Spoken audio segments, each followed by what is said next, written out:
Transition. Did my stinger break somehow? What the fuck?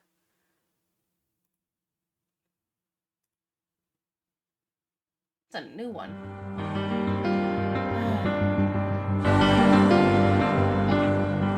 Try that again.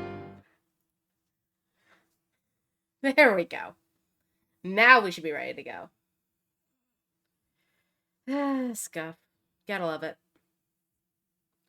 Okay, that's all showing up. That's showing up. Okay. Everything should be good in the hood.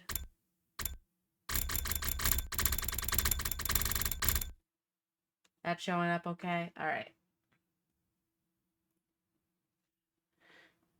Now then. Oh, that's what's going on. My Stream Deck is broken. Not necessarily OBS.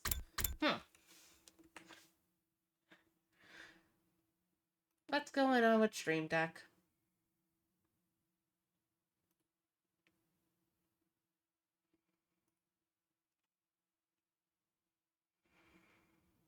Read Stream Deck. Working so I can use VOD in peace.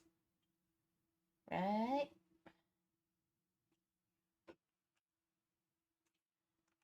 Stream Deck.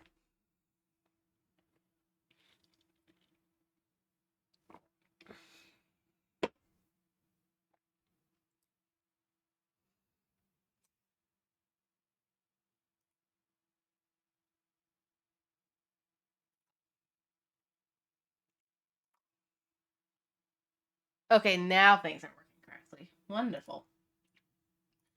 Don't you just love technical difficulties? Anyways, hi Apple. Last time on Dragon Ball Z, we went to do the mystery route. I was intending to complete it, and we were getting pretty close to it. But the game gave us an unexpected story lock. I don't know what the fuck story lock 2 means. But I can only assume it means I need to finish another route first. My current theory is that, for reasons unknown, we have to do SF.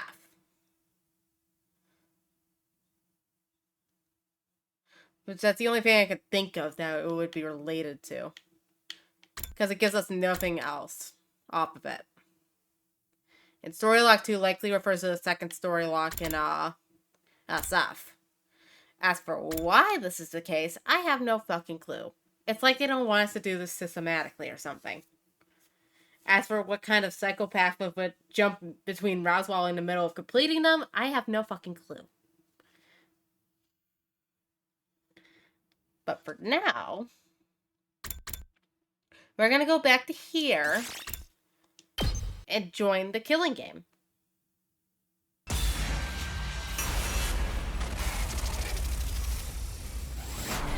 And finally fulfill Darumi's greatest wish.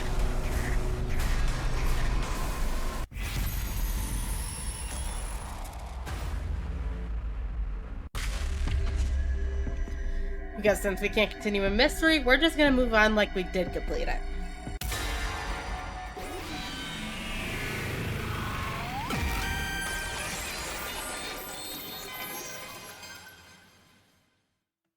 I think I'm going to join the game.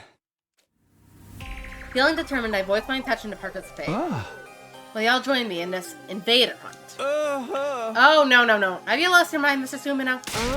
Participating in a shady game like this would make us just like Mr. Maruko, jumping into the fire and getting stabbed for it. They might end up getting slaughtered just like Gaku. I know it could be dangerous, but I think ignoring the invitation could be even more dangerous. We ought to accept this like the rest. Hey, Takumi, let's think about this rationally. Who knows what kind of monster's behind us? Anything could happen if we join some insane game like this, man. Hey! More than understand the rest of participating, but I still want to know. I want to know who killed Gaku. I want to know who put us in this situation. I thought things would be different about Edo secretly manipulating us, but apparently I was wrong. Someone had destroyed Sirei and killed Gaku, all in the space of one night. Gaku's deaths plunged us all into paranoia, and we haven't been able to come together since. Who could possibly be doing this? Everyone, please, I'm begging you, even if just this once, go along with me. Please, join the gang with me. I bowed my head while shouting my pleas, trying to show him how serious I was. But I didn't get the reaction I was hoping for. Sorry, Takumi, I can't. It smells like trap to me. I'm not too. There's something so vulgar about using a game to encourage murder. A group of strangers all killing each other without any love behind it. It's no better than a hedonistic orgy. Huh? Did someone say orgy? Oh, simmer down, you stupid perv. I'm out too. The audience hates to see a team turn on each other like that. My life may be worthless, but if I die, I won't be able to see my dog Leo again. This is bad. This is really bad. And this way, I'll be the only one playing. How do I convince everyone that this is the right move? What do I have to do? Before I can say anything more. Are you kidding? Sign me up! Ugh. What? I'm gonna play the game, obviously. I mean, duh. Yeah. Obviously, a killing game's about to go down either way. Finally, the god of killing games has smiled upon me and broken the chains binding me to this pitiful, tedious life. Anyway, that's why you're all gonna join. It's mandatory. Yeah, right. I'm not fucking doing this. We can't start killing each other. We're here to fight the invaders. Excuse me? If you guys keep acting like such wusses, I won't get my killing game. You need at least a double-digit player count. It's not gonna happen. I need it to happen. I've been waiting for this my whole life. The roomies at full power. I'm sick of this lame tower defense game. I want us to kill each other. It's actually a tactics game. Do it, do it, do it. We're all gonna do it, right? The roomie vociferously urged everyone to play. But the more she insisted, the more it turned everyone off. What utter foolishness. I'm not entertaining this nonsense anymore. Disgusted, Carraro left the classroom. The others followed soon after. If you want to kill each other, do it by yourselves. I won't stand for this. Sister Dearest and I are going back to our rooms. I've always wanted to storm out in a dramatic house like this. So cliche. In the end, the only ones left standing in the classroom were... Huh? What's wrong with them? Not playing, like, defies the laws of nature. Myself, the Brumi, and Hiroko. Hiroko, are you gonna play the game too? I'm shocked. I didn't think you have any interest in something like this. Don't misunderstand me. I have no interest at all in the game itself. I just want to make sure. Make sure. Hiroko fell silent, refusing to elaborate. She does tend to be secretive. Well then, the three of us will meet in the leisure lounge tonight. Namashi said anyone willing to participate should gather in the leisure lounge at 7 p.m. Well, with so few participants, it's entirely possible the game will be cancelled. No, my long-awaited killing game is slipping through my fingers. Hiroko and I went back to our rooms, leaving the roomie behind to wallow in despair.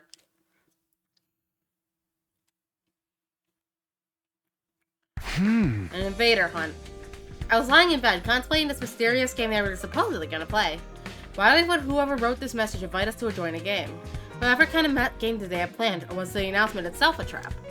I was racking my brain, unable to figure out any possible intention behind all this, until suddenly... Huh? A visitor. I opened the door and came face to face with the roomie. The roomie, what's up? Hey, why aren't you saying anything? The roomie continued to stand there, not speaking so much as a single word. 1 minute passed, then 2. 3 people isn't enough. Finally, she spoke.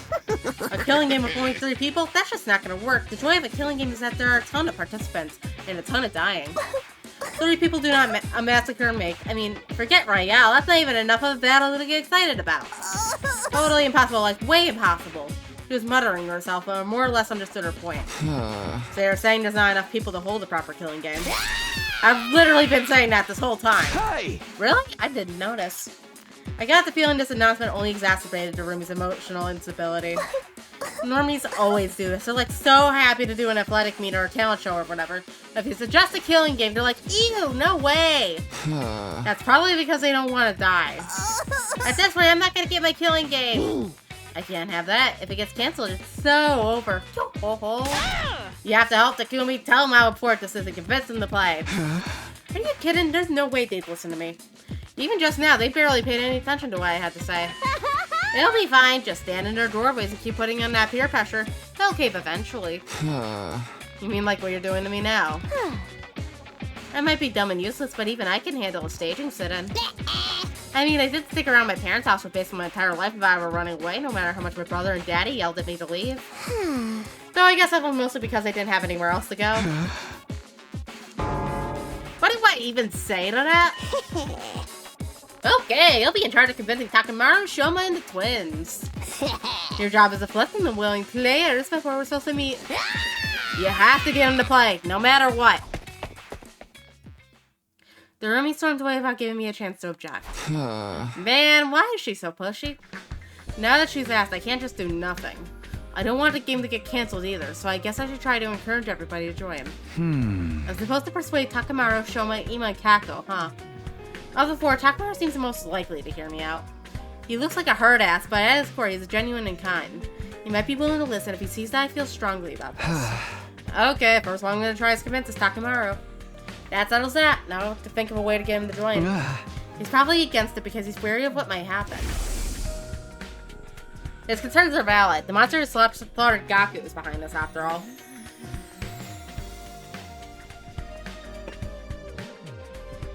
I get why he'd want to avoid a confrontation, but if we don't participate, we may never find out who is really behind all this. I can't let that happen. I want to catch whoever killed our friend, no matter what it takes. Gaku might have been a careless, sneaky goofball, but he was one of our own. He didn't deserve to die.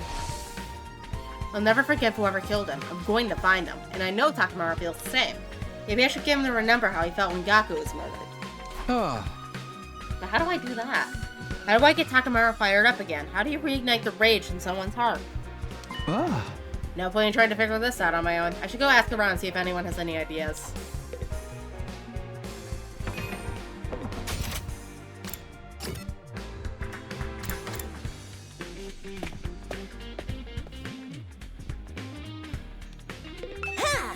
How to get Takamaru fired up. Pro wrestling obs. When you're locked in tight and exchanging pure soul energy with another fighter, your heart will be on fire. I'm an experience it for yourself, Takumi. I'll spar with you right now. Sorry, Moko, but now it's not a good. Too much of a wuss to put your butt on the line and fight. Well, yeah. Man, I picked the wrong person to ask. Moving right along.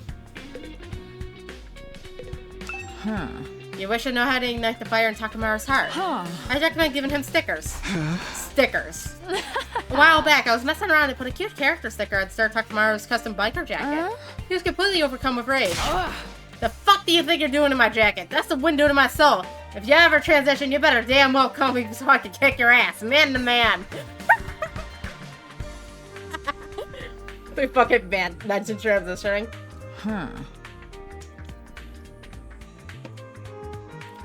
That's exactly what he screamed at me. Gender-inclusive ass beatings. I love it. If I were to describe his countenance that day, he looked like an angry temple spirit. Or an active volcano. So indeed, a sticker will set him ablaze. I don't think it had anything to do with the sticker, but I think he just got mad and messed up his clothes. This doesn't seem like it's going to be useful, but I'll try to remember it anyway. Takamaru is very serious about his biker outfit. Noted.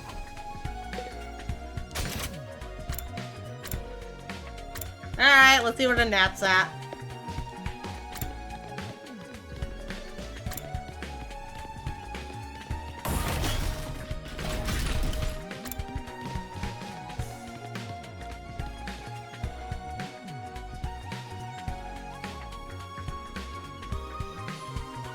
I'm thinking about the mystery route. Is it not where the door is supposed to be? Or at least possibly, if it's not on the other staircase. Is that why that line is there? I don't know how well you guys can see it because of the screen crunch, but there's like a little line around the neck of those sarcophagi. Along that wall there. That starts like right here. I wonder if that leads to the door. Or if it's just a tiling thing. Because it doesn't show up on this side at all.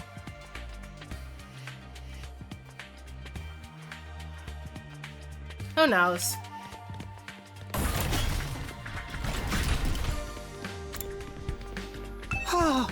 How to get Takemura fired up, you ask?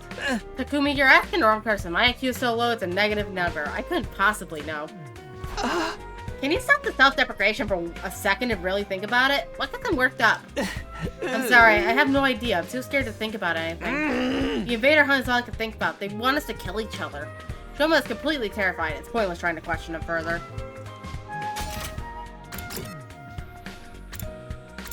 Hi, Ava. Are you still trying to kill us?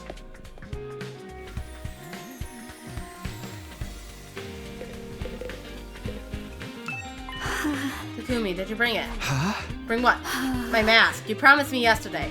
That's right. She asked me to give her mask back to her yesterday. Sorry, Ava. I just don't have time for that right now. No, I have been waiting so long. Takumi, are you going to break your promise to me? You're mocking me because you know I'm just a helpless prisoner. Calm down. I'll be sure to bring you when I'm done. Just wait a bit longer, please. You promise you really will? If you don't, I'll break down crying. She incessantly confirmed again and again that I would actually bring it. That mask must be incredibly important to her. Yes, that way she could commit homicide.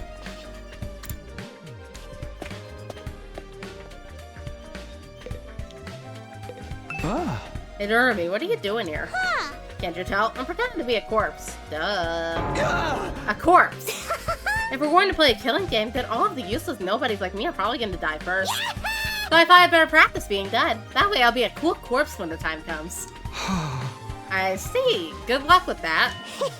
You should look at Gaku's body in practice too. He's a perfect example of how we're all gonna end up.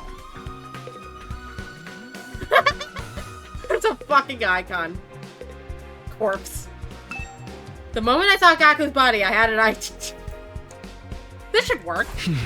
I'm sorry, Gaku. I'm gonna have to move your sheet. I pulled down the sheet draped over Gaku's body and gave bang to space with his brutalized corpse. Then I took off his jacket. It was splattered with blood and covered in countless holes. The criminal stabbed him over and over with a knife. I felt like I could feel Gaku's pain and anger just by touching his jacket. They won't get away with this. They're going to pay. It is filled my heart with a sense of duty and convention. If I show this to Takemura, he'll remember how angry he was when Gaku was murdered.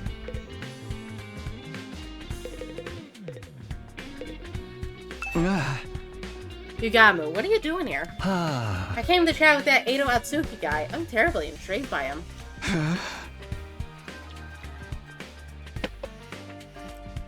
Chat? He's a dead body.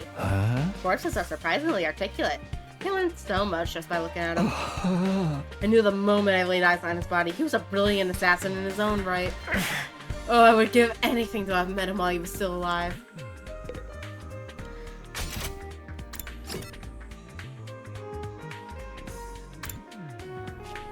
War. War never changes. How to get Takemura fired up? Isn't he always fired up? I mean, is he ever cool or composed? But don't you think he's been holding back a bit too much lately? Normally, I'd expect him to be the first to jump at the opportunity to do this invader hunt. I mean, even Takemura has to hold back sometimes. I mean, how many of our friends have died so far? Ito, Gaku, and even Siri's just a heap of scrap now. What is Siri's remains doing here? I'm connecting what's left of him to the PC in the war room to salvage whatever data I can. I figured if I can access confidential information, I can learn how to fix corpse recovery drones, and I'll maybe even get some information on whoever destroyed him. They're basically doing an autopsy. Yeah, I'm sure even Siri regrets this happened to him so suddenly, so I feel like I need to make his death mean something at the very least. I felt my chest clench as I stared at Siri's remains. I'll never forgive whoever did this to him. They have to pay. An incredible rage was coursing throughout my body. Tsubasa, do you think I could borrow him? I guess so, but what for? I'm going to show him to Takemura. The person who did this to Siri is more than likely the same person who murdered Gaku. Takemura might remember his rage when he sees us. She doesn't even fucking question it. She's just like, yeah, sure, Takumi, whatever, buddy. Whatever, mate.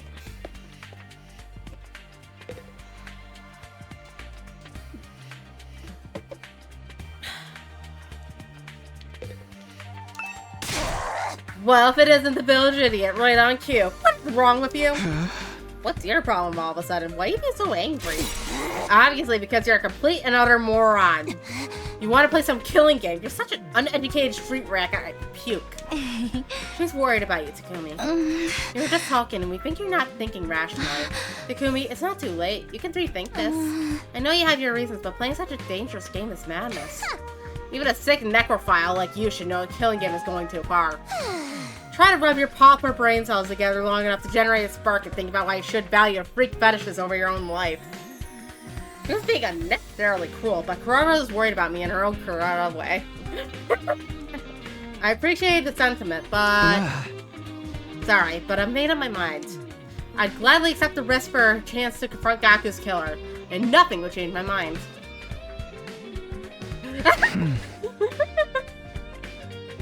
Okay, this should be enough to convince him. Gaku's jacket and series remains. Holding onto them tightly, I barged into Takemaru's room. Damn, just like that? Whoa, Takumi, where are your manners? You can't just let yourself in. Takemaru, sorry to spring this on you, but I have something I wanted to show you. What is this? It's all fucked up and full of holes. And real dirty too, covered in dark stains. That's Gaku's jacket. He was wearing it when he was killed. When he was killed? You mean these stains are his blood? You asshole, why would you show me this? Yeah, I know, nobody wants to see this, but we can't hide from it. It's got all these holes in it, see? Because he was stabbed with a knife over and over, brutally. And motherfucker stabbed him this many times? God damn it, Gaku must have been in so much pain. Takemaru's eyes were bloodshot as he stared at the holes in Gaku's clothes. He was shaking with fury. Here's where I get him once and for all. And this is what's left to Sirei. The person who did this was more than likely the same person who murdered Gaku. He might have been a machine, but I know he suffered. He was torn to shreds. Takumi, what the hell are you trying to do here? I know I owe you one, but I won't hesitate to fuck you up if you're just here to mess with the bodies of all our dead friends. No, that's not it. I just wanted to ask you. I've looked Takemaru dead in the eye. It's very likely that whoever is inviting us to play this game is the same person who killed Sirei and Gaku. The killer who did this to our friends is throwing down a challenge. I moved closer to Takemaru. Takemaru, listen to me. Are you sure you want to run away from this game? If you back down now, you might never get another shot at catching whoever did this. Can't let him get away with this. I'm going to kill him with my bare hands. But that ain't enough of a reason to play this game. What happens to Gaku happens to all of us, and it's all pointless. Right, he's still not angry enough. If I want to get Takemaru to join, he's still on the fence after all this. I'm just going to have to make him even madder.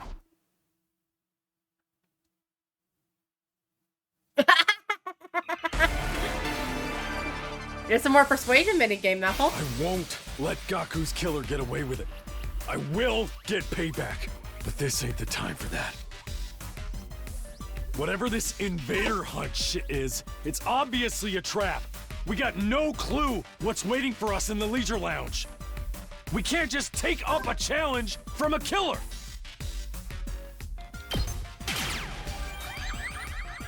Seems the most relevant. So, that biker jacket of yours is just for show, huh? The fuck did you just say to me? What are you, deaf? I said, a coward like you shouldn't be wearing a jacket like that. Bastard, you ain't gonna get away with talking about my jacket like that. She reflects my whole soul. It's just like Kiyoshika said, Takemaru gets upset when you insult his jacket. He's lost his cool. Now's my chance. I want to make him see it my way. Takemaru, you don't deserve to wear that jacket. You fucking 10 to 95%. What the fuck, man? I ain't called the strongest gang boss that's ever lived for nothing. You?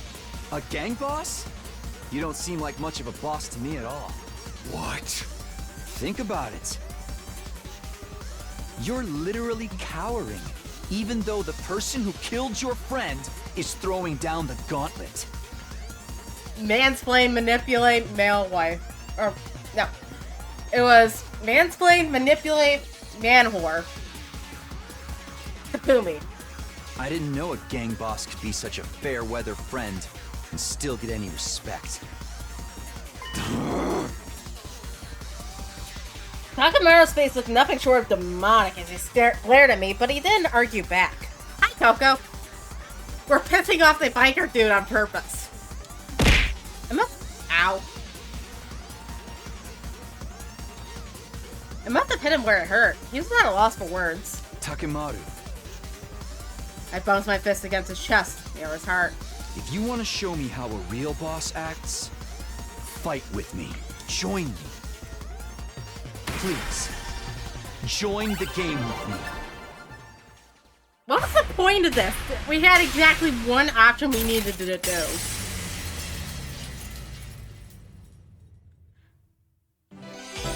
Was it just so that way they didn't let this mechanic go to waste? If you're gonna bust my balls like that, I guess I can't back down. Fine, I'll do it. I'll join this fucking invader hunt or whatever it is and kill the bastard behind all this shit. My hard work paid off. Takamaru finally agreed to join. But I didn't have the time to stick around and celebrate. I quickly left Takamaru's room and set off to persuade the others. So I thought I went over someone as influential as Takamaru, persuading the others went smoothly. We just fucking skip all of them. Huh? Takamaru said he'd join? If you've got someone as cautious as Mr. Yakushichi to fold, then I guess the game can't be all that dangerous. Everyone's going to join, then I guess I should too. After successfully won over Ima, Kako, and Choma, I met the quota Durumi forced on me. And then, night finally came.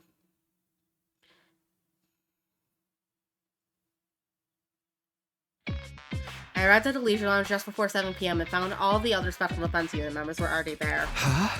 We got quite a group here. Did everybody decide to join the game? Honestly, I never wanted to come, but Durumi rang my doorbell at least 10,000 times. She was so persistent, I just gave in. I was eating a snack at the cafeteria when suddenly Lady Durumi snatched my holy Jumanji sword. I pursued the scoundrel in an attempt to retrieve her, when I suddenly found I had been lured here. Oh, the holy Jumanji sword is safe and sound, if you're concerned. You could say this is a real steel. Yoshika, give me that blade of yours to me immediately. I'm going to snap it in half, along with your entire spinal column. Why would it say something so frightening? Wait, what? Lady Carrara, you've come too. They were worried when you disappeared so suddenly, so we came here looking for you. Yoshika, if you worry that's like that again, I'll drop a heel crown right on the crown of your head to teach you a lesson. Oh, for the love of murder. Looks like we've all been tricked into coming here. Durumi seems to have used some pretty underhanded tricks to get everyone to come. Ho, what a score.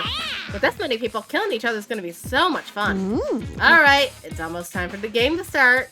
Is that a new fucking sprite from her? Look at her. Who's gonna die first? Maybe me? I sure hope so. Everybody, please kill me. Oh, I made sure to bring all of your abusers, too. We're all set for the great slaughter to begin. She's so prepared at scaring me. Durumi seemed thrilled at the idea of us killing each other, but I don't plan on hurting any of my friends. I'm not going to let anyone else die. That's why I wanted to do this. It's almost time. What kind of person do you think is running this game? I'm kind of excited to see who the bad guy is. Time passed, and finally it was 7 p.m., but...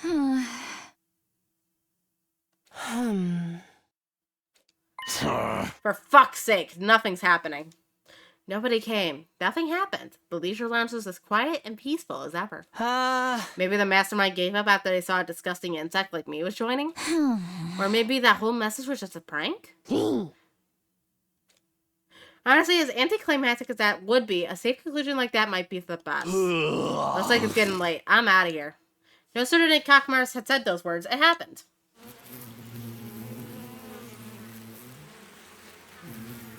Bugs? Suddenly, an ominous sound came from out of nowhere. What is that sound? It's awful. My ears hurt. The hell? Is someone revving a bike engine? No way. I've never heard an engine make a noise like this horrible. Just listening to it is making me irk. The unidentified sound grew louder and louder. Ugh, where's it coming from? I looked around for the source of the sound. That's when we happened to look up at the ceiling. Huh? Only to be greeted by an unbelievable sight. Bees? Bees? The hell? They're flying around with a bunch of big-ass bees? Is that a spacesuit? Wait, no. A diving suit? A bee parachute? I've never seen such a hideous mode of transport. Eek! I hate bugs! Someone get me some bug spray, stat! The individual in the spacesuit gradually lowered their altitude. They landed in the Leisure Lounge. You look fucking ridiculous. Take that helmet off and show us your face. Is this some Wrestling Federation's masked fighter? Love the costume, but you gotta lose the bees. We need to take this seriously. They might be with the invaders. What if it's a commander? Takumi, did you see a commander like this during your first 100 days? No, I've never seen anyone like this. I never faced a commander who controlled bees, especially not one in a spacesuit. Hey, who are you? It's only polite to introduce yourself. Speak up, shithead! The mysterious person examined our faces without answering. Then they nodded, seemingly satisfied. So good to see so many of you. With so many participants, this killing game is sure to reach a screaming climax. The more lives there are to lose, the more spectacular the battle.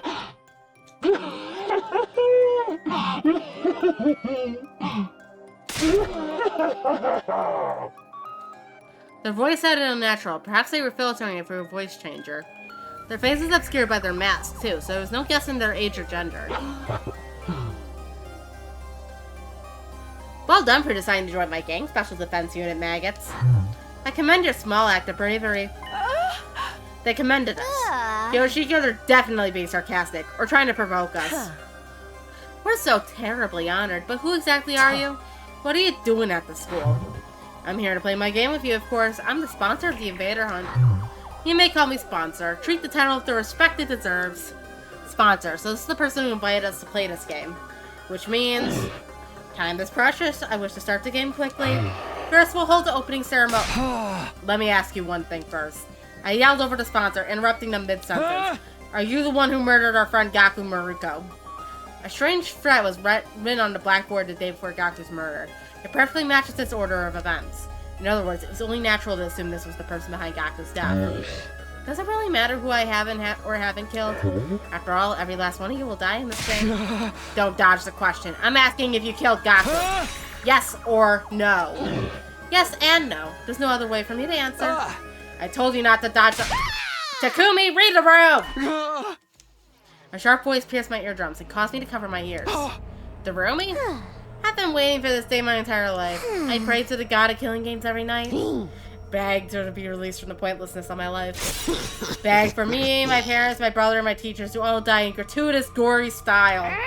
My dream is finally about to come true. I'm going to get the killing game I've always wanted. Don't ruin this for me. Don't you dare ruin my dream. I was taken aback by the desperation in her voice. Aren't you a strange one? Are you that excited for my game?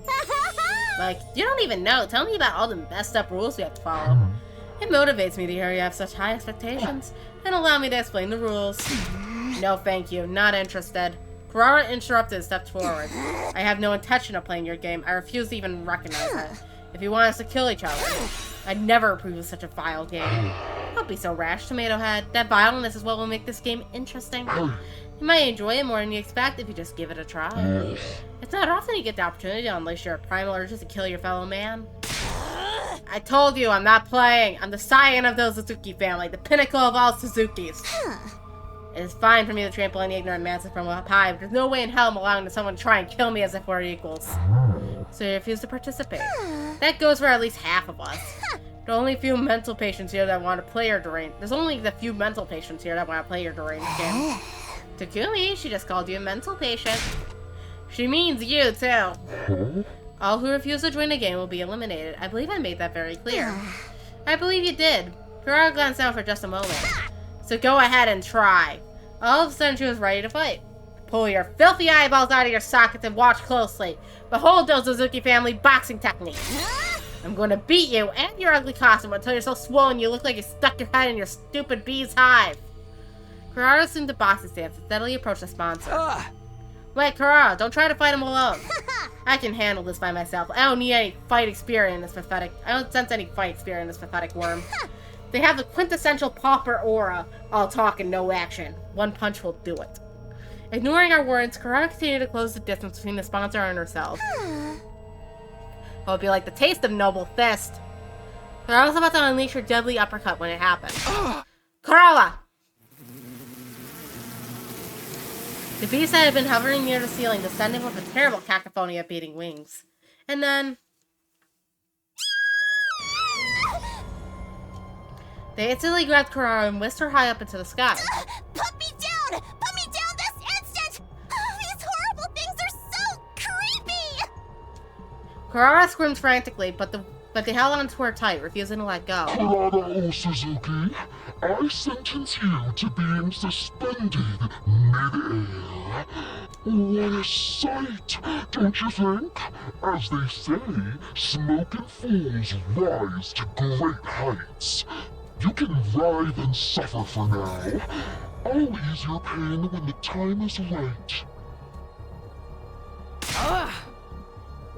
Lady Kurara! Give me back my Lady Kurara, you vile insect! Kurara, what do we do? How do we get her back? She's so high up, even my mid-air attacks wouldn't reach her. What do we do now? How can we save Kurara when she's all the way up there? Kako's sniper rifle might be able to reach, but this Kako has never used her Hemo Anima before. Right now, there's no way for us to attack the beast up near the ceiling. In that case, we'll just have to attack the person controlling them. Suddenly, I found myself running at full tilt, making a beeline for the sponsor.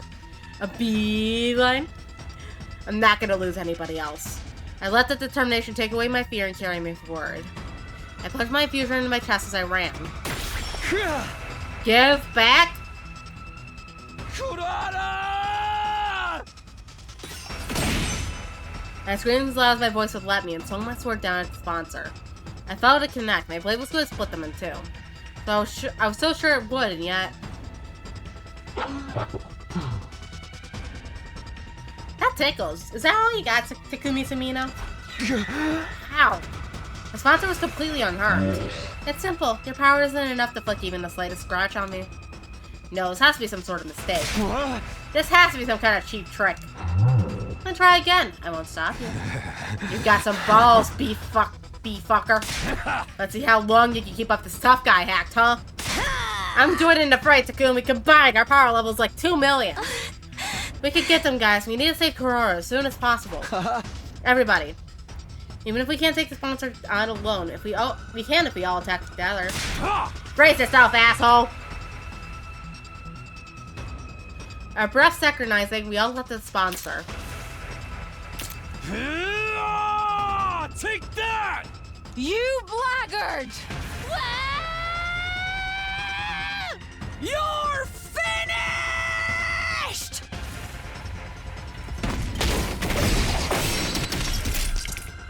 Takamaru, Nozomi, Kyoshika, and I unleashed everything we had on the sponsor.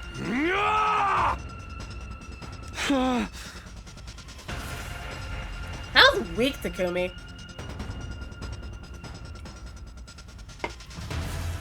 We punched, we kicked, we sliced, we pummeled. We tried every attack possible. We used every last ounce of our strength until we had no energy or Hemo Anima to spare. However, it tickles. Why? Won't our attacks do anything? Are you immortal or some goddamn thing? You have the endurance of a wrestler to withstand my body slam. No matter how much we attacked, our opponent didn't even flinch. This was far beyond a matter of strength or endurance. They were literally invincible. We can't give up. We must save Lady Kurara. My fellow warriors, just one coordinated attack and... Enough of this sideshow. The opening ceremony would conclude with Kurara Ozuzuki's death. There was a cruelty in the sponsor's voice as they pointed to Kurara, still hanging in the air.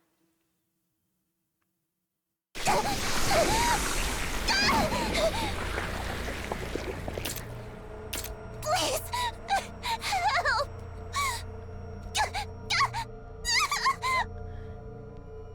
So the moment we choose not to leave the school is when Kurara dies. Because she's dead in mystery, and now she's dead here.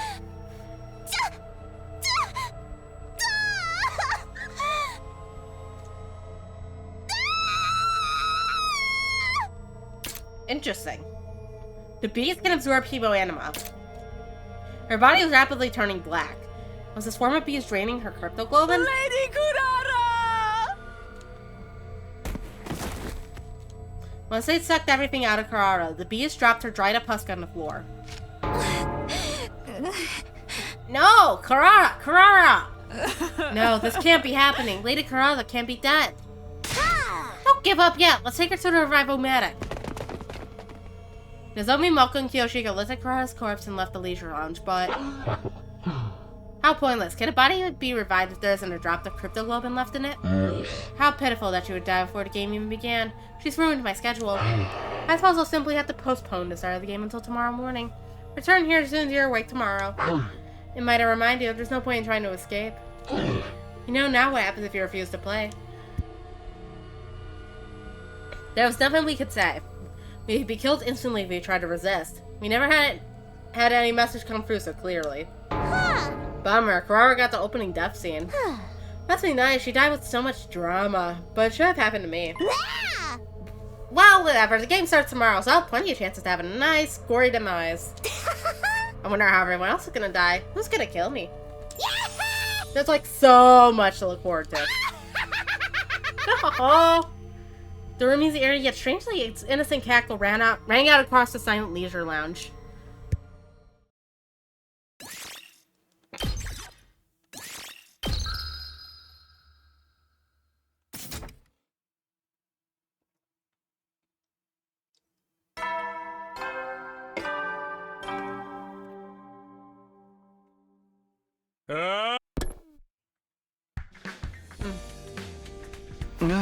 It's morning.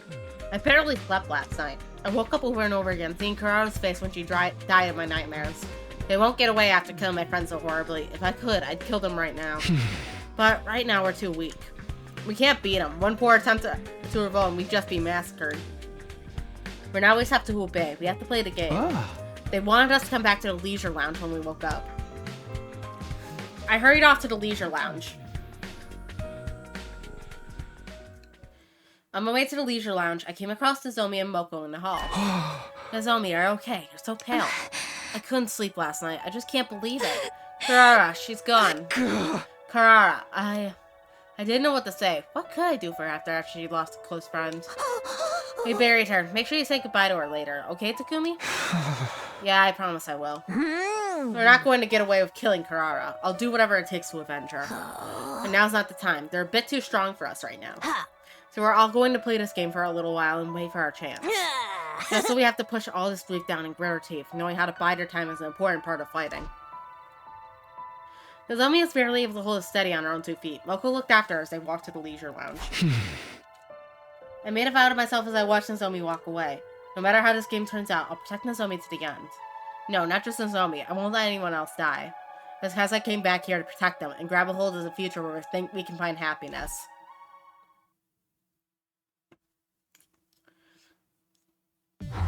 At last, I present to you the rules of the Invader Hunt. Once we are all in the leisure lounge, the sponsor began to explain the rules without any preamble. The rules are exceedingly simple. All you have to do is hunt the creatures known as invaders. You will gain points for every invader hunted, which will be tallied. And reflected in the live rankings. Interesting. What's this look like in the Japanese version? Because obviously from what you can see of the Tsukumo twins, it's just their Japanese names next to their English names. Is it the exact same in Japanese, or is it just only show their Japanese names and they just kept it for the English version? The names of everyone in the room were shown on a screen being held up by 2 bees. One round lasts 10 days. The person ranked last at midnight on the 10th day will be executed. Their cryptoglobin drained by my bees. Executed. Kurara's death was proof that this was no bluff. They could easily kill us all. In short, we need to try and kill as many invaders as possible. I'm glad we don't have to actually kill each other or anything. I mean, not glad, but if we're just hunting invaders, then we just keep fighting defensive battles, right? That's the same shit we were doing anyway. Not at all. What you were doing was merely defending your base. Hunting and defending are entirely different. To hunt, you must go out. The playing field is a space outside of the school. You will never receive any points for invaders killed at the school, no matter how many. We can't get points anywhere in the area shaded red. That's anywhere within school grounds. That means if we want points, we'll have to go hunt down invaders wandering outside. So we're being forced to fight outside of the ring then. It's too much for a shut-in like me to be forced outside like this. But what happens if the invaders attack the school while we're all out there? If a commander strikes when the place is empty, it's the end of the line. All you need to do is engage them before they infiltrate the school grounds. They say that a good offense is the best defense, after all. Then we can't stray too far from the school. If we're not careful about how many battles we fight out there, we'll end up disqualified for going out of the ring. So we need to hunt in a place where we can quickly return to the school if something happens. How are you going to track how many invaders we hunt down out there? You're not counting on an honor system, right? Someone's going to definitely end up lying about their numbers. These bees will count your points. Whenever you kill invaders, they will count the points and report them to me. In other words, these bees will be monitoring our actions while we're playing this game. Guess running away isn't going to be an option. And last but not least, the most important rule of all. You are strictly forbidden from causing me harm while the game is underway. Anyone who defies me will immediately become food for my bees. Try not to lose your cool. A rather tyrannical, one-sided rule, isn't it? Does this mean we can't resist even if you use violence against us? Don't worry, I will not lay a finger on any of you. The game will immediately cease if the sponsor harms a participant without just cause. In other words, they won't hurt us so long as we do what they say. But you're the one who enforces these rules. If you turn on us, we're entirely about recourse. I intend to run this game as fairly as possible, otherwise things would be very boring. I promise not to violate the rules, please trust me on that. There's no way we could trust them, but we're in no position to argue. Now then, that concludes the explanation of the rules. There are plenty of other hidden rules, but I'm not so inclined as to give them all away at this juncture. Come up with strategies on your own, doing is learning. The sponsor looked at all of us and shouted, Special Defense Unit maggots, participants of my game, assume your new roles as proud hunters and claim as many invaders as you can. The invader hunt has hereby officially begun. Without so much as a moment to prepare, the game was on. But I wasn't sure how I was supposed to handle our newly assigned task. I decided to go back to my room and prepare to leave school grounds. The Invader Hunt is a point-based hunting game. I decided to review the rules of the game. The rules themselves are simple. All we really had to do was hunt invaders. However, the game field was outside school grounds. Even if we killed an invader, if it happened in a school facility or in a schoolyard, it wouldn't count. Basically, no matter what we do in an offensive battle, it won't be worth any points. If we wanted points, we had to go out, explore, and hunt down any invaders we come across. But it's way too dangerous to constantly be fighting out there. If we died outside school grounds, the drones wouldn't collect our bodies and the revival medic wouldn't revive us. Death would truly be final. We have to be careful so we don't die, and if we want to do that, we should probably form teams. In a team, there'd be someone there to have our backs, and we could look after one another to keep each other alive. We'd need comrades if we wanted to survive. Okay, before I go out, I should go find someone to partner up with. I decided to go talk to everyone and see if anyone would want to team up with me. Let me guess, no? For some reason, when I went onto the roof, everyone was already there. There was no sign of Rumi or Hiriko, but almost everyone else was there. Takumi. Oh, everyone, great timing. I figured out a way we could survive this game. Do you mind if we talk? Everyone rushed over to me and I explained the necessity of forming teams. So I think we should at least be in pairs. Trying to do this with solo will just end in game over the moment you take a leap of hit. Yeah, we were just saying the same thing. That we should work in teams, I mean. We were actually just assigned to teams. In short, we're right in the middle of a draft meeting. Kaka pulled out a piece of paper with the members of each team written on it. The first team is us boys and Sister Dearest. And the second team is all of the girls. We might end up spending a lot of time together from now on, so we thought grouping up by gender would make sense. What we were worried about is Yugamu, who's nowhere to be found. He's a boy, but it's entirely possible he'd like to stick with Miss Kirifuji and Miss Magatori as he's done up to this point. If we put Yugamu in Team 2, then we should put Hiriko in Team 1. This Sister Heart is very strong, so we were discussing giving preferential negotiating rights to the weaker team. Preferential negotiating rights. This really is like a sports draft. By the way, what team do you want me in? It makes sense if I was in the male sector team, but you have to play alone. Nobody wants you. I was so shocked that my voice withered away mid-exclamation. What? What? I'm the only one being left out. Don't tell me you guys are so suspicious of me. I thought we cleared things up about Gaku. I didn't kill him. It was a sponsor. Isn't that obvious? No, we're all on the same page there. They're definitely the one who killed Mr. Naruto. They destroyed Siri, too. They're behind everything. Then what? Mr. Sumino, have you forgotten? You killed Mr. Atsuki. Sure, but why bring that up? He was a traitor. He had to go. Even if I grant you that, he was still one of us. If you had a comrade who could kill another comrade without batting an eye, would you want to team up with them in the killing game? No way, you gotta be kidding. But whenever you do anything, someone invariably ends up dead. You're cursed! Do us all a favor and get out of here! You're more than cursed. You're the Grim Reaper. The Grim Reaper? It stung, but I couldn't argue. It was true that I was the common denominator in all of the deaths so far. I came back to the past and immediately killed Ado. And because I ignored the message on the blackboard on day 4, Gaku was killed the next day. And 2 days ago I decided to join the killing game and encouraged everyone to join with me. And because of that, Kurara died so brutally. If you hadn't convinced us to join this game, Lady Kurara would still be with us. No, she wouldn't. It's all your fault, all of it. Give her back. Give Lady Kurara back to me. The blood of Lady Kurara is on your hands! Kiyoshika drew closer to me, letting out a pained cry. I couldn't bring myself to meet her eyes, which were now red and swollen from crying. Kiyoshika, no. Roko put herself between us and embraced Kiyoshika. Blaming Takumi won't bring her back. It'll just make it hurt even more. But... knowing how to swallow your sorrow is part of fighting. We need to be stronger right now. I'm sorry, Takumi. Kiyoshika understands, I swear. She knows it's not your fault. She has no outlet for her grief, so she's just taking it out on you. I was so shocked that I couldn't utter a single word. I had no idea everyone had so much contempt for me. All I ever wanted to do was make everyone happy. That was why I came back. Where did it all go wrong? I swear, Lady Luck or Fortune or whatever the hell she's called turned against you the moment you off Dave 8-0. Jeez, this whole slew of shit speaks for itself. Not even I can help you out here. Sorry, but you're on your own. Sorry, Takumi. Everyone left one after another, leaving me all alone on the rooftop.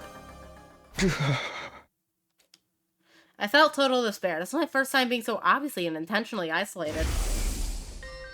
I always had Kurua by my side in the TRC, and Mom and Dad were always waiting at the dinner table whenever I went home. But now, here I was, all alone. I would have to face this game of death all by myself. Nobody would ever want to team up with the Grim Reaper. But then, I thought of something. That's right, Hiroko. I saw Hiroko in my mind's eye. On day 5, she took me to second to last Defense Academy. I said we needed to bring in a second team to increase our combat power. I can never really tell what she's thinking, but she's a surprisingly caring person. She might be willing to work with me on this. Maybe I should ask Hiroko if she'll team up with me. Feeling a sliver of hope, I decided to stop by Hiroko's room. I was praying hard as I rang her doorbell. Please, Hiroko, you have to answer it. If you forsake me too, then it's all over. Maybe my prayers were answered because... Takumi, what do you need at this hour? Hiroko, thank goodness you're still here. I was almost tearing up with happiness. I'm so glad you're here. So glad. The moment I met you, you stirred my soul. Can I go back inside? You're creeping me out. No, wait, just hear me out, please. You're not about to try and tell me about the word of God, are you? No! Not the Jehovah's Witness. I explained everything that had just happened. I didn't leave out a single detail. I told her how they called me the Grim Reaper, how no one would team up with me. They're already very low popularity, has now hit rock bottom then. It hurts when you lay it out like that, but in a nutshell, yes. At this rate, I'll have to do the invader hunt all alone. I'm begging you, Hiroko. There's no one else I can trust. Please team up with me. I lowered my head and pleaded sincerely. I believe that if anyone would lend me a hand to pull me out of my predicament, it would be Hiroko, but I'm afraid I must disappoint you. My hope was crushed. Is there anything I can do to change your mind? If you team up with me, I'll work myself to the bone for you. I promise I'll be useful to you. It's simply not possible. I will not be teaming up with you for this game. Do you think I'm the Grim Reaper too? Please, I don't believe in that kind of superstitious nonsense. I simply have my own situation to deal with. Besides, I already have a partner. You do. Just then.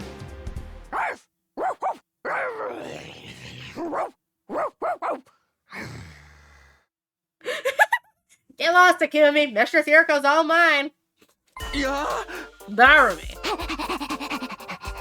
She's mine, all mine. Stupid puppy, I told you not to come out. Go back to your doghouse like a good girl. She's playing along. Don't be mad at me, Mistress Hiroko.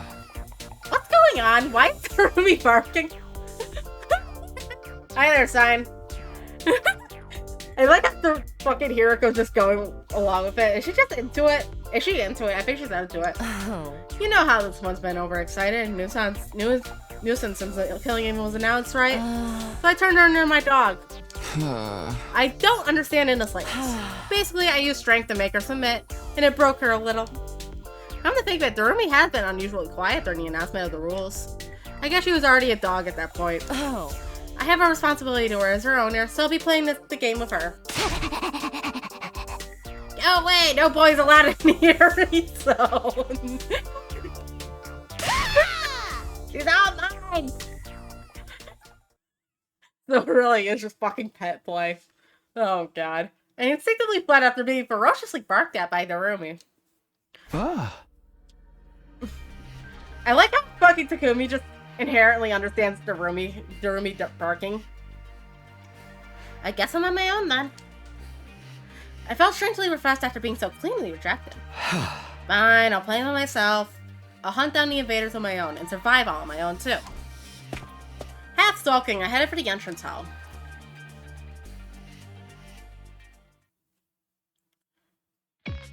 There was someone unexpected waiting for me when I arrived at the entrance hall. How pitiful they must go along. Are you going to hunt or be hunted? Ah. Huh? Well, you're waiting here so you can laugh at me.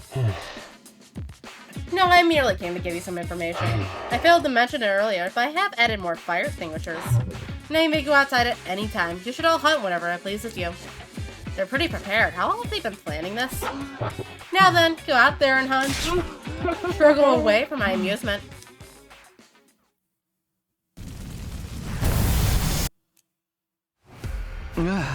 It's dangerous to stray too far from the school. I should try to find invaders as close by as possible. I'm pretty sure a decent number of invaders are wandering around the city to the south. I'll head over there today.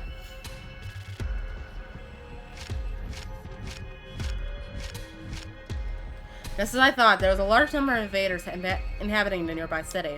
They roamed around the ruins like zombies with no will of their own. They were all just basic cannon fighter. I could defeat them on my own. I sensed a presence and glanced up in the air to see one of the sponsor's bees were tailing me. It must be here to count my points. Okay, here it goes. I stifled my breath and slowly crept up on one of the invaders. Time to attack with everything I've got. I wanted to attack, but my legs froze. I couldn't move. Am I scared?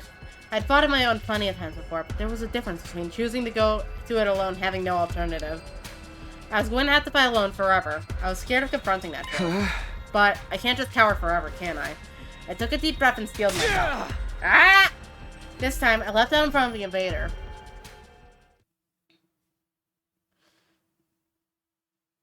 Ooh, are we gonna have to actually fight? Maybe. We'll see what it feels like.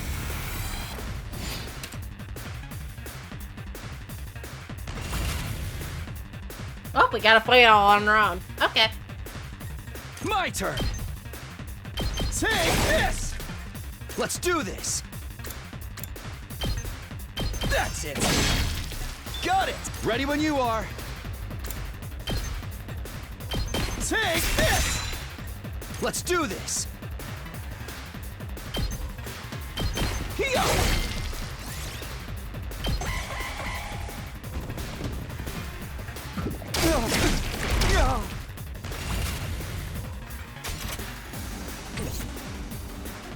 Ready when you are.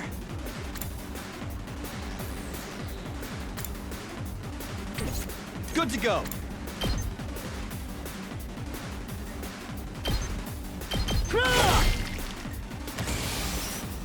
Ready when you are.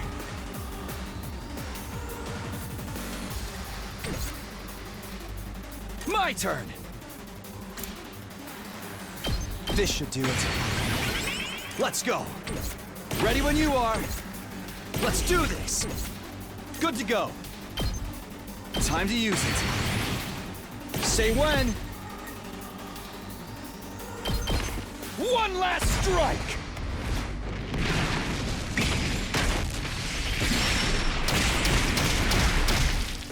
Take care of the rest.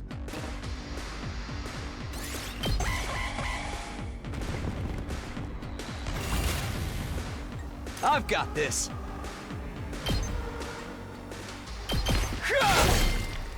Let's go.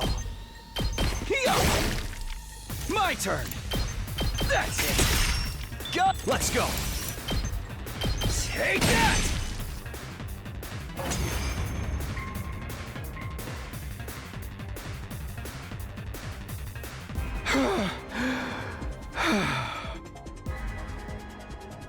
I was already exhausted, even though I only killed off a few minions. I can't come back if I die out here. The lingering fear of death weighed heavily on my mind and body. But I couldn't afford to rest. I had to do whatever it took to get more points. Not to mention...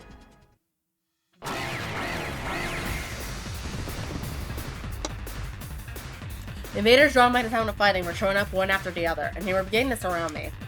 I prepared to face the next battle with scarcely any time to breathe in between. My turn! Let's do this! Good to go! Yeah! Ready when you are! There! My turn!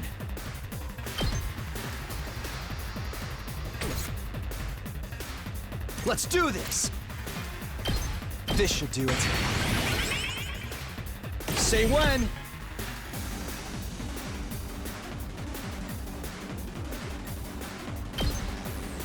One last strike!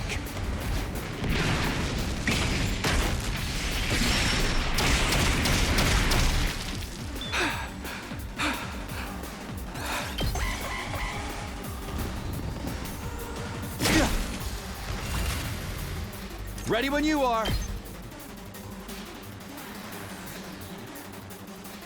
My turn. Time to use it. Good to go. Yeah! Got it! Let's go! Yeah! All right, good to go. Yeah! Got it! Let's do this! Yeah! I've got this. Keep your guard up! I don't think My AP turn. carries between blades. Takes more than that. I've got this. Not gonna cut it! Let's do this! Ah!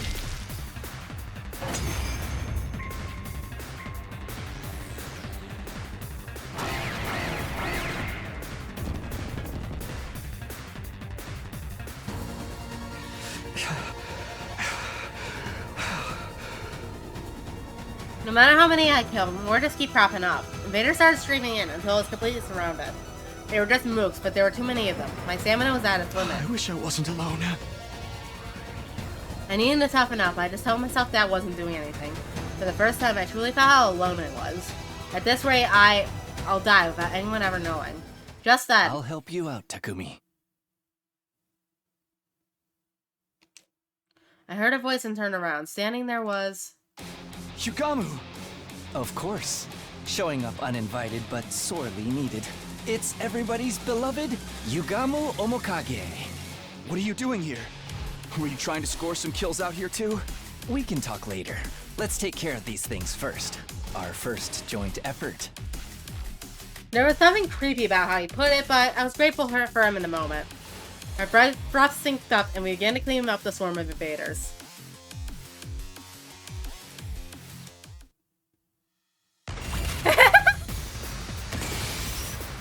Say when! Damn, when did you become a Darumi Kenny?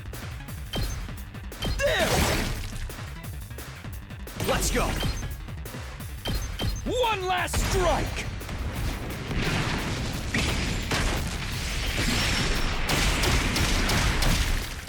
Take care. Let's get to the killing.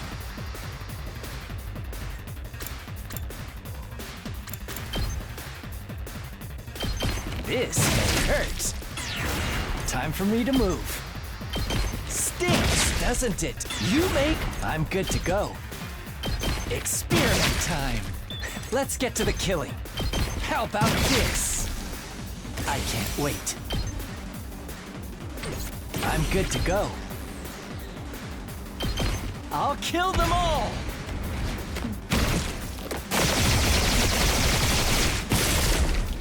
Kill the rest for me.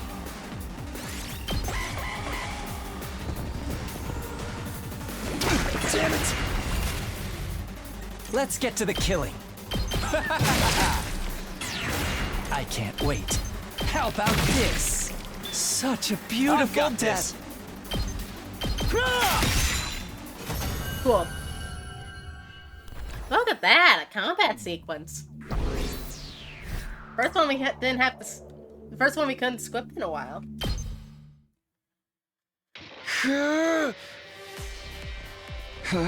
Is that all of them?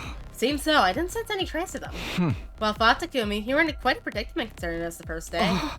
I couldn't believe it. I was shocked to see how they just kept coming. I was almost killed by a bunch of weaklings. Fighting truly isn't something to be done alone. Right, I didn't get to properly thank you. You saved me, Gamu. Thank you. If you hadn't run into me here, I probably would have been the first to be eliminated from the invader hunt. Oh, no need to thank me. It wasn't by coincidence that we met here. It wasn't. Yes, I've been following you all morning. You had no idea, did you? Tailing people is one of my specialties. Was he just joking to play off his embarrassment? No, that doesn't seem like what's going on here. He really was following me. That makes sense why he showed up at the perfect time to save me. But why? What was the point of following me? Oh, for the love of murder. Don't be so wary of me, Takumi. I'm not gonna eat you, alright? Although you look plenty delicious to me. How could I not be wary of an assassin? Yugamo Omakage, the son of a family of assassins. Oh, come right on, ask. Why were you following me? I was figuring out my timing. I wanted to come gallantly to your rescue if you found yourself in trouble. Did I be able to show you how useful I am? Call it a courtship display. Why is everything you say so creepy? Well, that's the long and short of it. He mutters as he held out his right hand to me. Takumi, would you team up with me? He was offering to form a team. It was all I ever wanted in my isolation, but... Why do you want to team up with someone everyone hates? Wouldn't you rather be with Nozomi or Kiyoshika or the others? I don't do well in groups. Honestly, I'd rather enjoy my kills alone, but going in alone is too risky. So I thought buddying up with the odd man out would be just the thing. Is that really the only reason? It made sense, but it's hard to decipher his true intentions. I was sure he was planning something given that he went out of his way to ask me after I'd been ostracized, but if I turned down his offer, I'd have to hunt alone forever. Well, will you join me or not? What do I do? Should I team up with you, Gamu?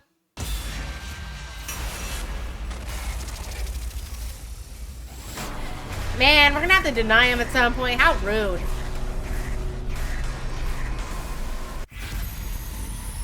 We're teaming up with him. I like him. He's fucked in the head, but I like him.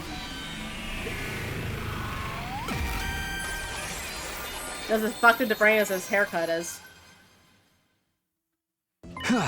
Well, you're stuck with me for a while, then. I shook Yugamo's hand. Whether he could be trusted was beside the point. I simply couldn't carry on like this all by myself for much longer. For now, I would team up with Yugamo. I'm glad to see our hearts are in tune with each other, partner. Wanna try for the best couple award while we're at it? Don't think they're giving out awards here. Also, you and I are not a couple. Well, Yugamo and I were trading clips. We heard it. What the? There was an ear-splitting sound and the earth shook, but it wasn't an earthquake. It felt more like... I sensed a torrential gush of overwhelming energy. Somebody with incredible powers is present nearby. Yeah. Don't tell me commanders are joining the hunt.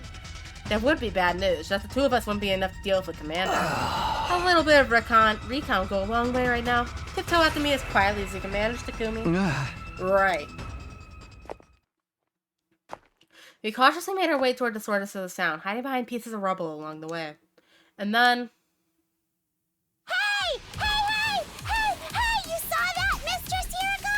My 18th invader kill! How have you been treating them? But the bloodiest brand of carnage only I can dish out. What else? Now save your breath for tearing them from limb to limb. Let those entrails fly! Let the bloodworks explode far and wide. Oh, my Mistress Hiroko!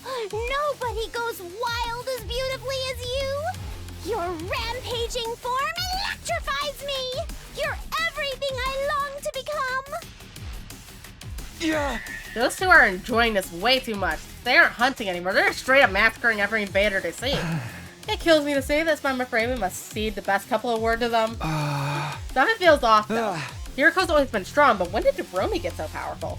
She hadn't joined any defensive battles before this, and should be woefully unfamiliar with combat. The euphoria of finally being able to take part in a killing game has likely unlocked the latent potential in Hajime Anima, making it bloom. That's an unconventional way to unlock latent potential. Why the gripe? Potential is a logic defined by definition. Also, we should totally call it a day and head back now. They've likely already murdered all the invaders in this area anyway. Yeah, we've earned enough points today. Let's go back and rest up for tomorrow. We made our way back and decided to drop off by the leisure lounge before returning to our rooms.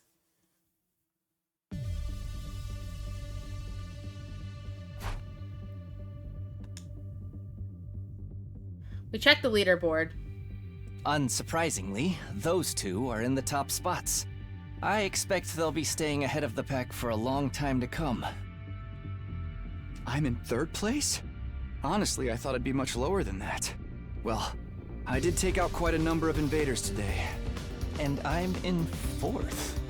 If we keep this up, we won't fall to the bottom of the rankings in the first round, at least. The first part of this game will last until day 35. Whoever finishes in each round will be executed. I decided I wanted to keep tabs on where the others were placed. Ensuring my own survival is more important, and besides... You're cursed! Do us all a favor and get out of here! You're more than cursed! You're the Grim Reaper! The blood of Lady Kurata is on your hands! Sheesh, this whole slew of messed up shit speaks for itself. Not even I can help you there. I shouldn't be letting the people ostracizing me live rent-free in my head anyway.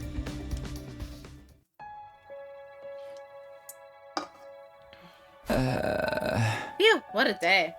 The constant fighting and stress of possible death had strained my mind and body to their limits. I wanted to rest early, recover from the fatigue, but... Hey! Care to explain what you're doing in my room? It's just something buddies do, right? And that's what we are, buddies, partners, bottom chums. I think it's about saying we need to be joined at the hip. Join your own hips and get out of here. Come on, bud, humor me. Pretend we're brainstorming strategies for the rest of the hunt. How about that? The game's more of a marathon than a sprint, so we gotta come up with a long-term plan. Playing it by ear the whole time's bound to leave us quick and easy deaths. He makes a very good point. Can't you at least make it clear whether you want to be disgusting or discreet? Who would I be if I didn't dabble in a little bit of both? I'll be a double dipper if that's what turns you on. Hey! In your dreams. After that, we spent several hours discussing strategies for surviving the killer games in the days to come. Goofy ass.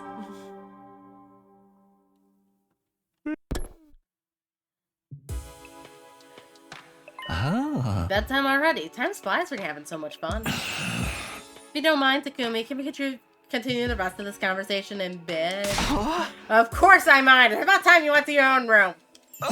Oh, Takumi, throw me out after our exciting intercourse without any pillow talk at all? How cold is your heart? Hey! Stone cold. Out now. Yugamu wants some of that Takumi so bad. I love it. It's gonna be so painful to reject him for that first decision. After chasing Yugamu out of my room, I crawled into bed and closed my eyes. I had to grab every second of sleep I could to let my tired body recover, but... Give her back. Give Lady Kurata back to me. I swear, Lady Luck or Fortune or whatever the hell she's called turned against you in the moment you off Dado. I will not be teaming up with you for this game. Their words from this morning reverberated around my mind, preventing me from slipping into a restful slumber. How did it turn out like this? I came back in time to lead everyone toward a brighter future. So why am I being so despised?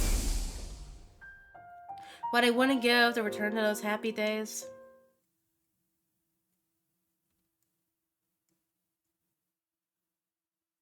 Let today's hunt begin. I trust you're ready, Takumi. Yeah, ready when you are. On day 2 of the invader hunt, we went out to explore the city again. To earn points by hunting down any invaders we can find. Found some right off the bat. Check out that swarm of invaders at 2 o'clock. I turned in the direction Yugamu mentioned and found the invaders looking behind a ruined building like he said. I don't think they've noticed us yet. Let's get closer and catch them by surprise. Put your pussy boots and slink behind me, Takumi. Sure. Yugami had clearly adapted well to the rhythm in the game. He knew how to take quick and decisive action to earn points for our continued survival. I, on the other hand, my feelings had yet to catch up to the strange situation of me participating in a killing game with him as my teammate. What was I doing? Why did Yugami choose to propose a partnership in the first place? Was my life even worth living if I had to kick someone else down to do it? There were so many things on my mind, but... Come on, Takumi, time to sound the death knell for them. I didn't have the luxury of time to think them through. Fighting to the survival is the only thing I can afford to do now. Now let's see if we have to do this fight or not.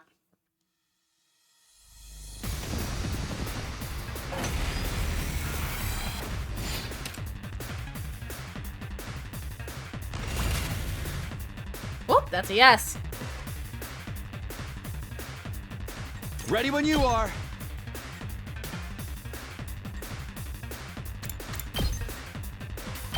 That's it. Let's go. Got it. Let's get to the killing. Experiment time. I can't wait. How about this? I'm good to go. Let's get to the killing.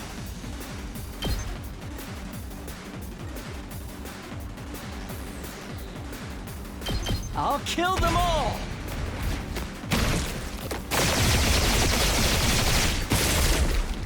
I'm dead tired. Let's do this!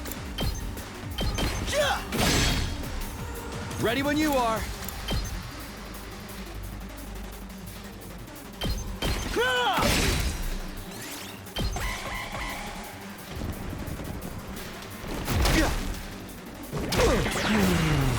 Not bad. My turn! That's it! I've got this! There! All right! Time for me to move. How about this? Let's get to the killing. Does this do it for you?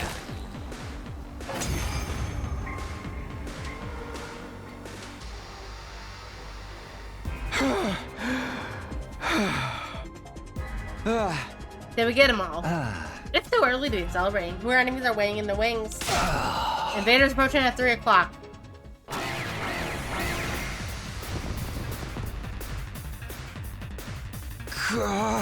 They just keep coming. I prepare for the next battle with scarcely any time to breathe in between.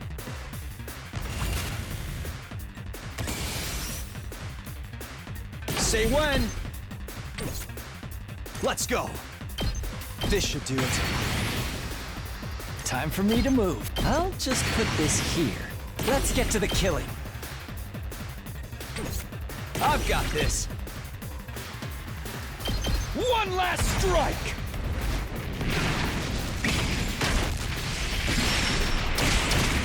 Use this to get rid of the big guy in the back. Time for me to move. Get him there.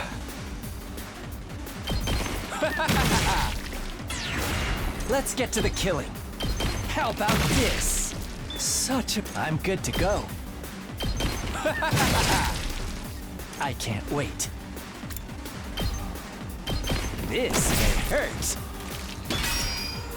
Time for me to move. How about this? I can't wait.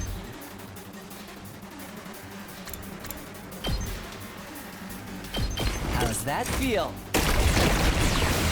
Let's get to the killing. I'm good to go. Got you covered. Time for me to move.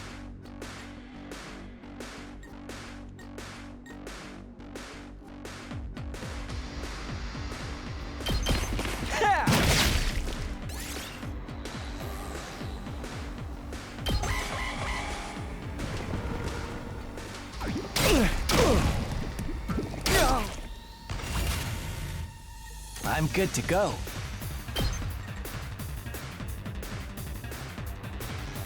Does this do it for you? Let's get to the killing. This hurts. You make a lovely corpse. Let's go.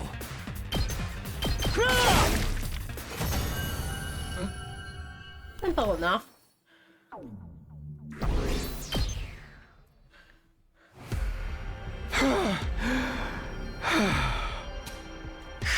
Fighting outside is tiring. My body resists me whenever I think about how death is permanent out here. You need to relax, Takumi. At this rate, you'll kill yourself first before the enemy has a chance. I don't get it. How are you so calm? You're not even perspiring. I wouldn't be so much of a professional assassin if I let every other spot of good murder and get me down now, would I? Hey, what's your secret? How do I kill the enemies efficiently while conserving as much stamina as possible? The secret is your heart. That is to say, your frame of mind. Get in your head that the act of killing is nothing special at all. Nothing more than mundane work. Mundane work. Like hitting a nail with a hammer. Like turning a screw with a screwdriver. Just dull, repetitive work to be repeated without much thought or physical strength. So basically, I psych myself into believing it's nothing. Does that really work? Anything more concrete, like a better way to move my body or something? Your body movements are virtually perfect, Takumi. There's nothing to critique. So what's left is your mentality, right? Just give it a shot. You've got nothing to lose. Pretend the act of killing is the most boring job in the world. Just dull, repetitive work. Despite my misgivings, I decided to try out Yugamu's suggestion. I crept up to an invader that happened to be meandering about nearby and launched a surprise attack. Without entertaining the fear that threatened to well up from within, I quietly lifted my sword and brought it down nonchalantly. This was just work, something that had to be done. No need to think too much about it. I went after the next enemy as I repeated those thoughts to myself. Detach yourself. It's just work. Detach yourself. It's just work. Incredible performance, Takumi. It's like you become another person. Yes, you have an aptitude for killing. I sensed it the moment I laid eyes on you. An aptitude for killing. Me. I think you need to get your eyes checked. It might sound strange coming from me, but I wasn't good at such things at all. I tended to miss the obvious and my reflexes were average at best. I don't have an aptitude for anything. Gifts show up in many different ways. Sometimes they manifest later in life. You'll understand one day. I wasn't happy to be left hanging like that, but I knew he could just be evasive if I tried to press the matter. So I didn't. Anyway, we should focus on the hunt for now. Now I seem to be getting my mind under control. I wanted to get used to hunting at one go, to the hunting at one go as well. Let's go look for the next group of enemies. I feel like I could take down another 15 before calling it a day. Nah, I think we should call it a day now. We've earned enough points. But I was just getting the hang of it. And that's when it gets dangerous. Everything in moderation, including assassinations. Besides, if we keep on hunting, we'll run into them sooner or later. You okay with that? Them. Just I was wondering who Yama could be talking about. Over here! This will be our starting point for the hunt today. Don't fall behind, you losers. I heard a familiar voice coming from somewhere nearby. I quietly made my way toward the voice and peered out from behind some rubble. I feel like I'm starting to use my chemo anima better. Not even a commander can stop me now. I think. Confidence is the name of the game, sister dearest. You and I both know nothing can stand in the way of our newly awakened powers and strengthened bonds. Don't start getting carried away, you two. Thinking you're invincible because you learned a thing or two is the best way to die out on the battlefield. You little chicks can just stay beneath my big, strong pinons for now. I ain't gonna let any of you die on my watch. I'm gonna protect you all of my life. In the name of Takemaru Yakushiji. They're hunting here too. Takemaru, Ima, and Kako weren't the only ones. I could see Tsubasa and Nozomi and the others in the distance as well. Why does playing invaders outside the academy seem so much more graphic? It's like I'm really killing something alive. And all that blood. So much blood. The feel that invader just took down still lingers on my hands. Tsubasa, are you okay? I could give you a back rub if it makes you feel better. I think a big one's coming. Why didn't I bring any barf bags with me? Lady Tsubasa is about to start puking like a fountain in a fancy park. Is there anything we could give her in place of a barf bag? Alas, necessity knows no decorum. Lady Tsubasa, keep it in my sheath bag if you must. Are you sure, Kyoshika? Isn't that the Holy Jumanji Sword's pajamas? The Holy Jumanji Sword is a party animal with a soft spot for the ladies. She'll understand. Now come, Lady Tsubasa, let it all out and hold nothing back. I'll be fine. I pushed everything down with sheer willpower. Phew, the boiling stopped. Sorry, guys. I haven't been feeling well since this morning. You don't have to mind me. Go on and get some more points for yourselves. We're not supposed to mention that, Tsubasa. Looking out for one that's what teammates do. No wrestler works their solid bands or tag partners to get ahead in the match. Loyalty above self. None shall be left behind. It is the way of the warrior. Takemura was desperately trying to protect Ima and Kako, who weren't used to fighting. Nozomi and the others refused to abandon Tsubasa even though she was holding them back. They were watching out for each other like true friends. I used to enjoy that sort of relationship with them too.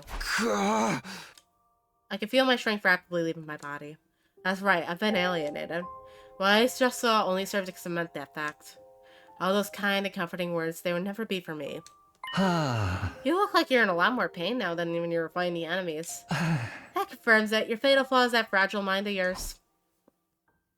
I left the place quietly and made my way back to the school, taking care not to be seen by the others. Taking back with me nothing but an armful of distressing thoughts and feelings. I got back to my room earlier than usual, but I wasn't in the mood to do anything, except lie upright on the bed and stare long and hard at the ceiling.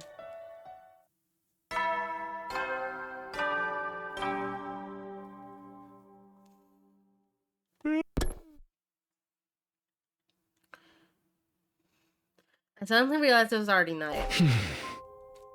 I knew I should be resting, but bad memories kept surfacing in my mind and pulling me back to wakefulness. Give her back! Give Lady Kurara back to me. Sorry, but you're on your own. I'm afraid I must disappoint you. Like I'm being punished just for being alive. The pain of being despised is more excruciating than anything the killing game or defensive battles could inflict upon me. In the first 100 days, it wasn't a happy ending by any means, but at least everyone was my friends. We had a barbecue. We set up a festival booths. We got testy with each other sometimes, but we always made up in the end. Our bonds are unbreakable. How do I repair a friendship? How? I was agonizing over this matter. Is that Yagamu? Maybe you wanted to discuss our strategy for tomorrow's hunt. Although I honestly wasn't in the mood to talk, it wasn't like I could simply drive away the only friend I had right now. I got up slowly and ambled to the door. When I opened it, I saw... Hiriko! Good, I was just about to kick the door down. What are you doing here? Or rather, are you sure you want to be seen here? I'm Jinx. Nothing good will come out of any association with me. Well, aren't you wallowing in self-pity today? Finally lost your mind after falling out of favor with everyone else? Including you, right? You think so? Yeah, I do. You didn't want to team up with me like all the others. I went through hell and back after you left me in the lurch. Those invaders chased after me and surrounded me. I had no way out. They almost killed me. That wouldn't have happened if you hadn't turned me down. It wasn't Hiriko's fault that I'd almost been killed. I knew it in my head, but my heart refused to stop those angry words from spilling out of my mouth. Hiriko said nothing in response to my irrational accusation at first. You're right, I could have handled that better yesterday. You were already crushed by everyone's unkind words and deeds. I should have been more considerate. So here's a token of reconciliation from me to you. She took out a box she had been holding under her arm and handed it to me. Token of reconciliation? Open it. I think you'll like what you see. I took the box and gingerly lifted the cover. Inside was... What? It was the dead body of a gigantic bee. Is this some kind of sick goat? No, wait. This bee. Isn't this one of the sponsor's bees? You killed it. I did. I took advantage of the chaos after Kurara was killed to secure one. As a research sample. What sort of research? You can't be this stupid. Research that will help us kill the sponsor and put an end to this travesty of a game. I was dumbfounded by how nonchalantly Hiriko talked about killing the sponsor. The sponsor's invincible. We can't kill him the way we are right now. We can, as so long as we find a way to deal with the 2 weapons they wield. 2 weapons. The bee is the first. The other is that suit they're wearing. That spacesuit. Yes, I believe that suit is the source of their invincible power. She was right. We attacked the fellow with all of our might, but it didn't manage to even scratch the suit. The outfit clearly had some special powers attached to it. How confident are you of finding something? My research on the suit is already in progress, and I expect to discover its weaknesses in the very near future. Really? However, I'm too deeply involved in researching the suit to spare time for anything else. I've not done anything about that bee or the identity of the sponsor yet. I you're bringing me on board to deal with the lack of manpower. Something like that. So are you willing to join me in my quest to bring down the sponsor? If that were truly possible, I'd be more than happy to give her as much help as she needed. But there were some things that were still bothering me. If you wanted my help, why'd you turn me down yesterday when I asked to team up? Then you wouldn't have had to come over again today to do this. Wherever your brains try to remember what my exact words were. I will not be teaming up with you for this game. Surely you understood the implication. That would be teaming up with you outside of the game instead. Oh, sorry. I guess I couldn't see past that big bush you were being around. You've been nothing but dismissive of me so far. When I was alienated, you didn't even try to take my side. Just so we're clear, this doesn't mean we trust you or anything. Yes, I do think I could have handled that better, but can you blame me? I was still trying to figure out if I could trust the person you are right now. Person I am right now. It sounds like there's a deeper meaning to her statement, but I decided this wasn't the time or place to pursue it. The Takumi Sumino I know is essentially a good person. He cherishes his friends, has a strong sense of justice, and possesses good leadership qualities. Someone worthy of my trust. However, you killed Ado on the night of day 2. A would-be traitor who have yet to do anything out of line. That created some doubts in me. I had to wonder if the Takumi I'm seeing right now is the Takumi I know. That is why I've been assessing you from a slight distance. To see whether you, the person you are right now, can be trusted. It's starting to make sense now. Like she wanted to come with me to Second Last Defense Academy when I went there. She wanted to use the opportunity to assert my humanity. We could chat later. Let's be on our way. I couldn't find a definitive answer to my question. Until that day, when the game sponsor appeared and fatally wounded Kuraga. You were the first to attack that unknown enemy in order to save her, but don't care about what may happen to yourself. You were like a ray of light back then, and that's when I was convinced. You are the Takumi I know. The same kind-hearted Takumi Sumino. With the most disheveled and generic mug. Who always puts his friends above himself. My tears starting to spill over despite myself. I think there was someone who still had so much faith in me after being called the Grim Reaper by everyone else. There, I said it. Now you're willing to work with me to bring down the sponsor? I'm not taking no for an answer. I wasn't as cold-hearted to say no to someone who had just bared so much of their heart to me. However, you know I want nothing more than just do that, but I'm already in a team with Yagamu. What should we do about it? He's welcome to join us. His knowledge of biology was very helpful in analyzing the body of that being. You may not want to go against the sponsor, though. When it comes to killing someone, he tends to err on the side of discretion and deliberation. That's where your leadership abilities come into play. Leader, what? You have just been appointed the leader of the Anti-Sponsor Alliance. Hang on a minute. Shouldn't the one who suggested the partnership in the first place be responsible for taking the lead in? You know I'm not the leader type. Barking orders is just not my kind of thing. Excuse me, expect me to believe you after all that tyranny displayed in the previous 100 days. I'll believe the convincing to you, leader. The Anti-Sponsor Alliance will turn this situation around. Defeating the eventual sponsor of this game. It sounded impossible, but being told we could to do this by Hiroko of all people, somehow I felt like we really could. Maybe the others would have had a better opinion of me if I played a part in taking down the sponsor. Maybe we could become friends again. I fell asleep clinging to that small ray of hope that had lighted up in my heart.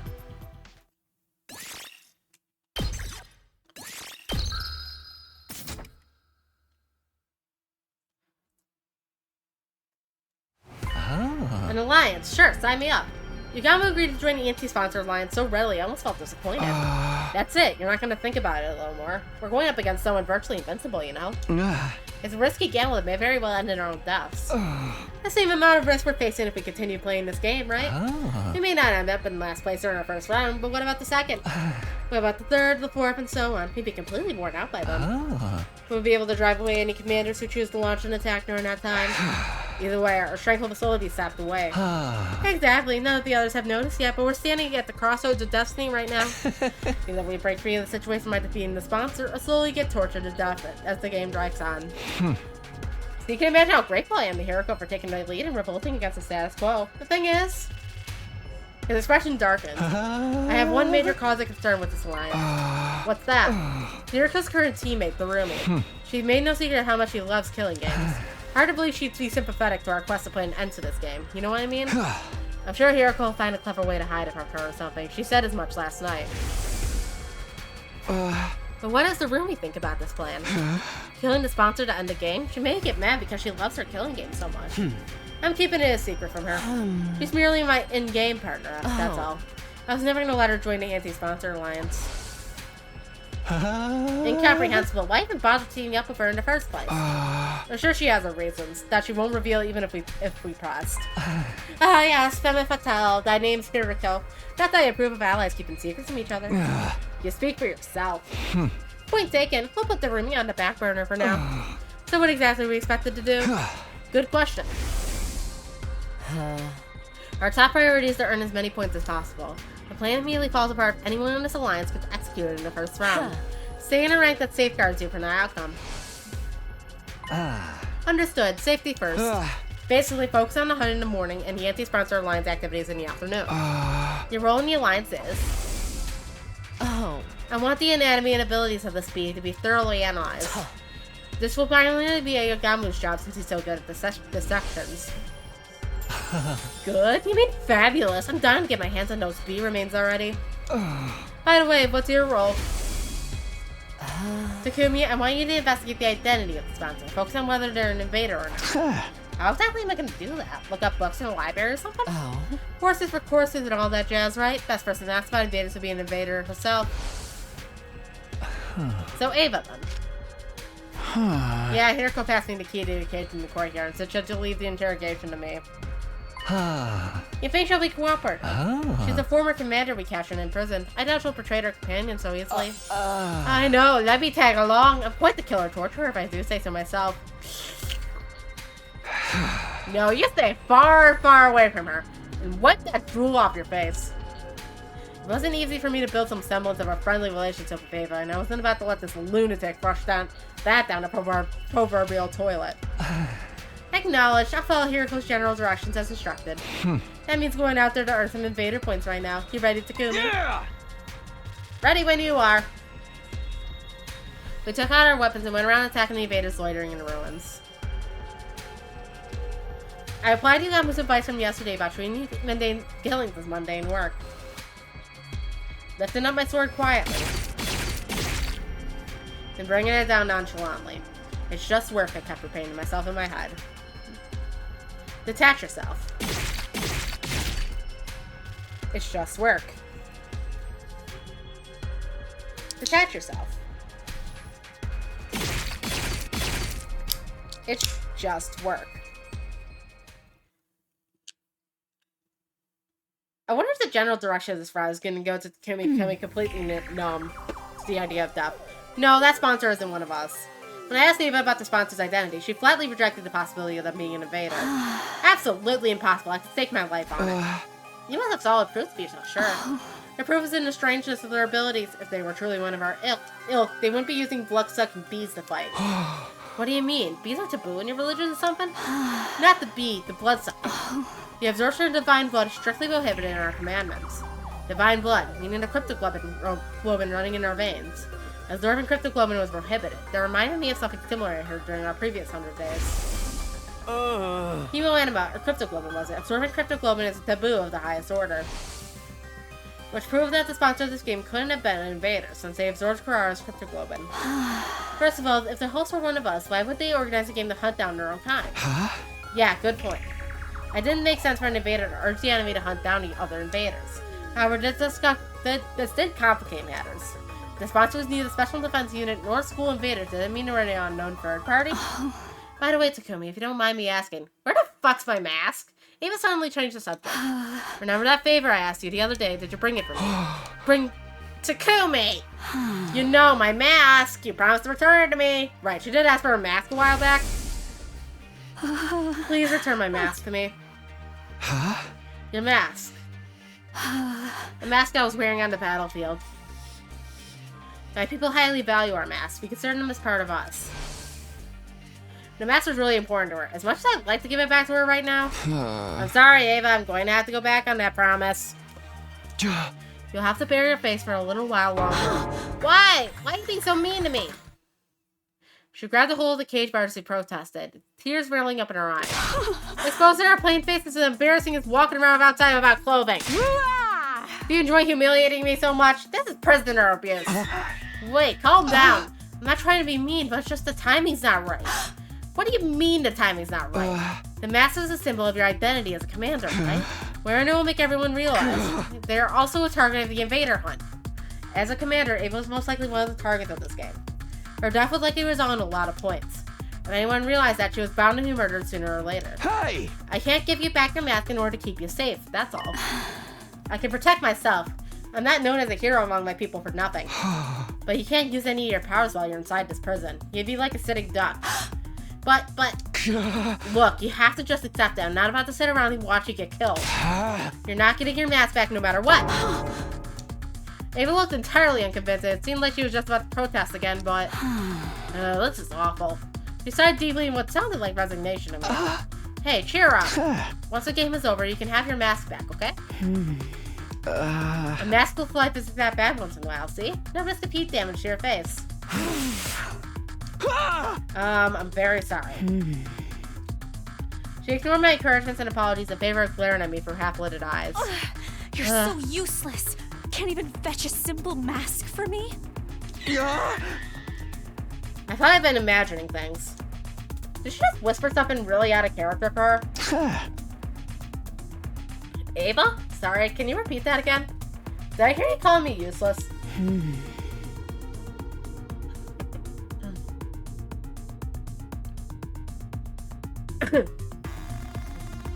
You have a problem with me speaking the truth now. I can go on, you know. Takumi's a gibbering idiot! The enemy of all maidenkind! Downright pervert! I'll sue you for prisoner abuse one day. Ava's done a complete about face. We're gonna transform that sweet, docile lady from just now into this sharp-tongued witch. I'm guessing these are your true colors, huh? Yes, I'm done playing nice. I won't be getting anything out of you. This is the pits of a pits. After all that hard work, I didn't even get to see a glimpse of my mask. Why don't you just give it back already? The shock of not being able to get her mask back made Ava burst into tears. She'd been putting on an act all this time? I was astonished by that fact and annoyed by her hurtful accusations, but... What am I supposed to do now? I couldn't muster up that anger to chide her. She wept sadly. She was likely mentally strained from the stress of being held in the middle of an enemy stronghold. No wonder everyone hates me. I quietly left the courtyard so as to not agitate Ava any further. After that, I returned to my room and organized the information I'd gotten out of Ava into a notebook. And then, once night fell, someone's gonna find that notebook and use it to rat him out to the sponsor, isn't it?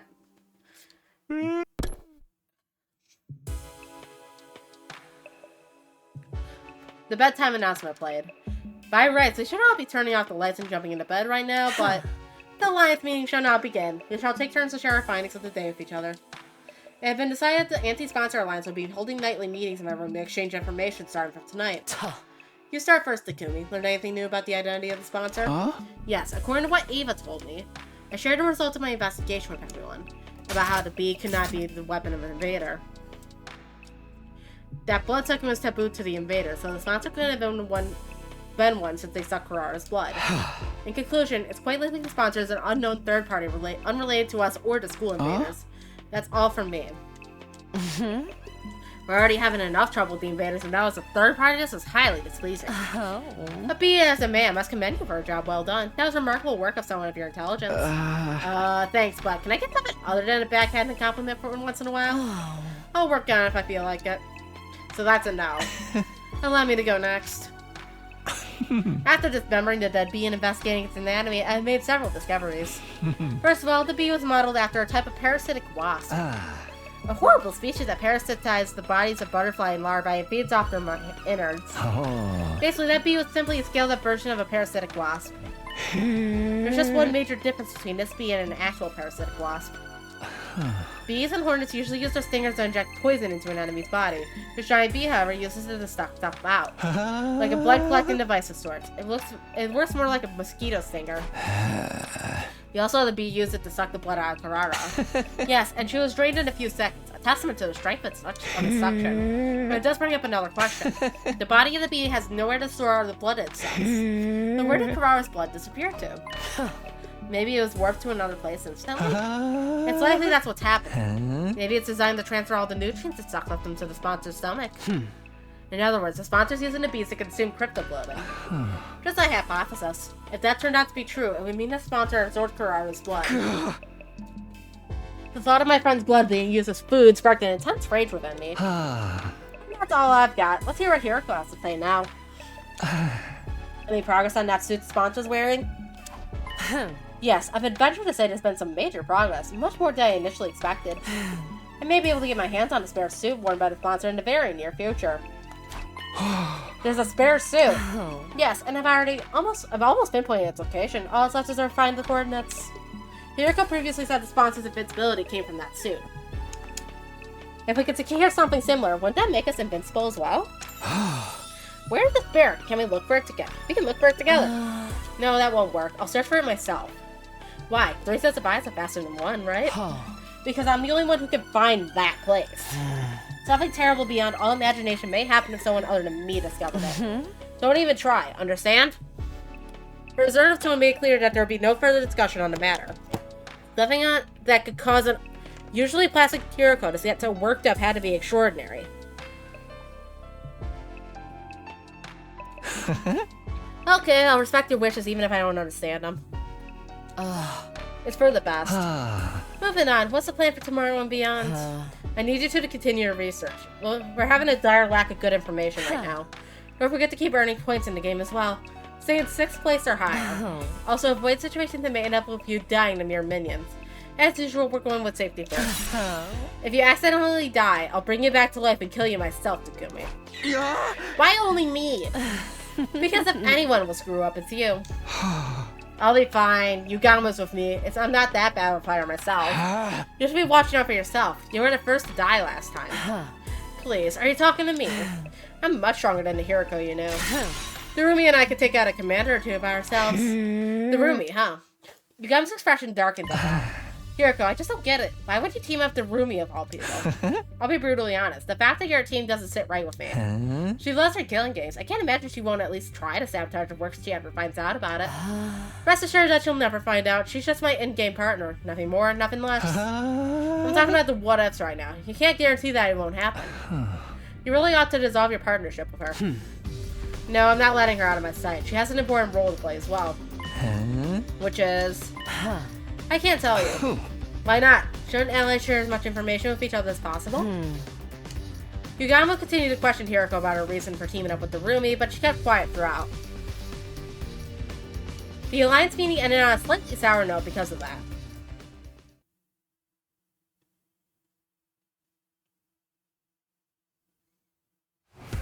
It had been 4 days since the game started, and I had gotten used to fighting outside the academy.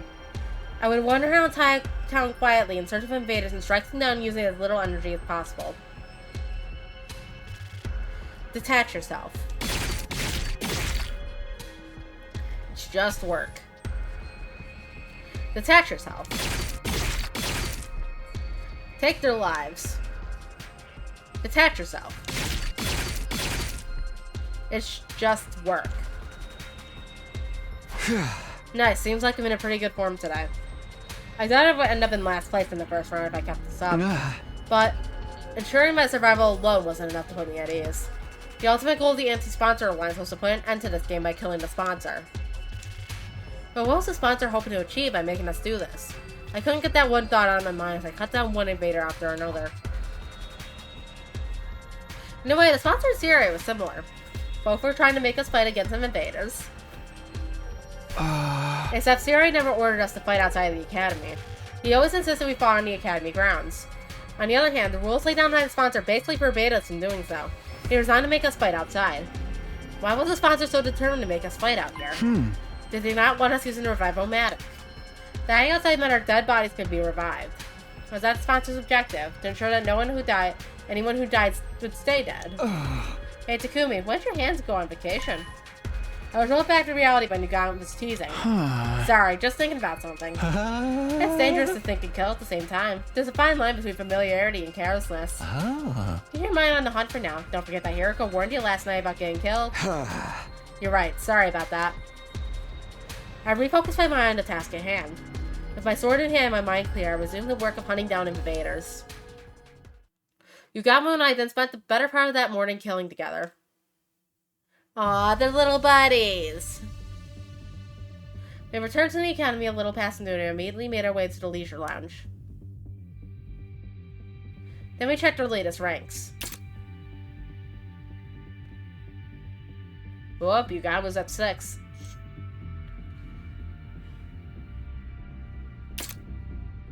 I'm in 4th place, and Yugamu's in 6th.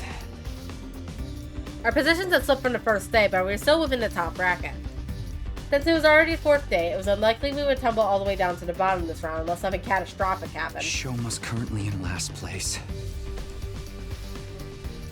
I told myself to not look at the other positions, but my eyes naturally drifted to the last spot. Speaking of leaderboard positions, Tsubasa's is surprisingly high. he was clearly holding your teammates back yesterday. You don't have to mind me. Go on and get more points for yourselves. Tsubasa, you promised not to say that anymore. Looking out for one another is what teammates do. No wrestler is worth their salt at bands or tag partners to get ahead in the match. She's likely benefiting from the point sharing system.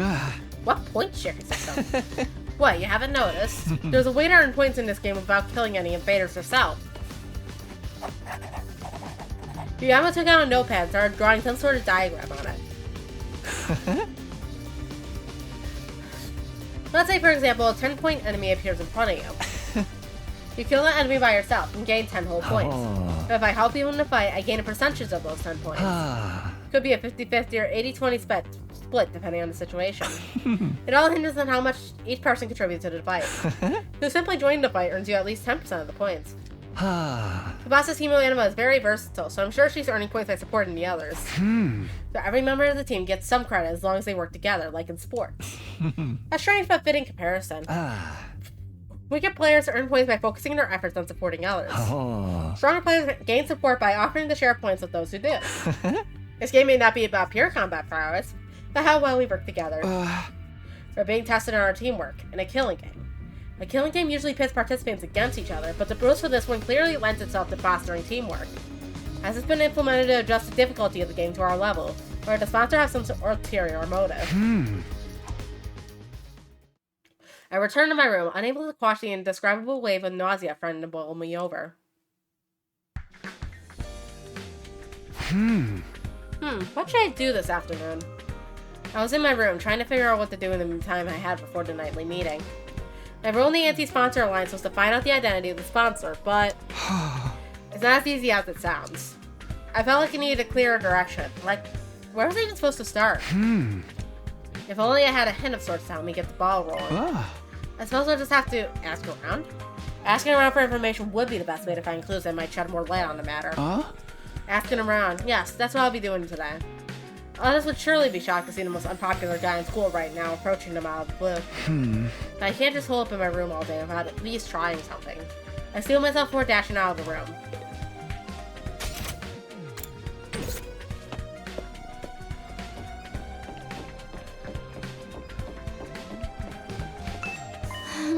Takumi. Tsubasa lowered her eyes awkwardly when I called out to her. I'm sorry for abandoning you the other day. Did everything turn out alright after that? Yeah, I managed to walk away from life somehow. Yugamu and I are on the team now. I'm just glad you're safe. I don't want to see any more of my friends dying. Though that means Shoma's in trouble for the first round, huh? Why? He's not taking part in the game at all. Takamura's been pulling out all the stops to invite him, but he refuses to even leave his room. I see, Shoma's probably going to be the first to die if things continue like this. But we could save him if we took down the sponsor before that happened. Tsubasa, do you happen to know anything about the sponsor? I'm trying to find out the true identity. That's a question I'd like to answer myself. Why don't they show up and make us take part in this killing game? None of it makes any sense.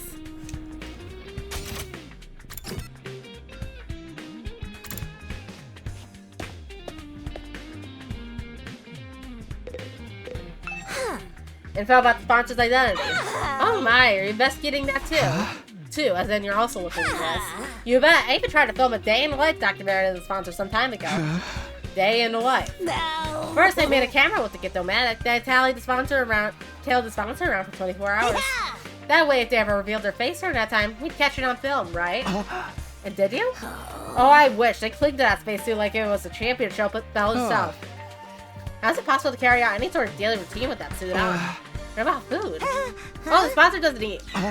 Doesn't eat. Yeah, I never saw them eat or sleep even once. Just kept buzzing out orders to their bee underlings day in, day out. The sponsors can stay active for 24 hours without any food or sleep. Sounds unbelievable to me, but Mocha wasn't the type to tell tall tales. We're dealing with a real main event headliner here. Be ready for a Royal Rumble if you're ever trying to unveil their real identity.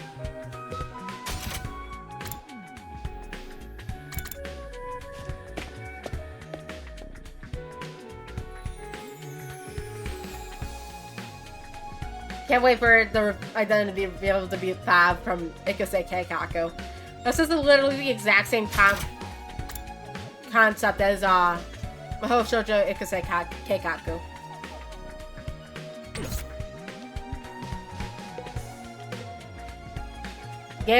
Meet a quota, otherwise you get eliminated. Hey Takamaru, can I have him? I'm gathering information about the sponsor right now, Ann. Sorry, man. I ain't got nothing to say to you. You're just bad luck these days. Everything you touch turns to ashes. Bad luck, huh? Just part of being the school jinx, I guess. Damn, gold.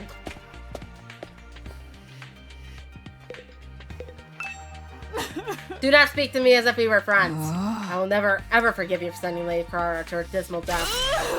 Be gone, accursed Grim Reaper. Give Lady Kurara back to me.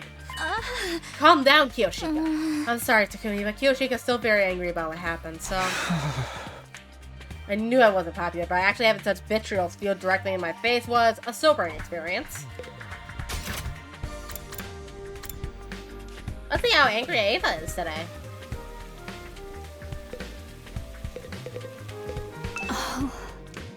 Ava was in her cell, looking as dejected as I'd left her.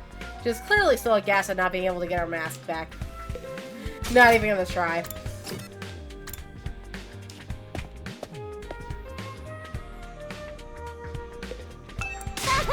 This is bliss!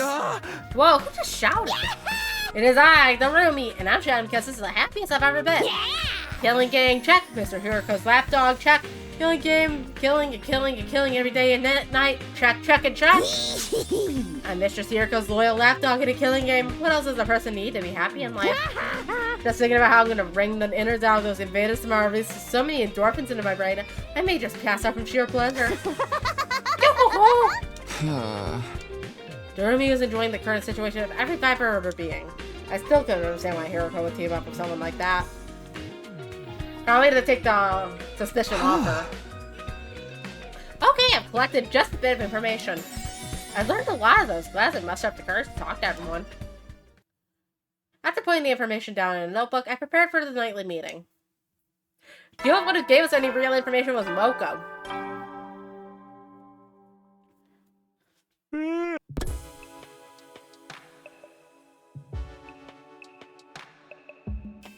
For the anti-sponsor alliance, the bedtime announcement was now the call to action to have a reminder of arrest. It's time for us to gather and report on the day's findings. So now we know it's highly possible the sponsor doesn't eat or sleep. And still manages to be so powerful. They should just quit sponsoring killing games and go make a killing in the business world instead. Who wouldn't be impressed by a corporate soldier who can work all day and night? This is neither the time nor the place to be joking around. That's precisely the time and place to be funny. Morbid humor's the best way to deal with morbid situations. That's just how strong the enemy we're up against is, right, Hiroko? The sponsor person is an enigma. Stays active for 24 hours of any sort of nutritional replenishment. Are we dealing with a robot? We can't rule out that possibility, considering what little we know of their identity. Be that as it may, I must commend you for a job well done. That was remarkable work for a person of your intelligence. Thanks, but can I get something other than a backhanded compliment once in a while? What's that joke? It must be. Your entire existence is one. Well, aren't you something yourself? I'll wait to share my additional findings on the bee's anatomy next. I got down to business today by dismembering the bee to its smallest parts. Some interesting truths were uncovered as a result.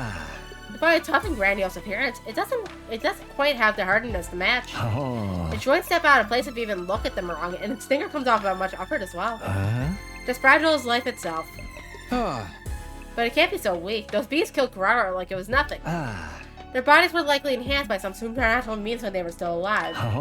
Supernatural, in other words, hemoanima. The ability to move around without needing to eat or rest, hemoanima enhanced bees. The more we try to pry into the sponsor's business, the more of their uncanny strengths we seem to discover.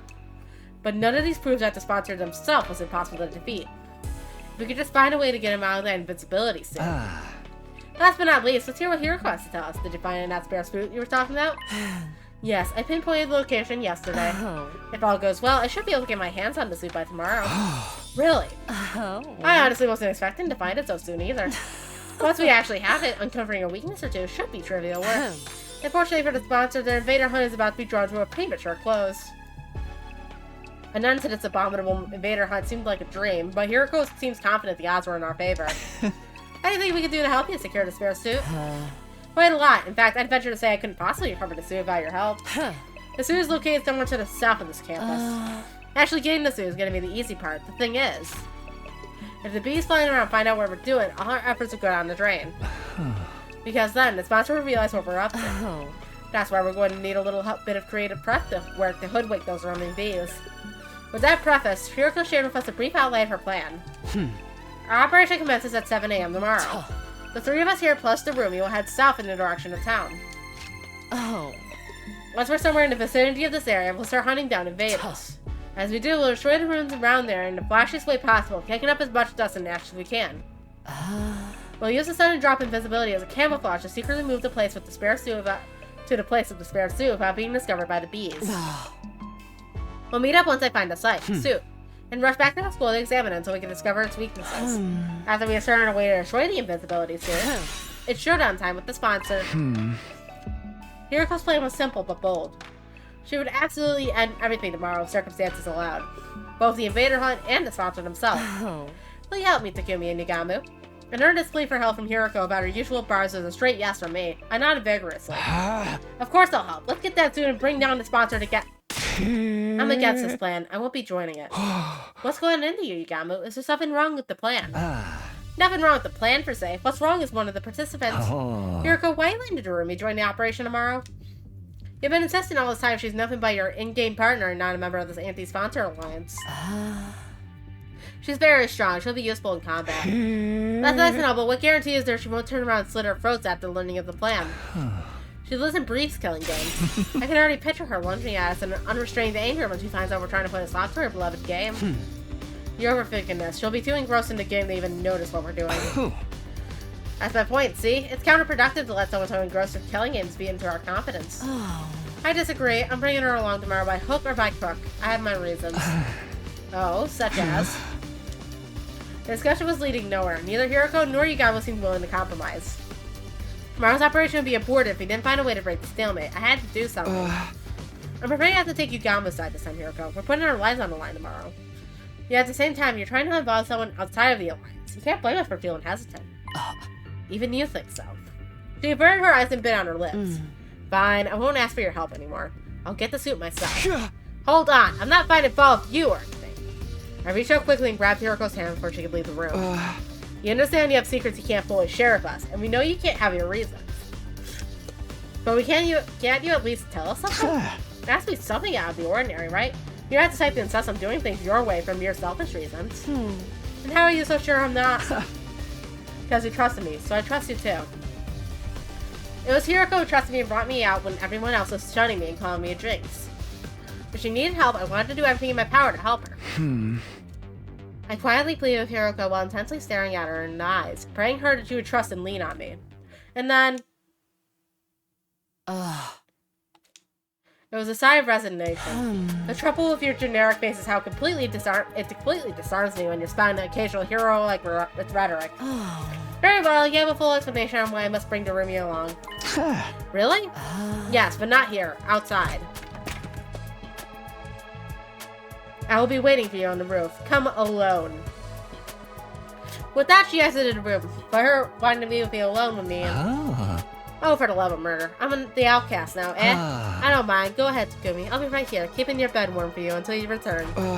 Yeah, thanks. I'll be right back after I hear what she has to say. Also, don't touch my bed.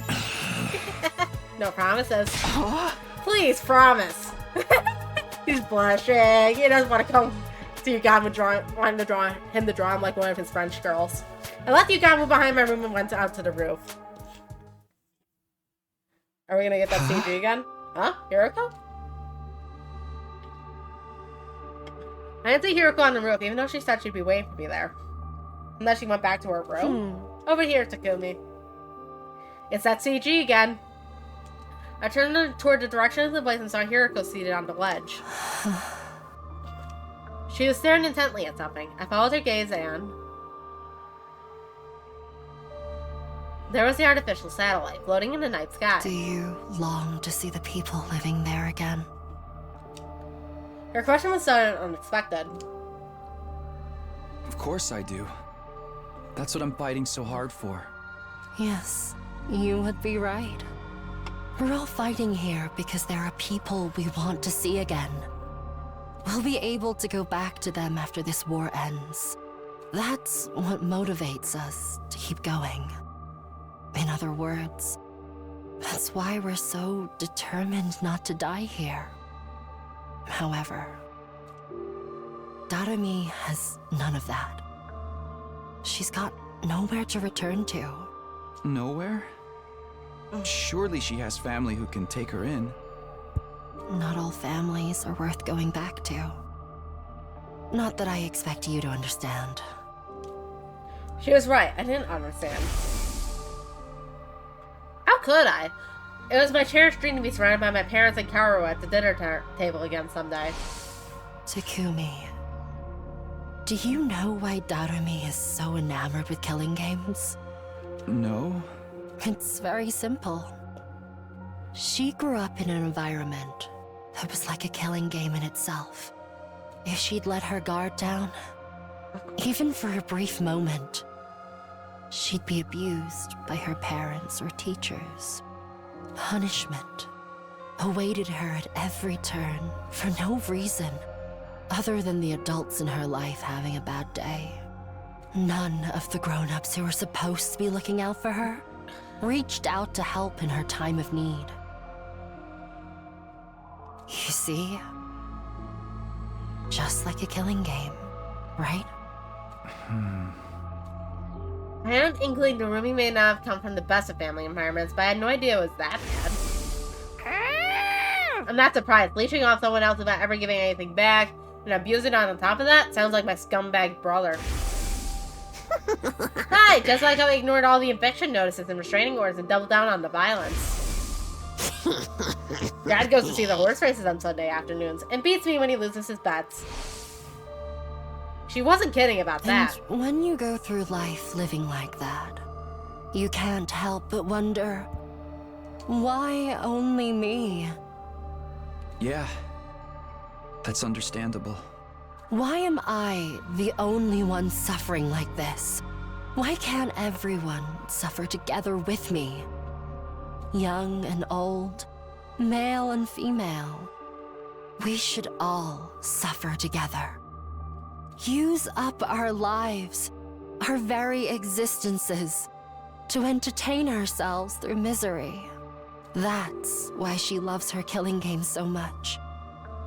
It's the closest thing to her ideal world she can find. So she was being dead serious when she talked about wanting to start a killing game. Dead and buried 6 feet underground.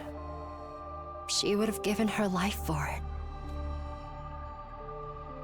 What sort of mentality could drive a person to be this desperate for a killing game to begin? Her wish to see the whole world turn into a killing game was never going to come true under normal circumstances.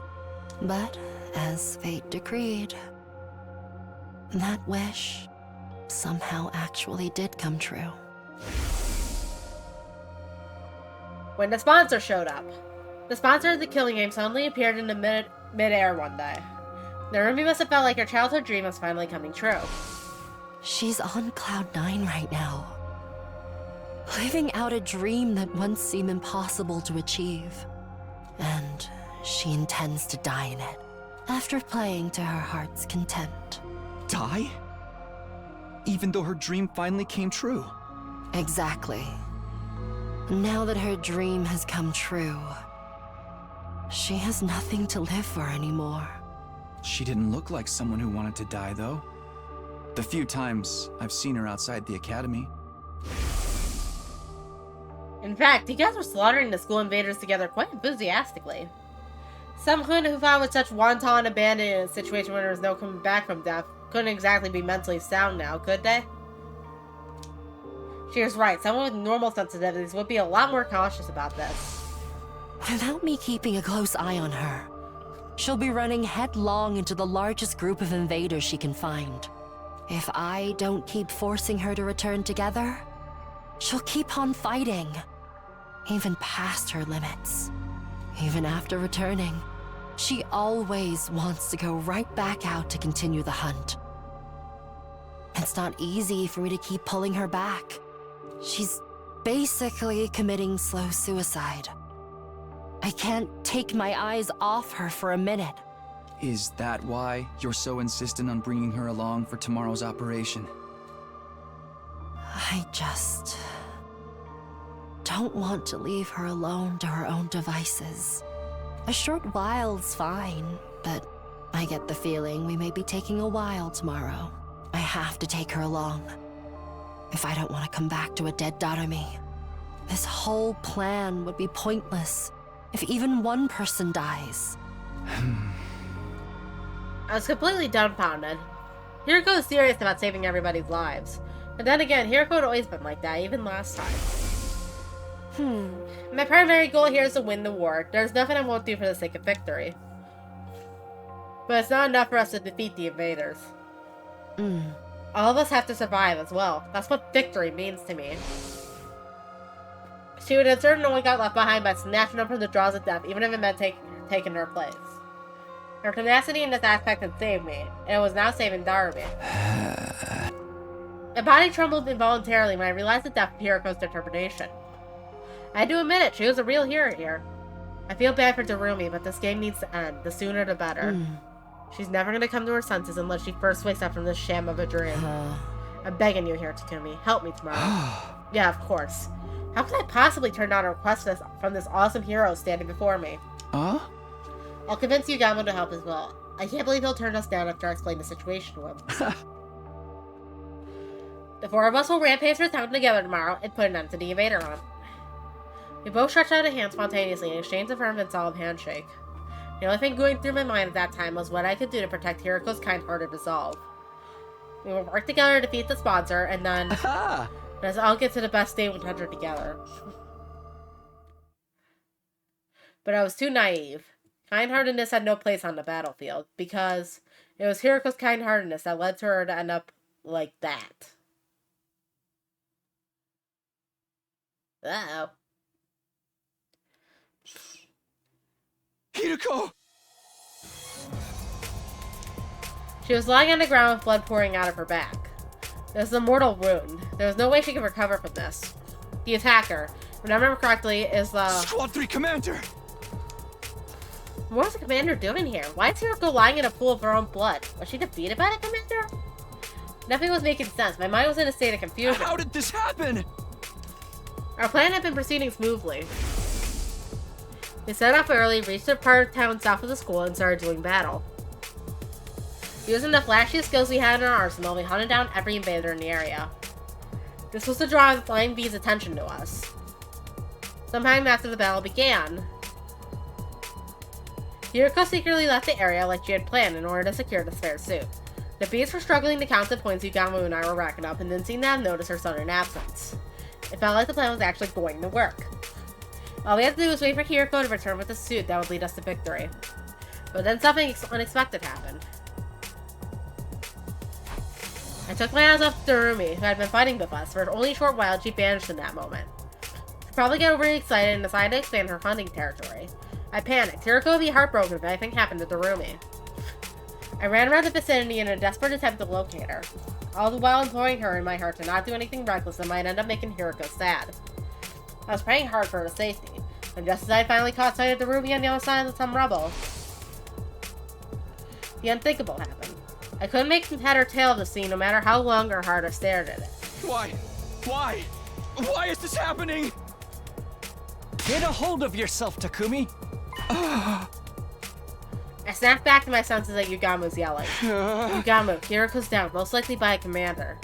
Yugamo's face twisted into a hateful scowl when he turned to look at the commander. That's why I didn't want Darumi to come along. She's too high profile in a lot of ways. You can't blame the enemy for zeroing on such a attention-grabbing target on the battlefield. I waited a commander attack Darumi first in this case. When Hiroko tried to help her, the commander attacked Darumi as she was rampaging around. When Hiroko tried to help, she got struck down instead. What do we do now? How can we save them both? Run away, that's what. The operation's failed. But we can't just abandon them. There's nothing we can do to turn the tide of this battle. Especially not against a commander. We need to survive so that we can carry on Hiroko's well. Yagama's decision was sound. The best outcome we can hope for right now is to avoid all of us dying. But did I really want that? What was the point of surviving if I had to abandon a friend to do it? Abandon Hiroko and Darumi to escape and wait for another chance. We're jumping to save them without caring about the consequences.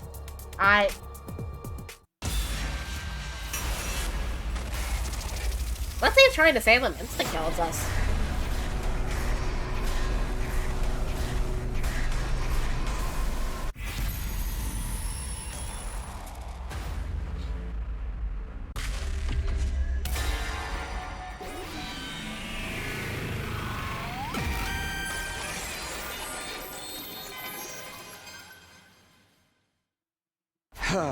I'm going to save those two. You better get out of here before the commander notices you. Don't be crazy, Takumi. You won't accomplish anything by dying here. I know, you're absolutely right, but... You are the Takumi I know. The same kind-hearted Takumi Sumino, with the most disheveled and generic mug, who always puts his friends above himself. Hiroko's put her trust in me. I won't abandon her now.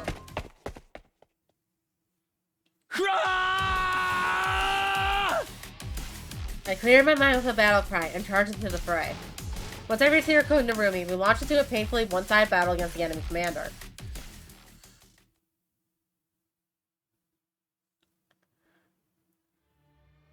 Whoop.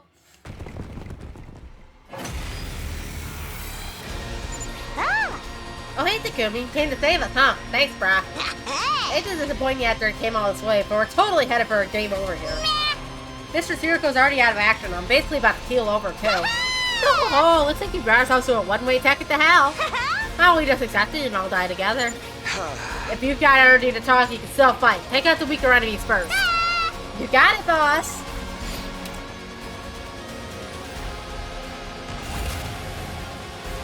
Oh, we gotta do this fight.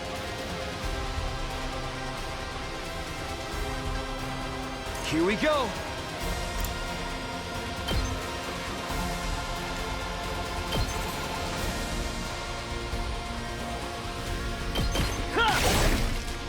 Let's go. Ready when you are.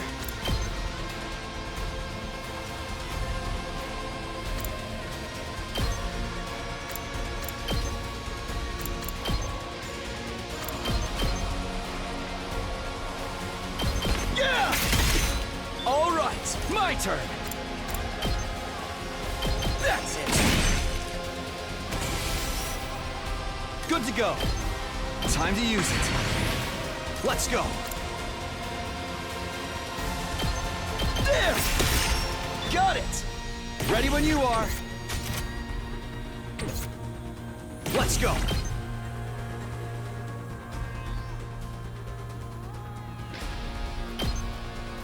One last strike!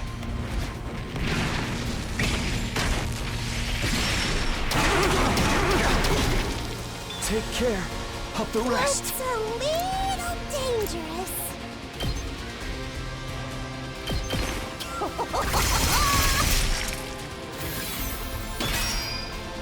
Seriously depressing. Let it be alone! Okay, your turn now.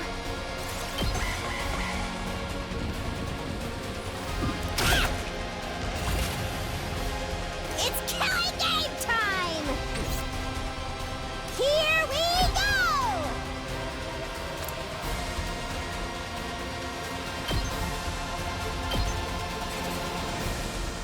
Stab, stab, stab!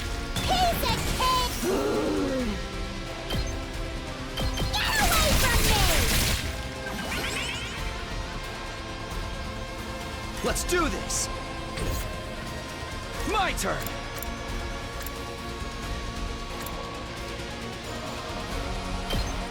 This should do it. Say when! Let's go!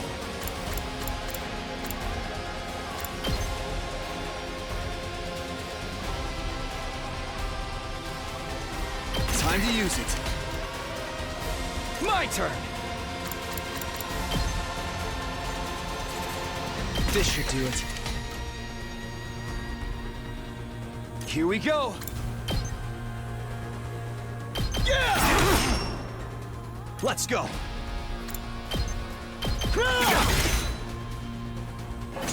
Oh.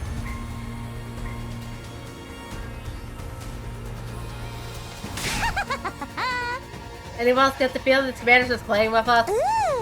He's not even attacking, he's just standing there, all menacing like. I guess he knows he doesn't need to get involved directly. We're already outnumbered and outclassed. It's only a matter of time until they overwhelm us. Damn it. Ah. You really are too dumb to live sometimes. Did you really think you could take on a commander with just two of you? Yugamu, what are you doing here? I told you to run. I'm making the most logical choice I can. We can't afford to lose you, Takumi. We'd have no chance of winning the war if we do. That means our only choice is to do something about this guy so we can all get away.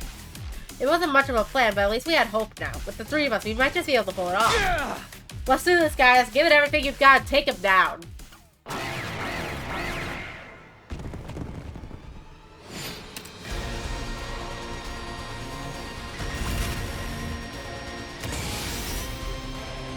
Say when. Ready when you are.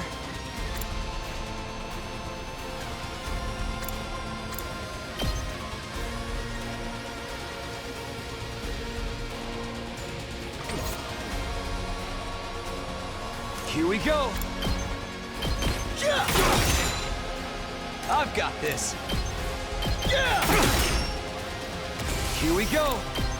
Take this. Ready when you are. That's my turn.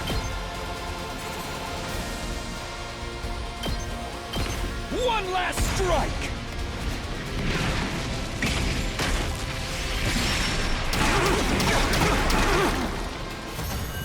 Whoa.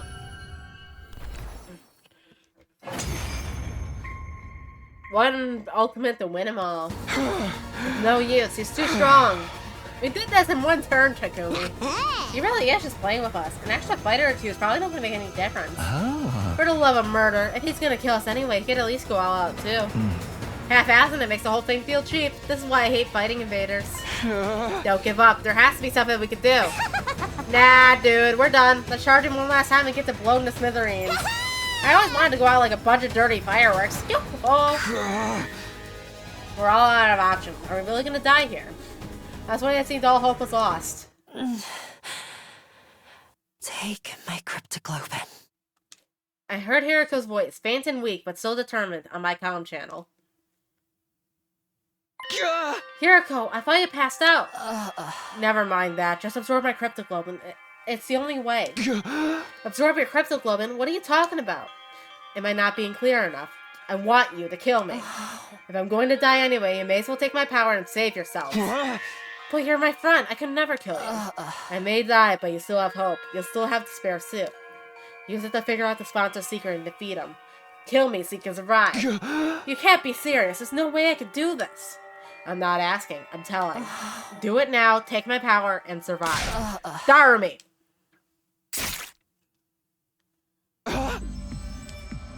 For a moment, I couldn't believe what I was seeing. Darumi had thrust a knife right into Hiriko's back.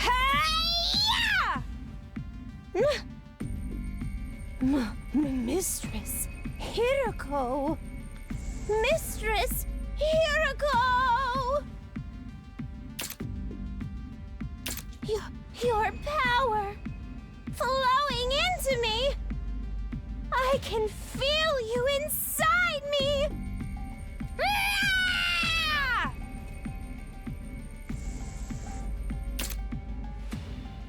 Like how her glasses remain.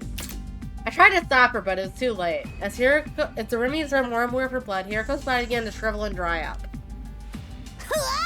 Oh man, oh man, oh man, oh man. I've never felt this kind of energy before. I'm in the zone now. I feel like I can fly. I can do anything. I'm good. Yahoo! Narumi threw back her head and let our praise cry of elation as totally at odds with just happened. What just happened? Don't you realize what you've done to Narumi? You just killed Hiroko. Save the reclamations for later, Takumi. Now that it's reached this point, we have to see it first. But Hiroko is... Narumi's overflowing with power right now. She might actually be able to beat that commander. Yugamo was right. Narumi was stronger than ever. She rushed around the battlefield like a berserker, swinging her weapons in every direction, even charging at the commander without the slightest trace of fear. No one can stop me now. By the time we were able to take stock of our surroundings, we realized the commander was no longer there. Did he just leave? Yeah, it seems that way. Have we really won? Somehow it didn't feel real. Relax, he's gone. I don't sense any trace of his presence anymore. Also, the thing Hiroko gave her life to get us is still here, and it's still intact. Yugamo held up the suitcase Hiroko brought from the school. It's most likely he had to spare the sponsor's suit inside it. We've done what we set out to do. Make no mistake, this is a win for us. It's just, we had to pay a pretty big price for it. Yugamo's gaze wandered to Hiroko's body. It was bad enough that she sustained fatal damage trying to bail Narumi out. But then her cryptoglobin was absorbed by the very person whose life she'd saved. As for Narumi herself, she was just staring blankly up at the sky. I could only imagine how she felt, having just killed someone who had been like a sister to her. I wouldn't call that Takumi. Do you not know what the word Yuri means? Takumi. Narumi literally said while she was barking to stay out of the Yuri zone. They were scissoring. Takumi. But before I could say anything... Yeah. Narumi. Her eyes rolled back in her head and she fell to the ground. Looks like she's finally ran out of steam. You'll have to carry her for now, Takumi. I'll dig a grave for Hiroko. Here's as good as a resting place for her as any. Yugamo began digging it with an old piece of wood, and when the hole was big enough, he gently lowered Hiroko's body into the ground. Hiroko. I'm sorry I couldn't save you. Oh, look at that. It's a CG from Round Zero. But I won't let your sacrifice be in vain. I'll use the suit you worked so hard to get us to figure out the sponsor's weakness, and then... I'll defeat them. And end this game. I promise. We returned to the school, determined to carry on what Hiroko had started. Unfortunately...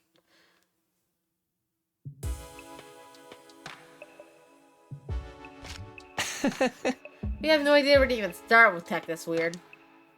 Yugamo and I had gone back to my room to look at the suit, but looking at it was about all we could do. Neither of us knew anything about the electronics or wearable technology or whatever it was that made the suit tick. Analyzing how it worked and how to get past its defenses was going to be hard, if not impossible. Well, if it's a protective suit made out of some kind of specialized material, that's about all I can say. Yeah, I can't figure anything else out either. How can something that's flimsy block our attack so completely? We worked so hard to get it. This feels like such a waste. Hey! Darn it, if only we had someone with actual engineering knowledge on our side. As if in answer to my exasperated cry. Someone's here at this hour? You don't think it's a sponsor, do you? It's not totally out of the question. They might have realized we got our hands on a suit just like theirs. The bell rang again. Pretending it wasn't here only put off the inevitable. The sponsor was relentless. If I was going to die anyway, I might as well put up a fight, here and now. I took a deep breath and opened the door. Tsubasa! I definitely hadn't expected to see her standing on the other side. Since this game began, everyone except Yugamo and Hiroko had been keeping their distance from me. Tsubasa's eyes were downcast. She looked like she might start to cry at any moment. Hey, what's wrong? Howdy, Tsubasa. You look pretty grief-ridden this evening. If something bothering you, you'd be glad to listen if you want to talk about it. I have a feeling we're not the kind of people you really want to confide in, though. Yugamo's laid-back attitude did nothing to put Tsubasa at ease. Eventually, she did speak up on her own. I'm sorry, Takumi. I'm so sorry. And all of a sudden, she burst into tears. Calm down, Tsubasa. What's all this about? What are you apologizing for? Is it because he didn't let me join your team? You don't have to worry about that. I'm doing fine. No, that's not it. I was there, Takumi. When Hiroko was fighting that commander, I was watching the whole time. Tsubasa was there too. I wanted to help. If I had activated my human animal, I could have used my card to get Hiroko and Dumurumi out of there and bring them back to the school. But I was so scared I couldn't move, and while I was wondering what I should do, Hiroko got wounded, and then I'm sorry, Hiroko, I'm sorry, Takumi. I just stood there and let her die. I know apologizing won't fix this, but I had no idea what to say. I knew all too well how much it hurt not being able to save someone. That's why I knew nothing I could say would take away that pain, but before I could even try... You're right, Tsubasa. A simple apology isn't gonna cut it. Yugamu got there first. Speaking in a harsh tone, I hadn't heard him use before. You didn't save Hiroko when you had the chance. That also put our lives in danger. That's not the kind of crime you could just wipe clean. Letting someone die is basically the same as killing them. And he had the gall to give Takumi the cold shoulder. At least he still had a shred of human decency in him. That's more than I could say for you. Yugamu, I know you're mad, but that's going too far. Tsubasa already feels terrible. She doesn't need you making it worse. No, it's fine, Takumi. He's right. I'm always like this. Whenever there's any kind of conflict, I just go with the crowd. When Gaku died, I suspected you because that's what everyone else was doing. I was the same when we decided to form teams. Everyone said to stay away from you, so that's what I did too. I never stand up and make important decisions for myself, and now Hiroko's dead because of me. Narumi's probably heartbroken too. I could have stopped all of that from happening. Wow, she really did see everything. She's probably still in shock. I'm a terrible person, aren't I? Treating my friend's life with so little respect. It's so disgusting, it makes me want to puke. Tsubasa didn't stop at dry heaving. She vomited all over the floor, tears still streaming down her face. You're amazing, Takumi. You jumped right in to fight that commander and try and save Hiroko. I can't believe I've been so awful to you all this time. I'm so sorry. I'm sorry, Takumi, for everything. I'd be lying if I said I was ready to completely forgive Tsubasa and call it all water under the bridge. But I wasn't going to hold anything against her, not when she was already suffering this much. Just the thought that I was still capable of some kind of compassion was comfort in itself. You can cry all you want, it's not going to erase what you did. The world wouldn't need a police if atonement was that easy. What's with you today, Yugamu? Tsubasa's made some mistakes, but you don't need to be so hard on her. Tsubasa, if you really want to make it up for letting Hiroko die, there's just one way. Indirectly or not, you caused a death. Now you have a duty to save lives instead. Save lives, but how do I... Oh. Just a suggestion, but how about you join up with me and Takumi? We're working on something that can save everyone, and we just so happen to need somebody with your particular skill set. It's kind of like carrying on Hiroko's legacy, too. This is what she gave her life for. Oh. Of course, it'll mean putting yourself in a lot of danger, but what do you say? Will you help us? Tsubasa didn't say anything for a while. She just stood there, staring at her feet. Then she nodded. Then she come to an important decision. Okay, I don't know what you guys are up to, but if it can save everyone, I'm in. So what do you want me to do? When Tsubasa said that, Yugamu turned to me and winked. Huh? How does he wink? He's got a fucking eye patch. How does he wink? If he winked with his invisible eye, then we wouldn't see it. And if he winked with his visible eye, it would look like he's just fucking blinking with intent.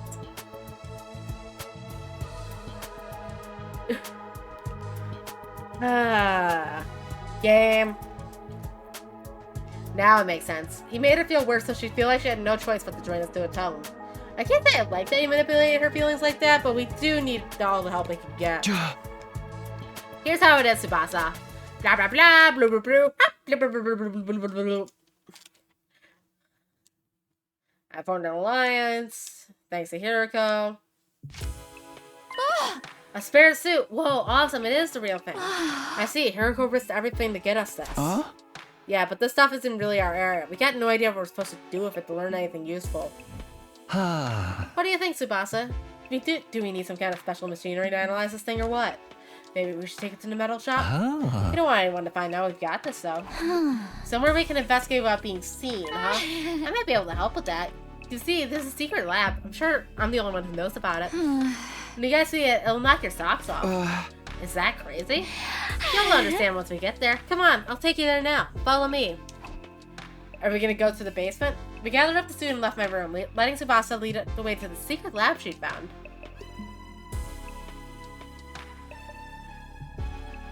Oh, nope, we're going to the shuttle room. Finally, we arrived at the raised stage area in the gym. This is your secret lab. I guess people don't come here all that often. Back up, guys. You're gonna fall. Go stand by the edge for a sec. Huh? Fall? Fall where? Tsubasa shooed us to the edge of the stage, then knelt down and began pulling out a broken floorboard. Rah! All at once, the board came loose and then... a hole. Peeling back that one board somehow made a huge hole appear in the stage. I happened to find a map of this room when I was fixing the corpse recovery drone program using the War Room computer. Sorry to have kept it a secret all this time. I always wanted a place like this so I could have all to myself. Oh. No, you made the right call. Now we have somewhere we can talk about worrying about being overheard. I'm gonna warn you, try not to be too shocked by what you see in there. If we are, try not to scream. It's like an echo chamber down there. Shocked, scream. What in the world is this lab? I don't know if I can explain it all that well. It'll be easier just to show you. There's a ladder leading down. Come on, before anyone sees us. Sure. Can't wait to see who sees us later. We followed Tsubasa down the ladder and into the secret basement room. Sure enough, what greeted us at the bottom was something I'd never imagined.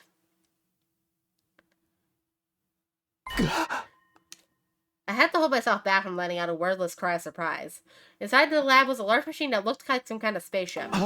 This is the escape pod. I'd seen it before, of course, at the end of my first 100 days here, but I never expected to see it here like this. Yeah, I was shocked when I first saw it, too. I knew it must be the pod you told us about. This place is probably designed to store it safely until it's needed. Is there any chance you could get it working now? I thought of that, but it's no good. It's locked up tight and there's no way to get in. We could probably force it open, but we can't exactly go into space with a damaged door. Unless the security measures to stop anyone using it before day 100. That's the only time we're allowed to leave the school. Well, we can think about the pod later. Let's concentrate on the suit for now. Do you need any machinery from the metal shop? We can go get it for you. No, I should be fine. There's plenty of gear in here for me to get started. I looked around the lab. It was full of miscellaneous machines and equipment. Probably stuff Tsubasa had brought in already. There were also a lot of weapons for some reason. I figured I'd make those and keep them here for emergencies, just in case we ever need to hole up in here. I've snuck some food supplies in too. Help yourself if you get hungry. It's a real stronghold down here. It'll make a perfect HQ for the anti-sponsor alliance. So how are you going to investigate the suit's capabilities? Got any experiments in mind? You basically want to know how to break through this suit's defenses, right? The best way to figure that out is to try a bunch of stress tests and see how it holds up. I tested its resistance to stretching, pressure, elastic, and plastic deformation. You can start to get a better idea of its fracture toughness. Deformation, fracture. Some of those terms were lost on me, but at least one of us knew what we were doing. Okay, well, let's get started. Figuring out this suit's weakness is only the first step. Once we've done that, we're taking the sponsor down. We spent the rest of the night testing and analyzing the suit in any way we could.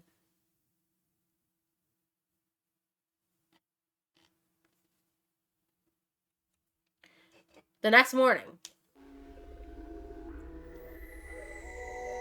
I made my way to the leisure lounge where the sponsor was loafing around as usual. Takumi Sumino. What are you doing here so early? Did you miss me? You could say that. I wanted to see you anyway. Do you have any time to talk? Hardly a respectful attitude to take towards someone in my position. But I'll allow it. You're one of my most accomplished hunters, after all. Hunter, me. No need to be modest. Just take a walk. The results speak for themselves. The sponsor gestured towards one of their bees and brought up the display of the leaderboard. I honestly didn't expect you to gain this much of a lead so quickly.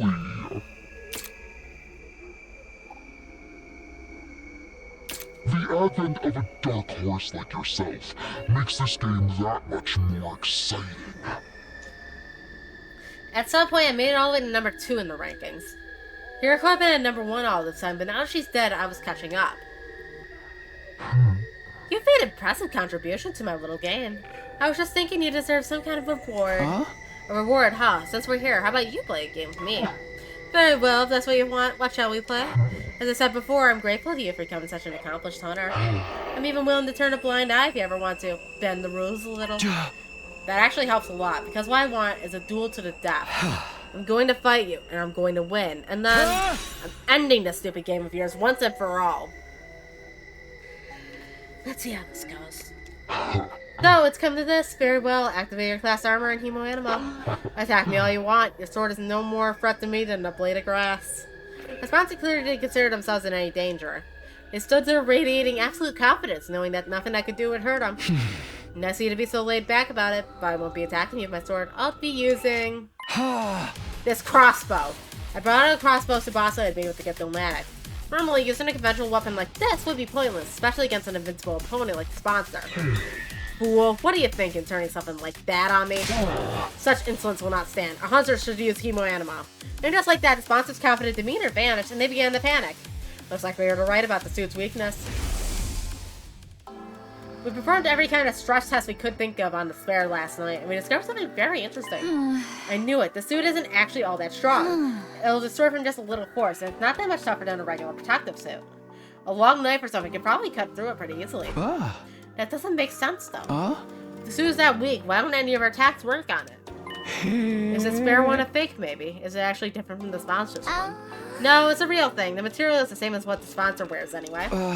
So why is this one so much weaker? I think it's not weak so much as it's built for purpose. What do you mean? Ever since I saw the suit, something about it has been bothering me. Looks like some kind of protective gear, so what is it supposed to protect its wearers from? Not sure I follow. Workers at nuclear power plants wear suits to protect themselves from radiation, right? The firefighters have ones to protect themselves against high temperatures, and differs from the ones for divers have ones for water pressure. Protective suits are made with specific hazards in mind. Stuff that's only a threat in certain environments and scenarios. They're not allowed to be used outside of those scenarios. Have you ever felt an actual radiation suit? They're basically paper thin. I think it's the same with this suit. It's designed to protect against one particular threat and nothing else. Protective gear for a specific threat. I desperately tried to think over what Tsubasa had said and what it could mean. What kind of scenario was the suit built for? That was obvious enough, to protect the sponsor from our attacks. The first time we fought him, we'd attack with every bit of Hemo Anima we can muster. But at the end of our assault, the sponsor was still standing, without having taken the slightest bit of damage. It was like our attacks, our Hemo Anima had no effect at all. And then it hit me, like a bolt from the blue. I knew what the suit was for. I knew what threat it was guarding against. Of course, the suit is... That suit is designed to repel any and all Hemo Anima attacks. But the trade-off is that it's weak against regular attacks, isn't it? You're letting your imagination run wild. I am invincible. You're pitiful and I cannot hope to understand my power. The sponsor's voice was calm, but they were clearly shaken. I had no doubt we were right about this. Hey! I only wish I'd noticed it sooner. The suit only blocked Hemo Anima attacks, not physical ones. It was such a simple weakness, but I could see why I hadn't thought of it until now. Our first encounter with the sponsor had totally demoralized us. We attacked them with everything we had, our very strongest attacks. And not one of them had worked. This person is invincible, it's no use trying to fight him. That was the idea that had been planted in our heads that day. After sowing that seed of doubt, we all accepted that we had no choice but to do what the sponsor said. But now, we know the truth. Once the trick is exposed, the con artist behind it is finished, just like this game. I'm warning you, Takumi, stand down now and we can forget this ever happened. This is for my friends. I pulled the trigger and fired off 3 arrows in quick succession. They pierced the seer and buried themselves in the sponsor's body. There was no hiding it now. My attack had clearly done damage. There were holes in the suit now. We weren't dealing with an invincible opponent after all. We did it! Did you see Hideko? We broke through the sponsor's defenses. He's gonna call the bees on. Not bad, Takumi Sumino. I'll confess, I didn't think you'd ever figure out the secret of my suit. For this, at least, I must congratulate you. Gee, thanks, it's an honor. But it's your death I want, not compliments. Me? Die? Don't be ridiculous. This game has only just begun. And you're forgetting something, Takumi. This suit isn't the only weapon I have at my disposal. I still have.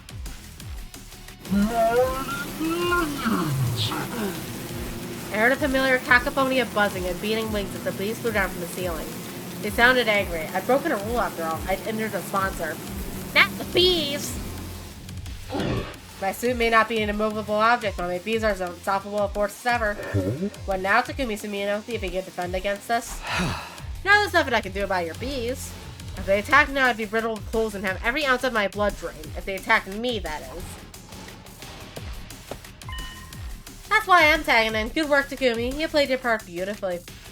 But against them with proper protection, things wouldn't be so simple. What? Who are you? Why do you have that suit? It's me, Yugamo Mikage. I guess you can't tell because of the voice, huh? Apparently, the voice changer came as a standard with these suits. This one destroyed Yugamo's voice to sound just like the sponsors. We decided to borrow one of your precious suits for a little while. It seems like the best way to stop me getting turned into a pincushion. The beast stingers was powerful, that much was true, but that was because they've been augmented with human anima. Despite a tough and grandiose appearance, it doesn't quite have the hardness to match. The joints snap out of place if you even look at them wrong, and the stinger comes off without much effort as well. Oh. It's as fragile as life itself. But it can't be so weak. Those beats killed Karara like it was nothing. Their body was likely enhanced by some supernatural means when they were still alive. Supernatural, in other words, hemoanima. The suits repelled any and all hemoanima attacks, with Higama wearing one, the beasts were no fraud at all. You and that suit have given us a lot of trouble. Now we're here using the same technology to defeat you. You know how it is, what goes around comes around. Insolence, this will not stand, don't you realize who I am?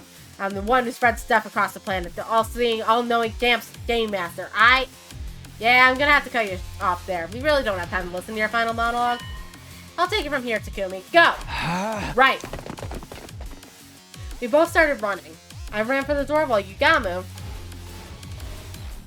charged right towards the sponsor. The beast dutifully flew in to protect their master, but all in vain. Yugamo swung to the side with one swipe of his arm, killing him instantly. The suit had made him the worst possible opponent for him to go up against. Finally, Yugamo reached the sponsor.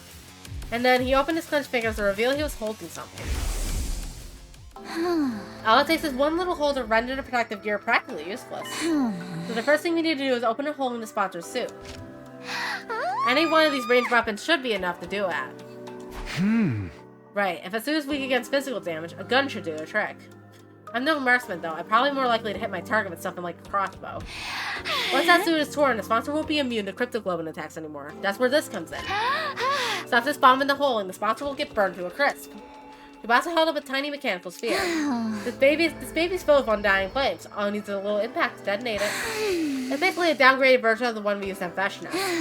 But I can only make one, so we only get one shot at this. If one of these bombs could destroy Veshna, they could destroy anyone. That included the sponsor, whoever they really were. We had our plan. All that's left is the sign rolls and iron out the details. Tsubasa would stand ready with a fire extinguisher outside the leisure lounge in case anything went wrong. I'd use a crossbow to puncture a hole in the sponsor's suit. And Yugamo would be the one handling the most dangerous part of the plan, actually detonating the bomb. Are you sure about this, Yugamo? You have to get really close to the sponsor to put the bomb in her suit in the first place. If anything goes wrong, you'll be left wide open. Don't worry about that. I'm really good at ramming stuff in holes that look like they'd be too small to fit. I'm trying to be serious here. I'm going to have to ask you to stick to the matter at hand. Sure thing, Takumi. Or you can be the one sticking it to me, if you prefer. You know me. I swing both ways.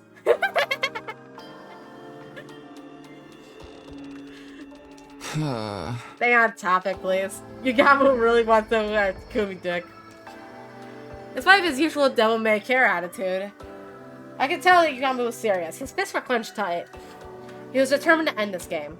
Even if it meant risking his own life killing the sponsor, he was prepared to do what needed to be done.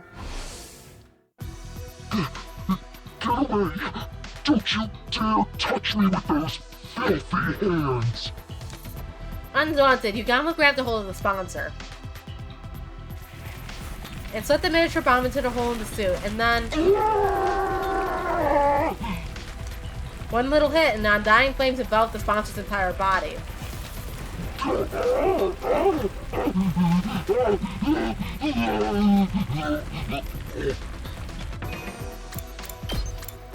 We're only on day 31. I don't think this is gonna be the end of the sponsor.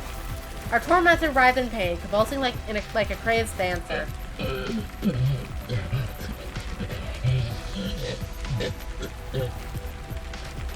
At some point, the sponsor's vocal cords must have burned away, because they weren't screaming anymore, just making hollow, choking noises.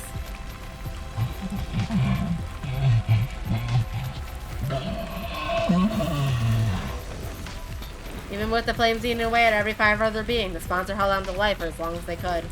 But finally... Oh! A gee! They let out one last unnatural, almost inhuman scream. The flames still licking at their body, they collapsed onto the floor.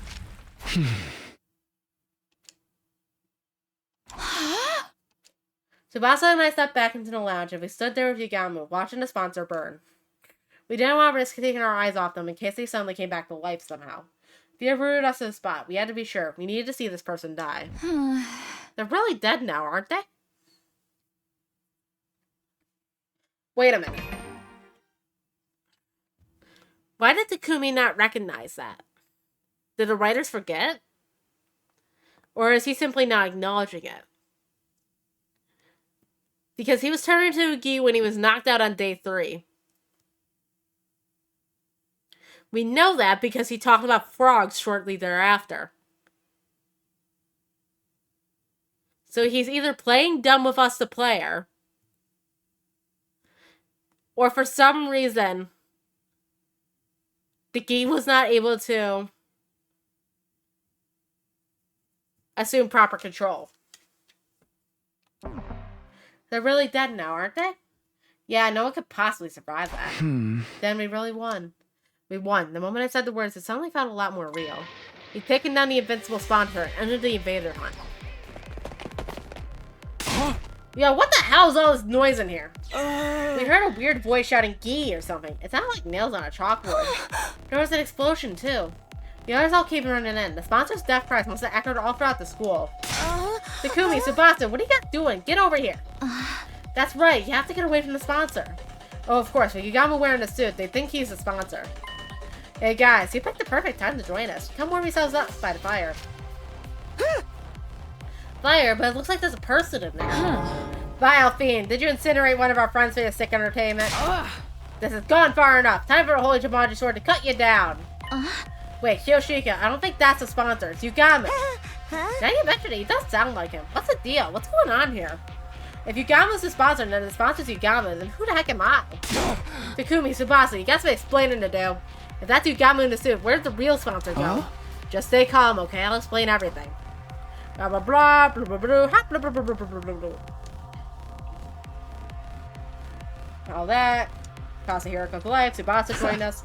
So you see, we don't have anything to worry about scores or executions anymore. It's over! We won! I thought they'd all be happy to hear about this. We just freed him from the life or death struggle we've been in since this game began, after all. What's the matter, guys? Is it really over, though? Yeah! The sponsor was so strong before, it's hard to believe he had killed him just like that. Glad to see that everyone else doubts it, too. Right, and we didn't see it happen for ourselves. You don't think we're lying to you, do you? No, that's not it. It's just... It's more like all this happening so fast. We weren't even there for so much of it. It doesn't feel real, you know?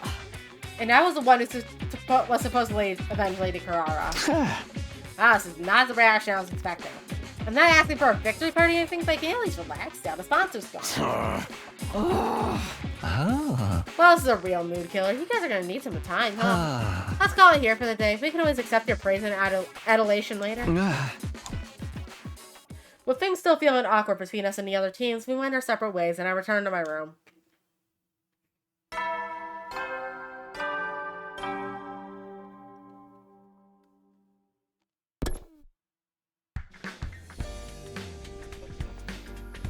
The morning announcement played just as I got back to my room. Yeah, I guess I should get some rest. I mumbled to myself and vaguely and practically threw myself at the bed. The moment my head hit the pillow, I felt a gratifying sense of accomplishment welling up inside me. We did it, Hiroko. We defeated the sponsor. Now thanks to you. My grief from losing Hiroko hadn't gone away, but I knew that she hadn't died in vain. The others would come around. They just needed time to process it. No more turning against each other. No more killing game. We can finally be a real team again. Maybe even friends. Comforted by that thought, I closed my eyes. From here on, we'd all live a fun, peaceful life. That's how I wanted the rest of our 100 days here to go. Just like the better times we had last time around. Maybe we could hold our barbecue party. Or a festival. Maybe we could all go to the beach together. That'd be a nice change of pace. Still imagining all those different possibilities, I found myself drifting off to sleep. This is not gonna work. But then my doorbell started ringing. A visitor at this hour. I really don't feel like getting out of bed right now. I decided to pretend I hadn't heard. Whoever it was and whatever they wanted, it could wait. My dreams were calling me.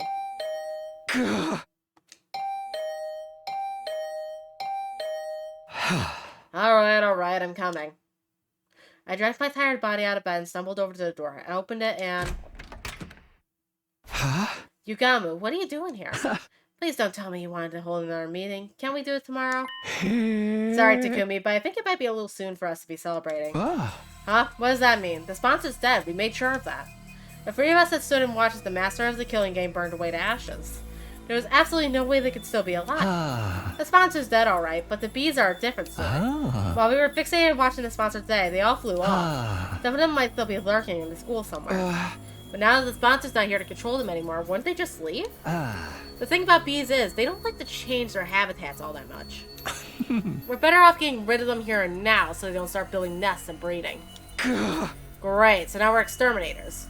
I wish I could just put off the job until later, but I knew I'd never forgive myself if someone got hurt because of those bees. Alright, I guess we should go look for them. How are we gonna do this?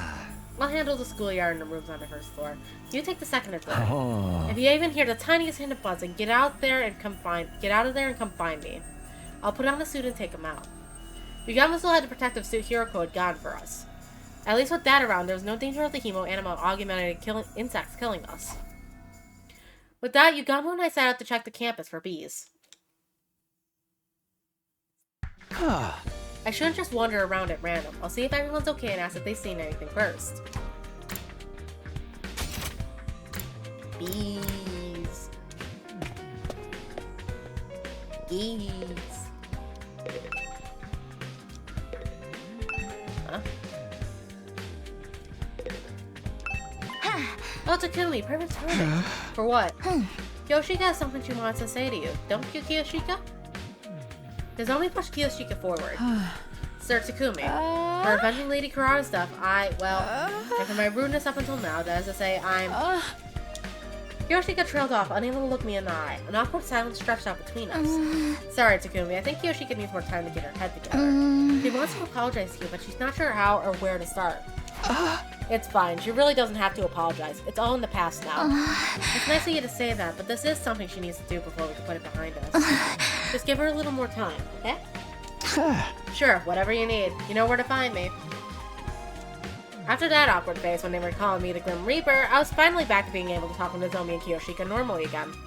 I found myself getting a little choked up. All that hard work defeating the sponsor had been so worth it. Didn't even ask them about the bees. We gotta know about the bees, you know? The bees! We can be bees, Mark. Wait, is that what we're gonna call this route? I need to think of a parody name for this route. So. Are we gonna go with the We Could Be Bees? I said We Could Be bees.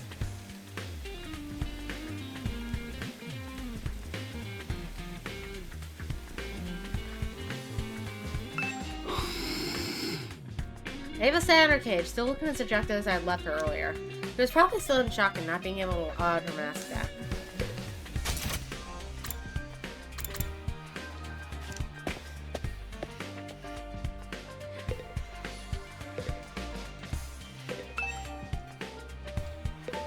Man, we can't even use it. Hey, how's it going, champ?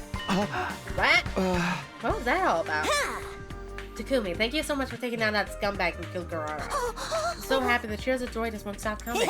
You're my absolute hero now. Best wrestler ever. Instant Hall of Famer, no question. I'm not a wrestler, though. Oh well, it's nice to see her so happy. Hey, Moko, we're checking to see if there's any of the sponsors' bees are still. Bye. Moko? Raka raka firecracker, sis boom da. Everybody hustle, woo! Victory! Moko might be a little too happy. I don't think I'll get any useful information from her. We can be bees, Mark.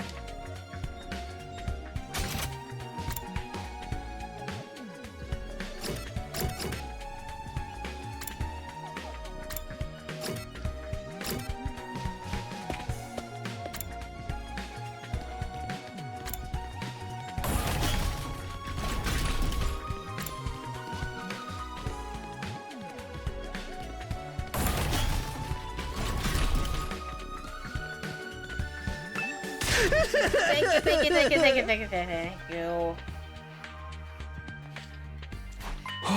Whoa, what's with all of you all summoning? If you hadn't ended the killing game, I would have been the one getting executed at the end of this round. By defeating the sponsor, you saved my life, Takumi. I never got the chance to say thank you this morning, so now I have to make up for that. You've given an insignificant dust bunny like me a second chance at life. I'm eternally grateful. It's okay, Shoma, really. I mean, this was all victory for all of us. By the way, have you seen any of the sponsors' bees around today? Thank you. Doesn't look like I'm going to get any useful information out of him. He wants to be bees. Oh, great. Now I'm gonna have fucking invincible brain rot, even though I've never seen a fucking minute of that goddamn show. The sponsor hasn't shown up here all day. Level with me, Takumi. Were you serious? Did you really kill that bastard? Yeah, I didn't do it alone, though. Yugamo, Tsubasa, and even Hiroko, they all put their lives on the line to make this plan a success. And now the sponsor is gone. We don't have to compete against each other anymore. Loosen up, Takamaro. You're allowed to be happy the invader hunt is over. You idiot. I got no right to be happy at a time like this. What do you mean? I'm so damn pathetic. I pushed you away, talked all that shit about you being shady, then went ahead and let you do all the hard work and save our asses. For real, I hate myself so much. I wish I could just drop that. Don't say that. You survived the killing game. Your life is precious. What's so precious about a life you gotta live in shame? Sorry, man. I just can't be around you right now. And hey, sorry about all that stuff. I'll find a way to make it up to you. His eyes downcast, Takamura slowly trudged away. You really don't need to do that.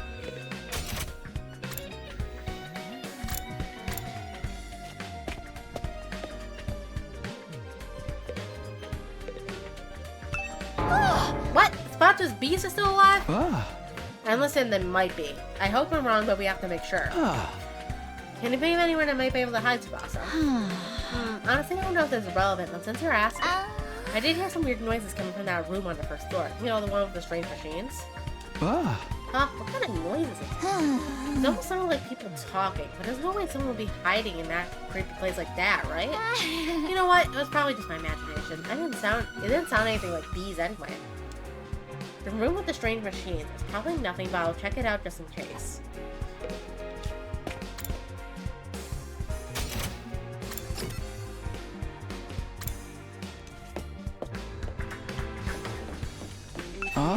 You're still here, Yugamo. We're gonna go search the first floor. I thought I'd check on the room before I start.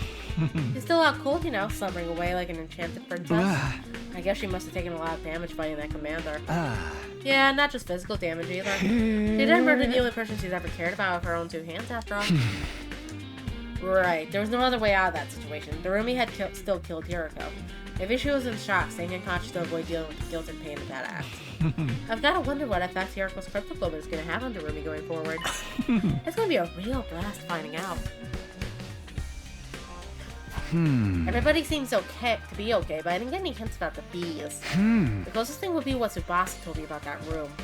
She said she heard people talking inside. Maybe the bees buzzing and wing beats just sounded like voices through the door? I made my way to the weird room to check it out, just in case. What I saw there was... more sponsors? Yep. I couldn't believe what I was seeing. The strange sound behind the door wasn't bees, it was a sponsor. It was supposed to be dead. And there were two of them. How? How are they still alive? If I don't stop them, the killing game will start all over again.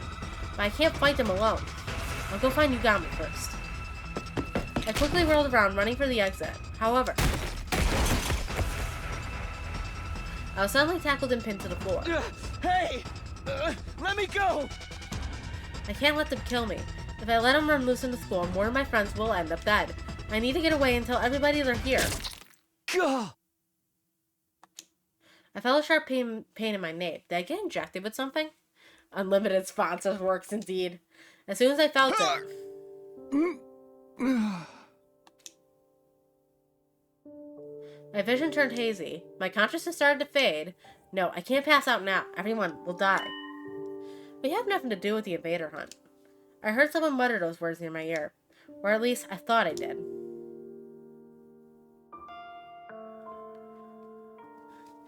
You look so tired. You need to sleep for another 57 days, Takumi.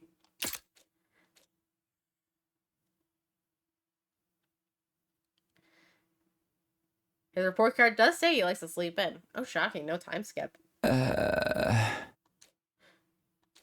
back hurts. For some reason, my bed feels really hard today. Did I fall out of bed some point and spend the rest of the night on the floor? This is in my room. I opened my eyes and looked around. I was in a room with the weird machines. What am I doing here? Why was I waking up in a creepy place like this? I had no reason to be here, did I? Wait, now I remember. Yugamo asked me to help look for the bees. My memory is coming back now. We were looking around the school, making sure the sponsors' insect minions weren't still lurking somewhere. But I couldn't remember anything from after I came into this room. It was all blank. Was somebody else in here? Did they attack me? If anyone or anything had a reason to attack me, it would be the bees. I was one of the people responsible for their master's death, after all. Maybe they wanted revenge. But if that was what happened, Yugamo, Tsubasa, the beast could be after them as well. I dashed out of the room in a panic. I ran all over the school looking for my friends. I checked both of the rooms, all of the classrooms, the library, and then finally...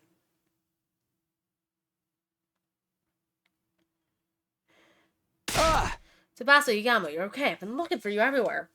I opened the door to the cafeteria to see the two of them sitting there, eating and talking like nothing was wrong. What's up, Takumi? You're sweating like crazy. Yeah, you look more excited in a bitchin' heat. They were both fine. I've been worried over nothing. Thank goodness. Sheesh, don't scare me like that. We're just gonna fucking gloss over the fact that Yugamo just called Takumi a bitchin' heat. I think we should be the ones saying that to you. Anyway, now you're here, you might as well join in on the strategy meeting. Yugamo and I were just talking about how to organize our search for the QB liquid. The what? What are you talking about? The QB liquid. Come on, you can't have forgotten already.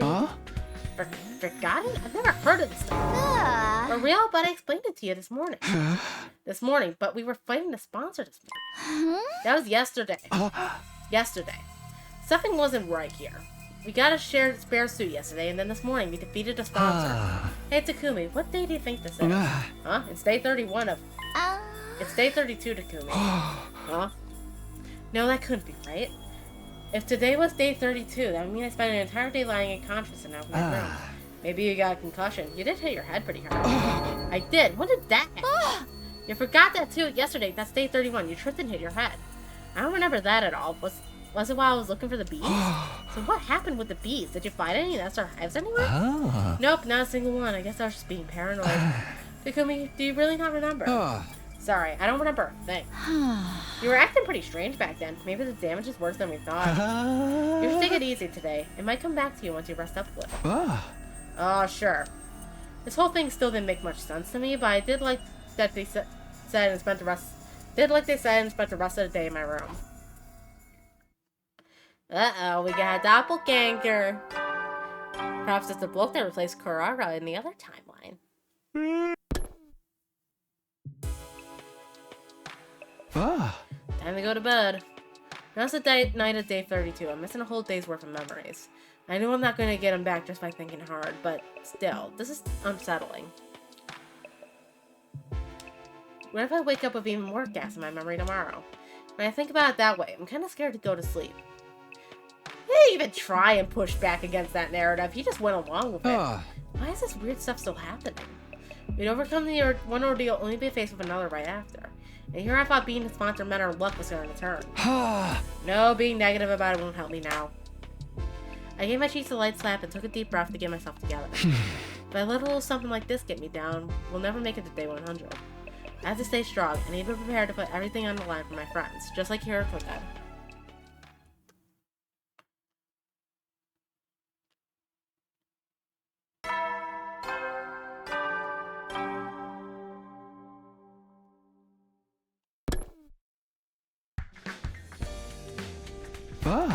Day 33, huh? I'm almost as if to reassure myself as I got up. Yesterday was day 32, today is day 33. No missing spots in my memory. Maybe it was only a temporary thing after all? What a relief. I was afraid we were going to have a new string of weird incidents on our hands. Hopefully now I can have a nice, quiet day. But no sooner had that thought crossed my mind when... Intruder's defense. An attack. So early in the morning, too. I knew it. My luck's worse than ever. I scrambled out of bed and made my way to the war room as fast as I could.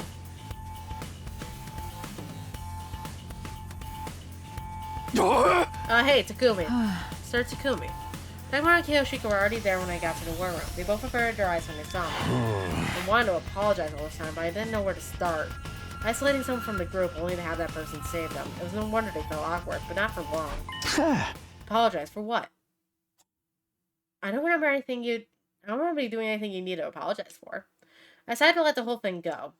The past was the past. There's no sense lingering on it or holding grudges now. I just wanted us to focus on the present and forge a better future together. You sure you don't want any payback? I treated you like shit, and you didn't deserve any of it. And that's not gonna forget about it, are ya? I already have. It's in the past. All I remember is that Takamura Yakushi is the kind of guy who will do whatever it takes to protect his friends. That's all I need to know. I meant it too. It hadn't been much fun for me, but Takamura had only been trying to keep the others safe in his own way. You're a real stand-up guy, Takumi. Hey, if your heart is larger than the ocean itself, you'll be the king of pirates someday, Sir Takumi. One Piece! Takumi, I know everyone's doing it, but I want to apologize to you. I'm sorry for treating you so coldly back when the invader hunt began. I felt terrible about it ever since. Guys, seriously, it's okay. Forget about it. I agree. I've had quite enough of this saturating sweet sentiment for one day. We're all friends again. Can't we just leave it at that? Special Defense Unit! Best friends in the world! You two were pretty mean to Takumi too, you know? That's just how they are. Not even an iron claw can get them to apologize if they don't want to. I didn't really care about what happened before. We are a real team again. That's all that what mattered. They were friends and allies, all of us together. Sorry to bring the mood down, but shouldn't we do something about the invaders? They're advanced a pretty long way already. Oh no, I totally forgot. Come on, everyone, let's get out there.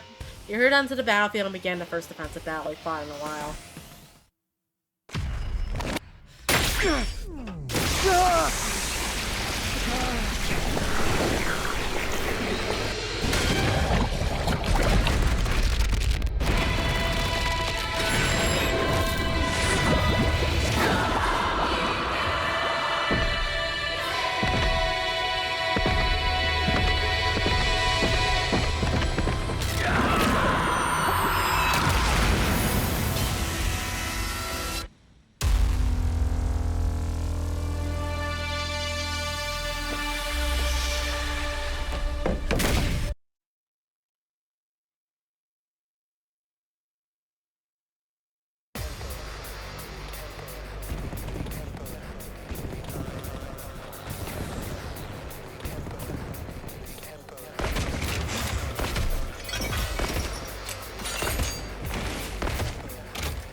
Well,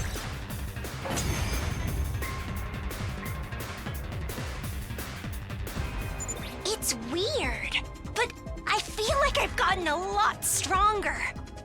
It must be from all the fighting we did during the hunt.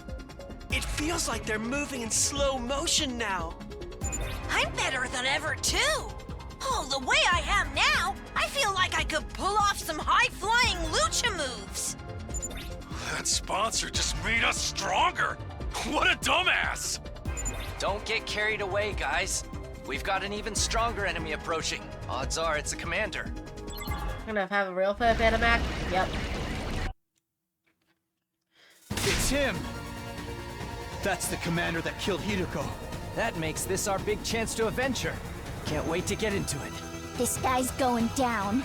I won't stand by and let him escape this time. All we could do before was force him to retreat, but now we're not gonna lose this time. If we all work together, no one can beat us. Let's do this, everyone! For Hideko!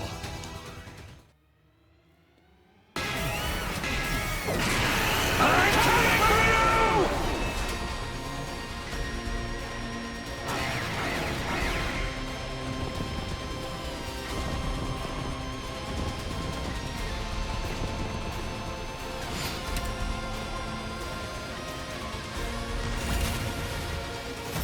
Well,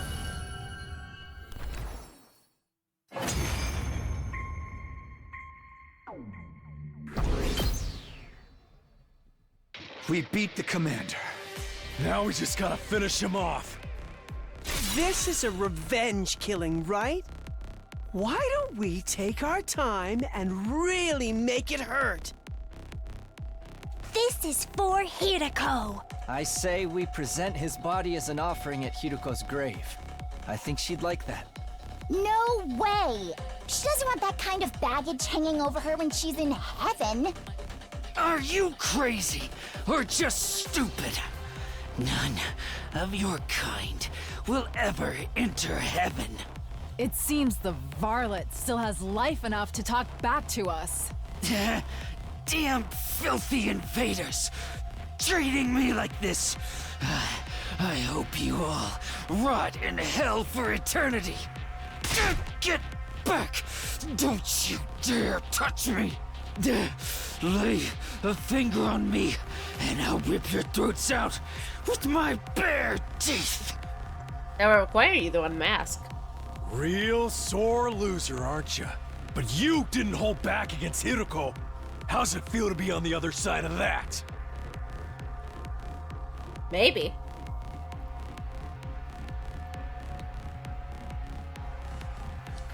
Actually, they mentioned Shion as the second coming. They talk about the second coming of Christ in Christianity. Does that make whoever came before Shion Jesus?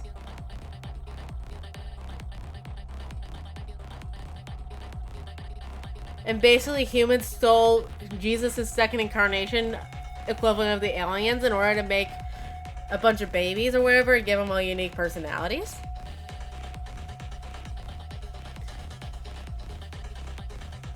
Maybe they got away with that because of the fact that it's Japanese-focused satellite instead of a Western-focused one.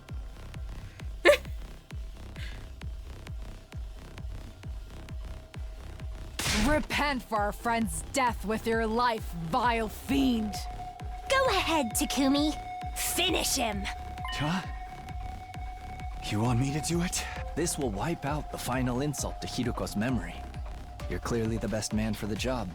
Yeah, I think that's what she would want to. Tear him apart, Mr. Sumino. Okay. Somehow I felt like they wouldn't let me say no. I took a step forward, took a step closer to Animac. Damn it. Damn it.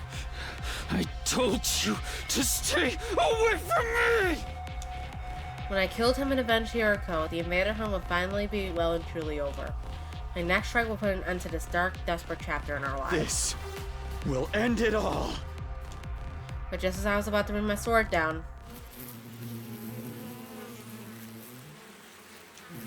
I heard a sound that couldn't possibly be real. Not here, not now. And then it finally happened. A huge swarm of bees appeared, gathering in the air above Animac. Gotta love how they reused the cutscene for Garara. Didn't know he had the exact same physique as her. A moment later, they attacked, draining every last ounce of his blood with their razor-sharp stingers. Now just a blackened husk, his body fell lifelessly to the ground. For a moment, I was so shocked I couldn't speak. How did this happen? Why are the bees here again? Naturally, it's because I am alive and well. Whoop, another sponsor. I knew it wasn't gonna end just with that.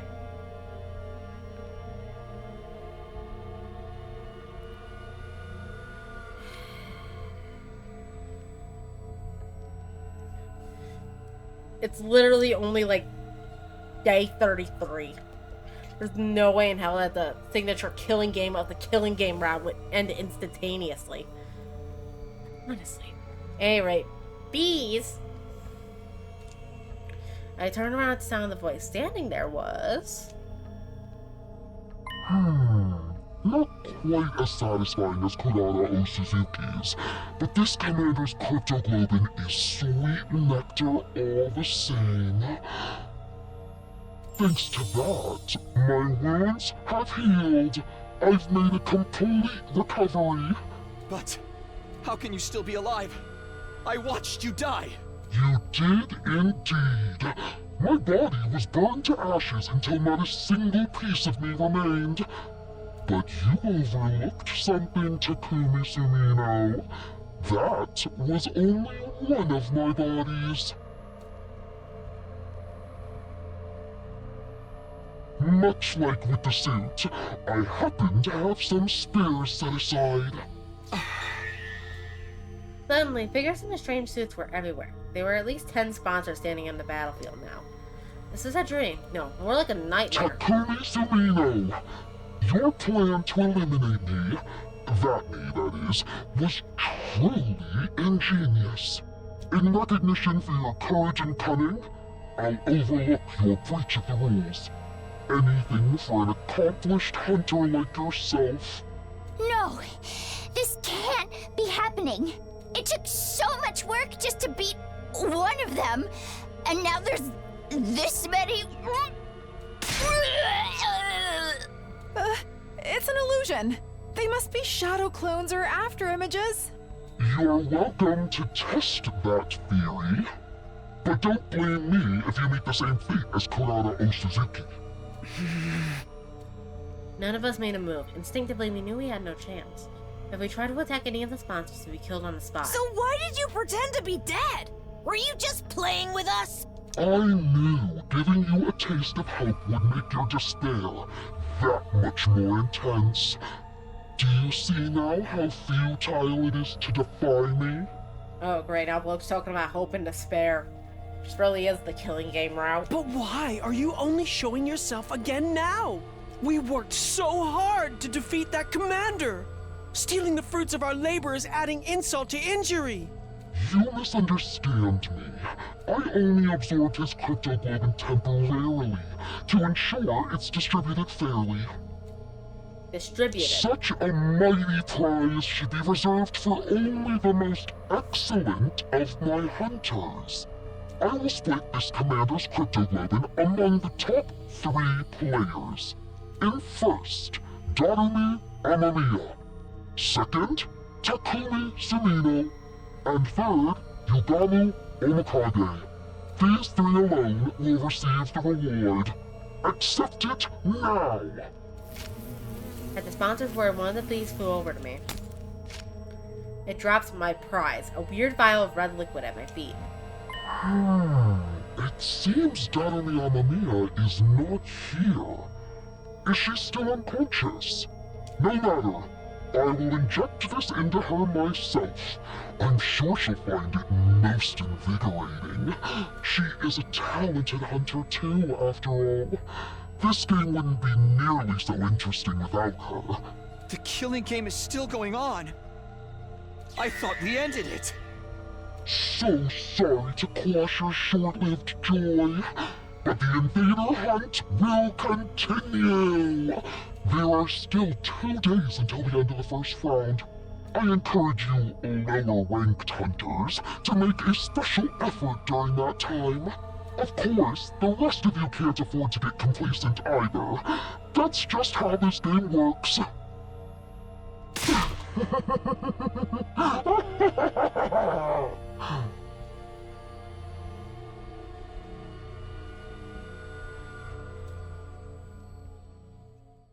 The sponsor's laugh echoed across the desolate battlefield. The defensive battle was over, but the invader hunt was back on. With our lives once again at the mercy of the rankings, it felt like a truly hollow victory.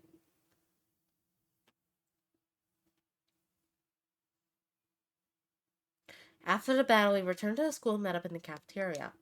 We needed to discuss what we were going to do next. So basically, the hunt is back on like nothing ever happened. To think the sponsor would come back, a villain like that has no right raising from the dead.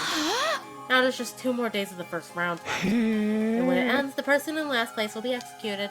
The killing game wasn't over. The sponsor had multiple bodies, making him effectively immortal. Now that we knew that, any hope he might have built up would replace with despair. I don't think I could do this anymore. Following that person's orders, risking my life playing this terrible game, it's all too much. There, the sister dears. Don't worry, your dear brother will protect you. Even if I have to sacrifice everything to do it. Damn it, this whole thing is bullshit. I can't believe the sponsor played us like that. All that despair and frustration needed an outlet, and the target Takamaru settled on was... Yo, Takumi, what the hell is going on here? You told us the sponsor was dead. Sorry, I'm just as surprised as you guys. Why are we doing this? Why are we doing this? Did you expect him to know that the sponsor had multiple fucking bodies? We barely managed to figure out how the fucking suit worked. Are we just gonna go back to the status quo where Takumi is a fucking pariah? I don't think any of us expected to sponsor that multiple bot. You're saying you didn't know? Don't lie to me, man. You and that bastard were working together this whole time, weren't you? What? That's crazy. Of course we haven't. Hey! Then why are the only ones who got prizes from your team? You sure it wasn't some kind of payment for going along with the sponsor's act? No, why would you even think that? I'd never betray you guys. You still took that little handout of any kind of protest, almost like you already knew it was coming. And now you'll probably end up first in the rankings for this round. It's close, the game is over, so none of us have been earning points over the last couple of days. Your position is just as strong as before, while you've lost any chance to catch up to you. You get to survive to the next round, while your partner, the sponsor, gets to mess with us. It's a win for both of you. Again, why are we doing this? I can't believe we let you fool us like this. Sir Takumi, all this time you colluded with our enemy. You betrayed us all. I have your head for this. Don't do it, Kyoshika. Put your sword away. Back off, guys. Takumi's innocent. How many times are you guys gonna make the same mistake? Hey, I've tried to talk to Takumi. He legit saved my life. I gotta look at the bigger picture here. Every time I put my trust in him, something bad happened. First Gaku died, then Kurara, and the Invader Hearts died. Right when it looked like we were out of the woods, suddenly the game's back on. We're in last place. Oh, that can't just be a coincidence. What am I supposed to think? Takamaru glared at me like I was the absolute scum of the year. You really are a jinx. No, you're worse than that. You're like the Grim Reaper. Nothing good ever comes from being around you. So do us all a favor and stay away from us! When I heard the anger in his voice, I knew my dream was over. Making it to A100 if everyone worked together as a team, that would never happen. That's all I gotta say to you. From here on, we're enemies. Don't come talking to me like we're still friends. Hey! Ima, Kako, let's go. We gotta earn some points to get ahead of those guys while we still can. Takamaru stormed out of the cafeteria, taking the twins with him. Now it's come to this. I must retreat to the mountains. I'll undergo an intense training and unlock the power I need to strike down every one of those Carson sponsors. Kyoshika, no. You can't go out there alone. At least let us come with you. Nozomi's team hurried away as well, even just me. And my only two friends in the world. Sheesh, what's with those guys? All they killed for some dumb prize Takumi didn't even ask for? They can't help it. This game's made them paranoid. Everything seems suspicious to them now. Even a little vial of cryptoglobin. Yugamu was right. All they wanted was to get rid of the Grim Reaper in their midst. The vial was just a convenient excuse for them to do that. Speaking of the vials, I wonder what the sponsor said that. Something about ejecting Dorumi? It seems Daddy Amamiya is not here. Is she still unconscious? No matter. I will inject this into her myself. I'm sure she'll find it most invigorating. Right, that means the sponsor probably wants a Dorumi. She could be in danger. Come on. We ran for the stairs and headed up to the roof. We couldn't let the sponsor do anything to Dorumi. Hiroko had given her life to save her. She was her legacy. Dorumi. We wrenched open the door to find the Dorumi's room and charged inside.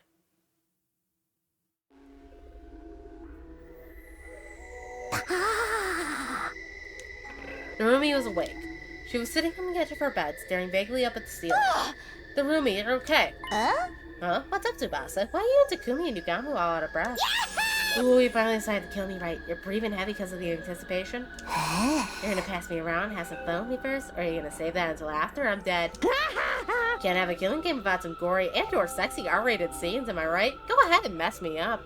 Should we film it for posterity? Make sure you get my good side when my eyes roll up into the back of my head. Why you stop talking crazy for a minute, Dorumi? Thank goodness, she's just the same as ever. Morbid, inappropriate sense of humor included. Are you alright, Dorumi? You're not sick or in pain or anything. Nope, I'm at 110% A-okay. In fact, I think I'm actually getting some sleep for once. Has made my skin healthier than usual. Oh man, at this rate, the bags under my eyes might disappear. I love those little black smudges like they were my own children. I don't think I can bear losing them. Wait, that's not just eyeliner? Well, anyway, I'm glad she's okay. There's just one more problem. How exactly am I supposed to treat Dorumi from now on? Obviously, I want to honor Hiroko's last wish and do whatever I can to make sure she survives. But she's also technically the person who killed Hiroko. There's no getting away from that. Then again, does Darumi even know what she did, or has she repressed the whole episode? Hey Darumi, how much do you remember about what happened before you blacked out? Pretty much all of it. You, me, Yama, and Mr. Suriko all went off on a picnic, and then we got attacked by a commander. Mr. Suriko got mortally wounded protecting me, and then I stabbed her in the back and killed her. That's just what covers everything, right? So she remembers. I have to think she'd been happier if she forgot, though. It's bad enough that she had to lose Hiroko, but now to have to kill her herself? What can I even say to someone who's been through something like that? Should I try to comfort her? Reassure her that she did the right thing? I'm out of my depth. I have no idea what to do here. Okay, Takumi, it's your turn. Tell me what's been happening while I was out. Is the killing game still going? Yeah, it is. It hasn't been a constant thing, though. We managed to end it once, but then it just started up again. I explained everything to Darumi. I told her about how we formed the anti-sponsor alliance with Hiroko, about how Hiroko had obtained one of the same kinds of suit the sponsor wore, and how with Tsubasa's help we figured out its weakness and taken down the sponsor. Of course, after that, the sponsor came back and revealed that they had multiple bodies. So in the end, nothing we did even mattered. Tears had sprung to my eyes while I was telling the story. Saying it out loud made the pain of losing Hiroko feel fresh and raw again. And then, it happened. Are you okay? She started acting really weird, even by her standards. She was stuttering the same syllable over and over again, making her sound like an old static radio. Come on, Darumi, what's... That's what you get! Finally, Darumi screamed so loud I had to cover my ears. When her voice had finally stopped echoing around the room, I took a moment to process what she had actually said. Did you seriously just say, that's what you get? Well, duh, it's your punishment for being dumb enough to try and end the hunt ahead of time. Killing gives our immutable law of nature. You can't just end them. How can you be so stupid? Moron! Moron! Let's book that attitude. I know you only just recovered, but there's a limit to what I'll put up with from you. Hiroko wanted to end the invader hunt so no one else would have to die. She gave her life to do it. Are you just going to trample over her feelings? Vicious Hiroko, stop the killing game. You're crazy. She was the goddess of this game. Goddess. Vicious Hiroko reveled in the slaughter and bloodshed. She was the perfect embodiment of everything the invader hunt stood for. And now she's in my tummy. That makes me like the holy mother god of the goddess or something. Darumi tenderly placed both hands over her stomach. Watch over me, Mistress Hiroko. I'll kill lots of invaders and offer up their blood in your name. I'll knock everyone else out of the rankings and reign supreme as the Queen of Kills! Let's all have fun killing each other, guys!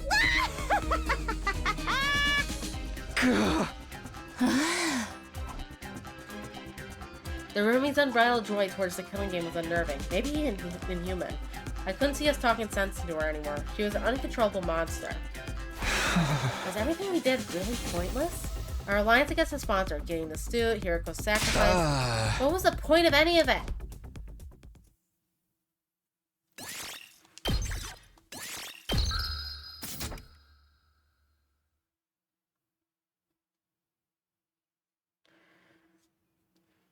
The day after the sponsor came back to life, Yugama Tsubasa and I got together for another meeting of the anti-sponsor alliance. The way I see it, we got two options open for us. Continue playing the game or kill the sponsor to end it. What, again? Is that even possible? That's something we can discuss if we choose that option. Right now, we gotta decide on what direction we're going to take. I say we, but really, it's up to you, Takumi. Huh? You want me to decide? You are the alliance's leader. That's what Hiroko said, remember? I'm to think of it. She did give me that job, didn't she? You have just been appointed the leader of the anti-sponsor alliance. She might have even given me the position because she knew she was going to die. Is that why? Did you think I could hold the alliance together even after she was gone? Are you sure you want someone like me as your leader? I don't really have any skills or talents. Nah, dude, it's gotta be you. You got the courage and the resolve we need to get us through this. I'd like you to be leader too, Takumi. I just know if anything happens, you'll come to my rescue. It's reassuring to have someone like that in charge. You guys. Honestly, I think this might be too much for me, but if these two are willing to put up their faith in me, I can't let them down. Alright, I'll accept this position as leader. I might not have very much going for me, but I'll do everything I can to keep you safe. That's the spirit.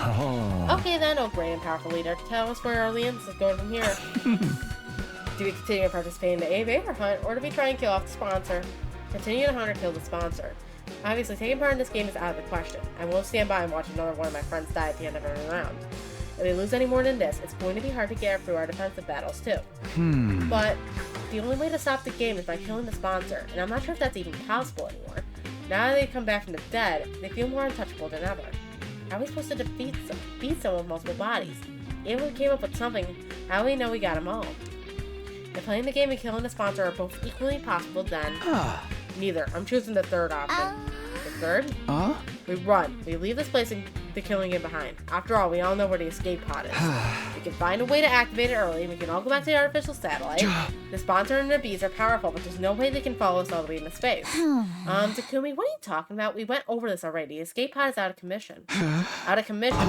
You mean we can't use it at all? Since when? Tsubasa remembered Takumi in his head that time. Oh, so you forgot about that too, huh? In that case, it'll be easier to just show you again. Come on, let's go to the hangar. Tsubasa led us to a storeroom underneath the gym. And there I saw...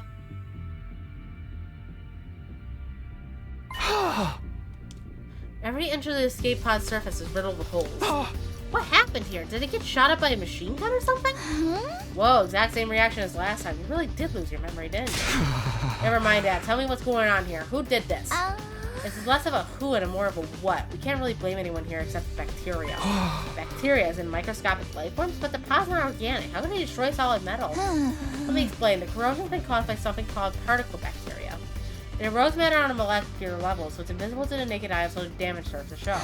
The bacteria eats away at metal to grow stronger. Actually, I'm not sure if eat is the right word. Technically, it's more like the energy released during the oxidation process allows the cells to reproduce.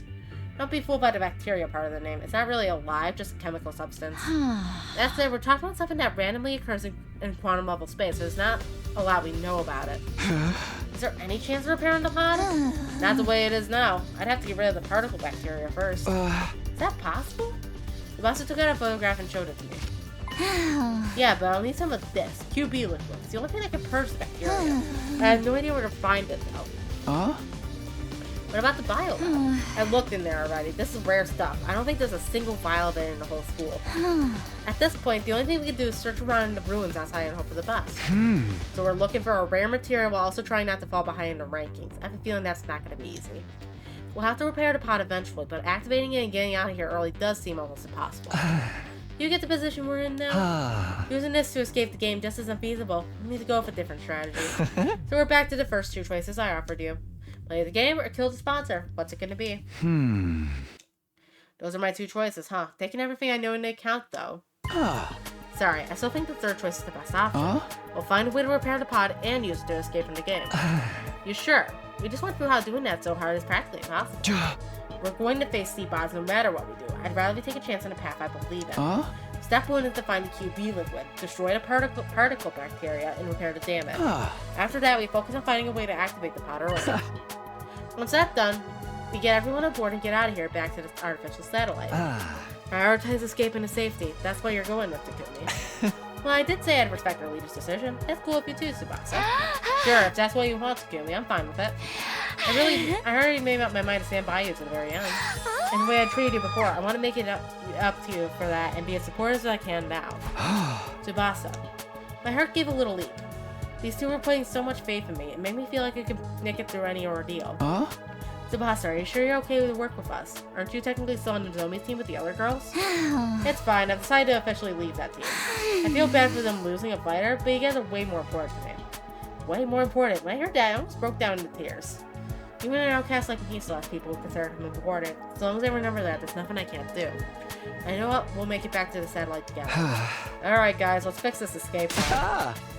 We're all going home, and we're going back alive. We had our goal, now we just have to start making it a reality. Our first order of business is going to try and find some QB liquid. Out beyond the school, we explored the rooms of our one-fit stores, ransacking the shelves or anything that looked like what we needed. Of course, we should have known better than to think we'd find something that rare that easily. Before we knew it, the sky had turned to a dark orange sunset. I feel like the sun's going down. We should probably call it a day soon. It's not dark yet. Let's keep going a little longer. Overdoing it's not going to help anyone, Takumi. The search could take a while, and we need to conserve our strength. And don't forget, tomorrow's the last day of the first round. You never know what might happen when things get right down to the wire. You need to be ready to deal with any kind of unexpected conflicts. Oh right, it is tomorrow, isn't it? Based on our current standings, no one from our team was in any real danger of being executed, but it made sense to be careful all the same. Alright, let's head back for today. In the interest of staying fresh for tomorrow, we returned to the school and went straight to bed. Time passed and eventually... the final day of the Invader Hunt's first round arrived. Shoma did fucking nothing. Amazing.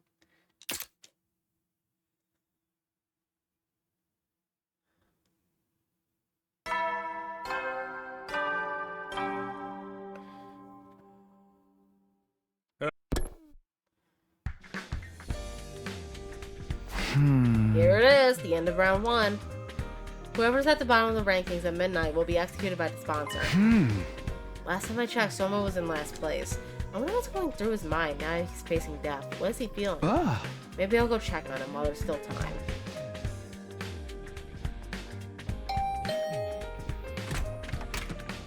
Oh, Takumi, good morning. Morning, Shoma. Sorry to call you on you so early. It's fine, I don't mind. Are you feeling alright? Spending too much time breathing the same air as me will probably spoil the rest of your day, you know. His self-esteem is just as low as ever, but he doesn't seem scared. Shoma, how can you be so calm? Today's the last day of this round of the game. You're at the bottom of the rankings. If you don't earn some points quick, then... I know, but it's okay. I've decided to accept my death as gracefully as I can.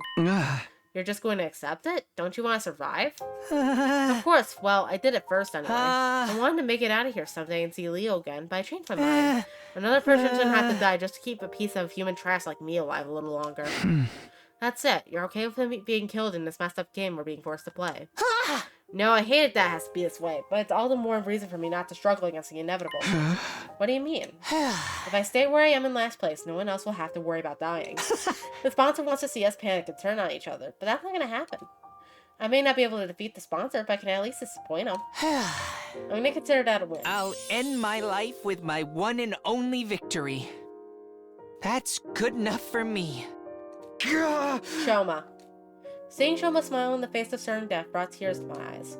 All this time we've been so focused on our own survival, and here he was, willing to give his life to save the rest of us. That had to take a tremendous amount of inner strength, and kindness, too. Actually, since you're here, do you think I could ask you for one last favor? A favor. Can you take over looking after Ava for me? She needs someone to bring her food and clean her cage and talk to her so she won't get lonely. The fact that I'll be leaving her alone here is the one thing that still bothers me. I just want her to be happy. Ever since I refused to give Ava her mask back, we hadn't exactly been on great terms. But this was Shoma's last request, and I ordered him to try. I nodded firmly. Sure, you can leave Ava to me. I'll do whatever I can to protect her from harm and misfortune. I promise. Thank you. That's such a relief. And I really do have no regrets. I spent the whole of that day with Shoma. He told me about Ava's favorite foods and regaled me with stories about him and Leo back in the residential complex. We passed the time chatting aimlessly, even after the sun went down. But then, on the stroke of midnight...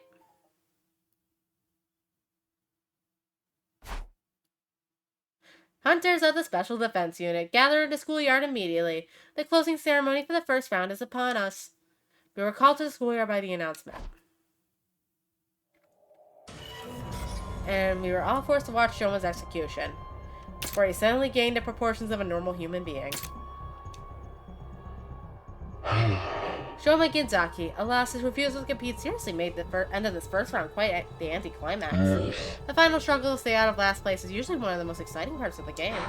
I hope we'll have no cowards in the next round. I encourage you to pull all your energy into the hunt from now on. You don't want to end up like him, do you? Shoma is just a shriveled up corpse now. He looks so small, like some kind of grotesque figurine. Damn it, I'm sorry I couldn't save you, Shoma. I'm sorry, Shoma. Middling in flavor, yet ample in nutrients. Thanks to his contribution, we become stronger still.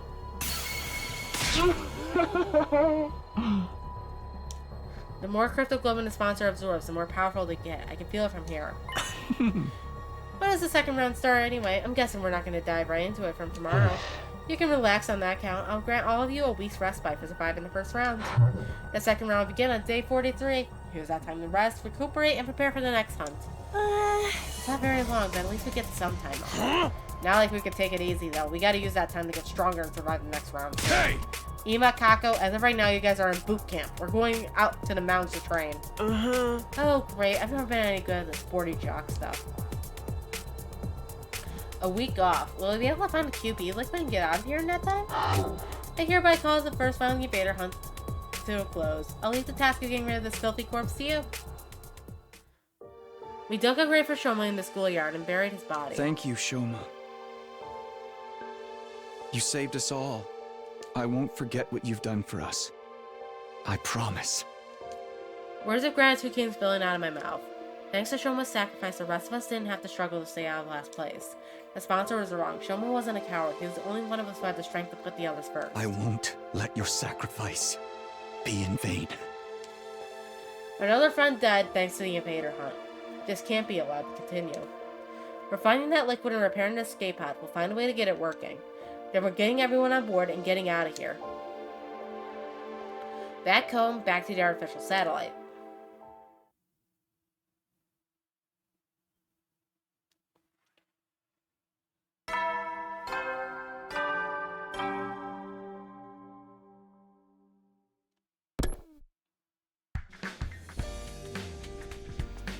Day 36. This is the start of our week's break from the invader hunt.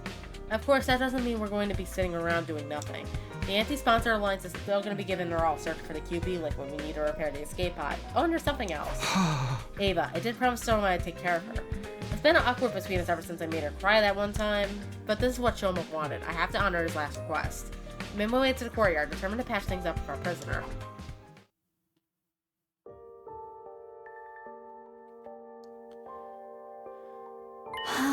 I see, so Shoma's dead. Ava's face fell when I told her what had happened. He was such a timid boy and a little strange, but I liked him. He was kind, even to a prisoner like me. Leaving you behind was his only regret. He said he wanted you to be happy. He really was a great guy, no matter how bad things looked for him. He was always thinking of others. And now it was my turn to carry on that legacy. Hey Ava, I'm sorry I broke my promise in returning your mask. Do you think you could find it in your heart to forgive me? Shoma asked me to take care of you in his place after he was gone. I know you probably won't like seeing me every day from now on, but... No, I don't mind. In fact, I've wanted to apologize to you for a while now. I'm sorry about last time. I shouldn't have reacted the way I did. That mask is just too important to me. It's easy for me to get carried away. Ava bowed her head in an apology. Unlike our last conversation, she was clearly thinking a lot more calmly and rationally now. Or maybe calm wasn't the word. Maybe it was more like resignation. Her face is eerily still, almost devoid of emotion. I still didn't have it in me to act like the situation was any better than it was, either. The mood began to stagnate. If you're that concerned about having your face exposed, I can get you a hat or something. No, that wouldn't work. I decided to never cover my face with anything other than that mask. Oh, wow. Okay, I didn't realize it was such a specific belief. Without that mask, I'm nothing. I can't stay calm, I can't gather my courage. You're really attached to it, huh? Is it like a source of support for you? Of course it is, that mask. It's the only of its kind in all the world. My daughter made it especially for me. Your daughter? You have a kid. Do I look too young to be a mother? Technically, it was my brother's wife who gave birth to her. But after her parents died, I took her in. Even if we were only tangentially related by blood, she was still my one and only daughter. It was a shocking revelation. Ava, a mother. But there was more to it than that. Something here didn't add up. Invaders were creatures created by the Earth itself to help bring about world death. That's what we've been told. The Earth wasn't given birth to them to further advance world death and eradication of all life on the planet. You've seen the way they fight. It's not such a stretch, is it? And it would explain why they're so fixated on destroying the school. Have we been wrong this whole time? Did the invaders actually have their own lives outside of world death? It would be easy enough to get the trip. All I have to do is ask Ava, what are you? I forced myself to hold the question back. What mattered right now is finding the QB liquid and fixing the escape pod. If we let the true nature of the invaders distract us, we'd never get any of that done. Oh, Commune. I miss you so much. Ava muttered that last sentence under her breath, staring up at the sky through the bars of her cage. Commune, that must be her daughter's name. After that, I met up with Yugamu and Tsubasa, and we set out for the day. Outside the school, we began our search for the QB liquid for new vigor. We pinned down a potential location on a map we found in the library beforehand, and found ourselves shifting to revel in the old pharmaceutical facility. We had nothing to show for our hard work that day. The only thing we found in the ruins was regular junk. Finding what we needed wouldn't be so easy. There were bound to be days when we walked away disappointed, just like this one.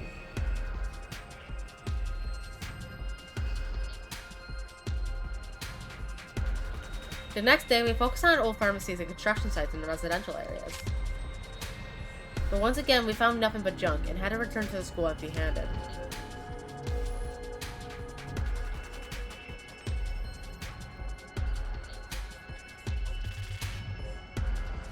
The day after that, we searched the rooms of every house we could find from corner to corner.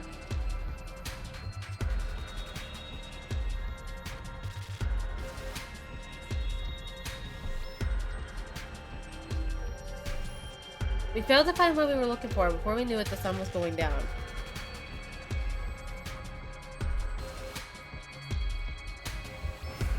We failed to find what we were looking for before we knew it, the sun was going down.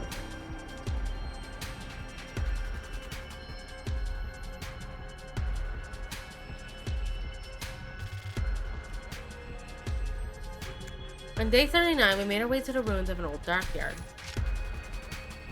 We searched all day but didn't find anything that looked like it could be QB liquid.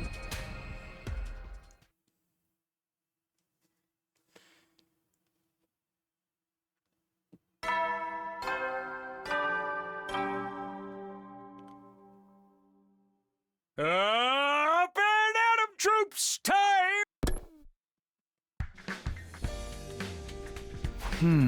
Day 40 already. There was only 3 days of our break left, including today. I wanted to find a QB liquid before the start of the second round, but at this rate, I don't think that's going to happen. We just don't have enough people to cover all this ground. Let's face it, the chances of the three of us stumbling upon something that rare was always pretty slim. What am I saying? It's not over yet. I gave my cheeks a light slap to chase those negative thoughts away. We'll find that liquid. We have to. I tried to reassure myself as I set out for another day's searching. Just as I was leaving my room, someone called out to me, but it wasn't Yugamo or Tsubasa. Hey! Morning, Takumi. Huh? Huh? Moko. Kiyoshika too. What are these two doing right outside my room? Aha! We were taking a start on a new segment, kind of like a Mojiro Knows Best morning edition. Oh, what? Exactly what does that mean? Hey, Sleep, I want to have a breakfast with you. Hey! You haven't been to the cafeteria in a while, so it might be nice for us to eat together and maybe catch up on some stuff, you know? Something was weird. Despite Moko's cheerful demeanor, Kiyoshika was still just as silent and sullen as ever. When you say catch up on stuff, what kind of stuff are you talking about? Well, you know, just anything that pops into our heads. I'm sure we could think of something. Like the state of pro wrestling and the TRC, our favorites for the next championships, the latest backstage gossip, or hey, maybe even the physical condition of the other members of the Special Defense Unit. Okay, this is more than a little weird now. Why would I talk about how the others are doing with these two? They're not even on the same team right now. This was a bad idea, Lady Moko. We shouldn't involve Sir Takumi in this. He is the Grim Reaper, after all. Asking him for help will only make things worse. And if anything bad were to fall Lady Nozomi, Nozomi, wait, what does this have to do with her? Is she okay? Did something happen to her? Ooh, why would you think that's gosh to me? That's some imagination you've got. But Kiyoshika literally just said. Whoops, sorry Takumi, looks like our time's up. We gotta get out of here and head to the next sayonara. Until next time, bayonara. Moko hoisted Kiyoshika up like a sack of potatoes and hurried away. Nozomi. I could go after them and ask them what's wrong with her, but the way they are now, I don't think they'd tell me anything. Yugamo, Tsubasa, and I set out for another day searching for a QB liquid. But my heart wasn't in it. I was too distracted by the idea that Nozomi might need my help. Needless to say, we didn't find what we were looking for that day either.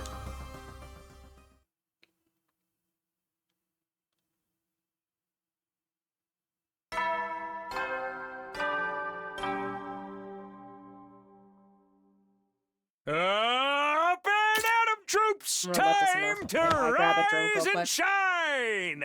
Get ready for your 41st day of active service here at Last Defense Academy!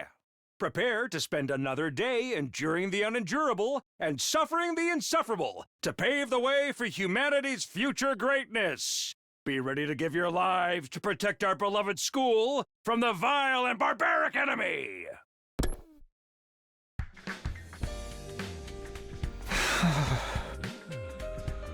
And now it's day 41. Things were beginning to feel pretty hopeless. Gotta get readjusted in my seat.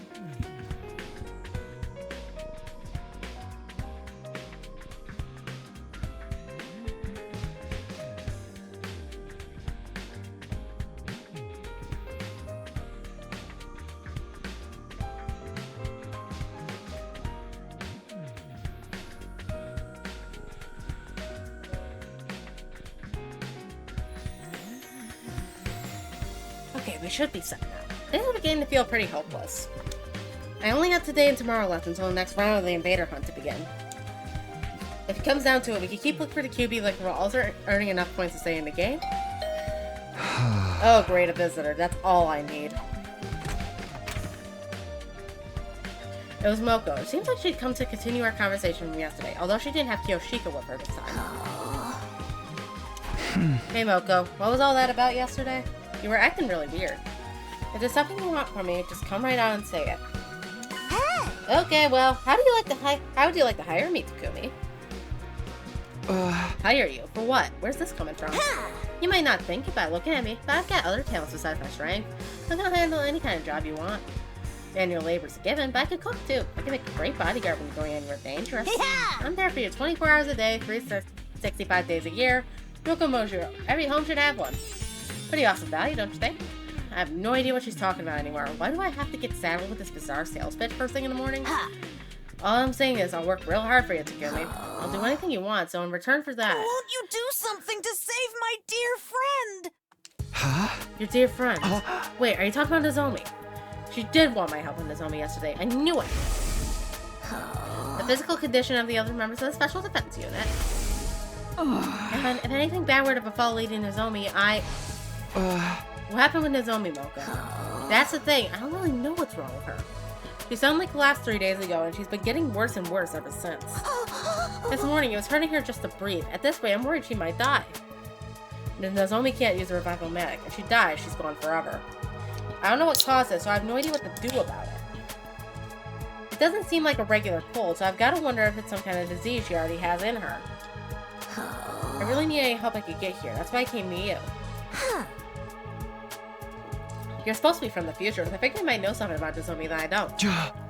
Now it makes sense. That's what you were trying to ask me yesterday. Yeah, please, Takumi, save Nozomi. I know I've got some nerve asking you for help after the way we've all treated you, but you're her only hope. I'm begging you, save her life and I'll dedicate mine to you. As tears streaming down her face, Moko got down on her knees and bowed her head in supplication. Moko, come on, you don't have to do that. Of course I'll help. All you have to do was ask. If Nozomi's suffering, I can't just stand by and let it happen. I want to do something about it. That's what friends are for. Thank you, Takumi. Thank you so much. I gave Moko a tissue to dry her eyes, not to mention her nose. Once she calmed down a little, I got her to tell me more about Nozomi's condition. Based on what you told me, I might know what the problem is. It sounded a lot like what happened to Nozomi in my first time. Unhealthy pallor, fever, labored breathing. I'd seen her suffer like that before. I can only mean one thing. If I'm honest, it's just as you said. My condition is due to rejection symptoms. What are rejection symptoms? This little animal is rejecting me. I think Nozomi is probably going for rejection symptoms for her cryptoglobin. It's not very compatible with her body, so it flares up and gives her a bad fever sometimes. So her body's turning against her, kind of like with steroid abuse. Does that mean this could happen to the rest of us too? No, this isn't a Nozomi only thing. It's because she's not an official member of the SDU. Official? What do you mean by that? Well, Nozomi's different from us. I told Moko the truth about how Nozomi got here, how she snuck in and joined this war of her own free will. Basically, the whole story that I had heard from Nozomi herself last time. Her mother was a researcher working at Kamakura General, where she was involved in a project to save humanity. Specifically, that project involved transfusing cryptoglobin human... My language is terrible. Specifically, that project involved transfusing cryptoglobin in the human host.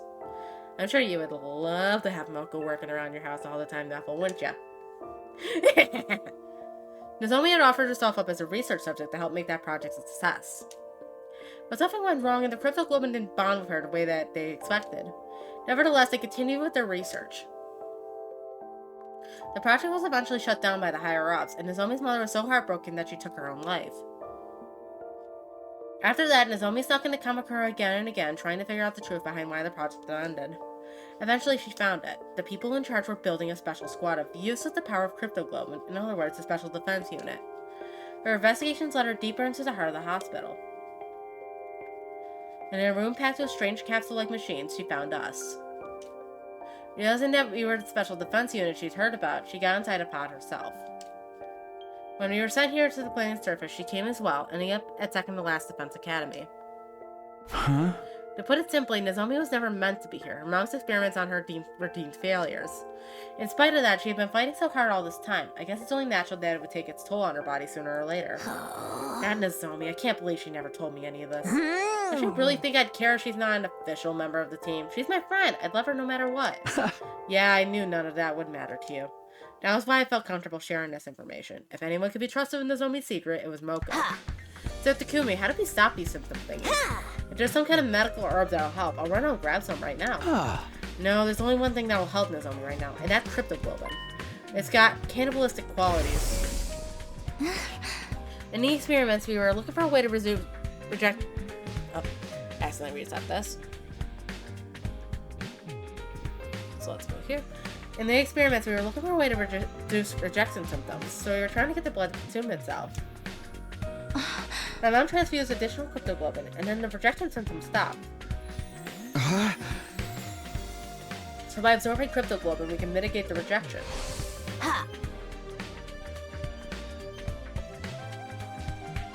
A lot of this is going over my head, but that's basically what we need to save her, right? Cryptoglobin. Well, the best way to get that's get more is by being a commander. Okay, that settles it. I'm gonna go find a commander and lay a beat down on him. I'll bring him back alive so Nozomi can... Wait, Moko, we already have some cryptoglobin right here. Oh, we do. Yeah, I got some at the end of the battle on day 33, remember? I handed Moko the prize the sponsor had given me for being in the top 3 rankings. Inject this into Nozomi and her symptoms will settle down, I'm sure of it. The cryptoglobin in the vial looked the same as it did the night I got it. It still had its power. Are you sure you're okay with just giving away your prize? It's a small price to pay if it'll save Nozomi's life. Go on, take it.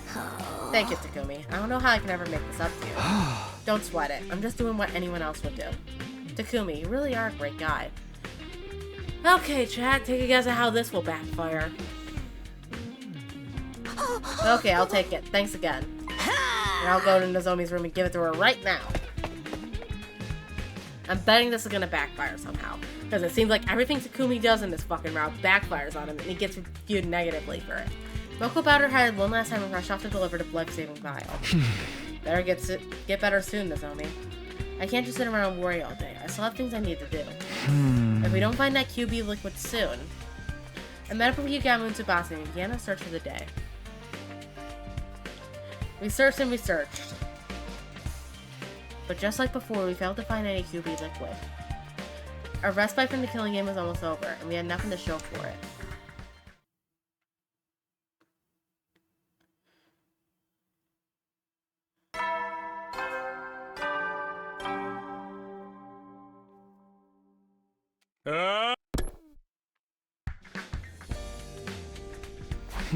Day 42 already.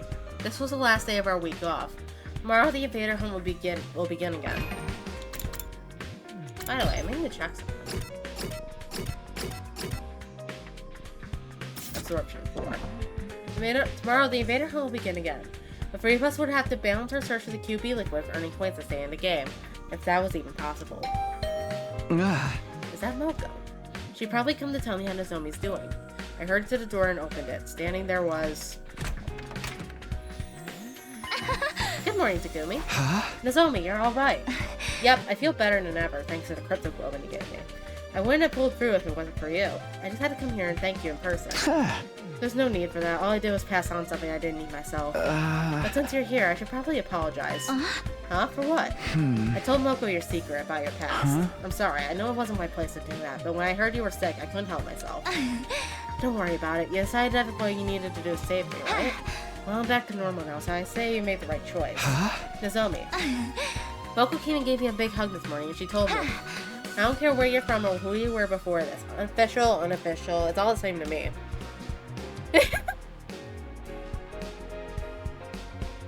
Who knows, maybe she will. Because right here and now, you're my friend and I love you. Nothing's gonna change that. I was so happy I burst into tears. Knowing that people accept me for who I am, it's so wonderful. Nozomi's smile was so pure, so radiant. I found myself getting a little emotional too. We're gonna become bees. We could be bees. I really can't deny that I... By the way, Moko was really grateful too. She's trying to think of the perfect way to pay you back, as she put it. Even Kiyoshika wanted to thank you. Here, take this. Nozomi handed me an old-fashioned envelope with a letter of thanks written on it. Kiyoshika wrote this, for me. I thought for sure she still hated me. My hands were trembling as I gently opened the envelope and read what's inside. Sir Takumi, I offer you my most sincere thanks for saving Lady Nozomi's life. Truly, I owe you a debt of gratitude I may never be able to repay. I wish I could be there to tell you this in person, but I feel too ashamed of my past treatment of you to do so. Although I cannot do the events of the past, I offer myself at your complete disposal, that way we create a better future together. I remain, sir, your humble servant, Kiyoshika Makadori. She told me she was willing to do anything to earn your forgiveness. The most shocking thing about that letter is the fact that Kiyoshika can write. She's written off as such a moron that I'm surprised that she's actually literate. She told me she's willing to do anything to earn your forgiveness. Her exact words were, "I will dedicate myself to serve Takumi's service." Service. Seriously, it's not like I'm some kind of cute old warlord. I don't know, probably Takumi would have some, words about that. She is serious. I know, because I feel the same way. Wait, does she mean what I think she means? Say it, Takumi. Would it be alright if the three of us joined your team? Obviously, I would have welcomed Nozomi with open arms, but this wasn't a decision I could make on my own. I tracked down Yugamo and Tsubasa, and once we discussed the matter... Nozomi, Moko, Kiyoshika, welcome to the team. We are so stoked to have you girls on the side. I'm glad to be on the same team as you again, too. Sorry I left the last one so suddenly.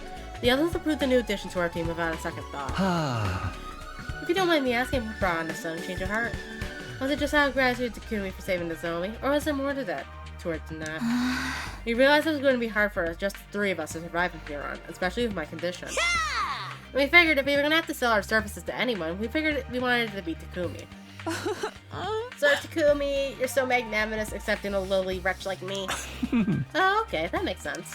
We could definitely use some extra members too, so it sounds like a good deal for all of us. Just remember, Takumi's the leader. He's the one calling the shots. We needed to follow his orders, or this team will fall apart when things start to get tough. You think you could do that? Positively. Book our matches however you want, Takumi. Glad we understand each other. Now that that's settled, once again, welcome to the team. Takumi, how do you tell our new members what we're all about here? Okay. It was finally time to tell the girls the truth about our team. The name told them a lot already, but we were the anti-sponsor alliance.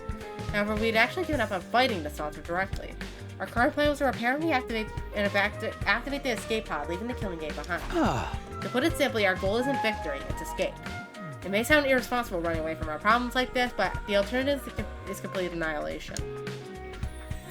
Once we're back on the artificial satellite, we can get ourselves together and figure out a new course of action. Sounds like a plan to me, I'm in. Nothing wrong with slipping through the ropes and leaving the arena before they can take the belt from you. Right, we need to prioritize our lives. So long as we survive, humanity still has a chance. Thanks, guys. What about you, Kiyoshika? Are you okay with doing things this way? I know it must be frustrating to give up on avenging Kurata. Nay, if this is what you decided, I have no objections. You're my lord and my master now, Sir Takumi. I will follow you even to hell and back. Master? I have made my choice to devote my life to you, come what may. I am your servant, your faithful hound. Your word is law. True samurai follows the lord's orders without question. You order me to die, I'll gladly plunge a knife into my heart. You really don't have to go that far. If you order me to strip, I'll gladly bear all here and there. Now, please keep your clothes on. Do not be so shy, Sir Takumi. I must atone for the past somehow.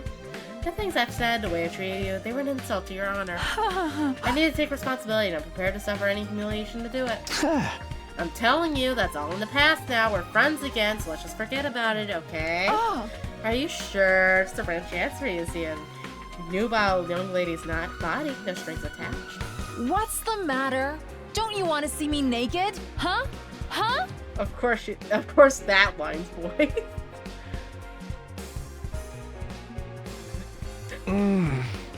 He's so forceful about this. And well, it's not like I wouldn't like that. Takumi. I don't believe you, Takumi. I'm so disappointed in you. Wait, I didn't mean it like that. I was just... In a few short seconds, Kiyoshika had done more damage to my reputation with the girls than all my past mistakes put together. I had a sponsor sent here to sabotage me. Okay, enough kidding around. Let's get back on topic. In terms of our immediate plans, we should start tomorrow by... Hold on, Takumi. I think we can save all that for later. Our alliance has just entered a glorious new era. It'd be a waste not to celebrate. Why don't we throw a party? A party, now. Fostering good morale and camaraderie is a part of the latest duties too, you know? It just so happened to have brought a bunch of snacks for everyone. I've got drinks too. Who wants what? What did you get? Sounds good to me. I'll take a protein shake, energy drink, cocktail. Is there any amazake? I should really allow Sir Takumi to slather me in a sticky white...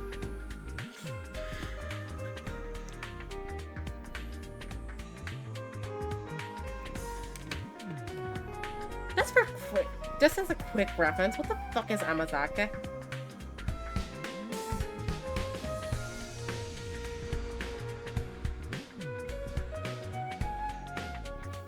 Okay, so it's a double entendre. Amasake is a traditional sweet Japanese fermented rice drink. It does in fact look like semen on Google. Yoshika, I swear to God. I swear to God, keep it in your pants. Ugh. Phrasing, Kiyoshika. Do you even think about what you're saying? She does. She's just extremely horny at all times. If I was having orange juice, what would you like, Takumi? I'll have what you're having, Nozomi. Eventually, everyone had a drink, and we decided to make a toast. Well then, I now call on our team leader for a profound yet tasteful and totally original speech to get things started. Great. No pressure, huh? Suddenly, everyone's eyes were on me. What was I supposed to say? We are gathered... We are gathered here today to bear witness to the union of a new team. Don't be so stiff. You sound like you're officiating at a wedding. Honestly, that's what I was thinking too. Yeah! Loosen up, Takumi. Speak from the heart. Smile like a president at a press conference, and do a double peace sign. With everyone encouraging me, I felt the tension in my shoulders start to ease up a little. I'd never been good at stuff like this, but here goes. Everyone, thank you for joining the team and agreeing to follow our plan. Even if we have to sacrifice our honor and dignity for it, the Anti-Sponsor Alliance will survive. Together, I know we can make this happen. We can get back to the satellite without anyone else dying. Let's drink a toast to that goal. Here's to our survival. To our survival! Takumi's harem, that also happens to include Yugano. That's probably its most enthusiastic member. A more natural cult to Takumi. And so, for the first time in a long time, he let loose and enjoyed hanging out for a while. Things started off fairly quietly, like we were all getting to know each other again. But it didn't take long to descend into chaos. So basically, they lured away a lot of big stars with fat paychecks and creative freedom clauses built into their contracts. But that meant they weren't fostering new talent, and when they actually got bought out by their competition... Hey, you listening, Takumi? Moko? That's not Takumi. It's the wall. Stop it, holy Jumanji sword! You can't go flashing your blade like that in front of everyone! Don't look at me like that! I've pledged myself to Sir Takumi. I must remain faithful to him. No! Don't stop! Oh my! Why are you acting like a bunch of drunks? None of these drinks even have alcohol in them. You can thank me for that. I added a little of this powder to our refreshments to make everyone extra happy. Yugamo, why are you drugging us again? This goes way beyond happy. The party was a spur-of-the-moment thing, and it got pretty crazy toward the end, but it was still a lot of fun. All I'd ever wanted was for everyone to be comfortable around each other, to be happy. I was going to burn the scene in my memory, to remind myself of what I was fighting for, what I was fighting to protect. I wouldn't let anything tear us apart again. Until tomorrow.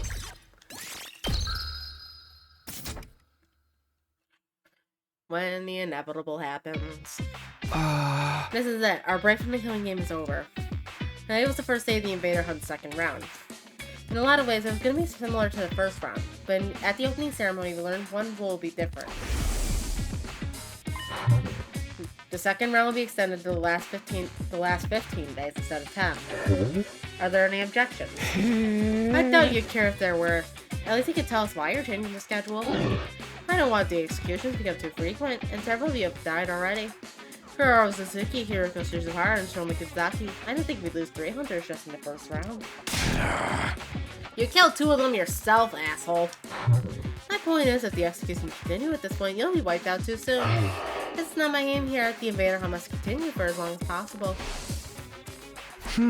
Why did they change the time frame like this, and so suddenly? Is easing up the pace really all there is to it? No use trying to figure out what the sponsor's thinking at this point. No, it's been decided. We just have to go with it. And don't worry, you and me are the toughest buddy duo at the academy. We'll make it through to the end of this round. Easy. We're buddies now, huh? Much like in the first round, Yugamo and I were working as a pair. The rest of the allies were exploring a different area. I would have preferred us all to stay together, but... Oh. Personally, I think we should split into two groups. Yugamo had proposed this idea to everyone the night before. As you know, we need to find this QP liquid stuff while also earning enough points to stay in the game. It's inefficient to have us all searching in the same place. Now that we got more members, we should spread out a little. How about we go with these teams tomorrow? They're all basically the same as in the first round, but we can always switch people around if we need to.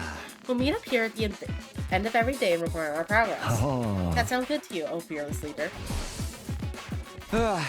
I got swept up in the mood last night, but are you sure about these team formations?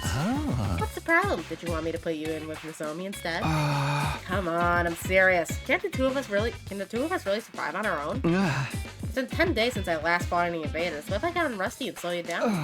Rusty, you? Not possible, trust me. How can you be so sure? I told you before, didn't I? You got a talent. You're a natural born killer. Now let's get moving. You don't want to talk to Mara and the others to steal our kills while we're here shooting the breeze. You got me again walking further into the ruined town. I followed. Okay, how about we look for the invaders here? We can spend the morning earning points to secure our positions. Sound good? Yeah, once we're sure we're not at the bottom of the rankings, we can focus on finding the QB liquid. Then let's get our hunt on. Remember the secret I taught you? Of course, just attach myself and treat it like a dull, mundane work. We wandered on in search of invaders. Jackpot, there's a whole swarm of them over there. That killed me. Let's sneak around and hit them with a pincer attack. We found some invaders and killed them. Detach yourself. It's just work. Detach yourself. It's just work. Detach yourself. It's just work. You might even be as good as an assassin as me now, Takumi. Your growth is so impressive, it's almost frightening. Yugano was right. I was more efficient at killing than I had been in the first round. I could feel it. I didn't get so worked up about it anymore. I barely broke in a sweat, but was that really a good thing? This is weird, don't you think? I haven't been out on a hunt in 10 whole days. Why am I so good at this? I keep telling you, it's natural talent. Your potential defies normal logic. It makes no difference if you slack off. In the end, talent will out. It'll bloom like a beautiful, deadly flower. I have an aptitude for killing. The idea still bothered me, but I didn't have time to fully unpack my feelings on the matter. Kill invaders, earn points, find QP liquid. Those are my priorities right now. We continued hunting invaders for the rest of the morning. In the afternoon, we resumed our search in different ruined medical facilities. We set to free the rubble until the sun started to go down. But in the end, we didn't find any QB liquid. We decided to head back before it got dark. We headed straight for the leisure lounge once we got back to the academy.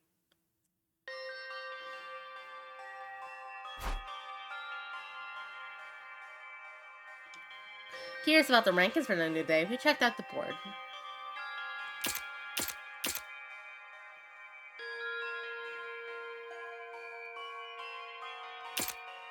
They haven't changed all that much since the last time we looked. The points from round 1 probably carried over into this one. That's good news for us, but anyone who was already near the bottom is gonna have an even harder time catching up now. 15 days from now, someone else will die. From the look of things, it could be Ima or Kako, or who knows, it might be me. We were all gonna die eventually. That's the only thing we could be sure of so long as the invader hunt continued. We needed to escape. We had to get away from this game in all the senses killing.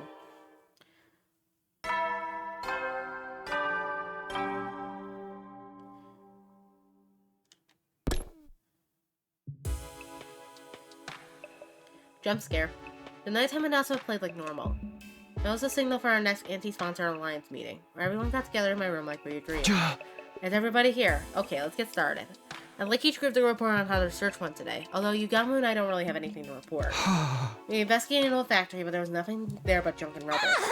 Cheer up, Takumi. Our group came up empty-handed too. Why would that cheer me up? We accomplished nothing! Are you quoting something again, Kiyoshika? Okay, well, even if we didn't find anything today, at least we're all in one piece. That's important, too. Remember, even weak invaders can be a problem if they gang up on you, so I want you all to be careful. And if you run into a commander, don't even try to take him on. Just get out of there as fast as you can. Fighting an opponent that strong outside school grounds is only asking for trouble. For real, even Hiriko couldn't defeat one of them on our own. Say, Takumi, how many enemy commanders are still around anyway? As far as I know, just 4. We haven't fought the leaders of the squads 4, 7, 10, or 11 yet. Out of all of them, Squad 11 commander is one of the most dangerous. She's able to use auditory attacks and induce hallucinations to trap us in a dream world. Master of illusion, changing our dreams into nightmares. At least we are stuck in a train with her.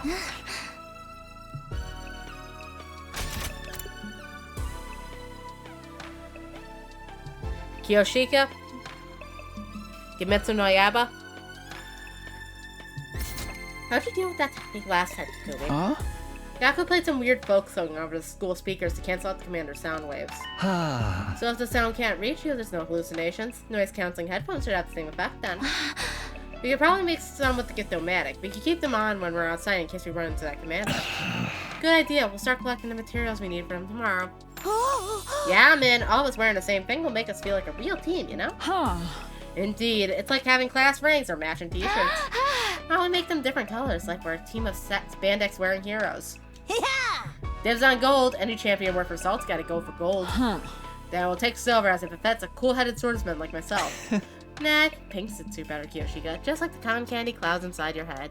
Are you calling me stupid again or naive? Both are untrue. X to doubt. We stayed up late into the night discussing the designs for the headphones.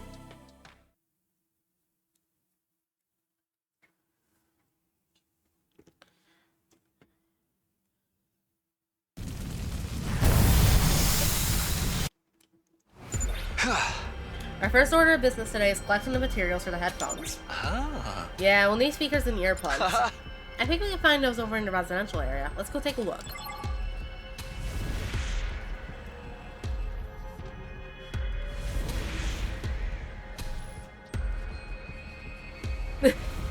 This is exploration mode.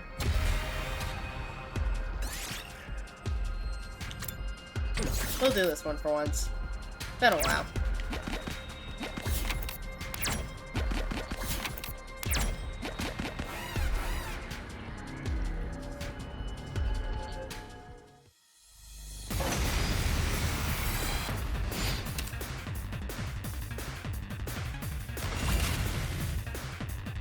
Here we go!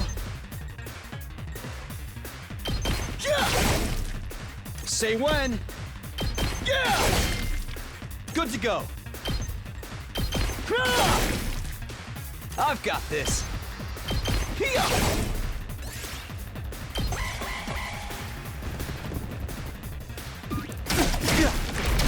Can't give up! I'm not done yet.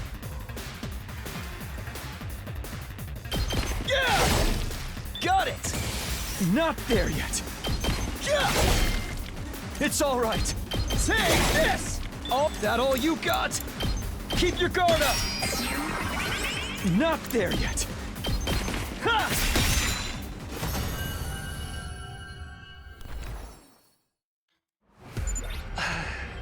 Nice, we managed to earn some more points. Maybe our luck's starting to change. Maybe, but we're here to find materials, not hunt invaders. We did it!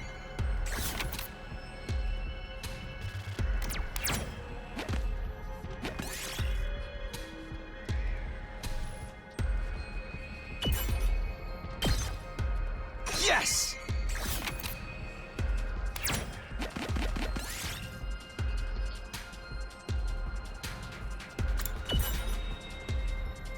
Oh. Igumi's dead.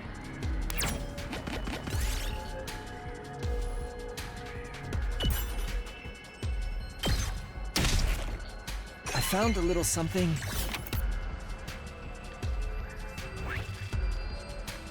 Where are we supposed to go again? All the way over here. Okay. Got distracted. Cool.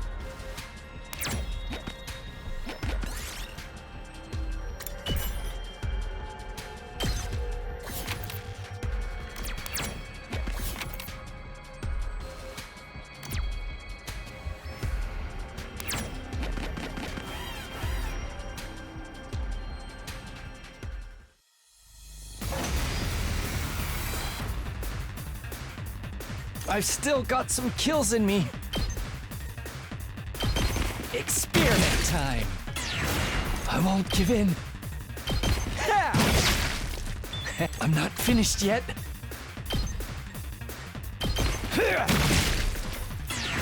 I never thought they'd be this good. This hurts. So I won't give in. How about this? I'm not finished yet. Stings, doesn't it? I found a little something.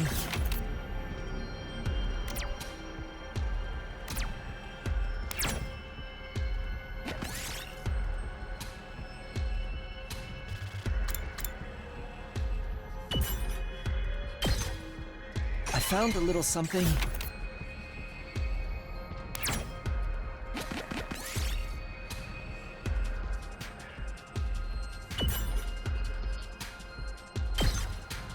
I found a little something.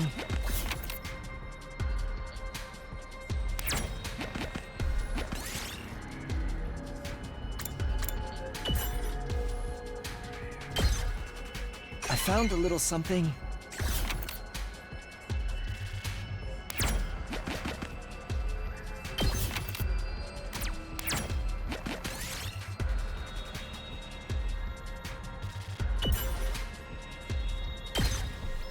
I found a little something.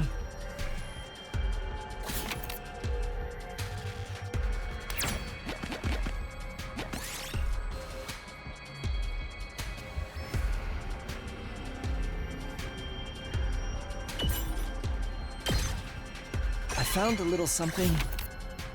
Yes, we get it, Uganda. You found a little something. Got ear pads. Alright, next up. Oh, okay. Menu. Okay.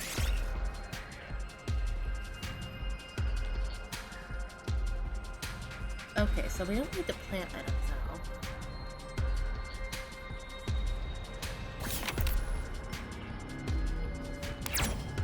Can't afford to fight, so... I found a little something. Nor do we really need money either, but... So we'll replace this.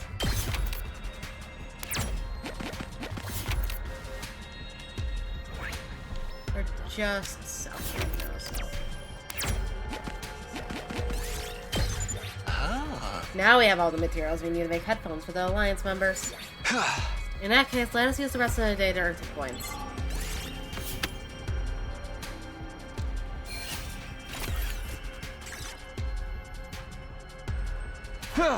Alright, let's get to work. Once the search for the materials over, it was time to get back to the hunt. Yukama and I walked into ruined cityscapes like usual, looking for groups of wandering invaders. Whenever we found any, we attacked before they had a chance to react. Detach yourself. It's just work. Detach yourself. It's just work. Detach yourself. It's just work. What is happening? I was killing even more efficiently than yesterday. My pulse hadn't gone any faster. There wasn't a single bead of sweat on my forehead. I was acting like a seasoned assassin. That didn't make any sense. Until I came to the academy, I've never killed anyone before. Yugamo, tell me what's going on. Why am I so good at killing all of a sudden? How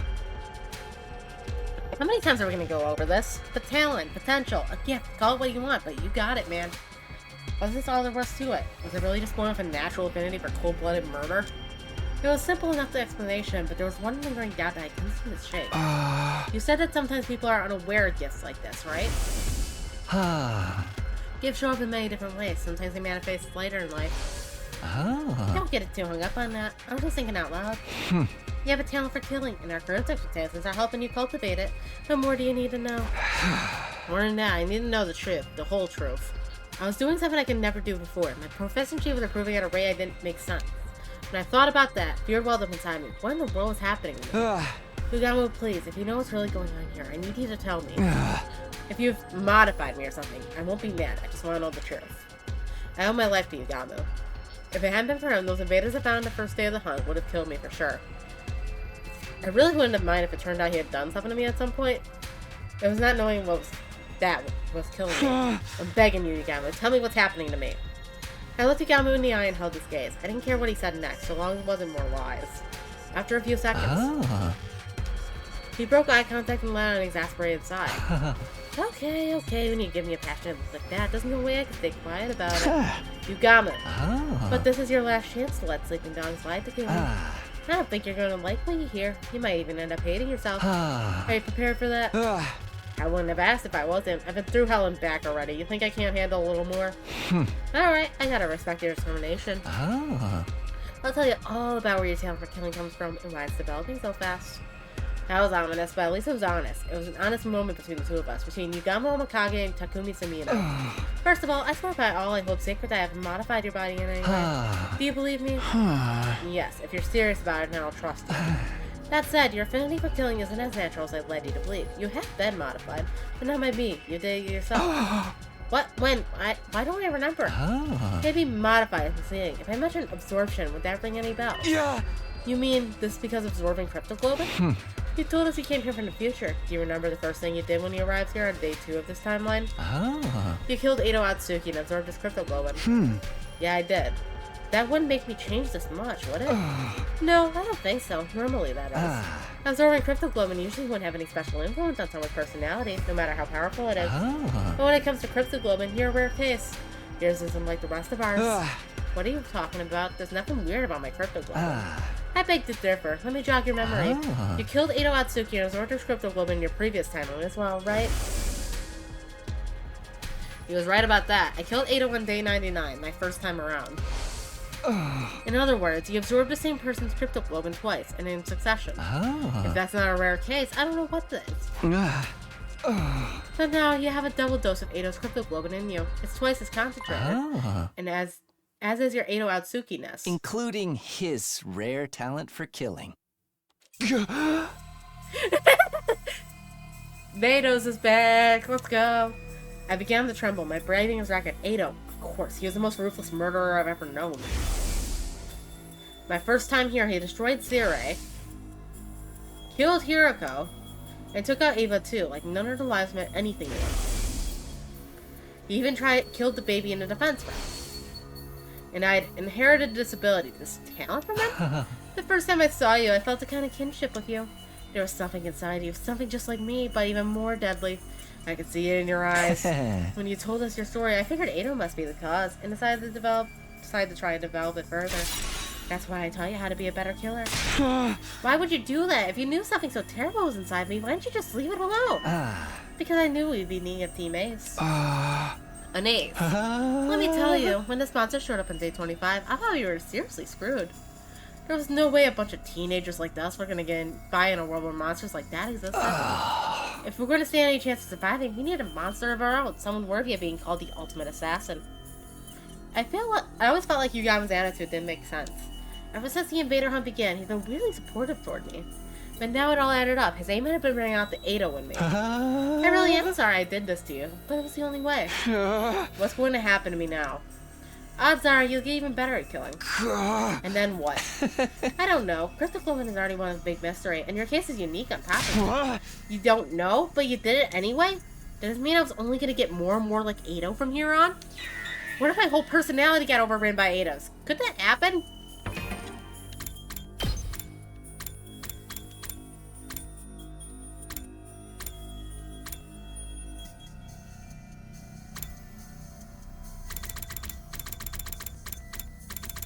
Where is it? Where's my Matos? It's after Tiku? After?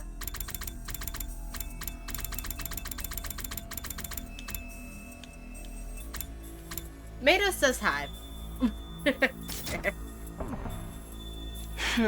Wait, the lapses in my memory. Did Edo's cryptoglobin cause him as well? Did he somehow take over while I was blacked out? That's not out of the question. It's especially suspicious that there's such a clean cutoff between your periods of lucidity. It could be that something happened to strengthen the Edo side of you during that time. My vision started to go fuzzy. My head, too. I could barely string a coherent thought together anymore. I somehow returned to the academy after that, but didn't remember the journey.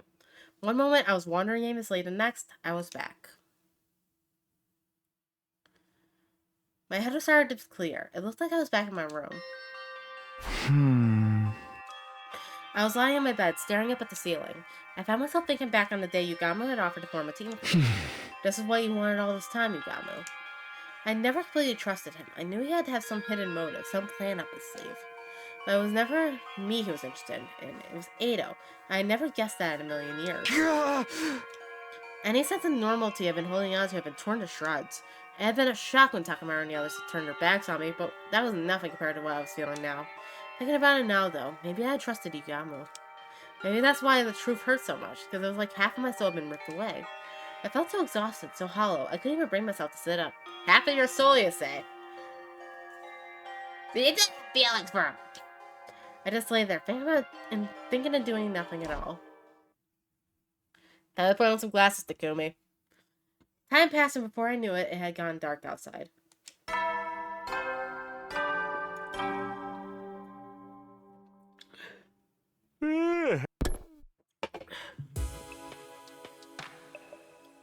The nighttime announcement played, and the other members of the anti-sponsor alliance piled into my room. The headphones are finished! Everyone, pick a color. They're all AirPods. Tsubasa revealed their latest handiworks, a gasp of admiration from the others. Wow, they're so cute! Thank you, Tsubasa. Of course they would be fucking AirPods, so that way they don't have to make new sprites for most of them. Wow! These look awesome. Words aren't enough. Let me do 10,000 scratches to show my appreciation. You're a masterful mechanic, Lady Tsubasa. Your talent shines brighter than diamonds. Aw, you guys are too kind. Everyone took a pair of headphones and started trying them on. Silver definitely suits me the best. Even matches the Holy Jumanji sword. I like the yellow ones. I've always thought of it as a lucky color. Maybe I'll bring up the Alliance luck. I go with black. It makes it easier to lurk in the shadows and stalk my victims. I'll take blue. That color just kind of screams cool-headed mechanic to me. Hey! Gold all the way for me. These will go great with my championship belt. The only pair left is red. I guess those ones are for me. Go on, Takumi. Put them on. See how they feel. I'm sure the red will suit you. Red is the leader's color. Convention has to create it. Everyone looked at me expectantly. They all look so excited, so happy. I'm sorry, guys. I can't accept these. Oh, why not? Do you not like the design? No, they look great. The problem's with me, not them. You see, there's something inside me. I told everyone what I learned earlier today. About how I absorbed 2 doses of Edo's cryptoglobin back to back, and how his influence was now making me more like him. Now, in a worst-case scenario, my personality might actually be replaced with his. There's something else, too. I've been getting weird lapses in my memory. Saying out loud made this fear even worse. I hate to think that I had a monster like Edo inside me. If he ever took over, there was no telling what might happen. He wouldn't hesitate to kill everyone here, though. It's like I'm possessed, cursed. So I've decided I'm going to step down as leader of the anti-sponsor alliance. I lowered my head in a show of contrition. It wouldn't be easy being on my own again, but I couldn't risk becoming a threat to my own teammates. I tried to tell myself I was fine with it, that I was better this way, but then... The room suddenly erupted with laughter. It was so loud I couldn't help but looking up. I'm possessed, cursed. You actually said that with a straight face. How utterly, adorably delusional. Hey, what's so funny? This is a genuine problem. Yeah, guys, don't laugh at him. I mean, the whole Edgelord routine was kind of ridiculous, but still. I'm sorry, I just can't hold it in. Not even you're laughing at me. Why is it so silly sometimes? Even you, Nozomi? Well, this isn't the reaction I was expecting. What's with you guys? I'm being serious. We know you are, sweetie. That's part of what makes it so hilarious. You've got no reason to be scared of this curse. You overcame it and made it work for you a long time ago. I have overcome it. Of course. You having that little bit of Edo in you has already helped you score a bunch of points in this game. You scored so much you even got that one prize from the sponsor. If it hadn't been for that vile cryptoglobin, Nozomi wouldn't be here right now. You've got a new power and allowed you to save a life. What's so cursed about that? Never thought about it that way before. It's true though, I was only able to help Nozomi with her rejection symptoms because I'd killed so many invaders and placed high in the ranking. Whether it's a curse or a blessing, it's all about how you look at it. In the meantime, you just gotta keep being you, Takumi. It's nice of you to say that, but it doesn't make the problem go away. If Edo really does take over my body someday, then... Then we'll just slap you around until you come to your senses. That's what friends are for, right? Come on, have some faith in us. Even if your body is consumed by the king of all curses, we'll send him back to hell in disgrace. I'm assuming that's a Jujutsu Kaisen reference. That feels like a Jujutsu Kaisen reference, just like Sukuna. I've never watched Jujutsu Kaisen, but that feels like Jujutsu Kaisen. You couldn't just resist getting another reference in there, could you? Yeah, it's definitely a reference. Okay. Whatever the origins of this power might be, I trust you to use it the right way to kill me. You have a kind heart and a strong spirit to back it up. Huh? I was dazzled by the brightness of my friend's smiles. Not so long ago, I felt completely alone, and now I have people who are this nice to me. It was almost too much to bear. Now it's settled. Let's get back to the headphones. You don't want to put all our hard work to go to waste, do you? Come on, put them on. Okay. I took the headphones from Tsubasa and put them on. Red, blue, yellow, gold, silver, and black. Are those Power Ranger colors? Putting them all next to each other, it feels like Power Ranger colors. Each member of our team now wore one of these colors. We looked at each other and nodded. That brought today's meeting to an end. The others went back to their rooms. All except one person who made no move to leave. Aren't you going too, Yugamo? Yugamo stood by the wall, his eyes downcast. Do you hate me for using you like this? Hate? No, I was surprised though. Since this killing game started, you've basically been my closest friend. But now you tell me you only wanted to bring out Ito's characteristics from inside me, that I never mattered to you at all. No use hiding it now. I'll be completely honest with you. When we first met, I thought you were a total dud.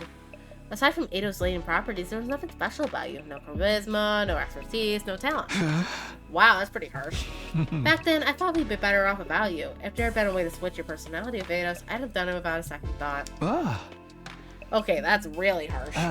I won't ask you for forgiveness. I think seeing Kurara die in such a horrible way made me a little crazy.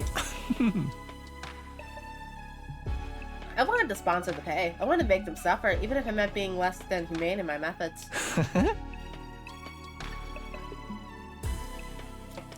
But the more time you and I spent together, I found myself being more affectionate towards you.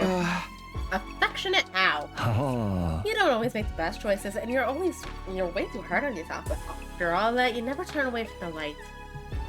Even when your friends turned their backs on you, you kept fighting for them. Wanna know what I think your crowning moment was? When you dove headlong into danger to try and save Hiroko. I saw you do that. I was grinning from ear to ear. I thought, who even is this maniac I've gotten myself involved with? Before I knew it, I was rushing him to join him. I never thought of myself as a team player until I started hanging out with you. That's right. I told you I'm gonna run back then, but he stayed and fought with us. We had no chance of winning, but he joined us anyway. That's easy to kill. You getting taken over by Ito's personality isn't impossible, but I know you the way. If I know you the way I think I do, it'll never happen. You'll tame those impulses and continue to give your all to protect your friends. That's just the kind of guy Takumi Sumino is. More than anything else, I trust you to do the right thing. With that, Yugamo quickly left the room. He wasn't actually blushing, but he was giving off the same impression. Fed up with happy-go-lucky for him, but I guess even he got shy sometimes. They really trust me, huh? I saw it had a profound effect on me. I was more determined than ever to keep my team alive. I'd repay their trust and get them all back to the artificial satellite safely. And to do that, I needed to find some QB liquid, and soon. We haven't found even a trace of any so far, but we couldn't give up yet. I'd find that liquid. I would. Definitely, categorically, without fail. And as it turned out, the very next day, that prediction came true, although not in the way I was expecting.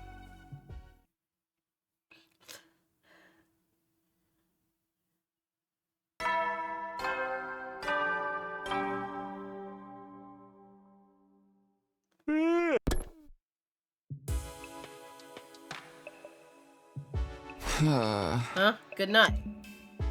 I sat up and rubbed the sleep from my eyes. It was morning. Why wasn't nighttime announcement playing? Is it the system on the fritz? I hoisted myself out of bed and checked the time. What? But when I took a look around, I almost wondered if I was still dreaming. It was dark. According to the clock, it was well past the time the nighttime announcement usually played. What the heck?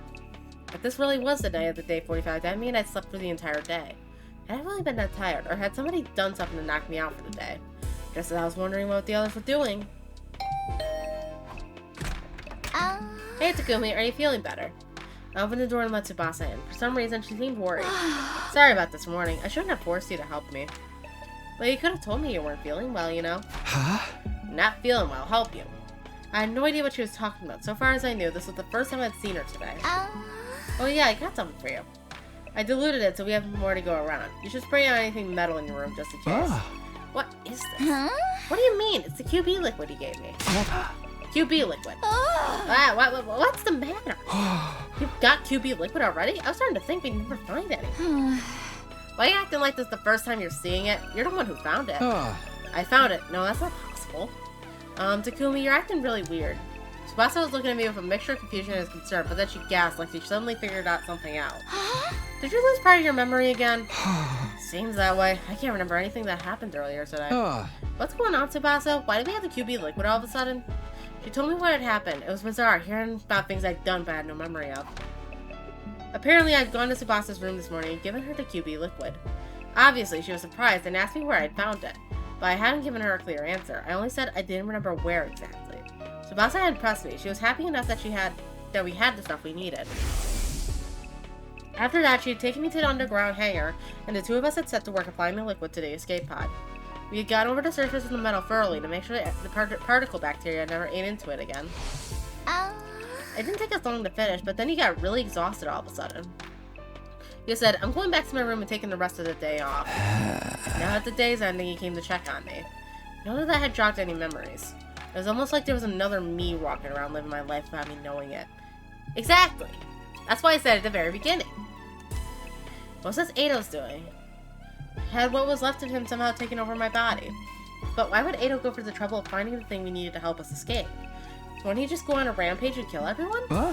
Actually, though, maybe it didn't matter why I didn't remember finding the QB liquid.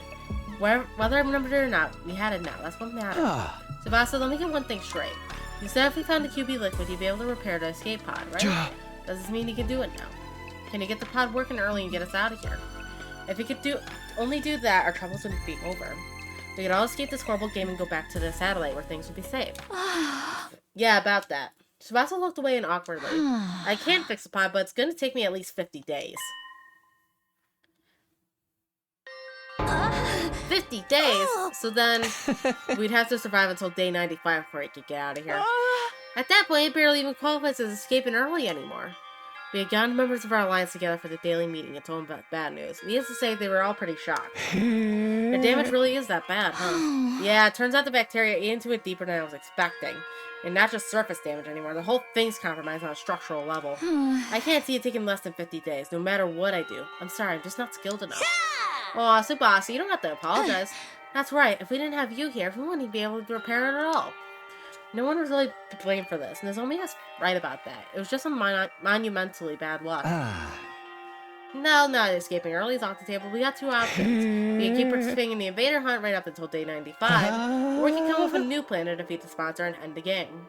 The same choice I try to avoid with this escape pod plan. You're up, team leader. What course is the alliance going to take from here on? Naturally, the right and responsibility to make the choice fell to me. I couldn't waste time. I had to step up and give my teammates direction. Participating in the hunt is out of the question. If killing the gang keeps going all the way to day 95, people will die. Not just from the other team, but this one as well. Right, there's no telling one of us could end up in the last place, or run into a commander outside the school. That's why I can't let the invader hunt continue, but in order to end it, we have to take out the sponsor, for good this time. Yeah, and that's not going to be easy. It was bad enough when there was only one of them, but having multiple bodies is definitely going to complicate things. I wonder how many there are in all. If we leave even one alive, they'll scuttle off and create more. They're like cockroaches. We'd overcome a lot of crazy stuff here at the Academy, but fighting an enemy like the sponsor, we might finally have met our match. Everybody looked completely shell-shocked. The truth must have dawned on them, too. How could we possibly deal with a situation as hopeless as this? But then... I think I know a way to kill the sponsor. Yugama spoke up, offering us a light in the dark. Yugama, what was that? Yeah, we could kill the sponsor. All of them. You're not kidding around, right? This for realsies? Really for real? For real, for real. Truth is, there's an idea I've been sitting on for a while now. I was only really a vague notion until Shoma executed. That's when I realized it could actually work. The method will kill the sponsor once and for all. You're that sure of it. Why didn't you say anything until now? Oh. The method I'm thinking of kind of goes against my principles. I'd have preferred not to use it given the chance. But it looks like my preferences are gonna have to take a backseat. I guess that's what I get. Quit philosophizing and just tell us what we need to do. You're gonna break out some finisher no one's ever seen before? Or summon a barrier that enhances your innate techniques to their utmost level? And once the sponsor gets drawn into your domain, you'll release everything you've got in one lethal attack. I'm assuming that's more Jujutsu Kaisen based off the use of domain.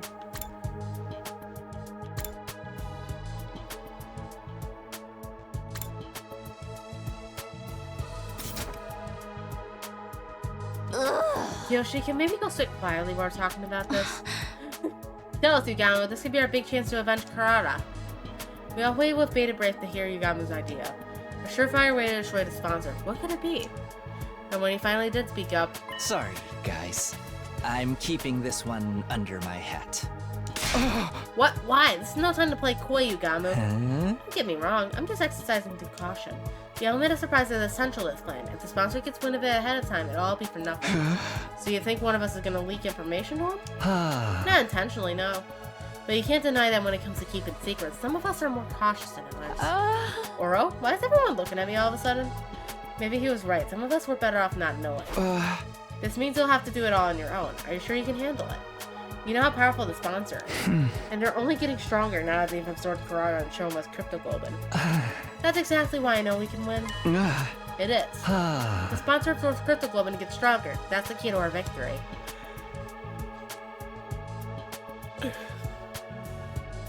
Chaos holds power over us because it's unknowable. The more we learn about something, the more that power is diminished. The sponsor is going down, and you can depend on it. Trust me. If this was anyone else, I might have my doubts, but Yugamo's an assassin. If there's one thing he knows about, it's killing. Alright, I trust you. It's all on you now, Yugamo. This was the first time the anti-sponsor alliance had switched to a new goal. With Yugamo handling the plan to kill the sponsor, that only left one thing for the rest of us to do. Homicide!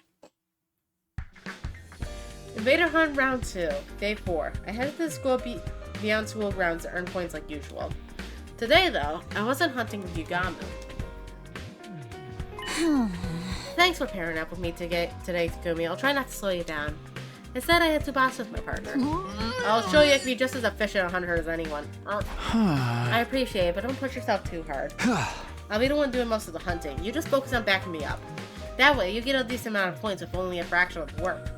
Our focus today was exploiting the point distribution system to bolster Tsubasa's rank. We couldn't afford to let her fall into last place.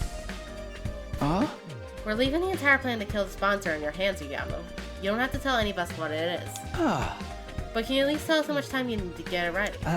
Not very long, although it's very unlikely I'll be able to enact it before the end of the second round. The sponsor will be in the ground before the start of the round 3. I can promise you that much. Now, if we could just avoid being executed at the end of this round, we'll be able to end the invader hunt and prevent any more deaths.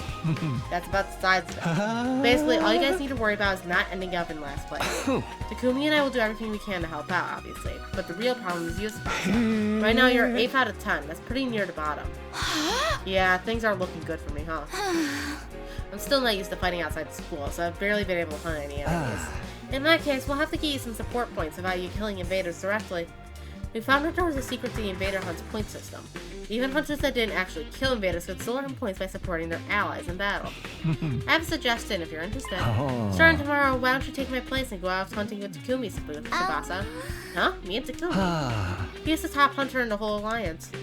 You probably earned a lot of points just from being around him. It's okay with you. If that's okay with you, Takumi. I don't mind, but what are you going to do, Yugamo? I'll be taking a break from hunting for a while. If you want me, I'll be holed up in an escape pod hangar working on the plan. As much as I pain to relinquish my position as your hunting buddy, it's a sacrifice I'm willing to make.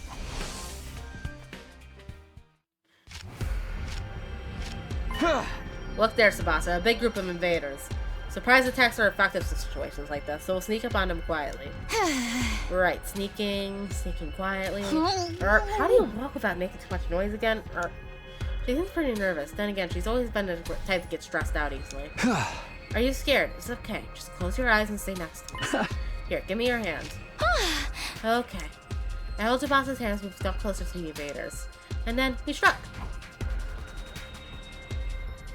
Detach yourself. It's just work. Detach yourself. It's just work. Detach yourself. It's just work.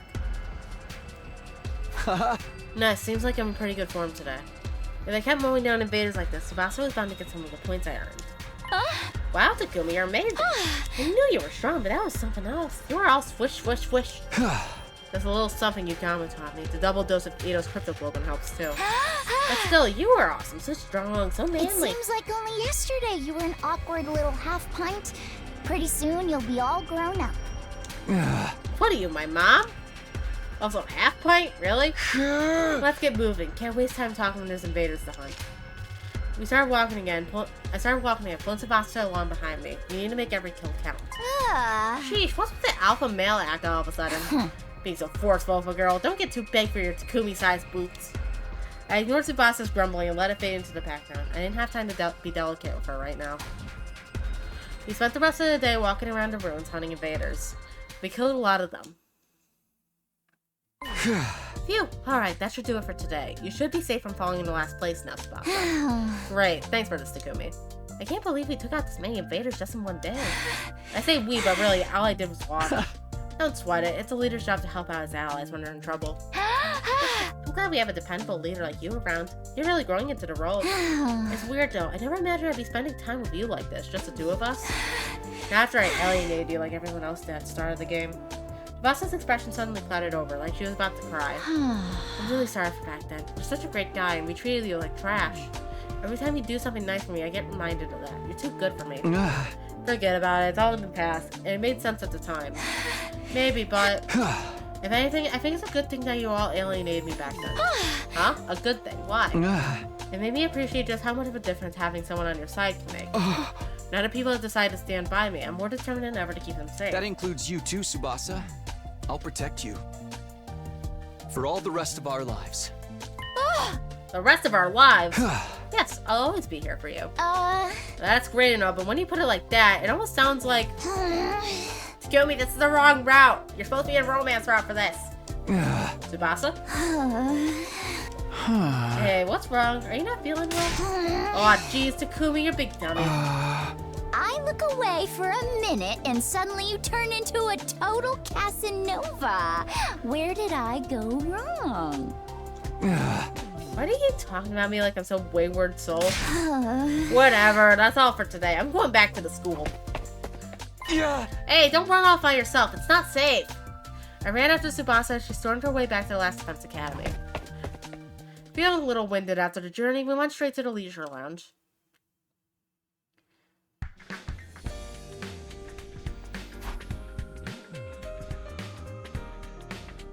Once there, we checked the rank. Nice! I went up a place.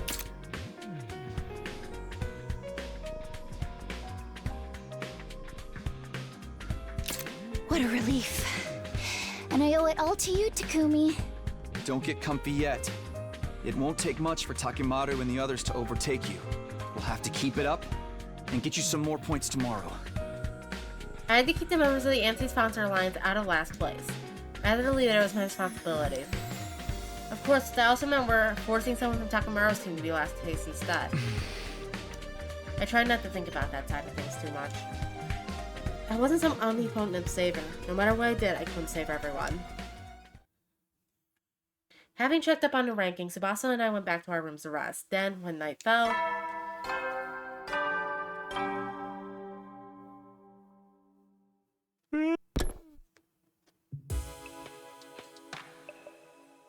After Ninaso played, everyone from the Alliance got together in my room.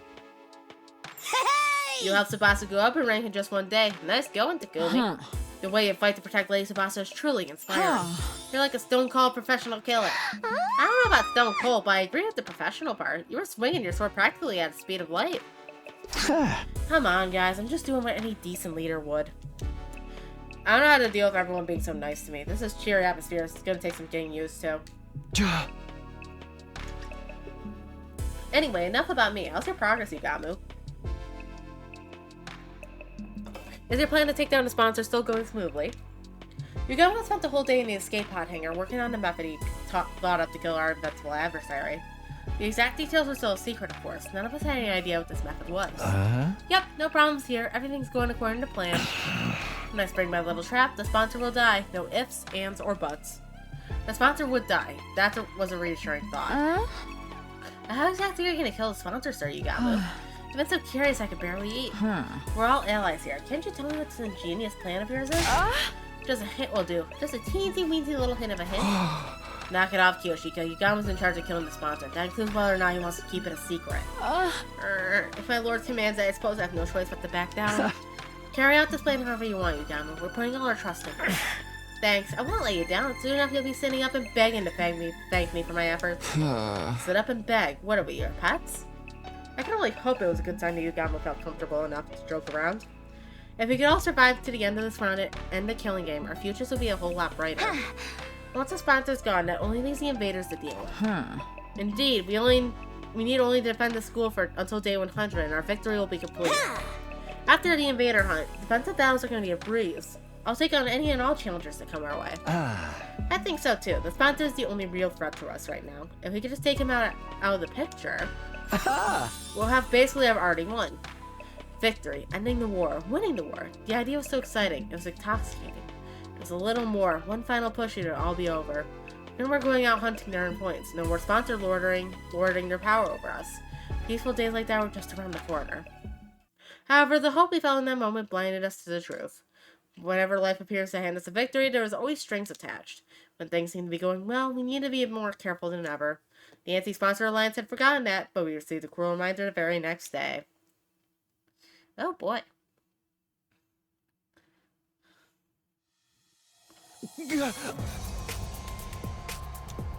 I choked wordlessly, unable to comprehend the scene playing out in front of me. Nozomi! Nozomi on the ground, covered in blood. My other friends barely standing, bragging from exhaustion. And in the middle of all this carnage, the one responsible for it, I recognized that monstrous Squad 10 Commander! Why did I have to run into him now of all times? If we could have just made it through the second round, everything would have been fine. So why? Why now? What is the commander even doing here? This morning, Tsubasa and I went out hunting like the day before. I wanted to keep earning points for her just in case. For the first few hours, everything had gone well. We killed a ton of invaders. Just before noon, we switched gears and headed to meet up with the other Alliance members. We had all decided to have a picnic lunch together. The two of us made our way to the rendezvous point, feeling pretty good about everything. And when we got there, it wasn't a nice laid-back picnic that greeted us. It was this. The commander must have attacked Moko and the others while they were out on a hunt. The battle had ensued and Nozomi was wounded, and I guess that's when we showed up. Damn it! How dare you do this to my friends! The full implications of the situation were becoming clear to me. If I didn't do something quick, they would all die and there'd be no bringing them back. But before that... Tsubasa, get out of here. Go back to the academy. The whole reason I was hunting with Tsubasa was that she wasn't used to fighting outside the school grounds. I couldn't let her take on a commander. I just have to cover her until she could safely escape, or so I thought. No, I won't run away this time. Tsubasa? I ran when Hiroko and needed help. I ignored them and left them to die.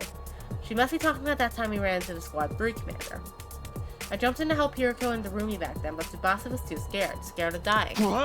Don't dwell on the past, just go. No, I won't. Not this time. I'm not running away anymore. Tsubasa, wait, you can't charge in on your own. She wouldn't listen. She was already running full speed into the fray. There was no time to stand around and talk. Our battle against the Squad 10 commander had begun.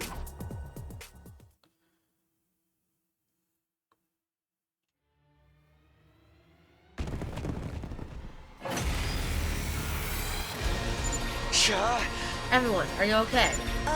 Takumi, am I glad to see you? Sir Takumi, Lady Nozomi, she's been previously injured. She's still breathing, but she won't last much longer. She's going to die. Calm down, Kiyoshika. We need to do something about the commander before we can help her. Moko, what happened here? The commander's not all that strong, but whenever we beat him, he comes right back. We have to fight him over and over again, and during one of those battles, Nozomi went down for the count. I was afraid of that. This commander has the power to control time. Little attacks will cut it against him. He can just turn back the clock and make it like his injuries never happened. And how the heck are we supposed to defeat him? We have to all attack him once and inflict more damage than he can handle. Let's do this, guys. Don't give him a chance to recover. I'm assuming we're gonna have to do this fight. Yep. Let's go. That's it. I've got this. My turn. I've got this. That's it.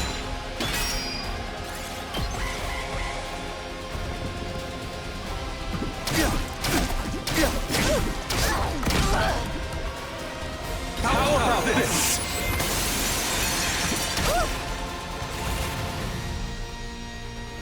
My turn.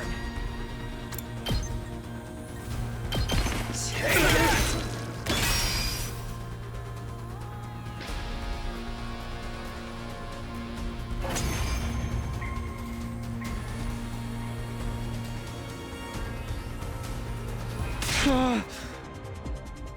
Darn it, we almost had him that time.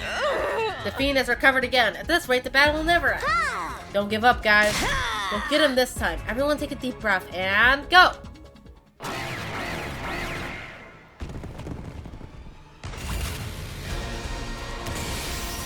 Ready when you are. There! I've got this. Time to use it. Let's do this. Take this! Ready when you are. Let's do this. Take that! My turn! One last strike!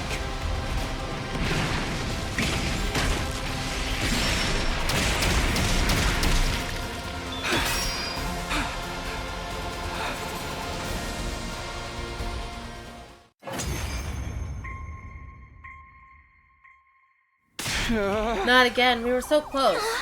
If we don't finish him soon, Nozomi really is gonna die. Cease this slinking away, coward. Stand and fight us.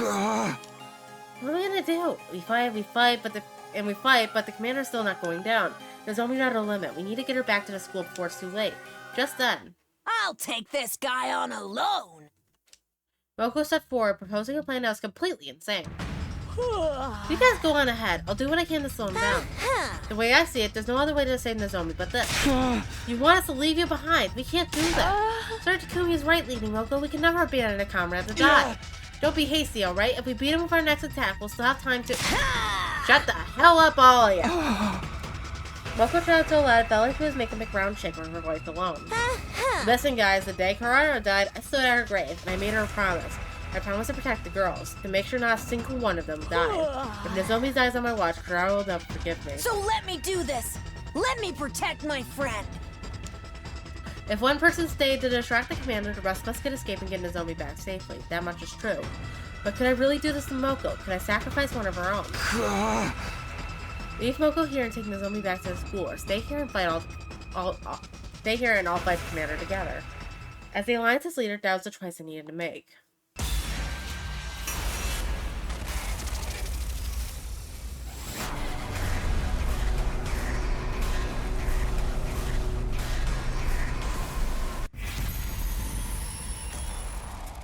No, power of friendship.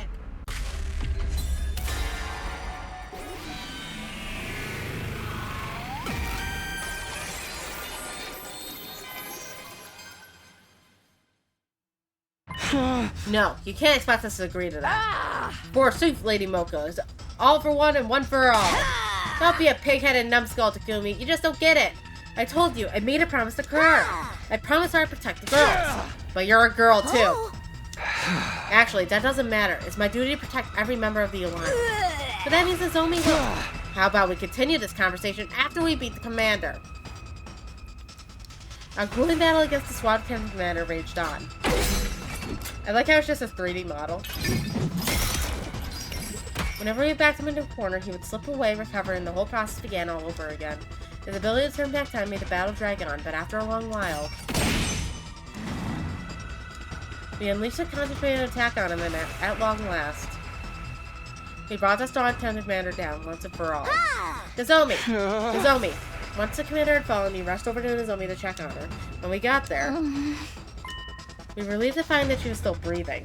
If we took her back to the school and treated her right away, she could still be safe. Don't die on us, Nozomi.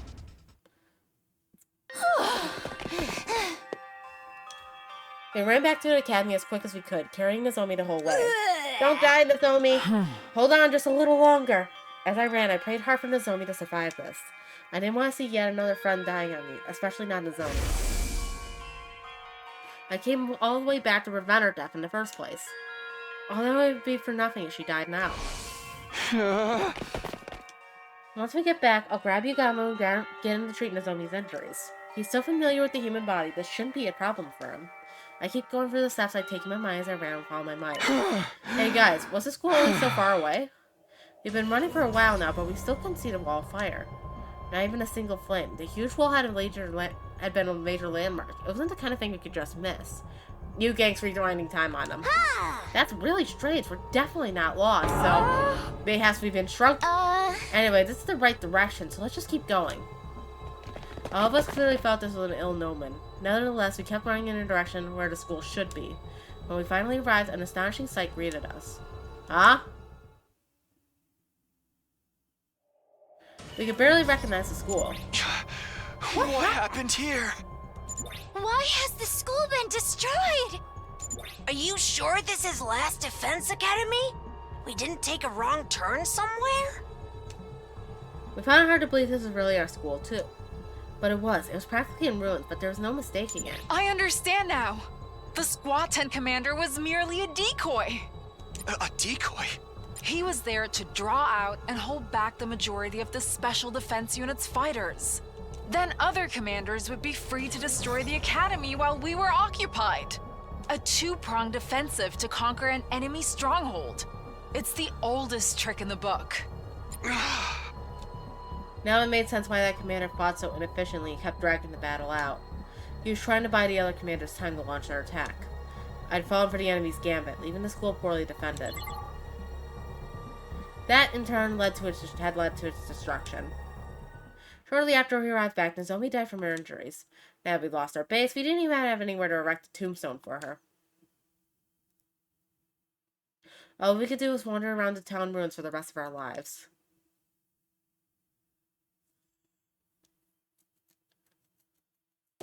Damn, not even an ending, CG? Also, I would like to just remind anybody who's still left in chat, this is our first ending of the stream.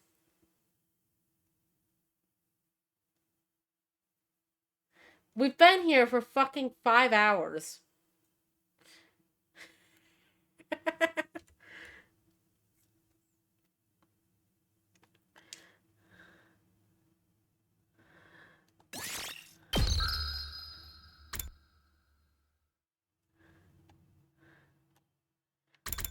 So we gotta leave Moko to die? In order to win?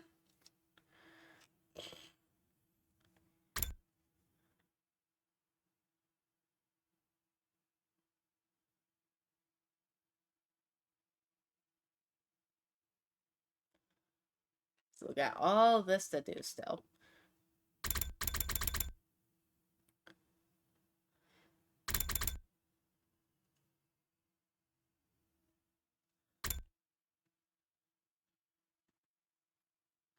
Do we continue or do we call it quits for tonight?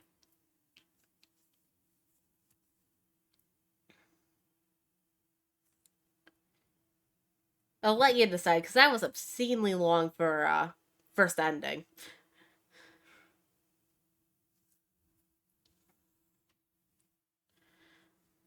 You ain't busy? Alright, we're continuing then. Let me update the stream title then.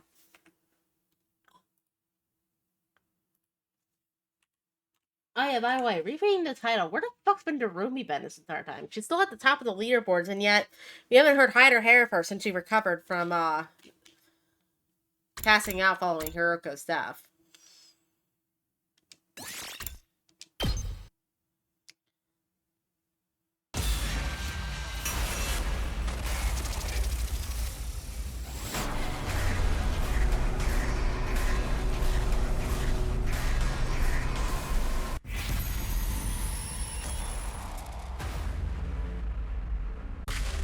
Alright.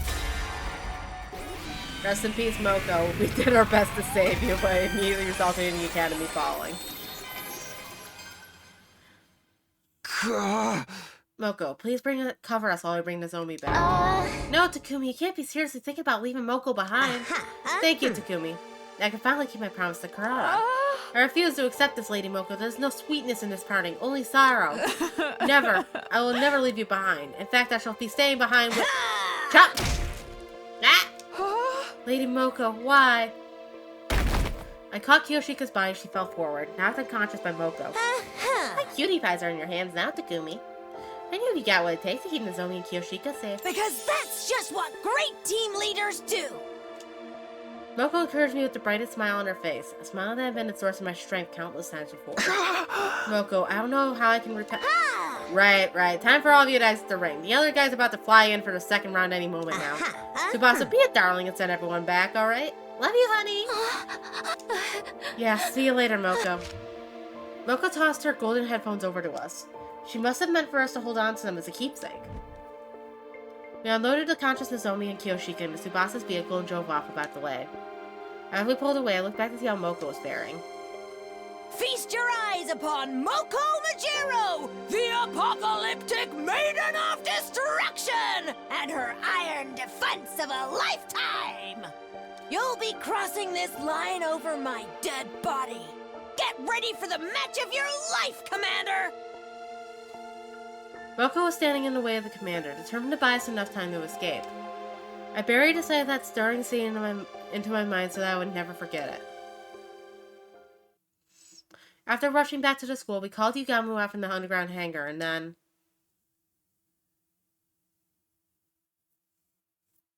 Yugamu quickly took the lead and directed us on how to save Nozomi's life. Tsubasa, grab as many packs of saline and antibiotics as you can from the infirmary. Now. Right. Takumi use antiseptic to sterilize the room, then cover everything in sterile sheets. Alright. I'll start suturing the wounds. Man, this would have been much easier if we could just toss her into the Rhinomatic. He began treating Nozomi's wounds with practiced ease, using his assassination skills to heal instead of kill. Relax, the wounds are not as deep as they seem. Her internal organs are fine. None of her injuries are fatal. So she's gonna live. The thing is, she's lost a lot of blood. A transfusion would undoubtedly save her life, but we don't have any packs of blood on her. Not that transfusing ordinary blood has any curative effect on us. Instead of processing what Yugamu just told me... Whoop, there's the invader. Intruder, defense... Invaders at a time like this. Those sadist crimes are clearly out to torture us. No, wait, on the other hand, they've just shown a ray of light into this deadly hellscape we're in. What ray of light? We need to focus on treating Nozomi. We don't have time to take on the invaders, too. Because we now have a chance to get our hands on what we need to help her. By spilling some commander blood. What we need. Oh, you mean...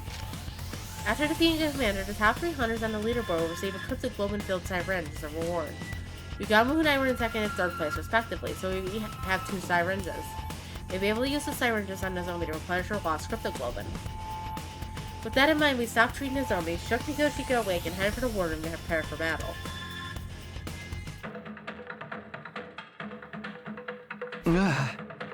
Is this everyone? Oh, we finally got the hallucination music again. Amazing.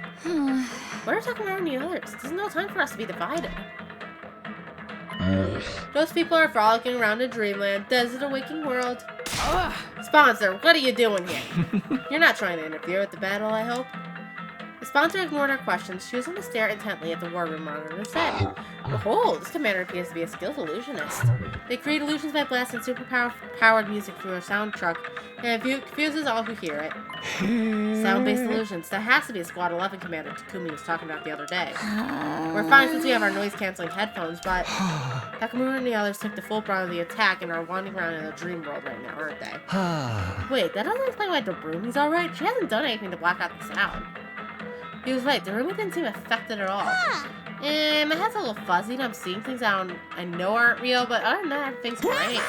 Can't make someone already stoner than stoned even stonier. She's so goddamn high off the killing game that she isn't fully affected.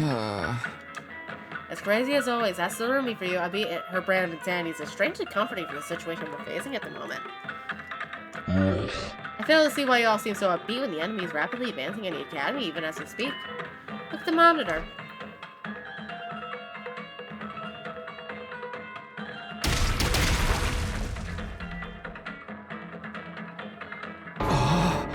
the Academy's under attack. Oh, no. We have to get out there and fight, now. Indeed, this is hardly the time or place to get totally wiped out. There's still need for some stuff I have in mind, understand? Now, go out there and show everyone your pride as hunters! Huh? Stop acting like you're in charge. We'll protect the school for our own reasons. Let's do this, guys.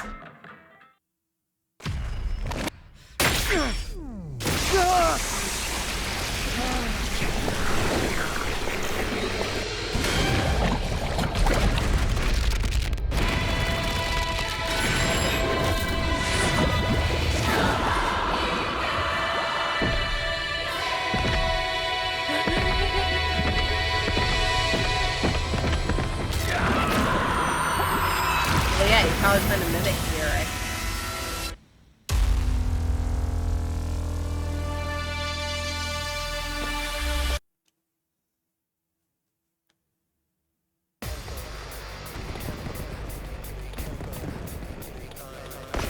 Damn, we don't get our hallucination music in battle? Damn, I guess I'm skipping this then.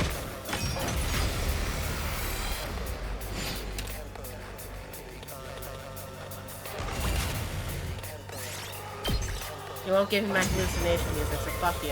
We're skipping this battle. I don't want generic battle music, I want fucking hallucination music.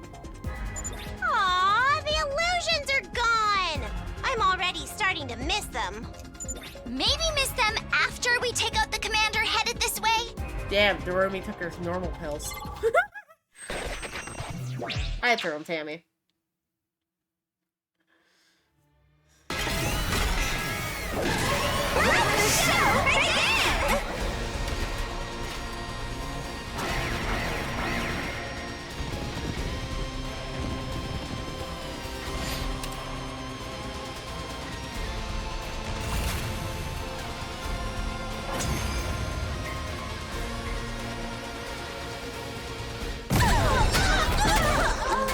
And New Gang still made it over here. Amazing.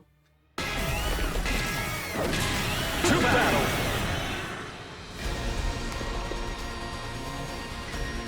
It's the commander who can reverse time! He chased us all the way here? Does that mean Moko's been? The commander who wounded Nozomi and killed Moko.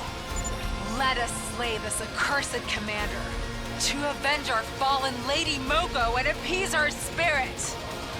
Wow! Hate is in the air today, and I am all for it! This is my specialty! A show especially for you! Hi-ya! Here I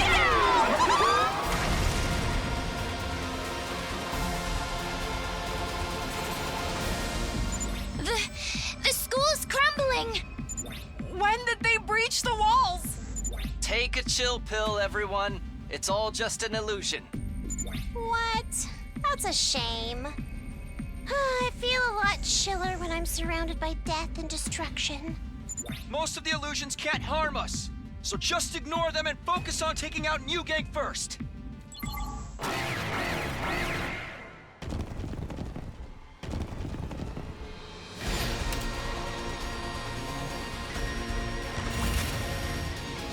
Well, should have played the hallucination music, and I would have played it legitimately because we don't hear it very often anymore. The school is back to normal. The illusion was gone, which means we had defeated the enemies for good this time. The tricky commanders. The enemy commanders have been put to rest. Moko, we've avenged your death. New Gang is finally defeated. We couldn't have taken out two commanders at once if Moko hadn't sacrificed herself. She deserves full credit for this. Unfortunately, our rejoicing was soon cut short. Well done taking out those formidable enemies, my Special Defense Unit hunters. I praise you for distinguishing yourselves in battle. The sponsor's sudden appearance out of thin air dampened our celebratory mood. Allow me to process the commanders that you've defeated. Every last drop of cryptoglobin shall be drained and concentrated. They signaled towards the sky, and the very next moment... Bees! We can be bees! The swarm of bees that had been hovering above us made a beeline for the fallen commanders. They sucked them completely dry of their crypto globin. As usual, the top 3 hunters on the leaderboard will receive a crypto globin-filled syringe as reward.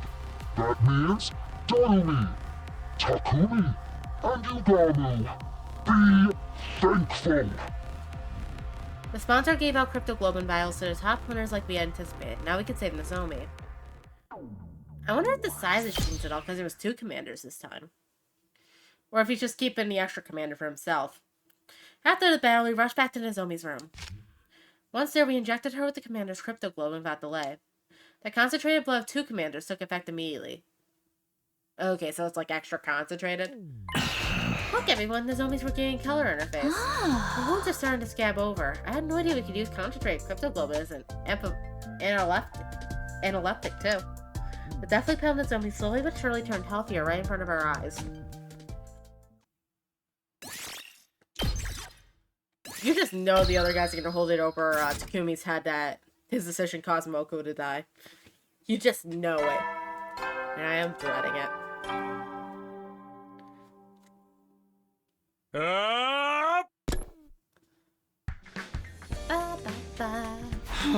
It's morning. My body still felt heavy and unrested because of yesterday's tumultuous activities. Nozomi was severely injured by a commander and Moko sacrificed herself to save her. One of the worst days of my life.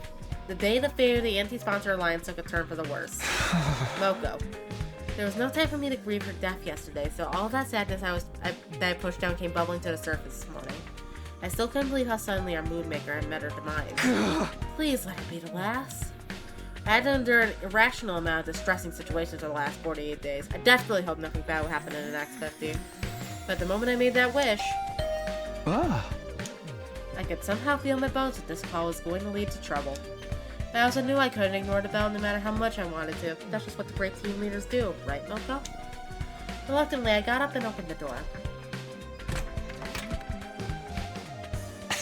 Takumi, I regret to be bearer of bad news, but... What now? Nozomi's condition suddenly deteriorated this morning. What? I thought she was doing better yesterday. Her physical wounds have almost completely healed since we injected her with the concentrated crypto globin. However, other symptoms started showing up this morning. High fever, difficulty breathing, pale and clean skin, all symptoms of an active viral infection, but I couldn't find any virus in her blood. I have no idea what's causing them. High fever and difficulty breathing. The pieces immediately clicked into place in my head. It must be the rejection symptoms. Rejection? What are you talking about? Well, Nozomi's different from us. Blah blah blah blah blah blah blah blah blah blah. I get it now. Something like graft versus host disease then. The commander's blood we injected yesterday is starting to attack the host body. Yeah, her body is incompatible with crypto globin. I should have thought of that before we injected her with it yesterday. No need to be so hard on yourself. It was the best choice out of a dearth of options. So how do we suppress these rejection symptoms? What's needed to suppress crypto globin rejection symptoms is more crypto globin. In the experiments, we were looking for a way to reduce rejection symptoms, so we tried getting the blood to consume itself. My mom tried transfuse additional crypto globin, and then the rejection symptoms stopped. We'll have to kill another commander and get her absorbed their crypto globin if we want to save Nozomi. But there are only 2 commanders left. Where will we even find them? There's no time. We have to go out and look for them right now. I grabbed my infuser and was about to fly out of the room when... Wait, Takumi. Yugama pulled me back by the collar of my shirt, and I almost knocked the wind out of me. There's no need to go out and send yourself into an untimely death when you already have a commander right here with us. We do. Yes, someone extremely pliant and well-behaved, unlike the other commanders. I feel like she may even offer her blood without a fight, sparing us the need to kill her. A commander that does it, like that doesn't... He was right, we did have a commander right here with us. In a courtyard prison cell. Ava may be willing to share some of her blood with us. I don't know about that. It's against her religious beliefs. I am absolutely not giving anyone my blood. Despite explaining the situation to Ava and asking her to share some blood with us, I was coldly rejected. Please, we really need your blood to save Nozomi. Have you not been listening to a word I said? The God we worship prohibits the assumption of divine blood. I would no longer be a servant of God if I violated this commandment. I did, in fact, vaguely recall her saying something like that. The absorption of divine blood is strictly prohibited in our commandments. It's just this once. Surely your God wouldn't get that angry. Don't be stupid. Once is all that is needed. There's no second chances. That's what faith means. Seems like it'd be impossible to convince the devout Ava to break her faith, unless... Ava, if you agree to give us some of your blood, I'll give you the key to your prison cell. You said you have a daughter, right? Her name's Commune or something? Think about it. You can free yourself and go see your beloved Commune again. I can't believe you're trying to exploit my love for my daughter to your own benefit. You disappoint me. I'm in no position to be picky about my methods. I need your blood to save Nozomi. So please, Ava, save my friend.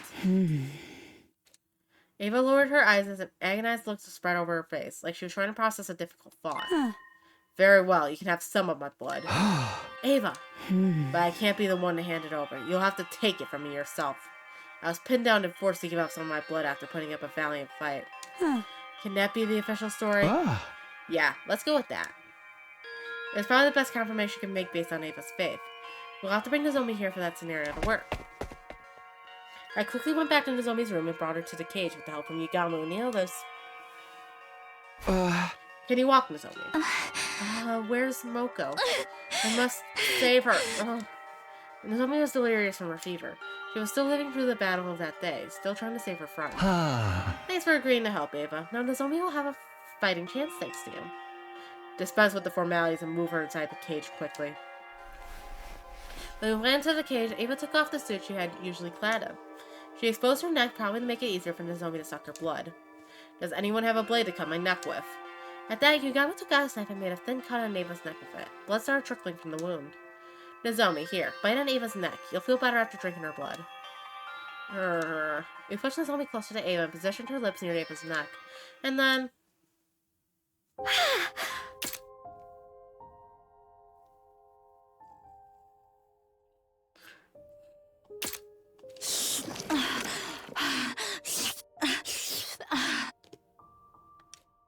Nozomi bit on Ava's neck and started sucking her blood ravenously. She might have instinctively felt she would get better by drinking this blood.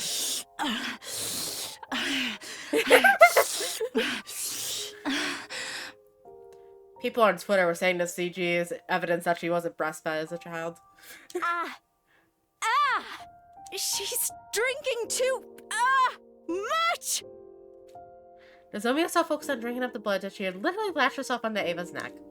As soon as she said that... Mom, I'm sorry. She blurted out something completely unexpected. Oh, that's what. Sorry for falling sick so easily. Don't worry, though. I can still go on. I'll help you and make sure your experiment goes well. So, it's okay. I can handle the injections. Even if I'm not feeling well. Let me help, Mom. I'll be useful. So, please. Exactly. Please! Don't die! Nozomi? I was wondering Ava's blood might have overstimulated her, and she was clearly confused. She seemed to have mistaken Ava for her mother and kept crying and pleading for her not to die. She was likely remembering how her mother had killed herself after her cryptoglobin project was shut down. You're being experimented on by your own mother? No! Do not agree to it! You'll just end up hurting yourself! Ava was making desperate attempts to warn the tearful Nozomi, practically telling her not to go along with the experiments. It almost seemed like she was talking directly to Nozomi in the past. Could it be that Ava was seeing into her memories? No! Mom! Don't go! Don't leave me!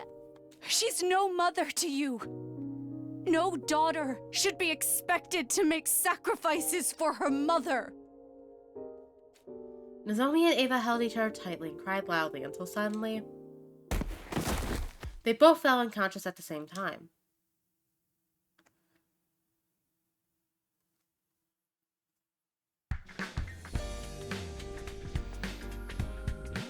The next morning, I immediately headed to the courtyard as soon as I woke up.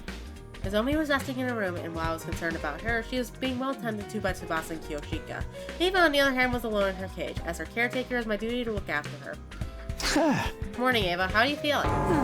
Like absolute crap, that's how. How much blood do you think I lost yesterday? One glance I guess. How was Ava was borderline anemic? Maybe I should bring her some iron supplements later.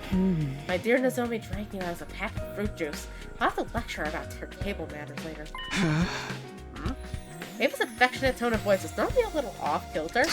Ava, did you just call her my dear Nozomi? I did. What's wrong with that? I'm not trying to say it's wrong. Don't you give pet names to your relatives? That's how we do things around here, at least. What? When did Nozomi become your relative? What do you mean? She consumed my blood. We're literally blood relatives now. Well, some people would see things that way, I suppose. This has to be some sort of cultural gap. Wait, school leaders have culture? Takumi, I relived Nozomi's life yesterday. I saw every scene of Nozomi's past in vivid detail, as if I was there. I thought it meant in something like that. Directly consuming Ava's blood briefly connected Nozomi's mind with hers. I cannot believe what I saw in her memories. She was experimented on by her very own mother. Nozomi did tell me about that about herself. Her mother had been researching cryptoglobin, and she experimented on Nozomi. There was so much fear, pain, and agony. Why wouldn't there be? They were basically injecting divine blood into the body of a still growing child. It's cruel, downright cruel. What mother in her right mind would do such a thing to her own flesh and blood? Ava punched the floor of the cage in genuine anger. But Nozomi didn't hate her mother despite what had been done to her. In fact, she blamed herself for not being useful enough. Even though she did nothing wrong at all, such a meek and obedient girl she was. She loved her mother so much, and what she did to that, and what did that ungrateful woman do? Instead of reciprocating Nozomi's love, she went and hanged herself. Her mother hanged herself, huh? The person who discovered her dead body was probably foolish woman. So what if your project failed? You had a daughter who loved you so much. What else did you need? Yes, she was a fool. Children are innocent creatures full of unconditional love for their parents.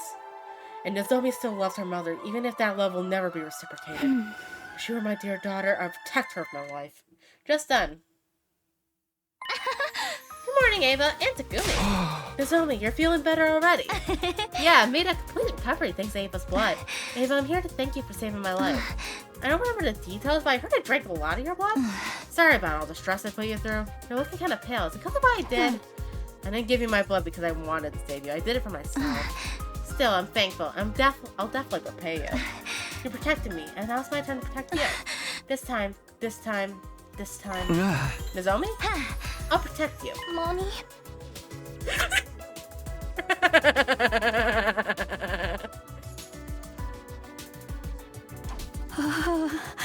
Mommy. Sorry, that was a mistake. It didn't seem like a simple case of mistaken identity to me. Could it be that just like how Ava felt empathy for Nozomi, Nozomi was feeling empathy for Ava as well?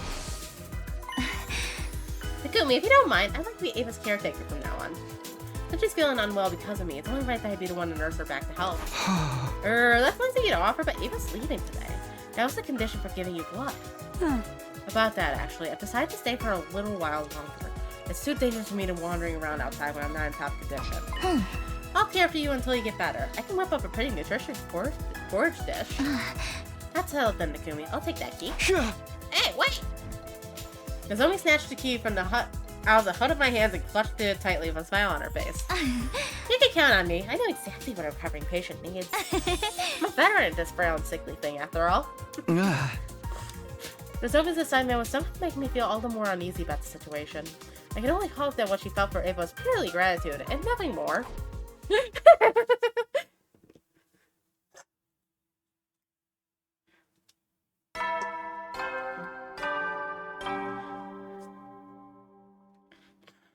Oh, that whole series of,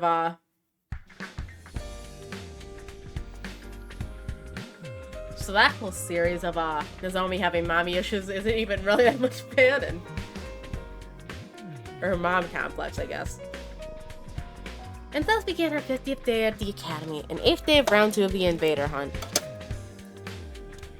I had called for the members of the Alliance to gather in my room for a meeting first thing in the morning, in order to discuss the future of the anti-sponsor alliance.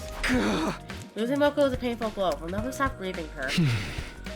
But we can't let her lose ourselves to despair. Moko didn't sacrifice herself for us to do that. She desperately wanted us to keep living. Lady Moko was a woman of integrity.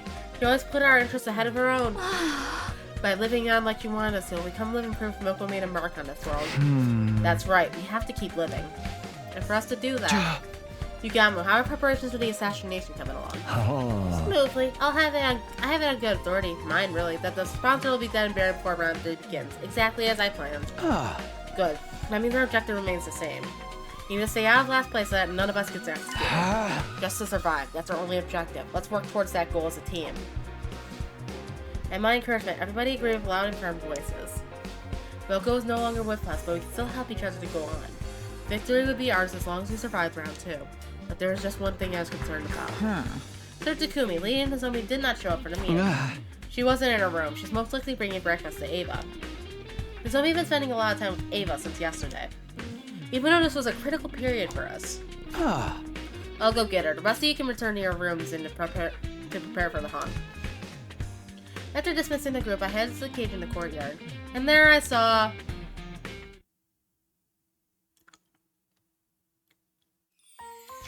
Say ah! Nozomi, I can feed myself. Sure you can. But there's no need to act tough around me. Come on, say ah! Oh. Yeah. What the fuck is going on here, Nozomi? Oh, morning, Takumi. Can't you tell? I'm nursing Ava back to health. I made a special convolute omelet porridge. It's super effective.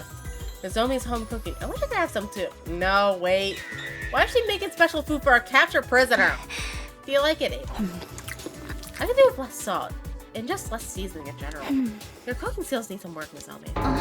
Oh, come on! You're being too harsh on me. I spent a lot of time on this, you know. Battery benefits no one. Start working on those cooking skills now or you'll never be able to get married. Who cares about getting married? There you go, being stubborn again.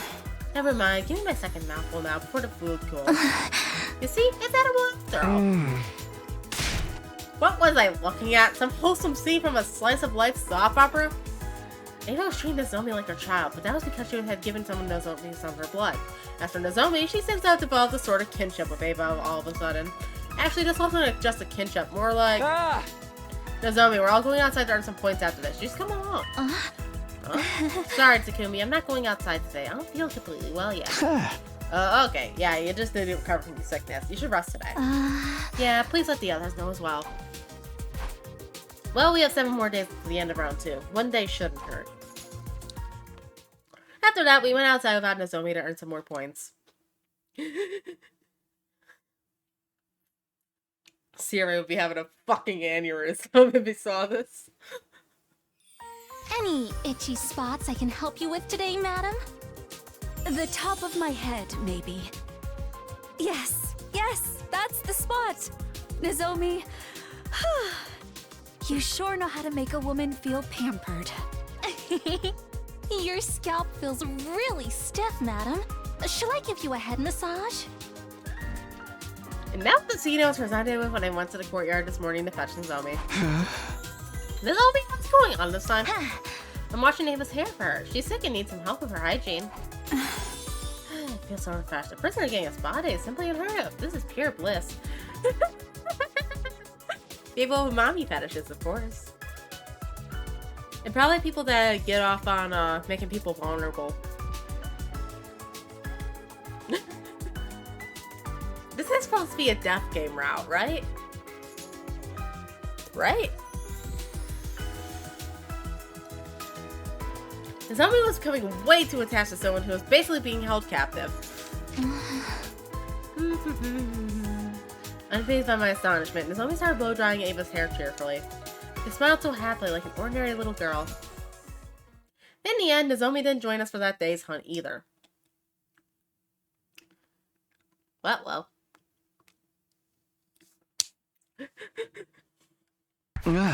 And that's why I think Nozomi's becoming way too attached to Ava. Me and Lonnie gathered in my room first thing in the morning. We started discussing Nozomi's recent behavior.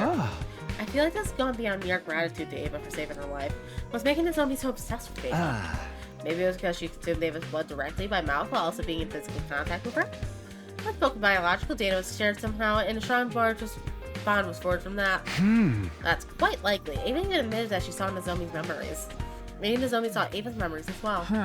Such sophisticated concepts are beyond me, but I do observe that Lady Nozomi seems to be seeking a mother figure in her life. A mother figure.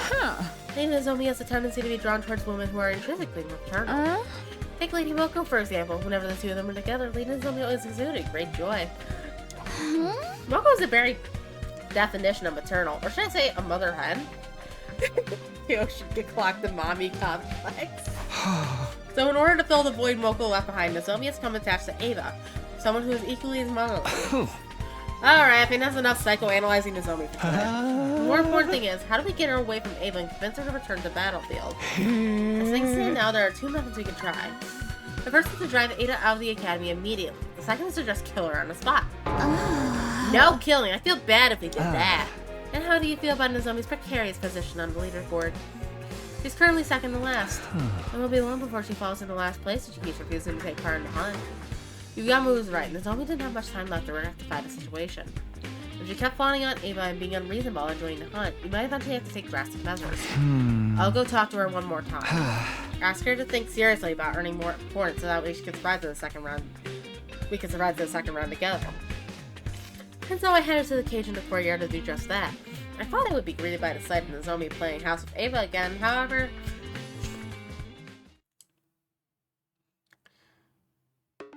I hate you, Ava! You're just trying to be mean now! I am not! Everything I said was for your own good! Stepping into the courtyard, I immediately heard loud bickering come from the direction of the cage. Shut up! Shut up! You don't know anything about me! Wait, Nozomi! I'm not done yet! Nozomi ran from the cage and straight out of the courtyard with tears in her eyes. I quickly went over to the cage to ask Ava what had happened. What happened, Ava? I saw Nozomi crying. Yes, because I told her what needed to be said. And what was that? I told her frankly her mother was a piece of incorrigible trash and she should stop loving someone like that.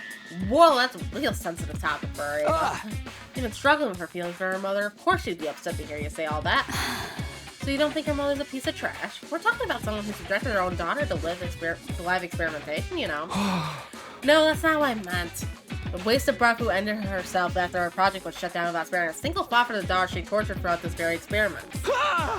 Okay, when you put it like that, I admit she does appear to fit the definition of human trash. Still, it wasn't what you said, but how you said it. Someone had to tell her the ugly truth, or else her pain would never end. Nozomi still loves her mother, so she blames herself for her mother's suicide. Poor girl, I must free her from this suffering.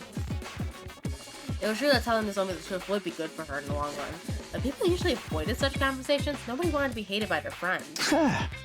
She's so strong. Aren't you afraid she might hate you? Ava? Does she hate me now? I don't know. She probably hates me now. I made her cry. I'm always like this, even with Kamyun. I get agitated, say things I shouldn't, we get into a big fight. Someone like me is just not cut out to be a parent. Takumi, do you have some alcohol lying around? Drown my sorrows with me tonight. And teach me the right way to raise Nozomi. Why would there be alcohol lying around? I don't know, the Gitto-matic seems to have just straight up wine inside it. Telling the truth as it was, and then bursting into tears afterwards. Talking about mood swings. How'd she ever become a commander? I'll go check on Nozomi. I headed from Nozomi's room with the intention of using this chance to drive a wedge between her and Ava. We were in the middle of a war and a killing game. This was no time for anyone to be playing happy families with a prisoner.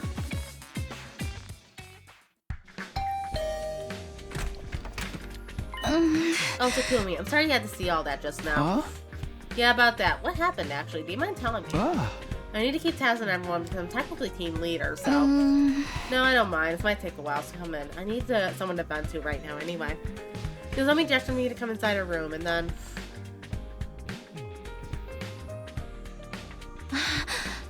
Then Ava was so mean to me.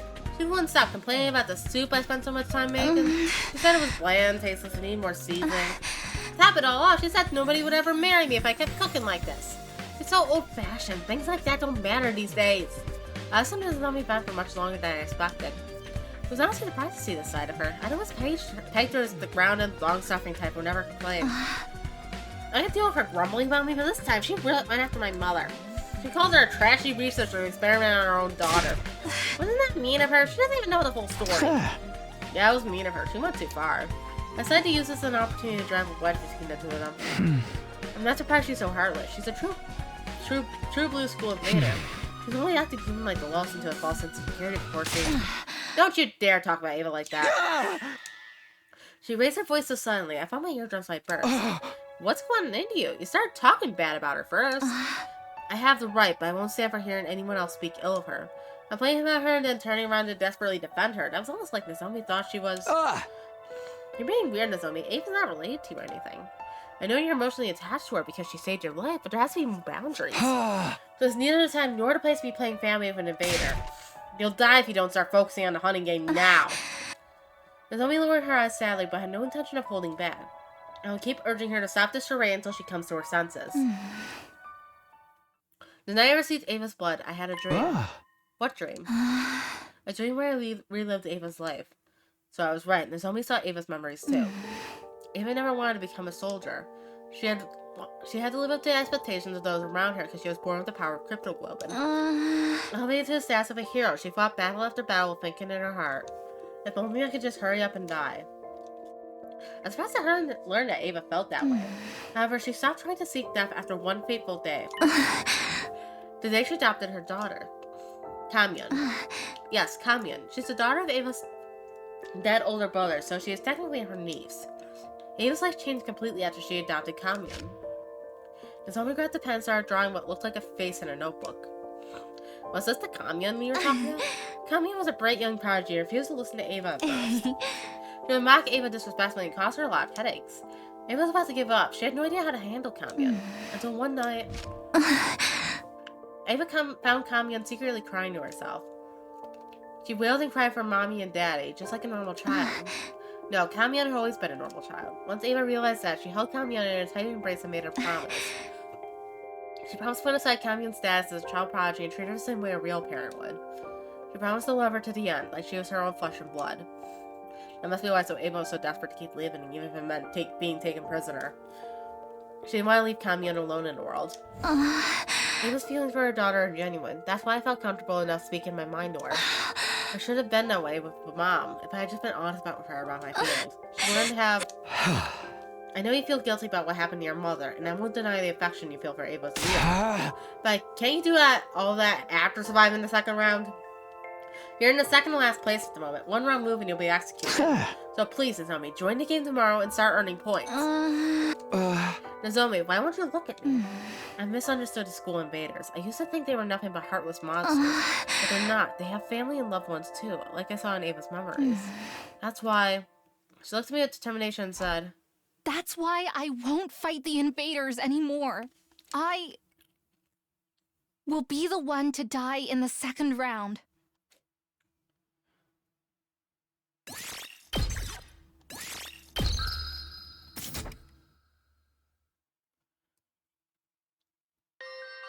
Do not be absurd, Lady Nozomi. You mustn't be the one to die. You have to reconsider, Nozomi. We'll all be safe as long as we survive the second round. In the morning, I visited Nozomi's room with Tsubasa and Kiyoshika in tow. I asked them for help to dissuade Nozomi from the decision, but... I'm sorry, everyone. I'm not changing my mind. Nozomi was firm in this decision, and eventually... her name on the leaderboard fell to last place.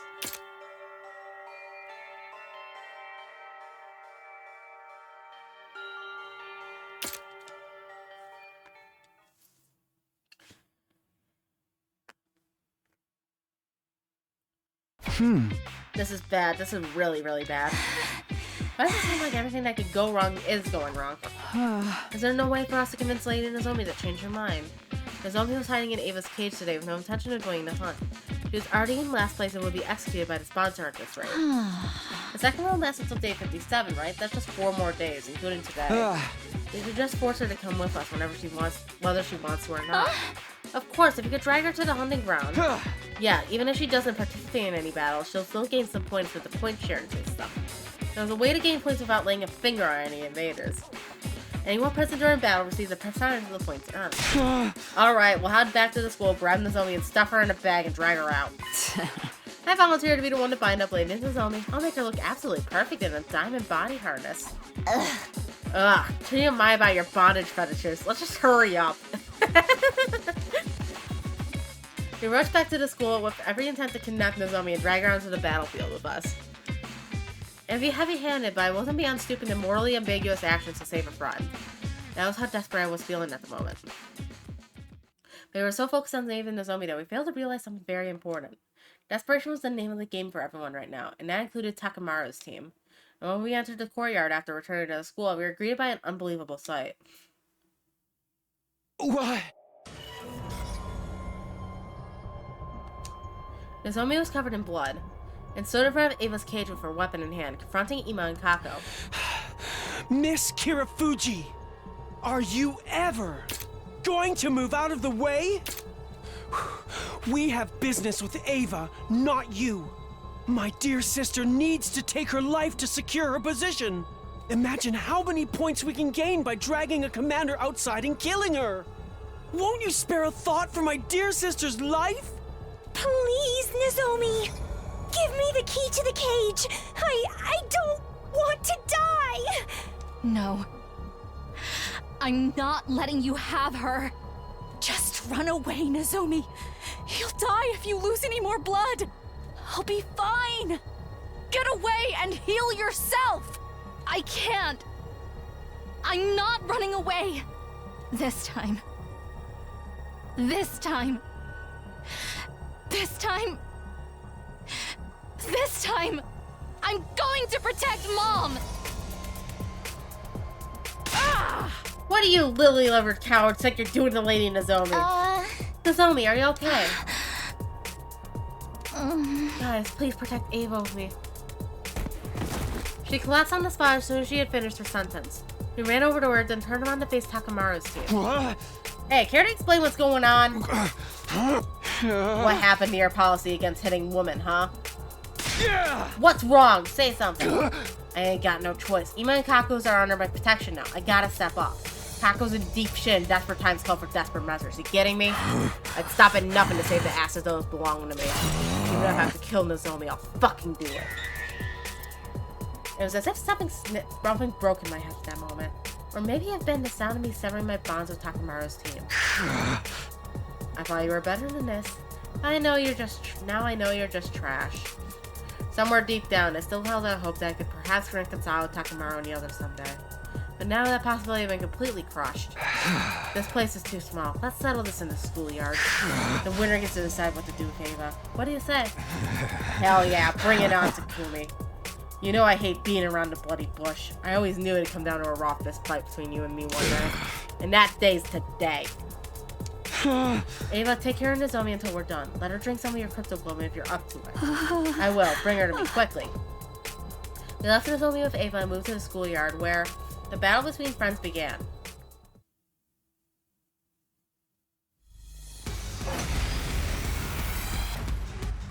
Don't hold back just because they're friends. They're out for our blood. Not if we spill theirs first. We can just use the revival-matic if anyone dies, but the idea of killing a friend is still uncomfortable. Anyone lifting a finger against a maiden belongs to the lowest rung of existence in the warrior code.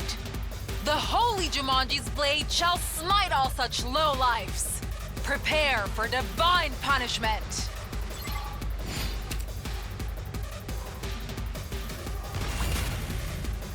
Oh, we gotta play this one. Let's do this. Let's go. You little... My turn. I got sloppy. I've got this. I'm sorry. It's just a sorry, scratch. Sister Dearest. Try and dodge this. I'm feeling weak. Smoke 'em! Stubborn birthday. It's up to you from here. I'm not done yet. I'll remember this. It's all right. One last strike. That's fine. One of one, so it'll be done after this.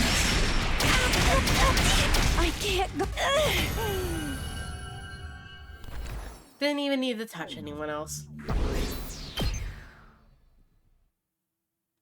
After our victory, we brought Takamaru, Ima, and Kaku's bodies to Revival Medic.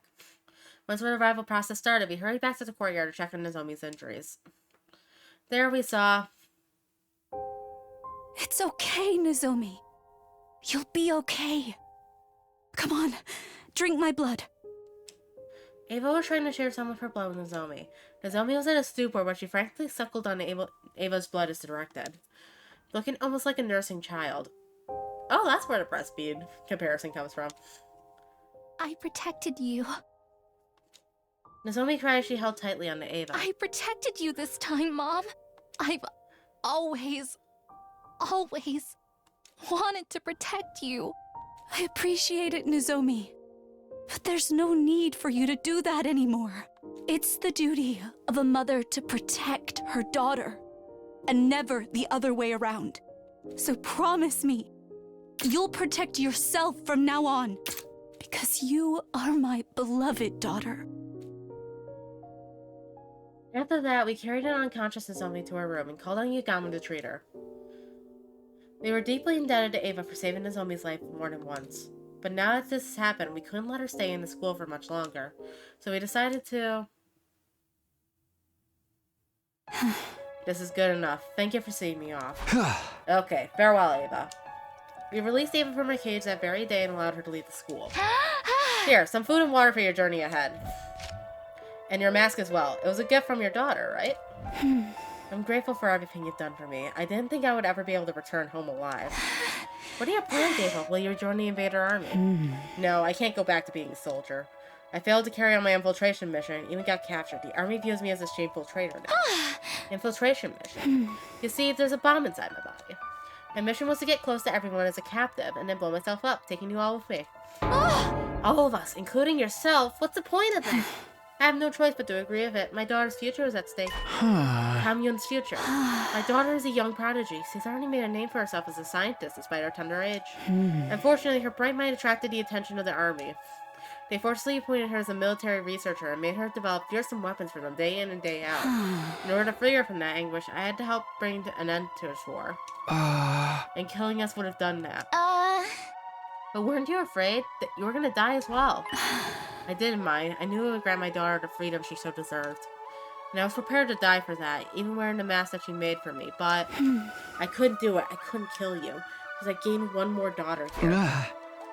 Ava chose to abandon her suicide mission after growing close to Nozomi. As a result, she no longer had a place in the army. Ava, do you have anywhere to go? You don't have to worry about that. I prepared a safe house specifically for situations like this. My daughter and I will be hiding there for a while. I was hoping I could bring my other daughter along with me as well, but I don't suppose you would agree to it. Nope, sorry, but that won't be happening. Nozomi's a precious friend of ours. That's a shame. Nozomi looked down with a tearful expression. Parting with Nozomi is clearly painful for her. Nozomi will be sad to see you suddenly gone when she wakes up. Yeah, but it's not like this is goodbye forever. We'll meet again someday, as long as we're all still living. Indeed, I'm sure we'll meet again. If the war comes to an end someday, I'll certainly be inviting Nozomi to my house. Tell Nozomi that I'll come back for her. With those parting words, Ava left Last Defense Academy, turning around several times and stared wistfully at the school as she did.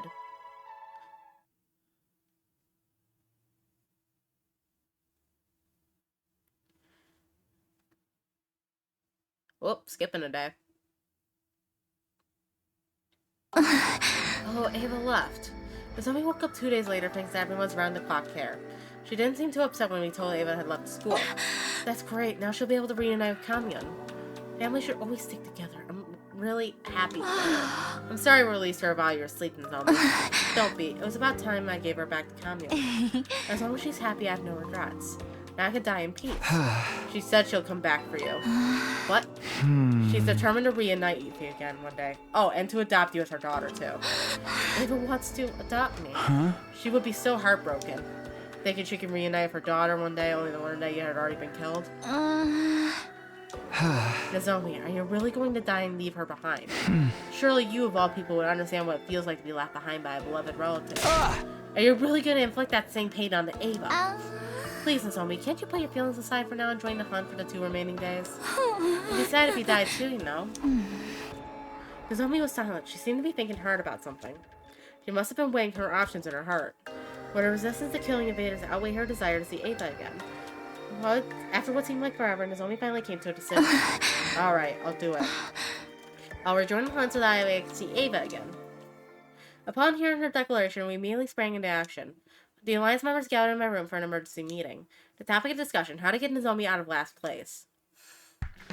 The main issue is the point difference between Nozomi and Kako in 8th place. Nozomi stopped hunting for a whole week, so the gap is bound to be significant. And we need to close that gap by tomorrow. Kako will be frantically trying to gain more points as well. It is unlikely we could close the existing gap using the usual hunting methods. Was there a way for us to earn a large amount of points quickly? Or were our hands tied? If only there was a nest of metal slimes congealing somewhere nearby. Those labs were perfect for EXP farming. That's not the sort of game we're discussing right now, Kiyoshika. Wait, that's it! What? Of course, if the enemy will come to us, we'll have to go to them. We can attack one of their bases.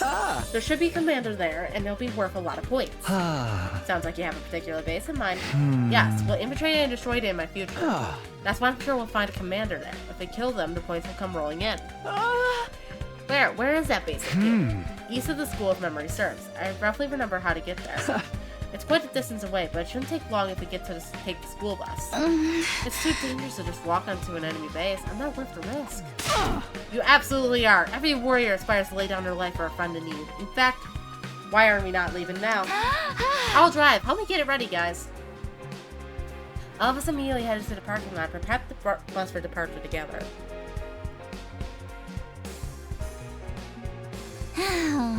The engine's good to go. The tires are ready for the road. Hop on board, everyone.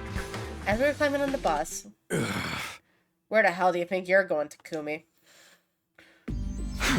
Takamaru, what are you doing here? Hey! I saw y'all running around like chickens with your heads cut off. I knew you had to be up to something, so I watched you, and here I am. Hey! So where the hell are you heading? Where's the commander? I bet. Take us with you. I ain't letting you guys hog all the points for yourself. Buzz off, Takamaru, unless you want me to kill you again. Max capacity for this bus is 5, so I'm afraid we can't take more passengers. Be gone, foul fools. Your wretched feet will pollute the floor of this bus. We stood perfectively in front of the bus and we faced Takamaru. I'd watch my tone if I were you. Hey! What makes you think we'll just let this bus leave if we aren't allowed on it? Maybe I'll shoot out the tires with my rifle. Yuma and Kako popped out from behind the bus. I hadn't noticed them at all. Sorry, Takumi, you ain't the only ones fighting against time here. Let us on the bus or the bus never leaves the school. Pick your poison. They've got us backed into a corner holding the bus hostage like that. Guess we have no choice but to take them with us. But that defeats the whole purpose. If everybody hunts in the same place, we'll all get more or less the same points. Nothing to do but leave it to fate now. We're just going to have to massacre every enemy that moves and pray Nozomi gets the most of the points. Damn it, why is this always happening to us? Every time it seems like things were going our way, something would always come along and kick us back to square one. Takamaru, just so you know, our destination is an enemy base where we expect them to throw us a rather fiery and welcome party. Bring it on, I'd say. I'll wipe the floor of their asses and rack up more points than any of y'all can count. Wipe the floor of whatever you want, as long as it's not us.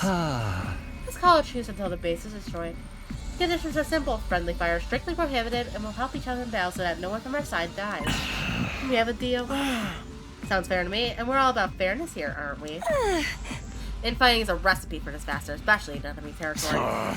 Fine, you got ourselves a deal. Now fix base for us, alright? Hey! That enemy base will never know what hit him. Ima, Kako, get ready to kick some serious ass. Thus, we boarded the school bus and set out for the enemy base.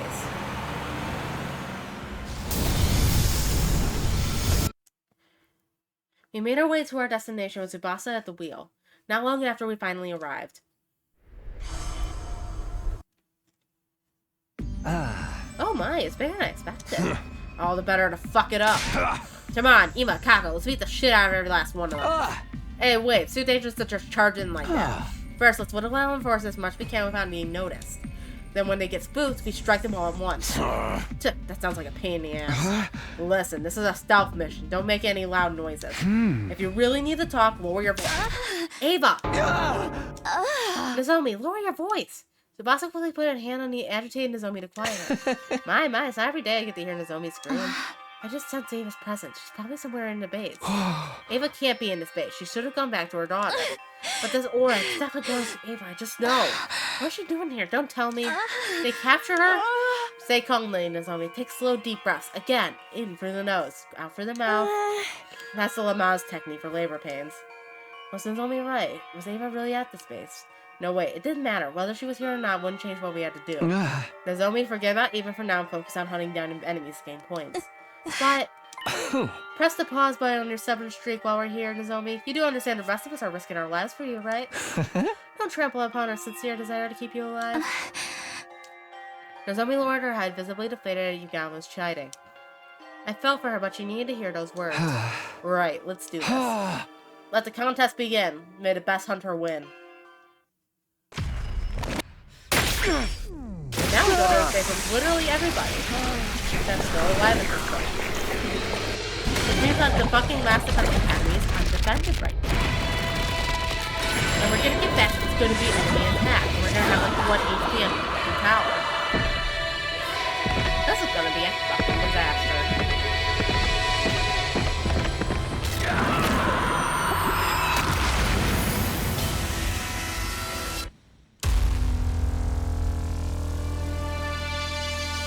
It should be the same kind of battle as before, so...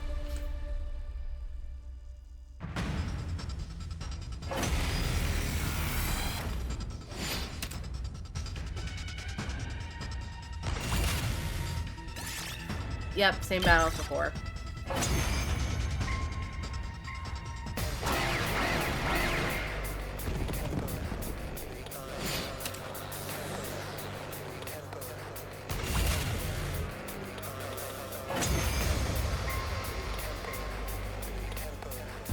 What is this, a newbie map?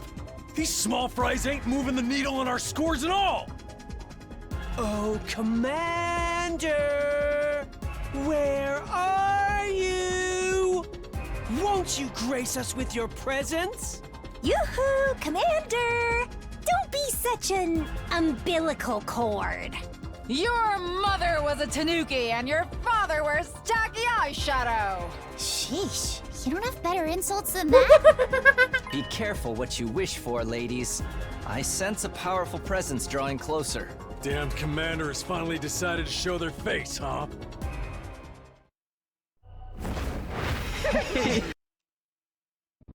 Oh, great. This guy. The bastard is flying around in the goddamn air!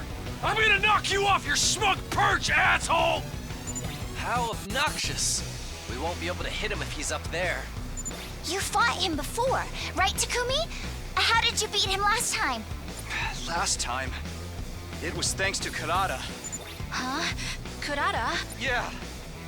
We attacked surface-to-air artillery Kurata made. But we can't use that approach this time. Then I'll do it. I'll do it in her place. Nozomi, are you sure you know how? I'll just be copying what I saw her do. But I'll try. I'll figure it out. Okay, take it away. Everyone else, cover her!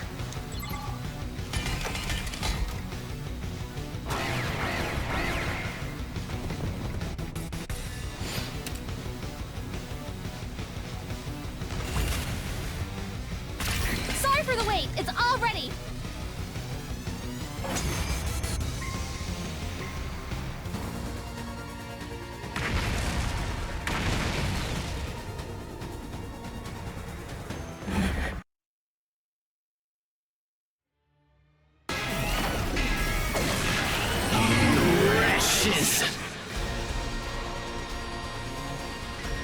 This one's got killer stamina. I'll give him that. No. If he had died from that blow just now, Nozomi's score would have gone through the roof. He ain't got nothing on us on the ground. Ima, Kako, get him!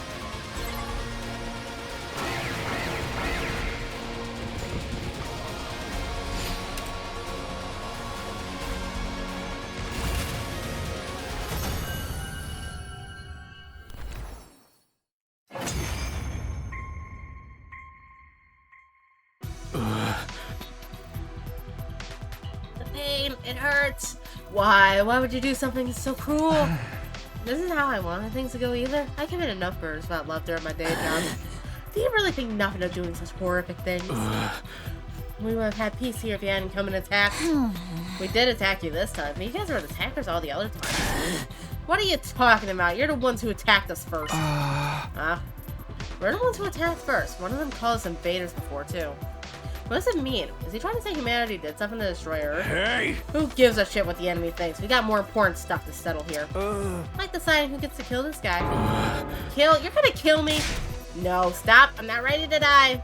Crying and wailing. He tried to call from life from us. And roll over, give up, bastard. You're dying today whether you're ready or not.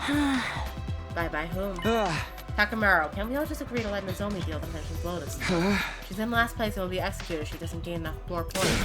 Shut the fuck up. Kako's not doing so well on the leaderboard either, so I say we let her have the kill. But if Nozomi hasn't blasted a Master out of the sky, we would have all been dead by now. It's only right that the MVP of the battle has the right to the most valuable part of the spoils. It's nice how all of you are being so concerned about Miss Hirafuji, but she's not even here, you know. At Ima's prompting, we looked around to find that Nozomi had indeed gone missing. Where could she have gone? Wait, I think I know. I just sensed Ava's presence. She's probably somewhere in the base. She went looking for Ava. I'll go find her. Don't you dare finish off the commander before I get back. I ran off at full speed, searching the base for Nozomi. Oh, this sounds like a recipe for disaster. Where are you, Nozomi? I ran around the base as fast as my legs could take me, trying to find her. I checked each and every area until finally I found... Ava, talk to me, Ava! And I was only trying to rouse a groggy-looking Ava in her arms. Ava was really here. Where am I? Thank goodness you're awake. Why am I here? I left your school and got captured on my way to the safe house. Then I wake up and now Nozomi's Nozomi! This jolted Ava completely awake. She stared at her in astonishment. And Takumi as well. What are you two doing here? I should be asking you that. Why are you at an enemy outpost? Unfortunately, I was discovered and caught by soldiers. And since I was a traitor who could not even sacrifice her life for the cause, I was brought here and interrogated mercilessly. That's insane! How could they do that to you? We were in the middle of a war and everyone's trying to get a leg up any way they can. But never mind me. What are you doing here? To find you, of course. Just being able to see you again has made my life worth living. Nozomi had clearly given up on her will to live. The non-stop killing had taken a toll on her. You came here to find me. By the way, Nozomi, there's an infirmary somewhere deep in this base. Could you be a dear and fetch me some bandages and painkillers from there? My whole body aches. Of course, I'll be right back. Nozomi dashed out in a panic. Once she was out of sight, Ava turned to me and looked at me dead in the eye. Now tell me why you're really here. Okay. I told Ava the gist of how we ended up here. How Nozomi was in last place in the invader hunt. How we came here to pull her rank up, how we defeated the Squad 4 Commander Quenzel, and how Nozomi threw away the chance to deal the finishing blow. Takamaru's team has probably killed Quenzel by now. They have no reason to wait after all. This means Nozomi's position in last place is set in stone. Then Nozomi will... She'll be executed at midnight tomorrow. No, is there no way to stop the execution? None at all. The sponsor's way too strong. And not just that, we don't know how many bodies they have at their disposal. Yugama seemed to have an idea how to defeat the sponsor permanently, but I still needed time to get that plan ready. I'm not going to just let Nozomi die.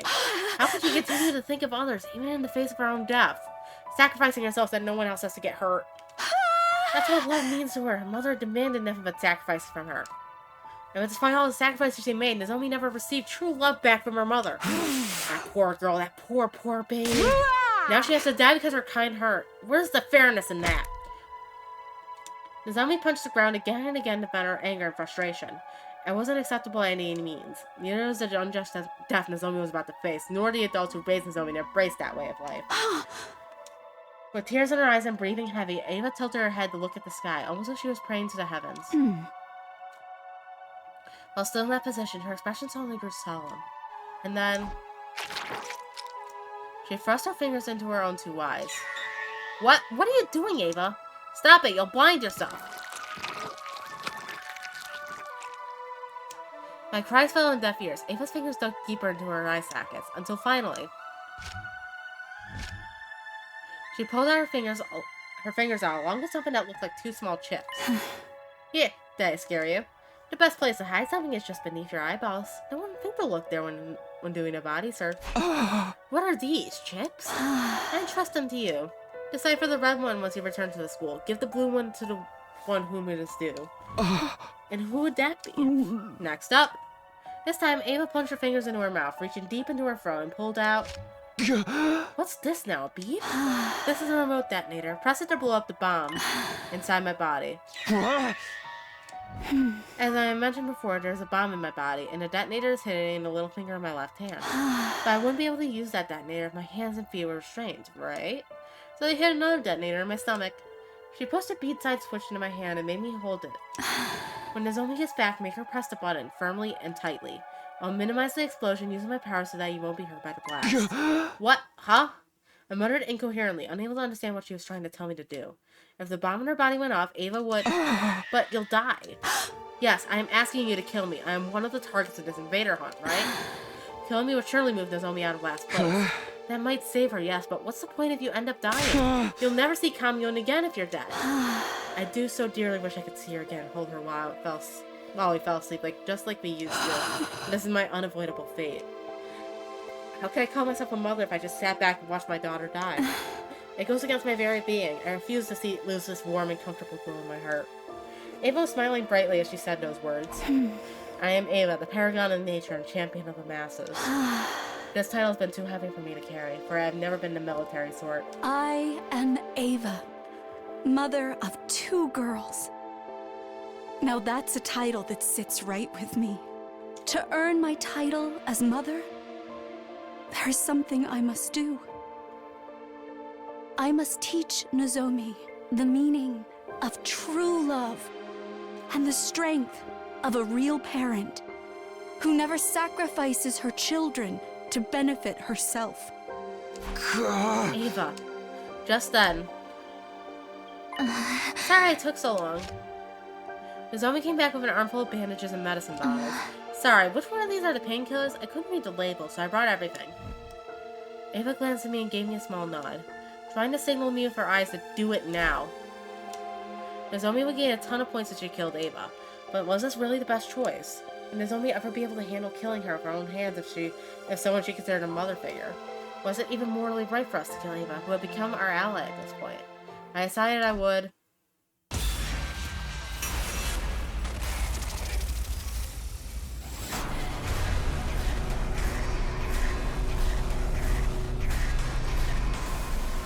Ava's lived through enough. Let's release her from her suffering.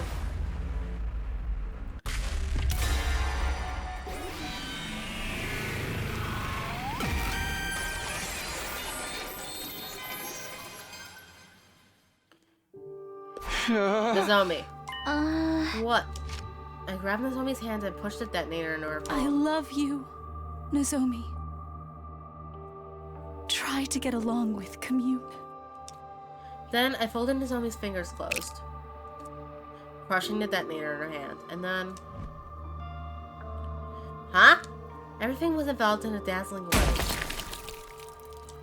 I heard a sound like a water balloon popping. After the light came utter darkness. Blinded by the powerful light, I was unable to see. Time passed and gradually my vision returned. I opened my eyes, but there was no trace of Ava to be found. What just happened? Is there some issue with the lighting? Is everyone okay? Wait, where's Ava? Nozomi didn't seem to understand what had happened yet. Her eyes darted around the room in search of Ava. She's hurt. She shouldn't be moving around. Nozomi eagerly looked around for Ava, concerned about her injured mother. Without ever realizing that she had become the pool of blood on the ground. Where did you go, Ava?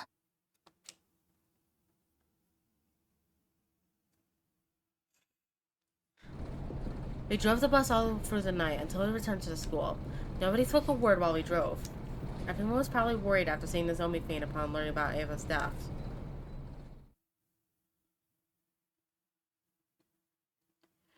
We gently laid the unconscious Nozomi down in her bed.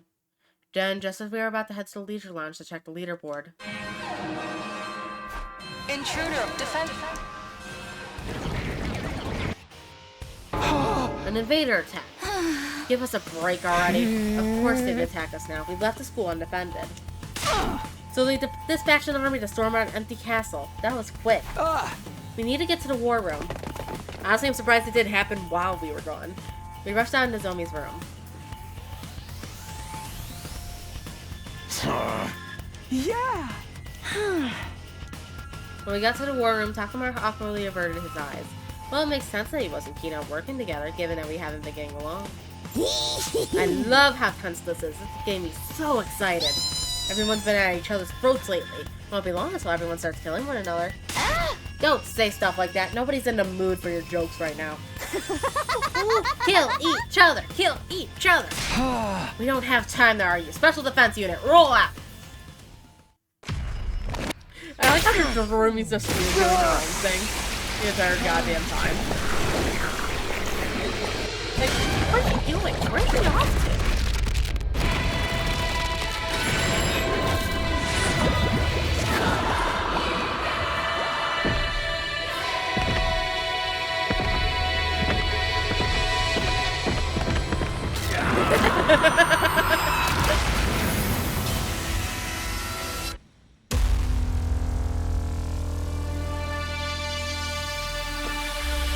You're only satisfied, so there's nothing more for her plot at this point. She's just dominating the rankings in peace.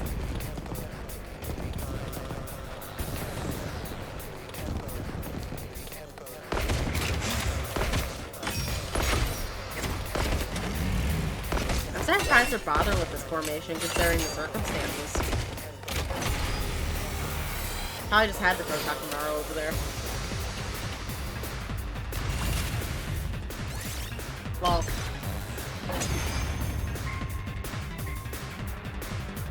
That's one problem dealt with. The commander should show up any moment now. But we won't get points if we defeat her on school grounds, right? Boring. Stop running your mouths and focus. Here they come.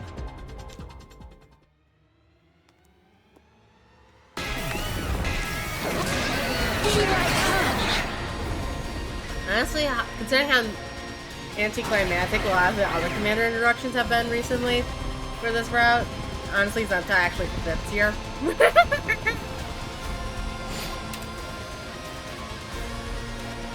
That was the only time she's ever gonna fit in this form.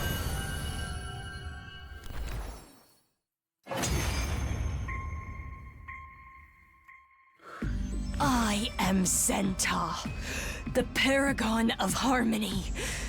Even if my flesh is destroyed here, my soul shall live on eternally, and it will destroy you all.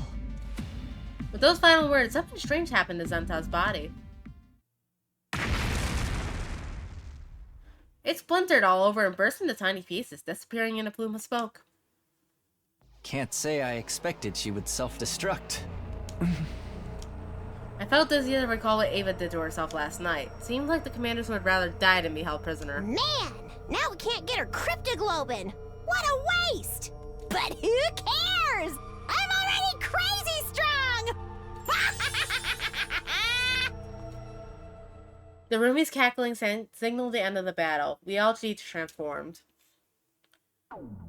Well, we rushed to the leisure lounge to check our rankings. It should be okay. Nozomi should no longer be at the bottom now. She gained a ton of points for Ava's death yesterday. She can't be in last place. Feeling a mix of hope and unease rolling in my chest, I looked up at the leaderboard. I was in for a surprise.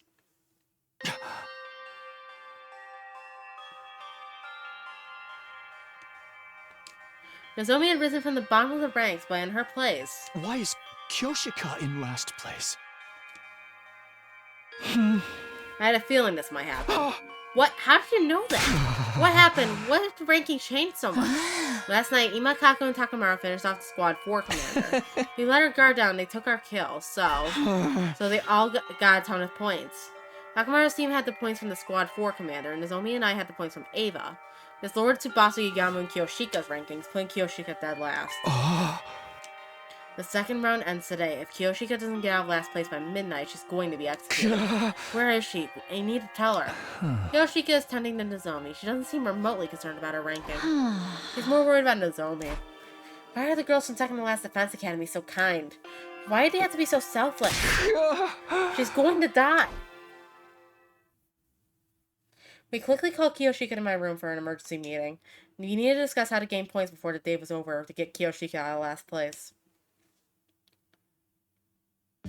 Do you have any idea where we could find another enemy base? No, the outpost we went to yesterday was the only one I know. Are there any places where it seems likely we would find a commander? Places that seem like they could be their habitat or something? I have no idea. The commanders should all be gone as of this morning. There aren't any left as far as I know. Without any commanders, how in the world can we score a lot of points? What do we do? What do we do? There's gotta be a way to save Kiyoshika. It's okay, Sir Takumi.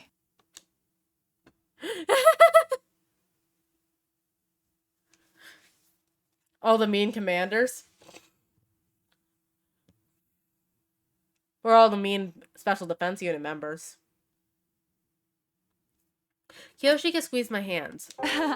You saved Lady Nozomi in a show of heroism. I'm fine so long as she survives.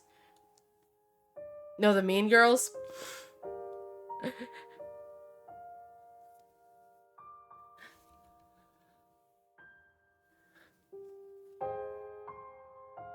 Maybe mostly just Kurara? Moko was just kind of a hard ass, but Kurara's the only one that's like wholeheartedly mean of the second to last Defense Academy girls. Save Lady Nozomi as a show of heroism. I'm fine so long as she survives. Fine? No way. This whole thing is pointless if you die. Moko told me I had to take care of you guys. My cutie pie's in your hands now, Takumi. I know you've got what it takes to keep Nozomi and Kiyoshika safe.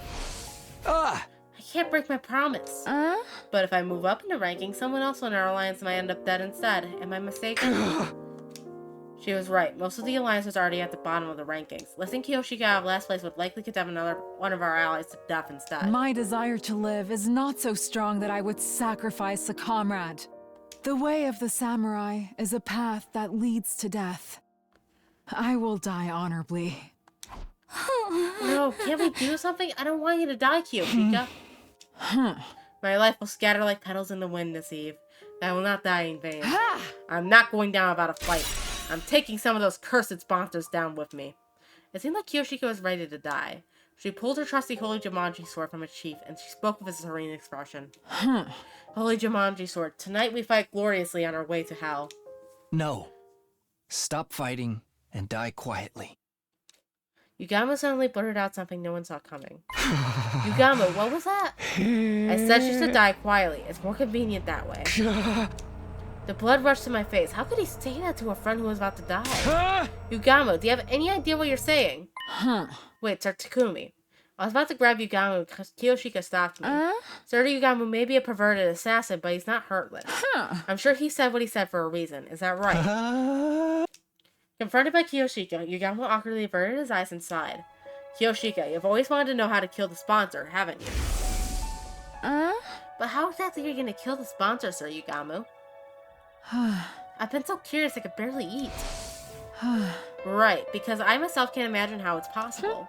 I'd appreciate if you could tell me before my journey down River Styx. Again, how do they know about River Styx? I'd be able to die in peace if I know they could be killed. About that, well, Yugami's voice trembled. We need to use the life of the person in last place.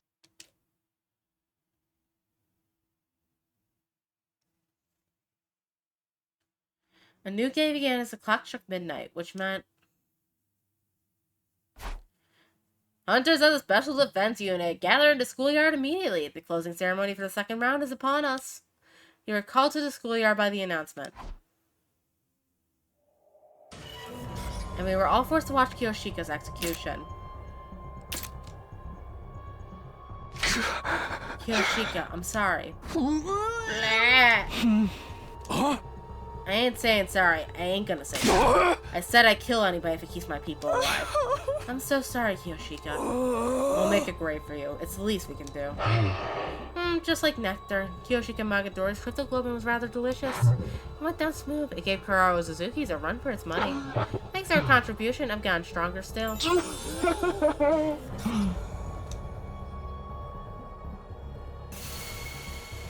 Light coursed along the sponsors' bodies, the magnitude of their presences growing instantly. They had grown all more powerful. This one was quite the thrill. It was particularly entertaining watching you all race to throw each other to the wolves. It was so ugly when you were fighting over the commander at the enemy base. The sponsor gave a hearty belly laugh, amused to see us at odds with each other. I will grant you some respite as your reward for surviving the second round. Once you're recharged, you'll be in fine shape for the third round. No, there won't be a third round. Yugamo chose in that moment to speak up. I can't hear you. Can you say that again, Yugamo Mikage? Huh? Are you deaf? Then let me repeat myself. I said that your game is done here and now. Oh, and why is that? Why? Because you're going to die, obviously. And the very next moment... The sponsor suddenly began to twist and writhe in agony. Are they in pain or something? They're holding their stomachs. Was it something they ate? Something they ate. I couldn't have described it better myself, honestly. You, what have you done to me? Oh, I haven't done anything. The one to blame here is. Oh dear, Kiyoshika. No. The secret to the sponsor's strength is their inscrutability. We know nothing of what they look like or their biology. When everything is unknown, it becomes impossible to uncover any weakness. It's been a month since they showed up and we still don't even have so much as a clue as who they really are. The only thing we knew is that the suit's weak point, but that's meaningless when there are so many of them. They keep their cards close to their chest. That's what makes them so strong. But they willingly gave up their invincible position due to their own greed. Whenever all of you execute one of our friends, you absorb the cryptoglobin to grow stronger. When the bees absorb the blood, it's immediately distributed throughout all your bodies. All of you grow stronger simultaneously. I realized after seeing so much execution. Littling in flavor, yet ample in nutrients. Thanks to his contribution, we've become stronger still.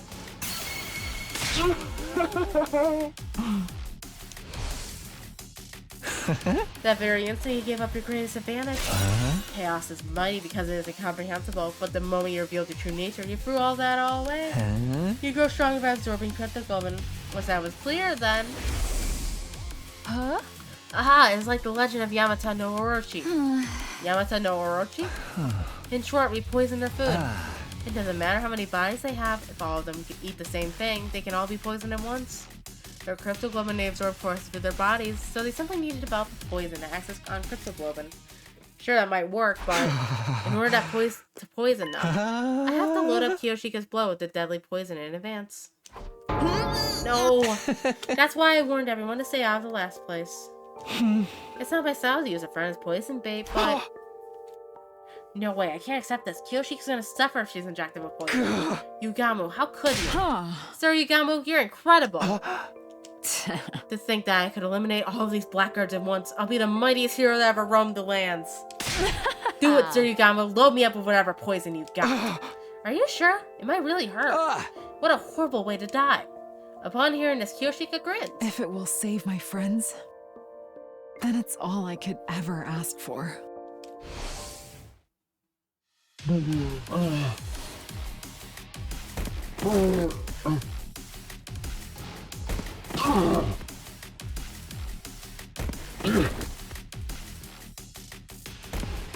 poison seemed to be working. The sponsors fell to the ground one after the other.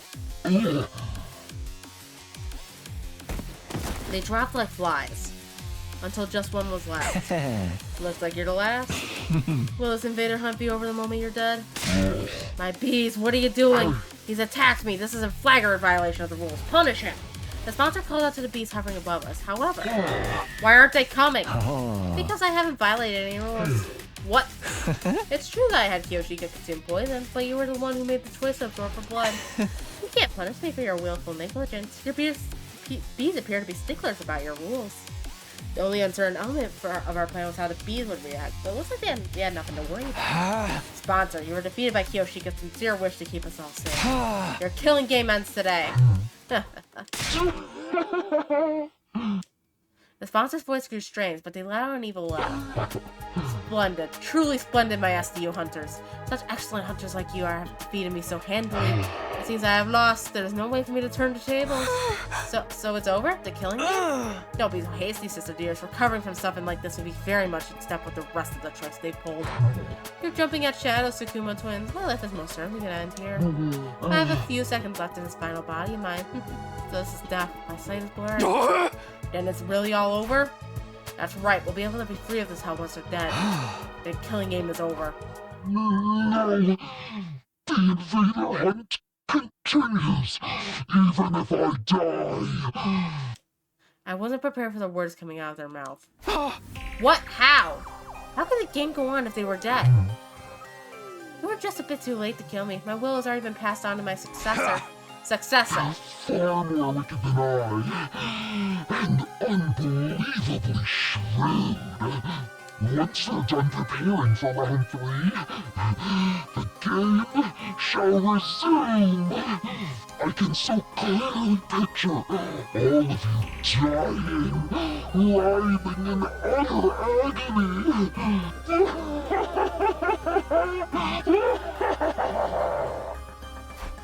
What the hell is going on? I drew in closer to the question sponsor further. And just then... Everyone, get down! The sponsor's body released a blinding flash of light.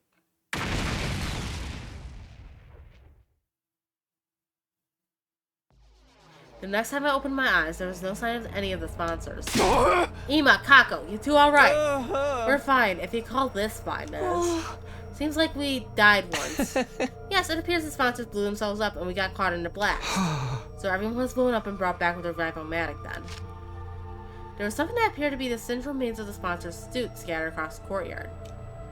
They must really have blown themselves up. There were no bees overhead either. Maybe they got caught in the blast too. I can only hope so. But why would they do that? Even if they wanted to take us out with them, the Revival-matic just brings us right back.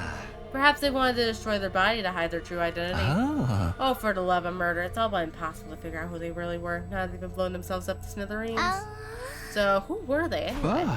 Why were they trying to manipulate us for a killing game? What was their end goal? There was no doubt some solid purpose behind everything, but now that was entirely unclear. You're using past tense, but are we sure this game is over? They mentioned something about a successor. Takumi, you ain't bullshitting us again, are ya? Suddenly Takamaru went to grab me. He's got some nerve accusing me when his team was completely useless in helping us take down the sponsor. But I just kept the lid on my anger. And I couldn't engage in this kind of behavior with Kiyoshika's body right there. After we all calmed down, we made a grave and buried Kiyoshika's body. Thank you, Kiyoshika. Thank you for everything. We prayed until morning that the heroine who sacrificed her body to save our lives would find happiness in her next life.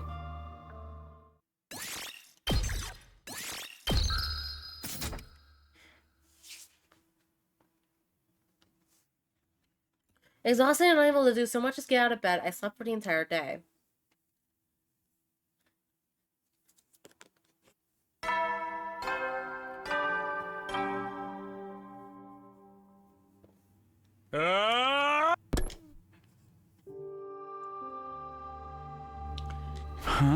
I see, so Nozomi's still asleep.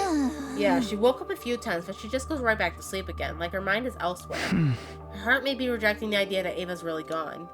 Fair enough, it makes sense that she would shut down after how horribly Ava died, especially since Nozomi loved her like a mother.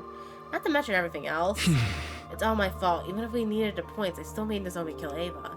That's why everyone calls me the Grim Reaper. Takumi, you didn't do anything wrong. Sometimes people have to get their hands dirty in order to save their friends. You only did what was necessary. You and Yugamu, too. Right, how's he holding up? I tried to talk to him earlier, but he said he doesn't want to talk to anyone right now. He seems very upset about making Kiyoshika ingest that poison. Even if it was necessary to defeat the sponsor, I suppose it's not the kind of thing he could do so easily forgive himself for. Even though we finally beat them, no one's in much of a celebratory mood. This room, which had once been such a lively place, was now stale and quiet. I missed seeing them around. I looked at Moko Kiyoshika's headphones on the desk. Devices left behind, gazing longingly upward in mourning of their owners. Right, speaking of devices left behind by their owners. Suddenly I remembered the strange items she'd given me. Hey Tsubasa, do you know what these are? These look like computer chips to me. Ava gave them to me before she died and told me this. Decipher the red one once you return to school. Give the blue one to the one who moves blue. Maybe her will is in there? Maybe it's an invader recording device? I might be able to extract the data from the PC in the war room. Let me borrow these. I'm gonna try analyzing it ASAP. Are you sure? I mean, you must be tired too. I think having something to do will be good for me. You could just sit back and wait. Tsubasa took the chips Ava gave me and headed for the war room. She finished analyzing them the next day.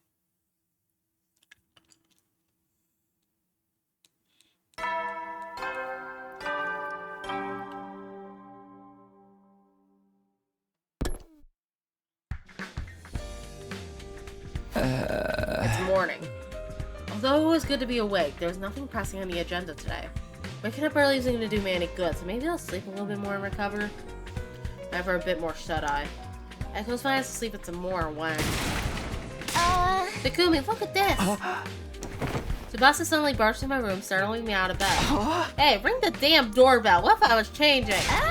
You think I care about seeing you naked? Just look at it already. Tsubasa held out a single sheet of paper. What is this? A map? Yep, I analyzed the red chip and got this map out. Ava left this to you. Ava, me, but why a map? She must be telling you to go to this spot here marked by a red dot. It's just like a treasure map. Maybe her mementos are buried there?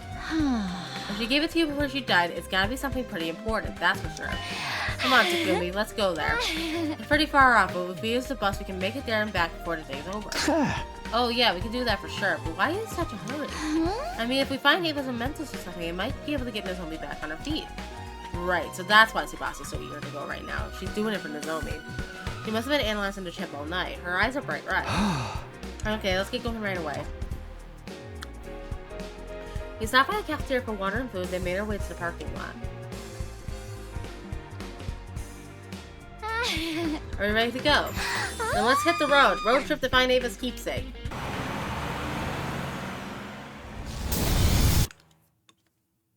We made our way to our destination with Tsubasa at the wheel. After driving for a while, we finally arrived at the place marked on the map. There we found... Looks like a cave? Yeah, that's a cave, alright. So then, did Ava hide something in there? I brought a little light just in case, so we could go in, but... It's not rigged with traps, right? Come on, it's not some RPG judging. You go first, Takumi. I'll be a few steps behind. Are you using me to see if it's safe? So what? You're a boy. Besides, you said before. You'd always protect me. That includes you too, Tsubasa. I'll protect you. For all the rest of our lives. That's true, but we should exercise caution in times like these, and... Don't care, didn't ask, gonna move on. Go, go, go. Hey, no push! We jockeyed for position a bit as we stepped into the cavern. Thankfully, there weren't any traps inside, but... Takumi, look! What? Something far more surprising than any trap awaited us. We hurriedly transported it out of the cave. A child? What's a kid doing here? She's still warm. She's alive! Hey, are you okay? Are you hurt?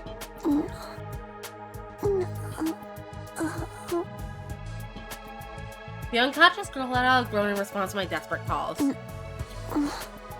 Water? Water?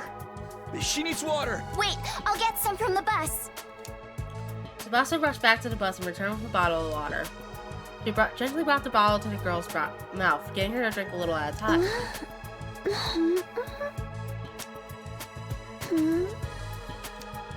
The girl opened her eyes and we examined each other's faces. Thank God. She's awake.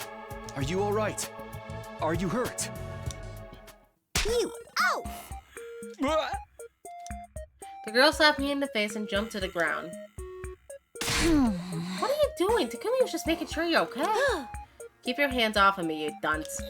Such disrespect touching a shrine attendant without purifying yourself. Who do you think I am? And don't you dare say you don't know. But we really don't know. Enough of your lies. Everyone knows who I am. You know who I am, right? You're just pretending, right? The girl suddenly seemed anxious. Sorry, we really had no idea. No, you don't know me? Look at my makeup. Yes, look closely. The girl pointed at the designs on her cheeks. Sorry, we're not from around here. Why are you so confident about how well known you are anyway? You really don't know who I am. The girl seemed to be terribly shocked. Maybe she's someone fairly famous. By the way, what are you doing here? Where are your parents? Hello? She sucked her teeth at me. I heard it. Oh, this little pipsqueak is real cheeky. You're the one prying into my business. It's nothing more suspicious than some strange people asking about others' identities. Be gone. You were just trying to act like a big shot a few seconds ago. Girl is apparently famous, so she didn't seem like she was about to reveal identity. So who is she exactly? We came here because Ava asked you to. Do you know her? The girl raised her beautiful brows in shock. Takumi, that is a child. Why are you talking about her brows as if they're beautiful? In shock is a mention of Ava's name. Don't you lie to me. Mother would never give away this location. Mother. She may have been a hero in name only, but she wasn't the type of coward who would sell her own daughter. Mother would never do that to me. Never. She was calling Ava mother, which meant Kamyun. You must be Kamyun. Huh? How do you know my name? I thought you said you didn't know me. Ava mentioned you. You must be her adopted child. Biologically speaking, you're her niece, right?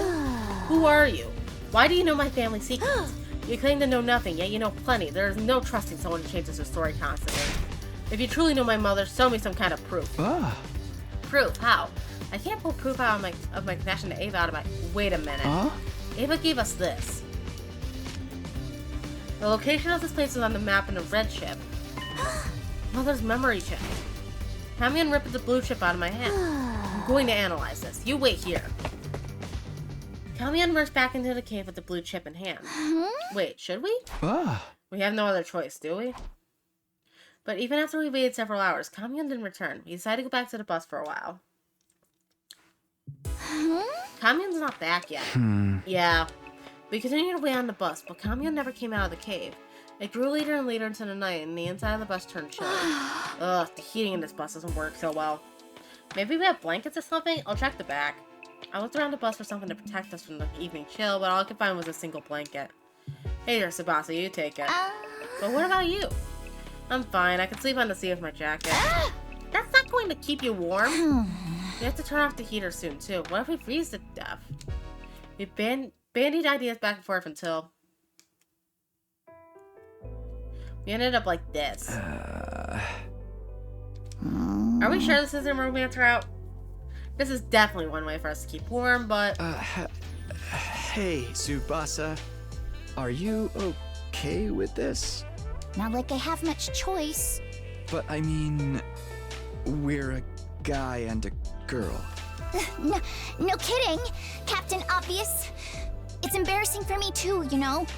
Right, sorry.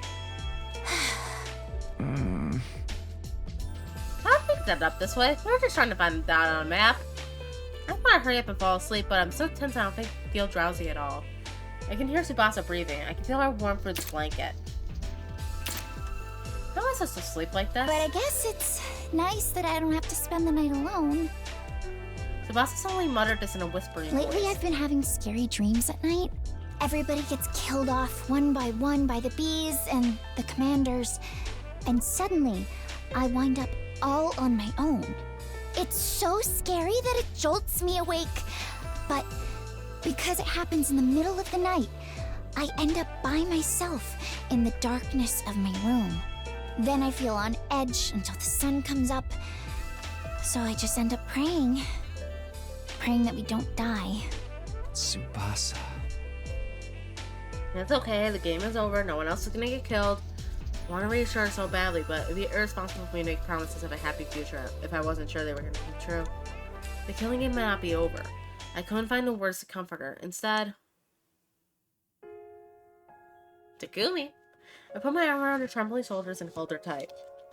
I was surprised by my own actions. I had no idea I could do something like this, seeing as I had zero experience with girls. Tsubasa seemed a little bit taken aback, but she didn't swat me away. In between the heat and the tension I felt from her, my body grew so warm I started to sweat a little. Tsubasa, would you be willing to tell me about your life in the TRC? The complex? Yeah. I want to hear about your past. We have no idea what awaits us in the future. It might not be all good, but the happiness of our past is always there for us. So, please, tell me a happy story. So Basta obliged and told me a story after story about her beloved family. Anyway, I love my grandpa's workshop. It never existed. Ever since I was young, I would just sometimes go there and spend the whole day with him. I'd copy him and mess around with the machines, pretending to be a mechanic. Lathing was my favorite. I'd hog the lathe through the whole day to perfect my projects. Sebastia's face looked so innocent and joyful as she told me about her grandpa. As I closed my eyes and listened closely, I could practically feel the happiness as if it were my own. Okay, that's enough about me. Now tell me some stories from your past. Now that Tsubasa was done speaking, it was my turn. I recounted my memories of the residential complex. The memories of my mom, my dad, and Karua, who I spent so much time with that he was basically family anyway. At some point while we were sharing stories, we ended up with huge smiles on our faces. Hey, when we get to the artificial satellite, you have to introduce me to your family. I want us to have dinner together. Yeah, of course. My mom would be thrilled if I brought a girl home. She'd fry up more chicken than you could eat. And you'd have to watch your nervous stomach. Right. I'll take some antiemetics before I arrive. You should come visit Grandpa too. He'd be so happy if you asked him how to use a 3D printer. We were feeling hopeful as we talked about our past. Our yearning to relive happier times had transformed into motivation to survive. Let's go back, okay? Back to our families. Yeah. Together. Tsubasa and I exchanged promises and fell asleep.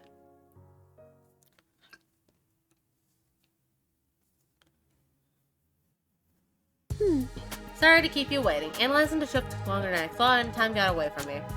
When we woke the next day and returned to the cave entrance, Kamyun was waiting for us.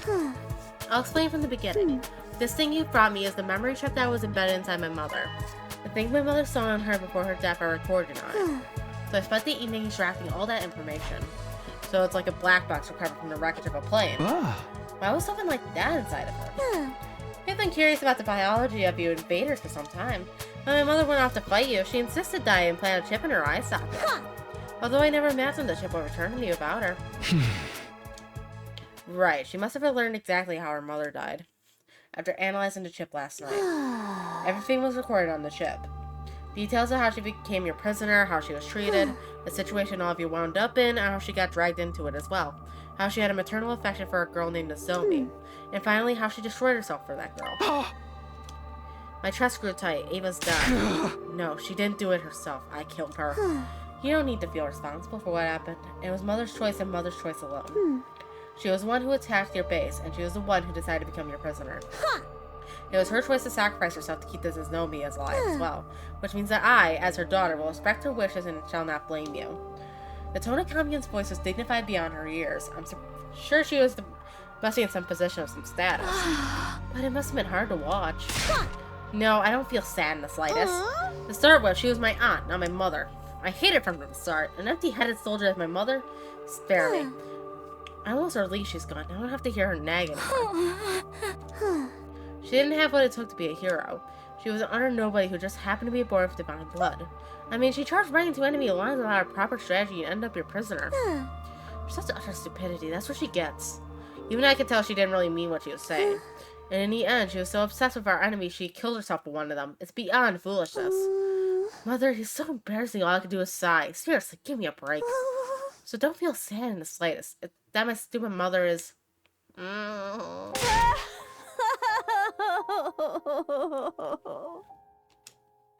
The dam had burst. Tears streamed down Kamyun's cheeks. Liar. You liar. You said all I had to do was wait for you to come back.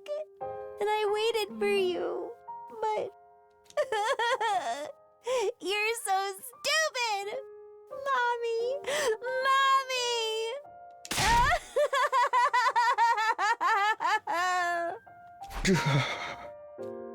It hurt so much to look at Kamyun weeping that I found myself averting my eyes.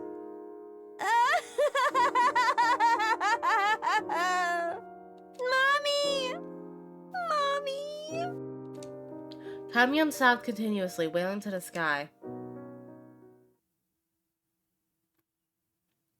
I guess that's enough crocodile tears for now.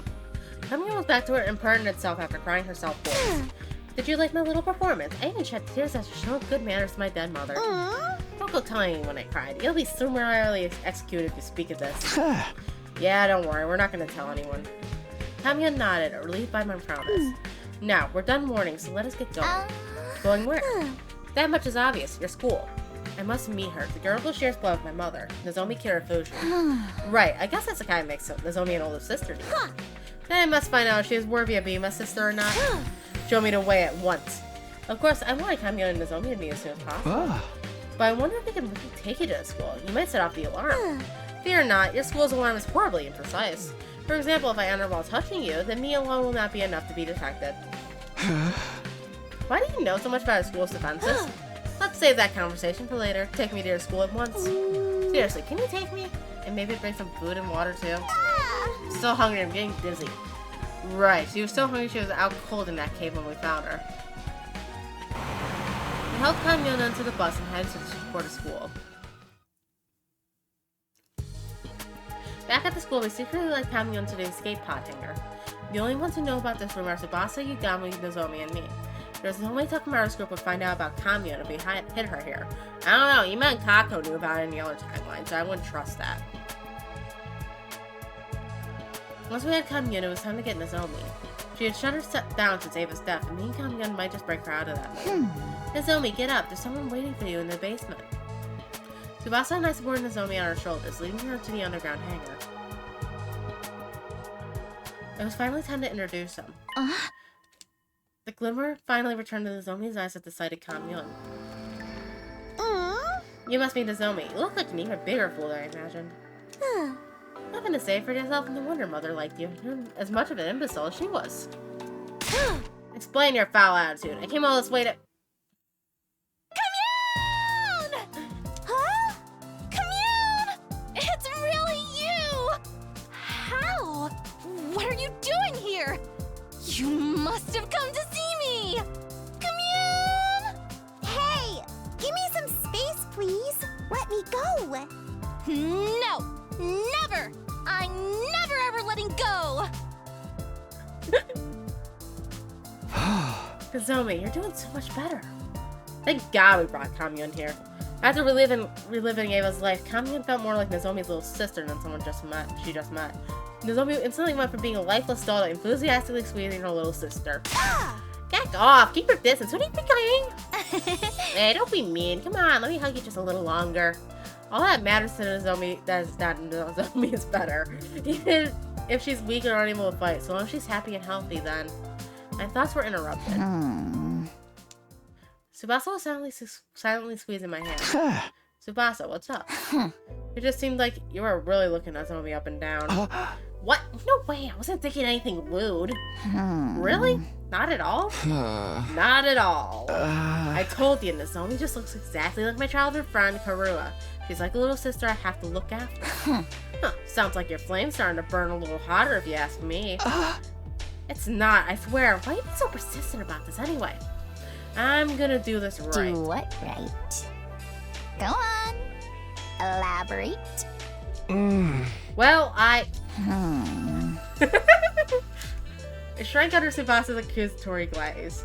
My back was up against the wall and, just when I accepted there was no escape... Oh, for the love of murder. What'd you do get so lovey-dovey? Yugamu, I thought you were locked up in your room. Wait, why are you so beat up? Yugamu's clothes were splattered with mud and he looked completely worn out. Because you suddenly disappeared on me, obviously. There was no sign of you well after nightfall, so I spent all night outside looking for you in a panic. Surely you didn't just forget about me and run off about a care in the world. Sorry, we didn't mean to worry you. There was something we had to take care of. Well, I suppose we're even on that front, but I suspect a full explanation. By the way, Takumi, what is this invader-looking girl doing here? Oh, that's Kamyon. She's Ava's daughter. I'm not exactly sure what her deal is either. We were gonna get her to tell us herself. But right now, Kamyon! Don't fight it. Let me hug you tighter. They're getting along like long-lost sisters, so we probably just let them have some time. Kamyun is not amused. After that, we brought blankets and food to the hangar so that Kamyun would have a place to stay. We found out more about who she was the next day.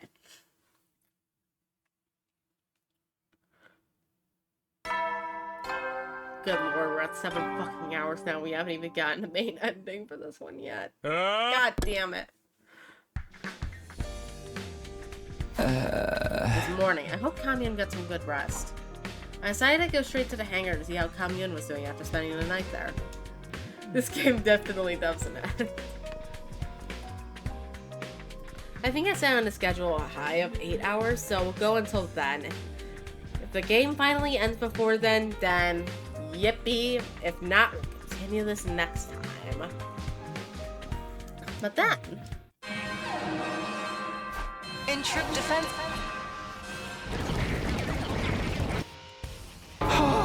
An attack. There shouldn't be any commanders left. Is there survivors attacking? Whoever it is, we need to engage them right away. I hurried over to the war room to get ready.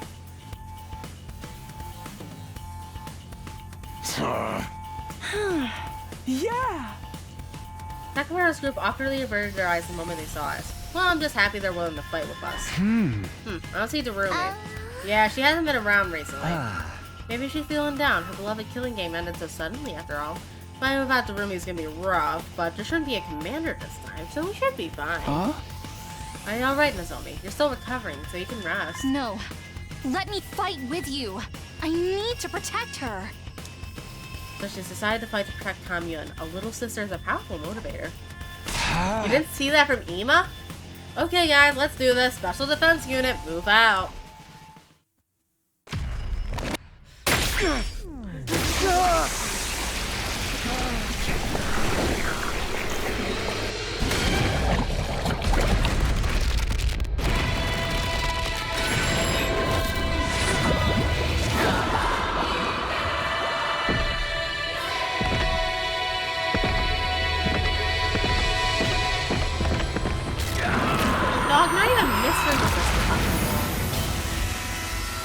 I sincerely doubt that the last 20 or so days of mystery we weren't able to get what caused at the expense of this fucking life. We had that shit clocked in like 6 hours max.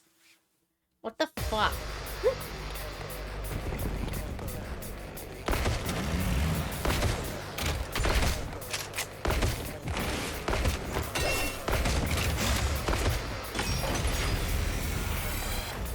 Not like this!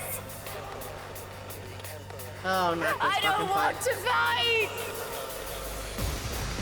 I hear voices! It sounds like it's the enemy! Are they looking for their families? They're crying for their mother. Don't let them distract you. It's obviously some sort of trick. Yeah, ignore the voices and let's make this quick. Please tell me I don't have to do this fight. Oh, thank God.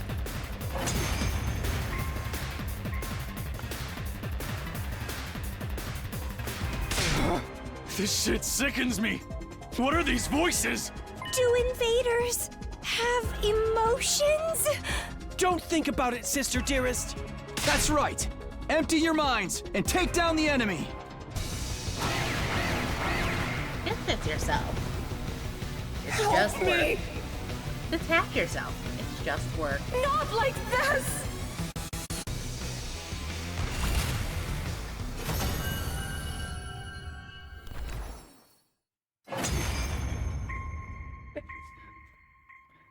Phew.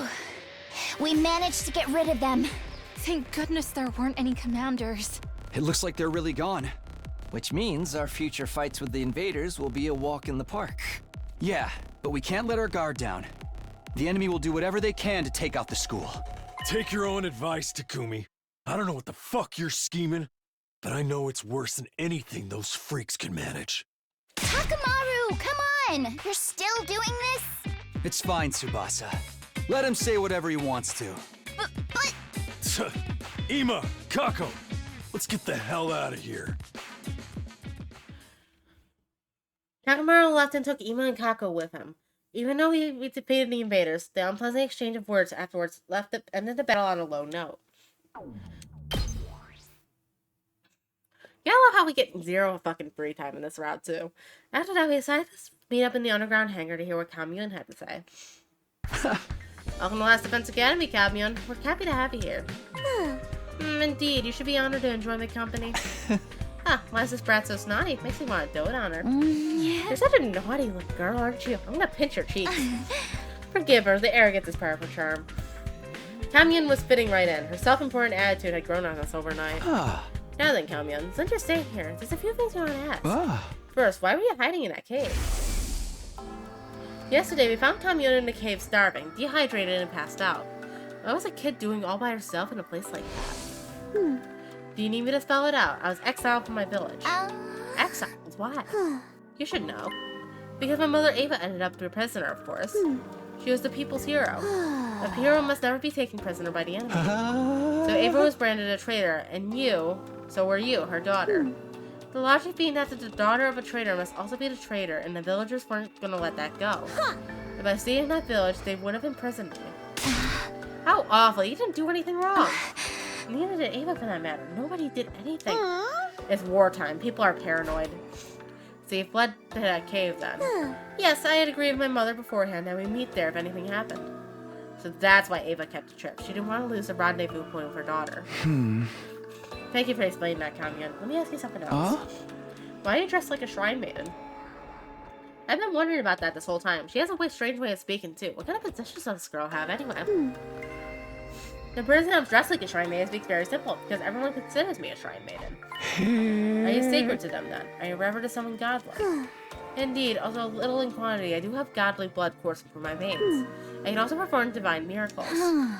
So you can transform like Ava could then? The quantity of godly blood in me is not enough to allow me to transform. Well, it's not entirely impossible, but nothing changes about my appearance. Does that mean something changes on the inside? Yes, the godly blood within me greatly affects my brain. Strengthened by this divinity, my brain receives divine wisdom. And so the people refer to me as the Maiden Sage. I see, so in the eyes of the people, your flashes of inspiration seem like revelations from God. I began to dress accordingly to meet their expectations. You might say I'm self-produced. That's all for the basics about me. Any other questions? If I may, this is a very basic question, but what kind of organism are you and your people? What do you mean by what kind? Our now deceased commanding officer once told us something. He said that you were beings known as invaders that appeared to hasten the destruction of the Earth. In short, you're our blight on the planet. But from what I'm hearing from you, that's not entirely true. You have emotions, a way of life, a history. What's it all mean? I've been wondering the same thing myself. There were obvious contradictions in the story we heard from Siri and Nigo. If we're under the wrong impression about you, would you mind correcting us? Kamyun, please, tell us the truth about this world. I'm a bit scared to learn the truth, but I can't ignore reality. I want to know too. I want to know more about Ava and you, Kamyun. I got a glimpse of Ava's memories, but I only saw bits and pieces. We all stared hopefully at Kamyun. But my heart was practically pounding on my chest. We've been fighting in the dark, completely unaware of the truth. And now at last, everything will be revealed. Kamyun closed her eyes, her expression solemn, and at last she spoke. I cannot say. Huh? Why not? That much is obvious. I do not wish to cause you undue harm. Are you saying knowing the truth would hurt us? Kamyun's lips were sealed. She wasn't going to give us anything else. Oh, for the love of murder. Such a stubborn little girl. Normally, I'd torture you if that's what it took to get the truth out of you. I don't think you'd get away with doing anything mean to Kamyun. Get down there. I'll kick you right into junk. Right into junk. But as you can see, Nozomi's in a mood. And I hate to damage a body that's not done growing, so I submit the truth of the world. Honestly, I was still curious, but there was nothing to do but wait until Kamyun felt like talking. That's it for our questions, but do you have anything you want to ask us? No questions, but I do have a request. A request. Yes. Kamyun sat up straight and spoke with a serious expression on her face. I, Commune, am seeking asylum in Last Defense Academy. I ask that you accept this request promptly. Asylum. I've heard about that in movies and such, but what does exactly mean? We'll guarantee your safety, and in exchange, he'll provide us with some form of benefit. That's what it means. It's a kind of deal. Indeed, I desire a life of peace. In exchange, I will provide you with knowledge and technology. A fine deal, wouldn't you say? Certainly not bad, but are you sure? Being a part of Last Defense Academy is betraying your former allies. It would be a lie to say I don't have any lingering attachment to my homeland, but I've already been exiled. If betrayal will keep me alive, then so be it. I mustn't die. Mother wanted me to live. No matter how deplorably, you must live. He once said these words to me. I see. Makes sense to me. You got him down in approval, then turn to me. Well then, team leader, make a decision. Do we accept her request? There's nothing to decide. Kamyun's already one of us. That's why I brought her here in the first place. Takumi. Oh, thank God it's not an actual decision. No way, you're deciding just like that? Even I'm shocked. This is how I can pay Ava back. I can't just throw away our last connection to the woman who gave her life to save Nozomi. I'm glad to have you on board, Kamyun. It's so delightful to have you on an adorable member on our team. I hope you might someday share the secrets of the world with us. Right. Pleasure doing business. You should be honored to live alongside Kamyun, the maiden Kamyun! Ah! Nozomi squeezed Kamyun with a terrifying enthusiasm. Unhand me! It hurts! Seriously, Nozomi? No! I'm never, ever letting go! Ever! Nozomi tied her arms around Kamyun, holding her even tighter. This time, this time, this time, this time, I'll protect my family. You see, Ava? I'm protecting her, and I will protect her, no matter what, even if it costs me my life. But then... Simpleton, how can you be such a fool as to not understand why you can't do that? Kamyun suddenly shoved Nozomi away. Kamyun, Mother wanted you to live. A child mustn't die, not for anyone. That should have been clear to you the moment Mother gave up her life for you. Do you understand, Nozomi? Kamyun spoke with a stern tone, as if reprimanding. Abandon any future thoughts of throwing your life away. You mustn't die, not for anyone. But Moko and Kiyoshika died because of me, too. I can't keep prioritizing my own life over everyone else's. If you vow that you won't die under any circumstances, then I will accept you as my older sister. Don't you dare leave me alone in this world. Sis? Did you just call... Hey, can you say that one more time? Sis. Maybe if I feel like it. Come on, just do it. Here, after me. Sis, there you go. Your turn. Silence, fool. Don't you dare treat me like a child. Please, just say it. You'll make your big sis angry. Angry at me? You're the one acting crazy. There they were, Nozomi, who could do anything near Kamyun, called her sis again, and Kamyun, who was avoiding doing that at all costs. We watched finally as the sisters from two entirely different species bickered. We hope these peaceful times might never end. Of course, this is Killing Game route. We were about to find ourselves in a new hell the very next day. Either the new sponsor or the Tsukuma twins.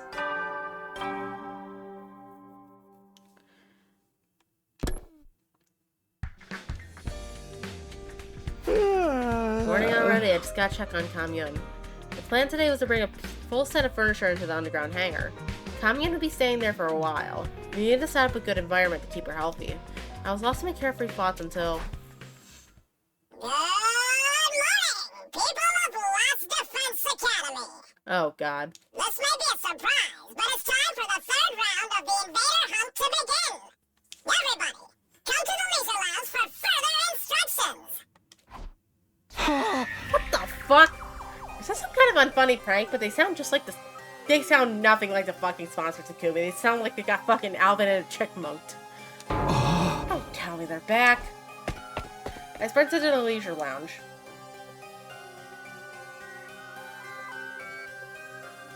When I arrived, there was the sponsor, clad in her suit.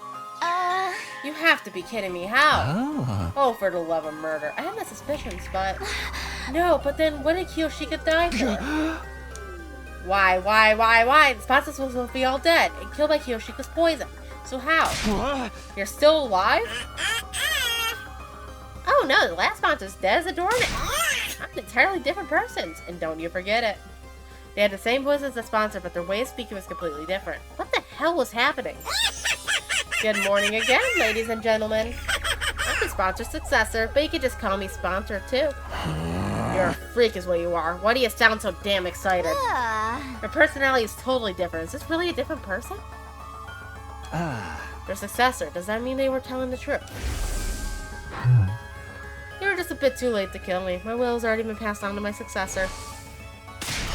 Who gives a damn who this goon is? The problem is that we're stuck playing this fucking game. Back in hell again. I really wish this was over already. What does it take to kill this guy? Let me guess, you're immortal too, and you have multiple bodies? No, there's only one of me. But I'm not talented enough to control more than one body. Oh, really? If that's true, you're a lot weaker than the last one. How about we test that theory? Square up and we'll fight one-on-one. One-on-one? I like the sound of that. Don't mind if I do. Yama pulled a knife out of his sleeve and made for the sponsor. Yeah. Stop, Yugamu. Don't do anything crazy. What if he get killed? It'll be worth it if he gets us some intel. Just pick up where I leave off. Now, where were we? And with that, Yugamu began to move at lightning speed. He was running straight at the sponsor. The very next instant...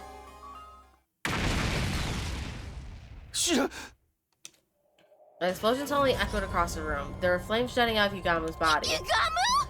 Yugamu! We ran over to him panicked, but it was already too late. His body had been torn apart in an instant.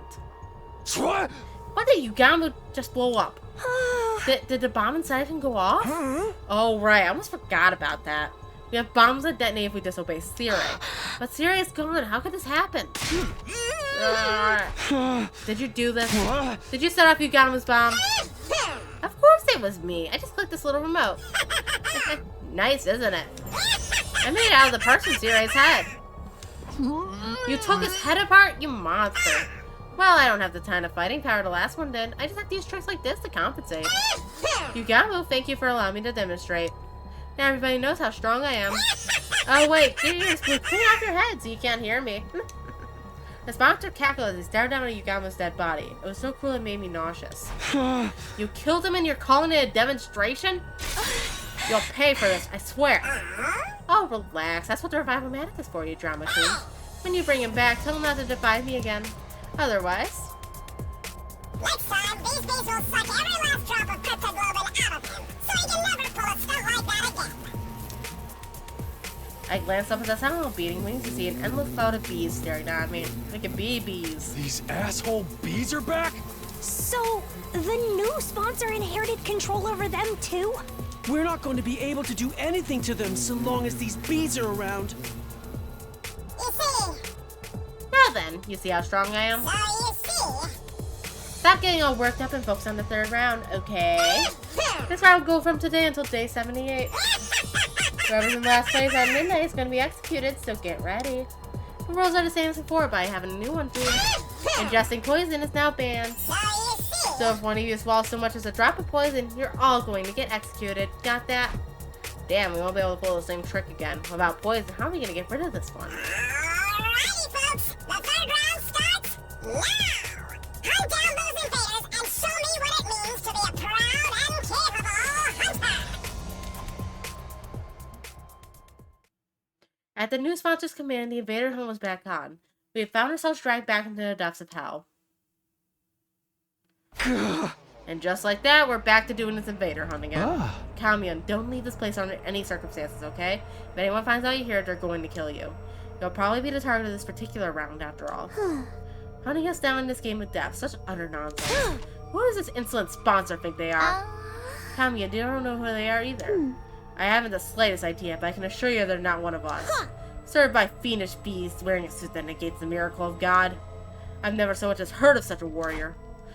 Ava said the same thing. There must really be some kind of third party in this war. Well, then now that this game's back on again, we're gonna have to review our objective. Do we participate in the third round of the hunt, or do we try to kill off the sponsor? You tell us, team leader. We'll follow your lead. I couldn't answer immediately. Honestly, I wasn't sure what I wanted to do. Continue this deranged killing game was out of the question, but apparently killing the sponsor isn't enough to end it. My heart was gripped with despair. What do we do? What more is it going to take for me to be able to protect everybody? Why do you look so troubled? Kamion suddenly questioned me. If the game displeases you, then why not run away rather than toying like a fool? We can't. The bees are monitoring what we do outside. And they simply run to a place where they cannot follow. Kamion pointed at the escape pod. Is this rocket just for decoration? If you flee to space, the sponsor person will be able to pursue you. We were going to do that first, but that plan fell through. Oh, and why is that? The escape pod is broken. It'll take a long time to repair it. I'm repairing the motherboard right now, but with my skills, it'll be another month. I can do it in 5 days. Kamion, what did you just say? I I said I can repair it in 5 days. Repairing a rocket as simple as this is child's play. You're not joking with us, are you? Did you forget who I am? I'm the Maiden Sage. With my divine wisdom, I will draw your path out of hell and towards paradise. Our salvation had come in a totally unexpected source. If we can escape into space in 5 days, we wouldn't have to play the third round at all. Well, do you understand just how mighty I truly am? I, Kamyon, should command more respect and reverie.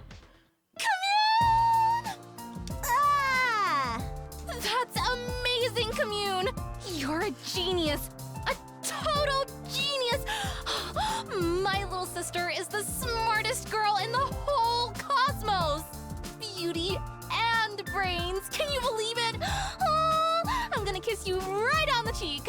Stop! Cease this! Come on, seriously!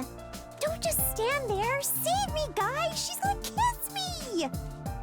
Of course, not one of us offered Kamyon any help. Commune! Oh! The Nozomi had Kamyon in her clutches.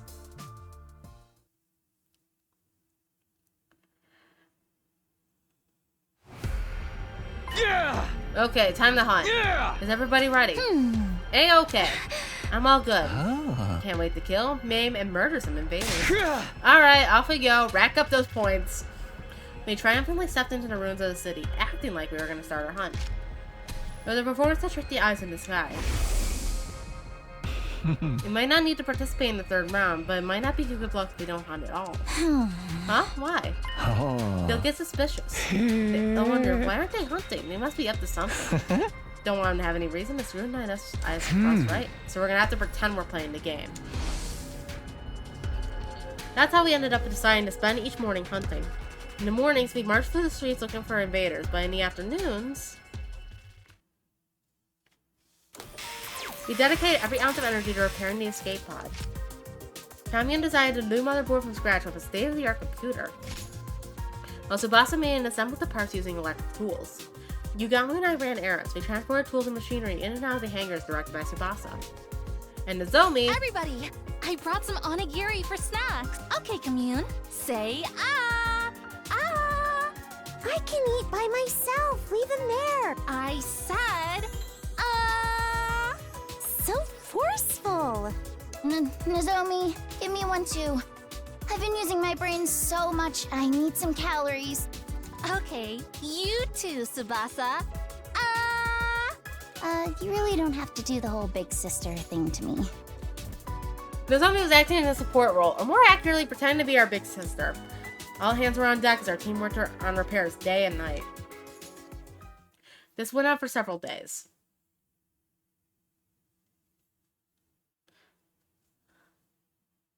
In the morning, we spent our time pretending to hunt.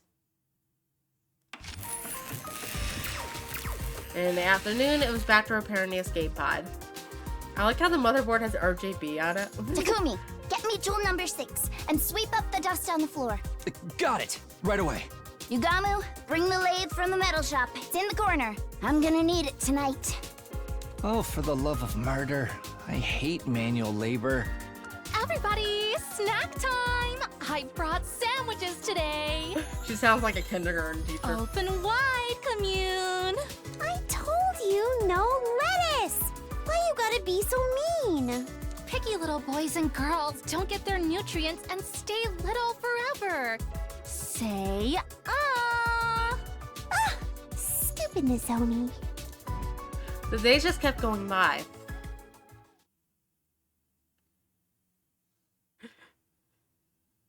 Our task was the same that day, too. We dedicated the morning to hunting, and in the afternoon,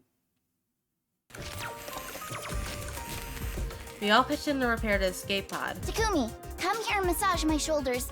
Oh, they're so stiff. Okay, but are you sure? What are you worried about? Just hurry up. Oh, Yugamu, take the lathe back to the metal shop. It's in my way. I need it gone ASAP. Oh, for the love of murder! You're not even trying to hide your favoritism. Energy drink. I need an energy drink. One just loaded with caffeine. Oh no. You're too young to be drinking that. Drink the soup your sister made for you instead. Don't give the child prime. The days just kept going by.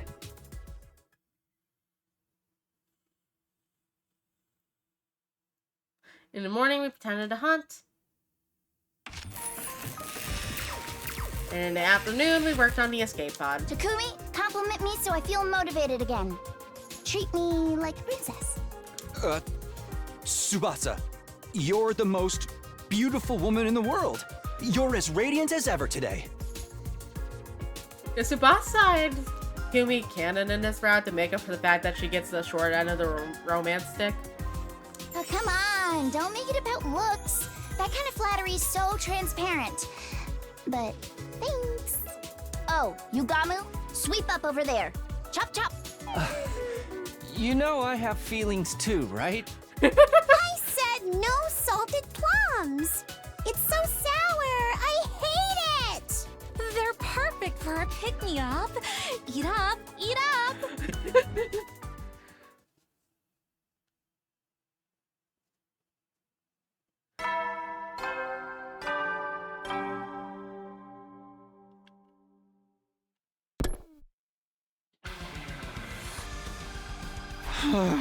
What's with the freaky music first thing in the morning? This has to be the worst possible way to wake up, but at least I don't feel tired anymore. If things go according to plan, we should have the repairs on the escape pod done by the end of the day. I should ask Cammy on how things are moving along.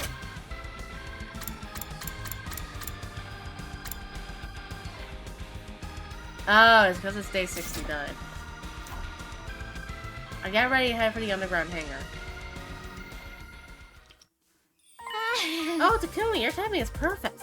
The person who greeted me when I entered the underground hangar was not Kamilin, but Tsubasa. Tsubasa, were you here all night? I just couldn't stop myself. I was in the zone. But as a result, you might want to hold on to something before I tell you. We're finally done repairing the escape pod. Really? We worked ourselves to the bone to finish that sector board in 5 days. Phew, I'm completely burnt out. That's amazing, Tsubasa. You did it. I can't believe it really only took 5 days. Yeah, tell everybody. I'll get you Bamu and... Wait, Takumi. I was about to rush out of the room when Tsubasa grabbed me by my hand and stopped me. Before you get everyone, I was hoping you might reward me for my hard work. Reward? Takumi, you said before that you were going to do things right. I'm gonna do this right. I guess I did, didn't I? If you want to do things right, then do this right. Right. You said you would. With a vulnerable expression on her face, Tsubasa closed her eyes and tilted her head up. It might be slow, but even I know what she wants. But is this really okay? We're in the middle of a war. There at Tsubasa, she waited nervously. I couldn't help but feel a swell of affection. I quietly made a decision. I'm going to do it. I'm going to do things right with Tsubasa, here and now. I leaned in close to Tsubasa's lips and... Blast! I've really done it this time. Of course, Kamyun interrupts. We heard Kamyun grumbling and quickly backed away from each other. Confound it! How could I make such a careless mistake? Dang it! Kamyun came out of the escape pod, holding her head in her hands, complaining about something. What is it, Kamyun? Did something go wrong with the repairs? Fools! The repair work is impeccable. Who do you think you're taking to? What's with all the yelling then? What did you do? No matter how perfect the pod itself is, a machine can't do anything about fuel. You have to be kidding. Not at all, I'm afraid. There's a hole at the bottom of the tank. It's completely drained. I hurriedly called Yugamu and Nozomi over and explained the situation to them. None, really. How could it be completely out of fuel? The particle bacteria must have penetrated deep inside. Every last drop of fuel drained out of the tiny hole. But the tank gauge didn't say anything. It should have been full.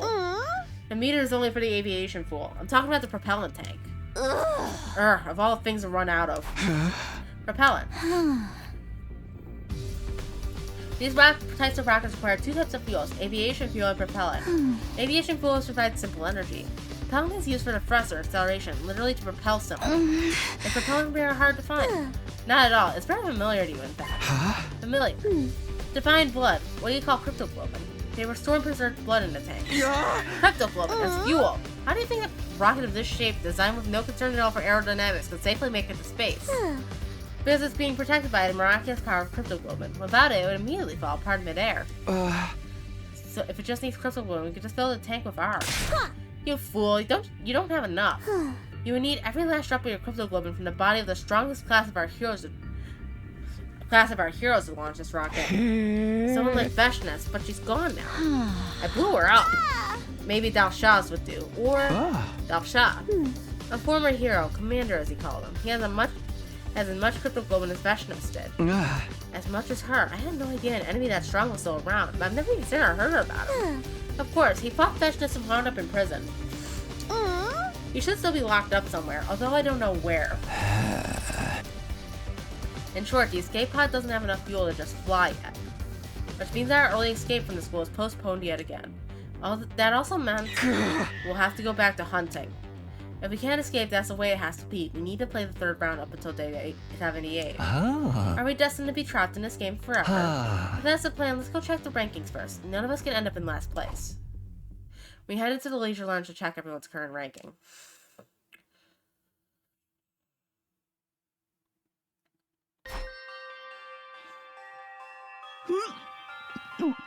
I knew it. I'm last. The roomie's so fucking dominating. I'm right down there with you. At this rate, one of us is going to die. Yugaru and Tsubasa had fallen to the bottom of the ranks. Meanwhile, Nozomi and I were still high. But we had her to thank for that. Well, if it isn't the Ava killer himself! I heard a voice and wheeled around to find the sponsor standing there. What did you just say? I was just complimenting you on a job well done killing Ava in round 2.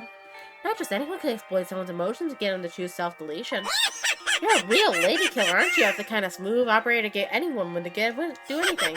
How'd it feel when he killed Ava? I got her points. Come on, tell me. I'm not going to stand here and allow you to mock her. Oh, and what are you going to do about it? If you use violence against me, you'll be in violation of the rules. They were outright trying to goad me. They were nothing like the last sponsor. I shielded Nozomi as I glared at the sponsor. What do you want from us? I just wanted to chat with you. I love human beings like you. Like me. My hobby is observing arrogant humans who will kill anyone for the sake of their own ego and journey.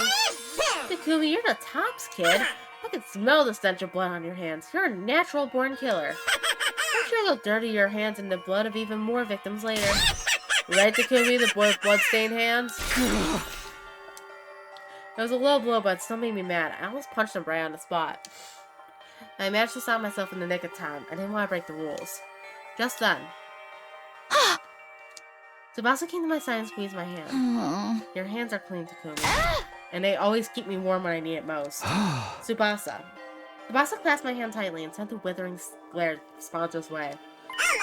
Oh, showing off your girl. You were head over heels from Nozomi not that long ago. Why'd you trade her in for Tsubasa? You have no morals at all. Shut up. Let's go, Takumi. We don't have to stand here and take this. I took Tsubasa by the hand and led her to the leisure lounge door exit. However, I was walking out the door. Takumi, you're gonna kill a lot more people after this. Once your hands are bloodstained, they can never be cleaned again. Don't keep searching for the next prey. We expect an even more spectacular death from you in the third round. The sponsor made a sinister prophecy. Me? Kill people? That's ridiculous. I'm only gonna kill invaders. I'll kill again and again and again, as many invaders as it takes to save my friends. Feeling determined, I set off to hunt in the city. But what I saw there was completely unexpected. There was no invaders. The area around the school, once teeming with invaders, now only housed a pitiful number. Maybe they moved? Let's search elsewhere, Takumi. Right. We wandered around the city in search of invaders. We searched every nook and cranny. We checked everywhere, even inside the buildings, but we hardly managed to hunt down any invaders that day.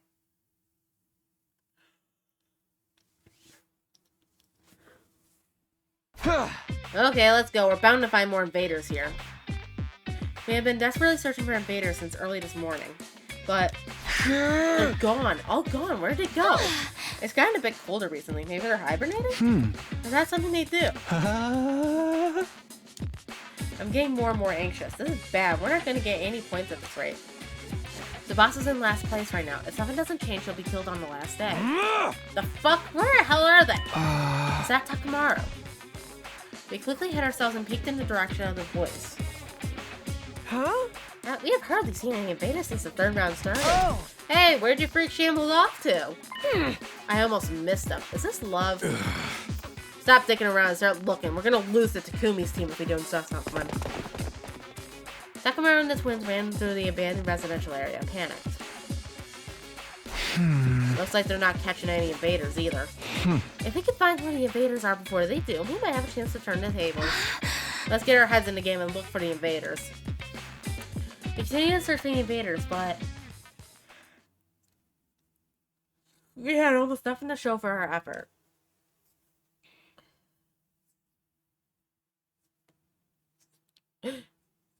Either Darumi got them all, or they've been hunting so goddamn much that we hunted them to extinction. Once again, we looked around and searched for invaders, but there weren't any invaders in sight.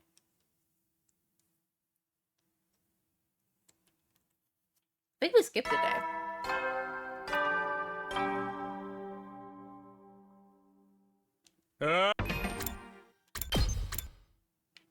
Oh no, that was day 71. Okay.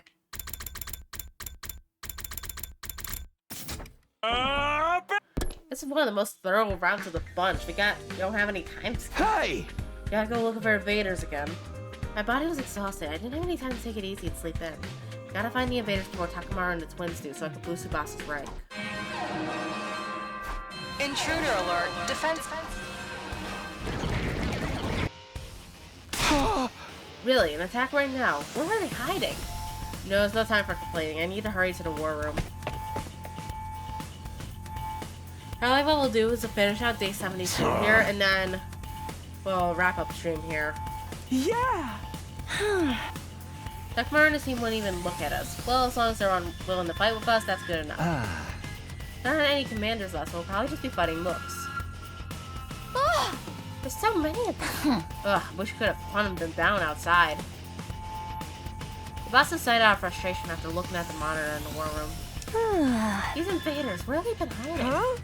If there's that many of them, they should just come out during the day. We really need the points.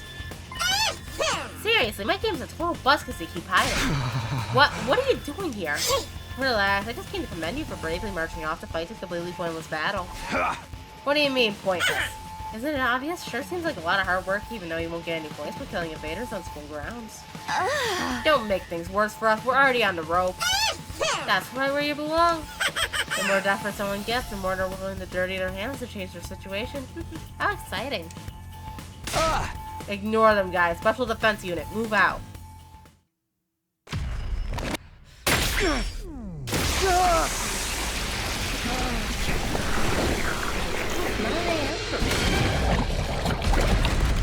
But probably stop wrapping up space station.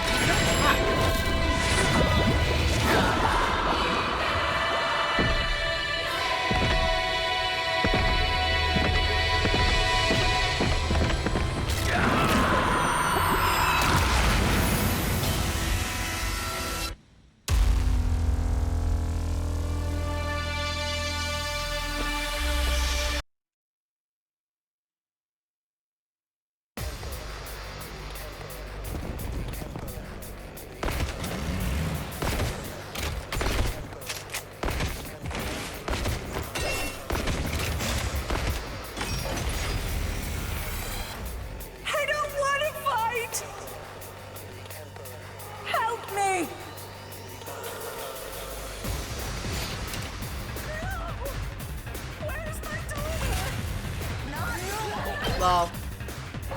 Get me out of here. We won easily, but I don't feel good about it at all. I really wish we could have hunted them on the outside. Seriously, we would have gotten so many points out there. For once, I agree. This shit's demotivating me. Don't let your guard down or we'll be in trouble. Everybody focus!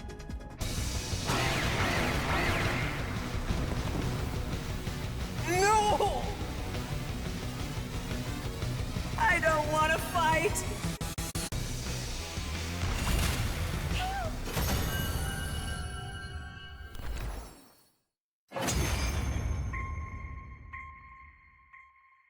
Huh.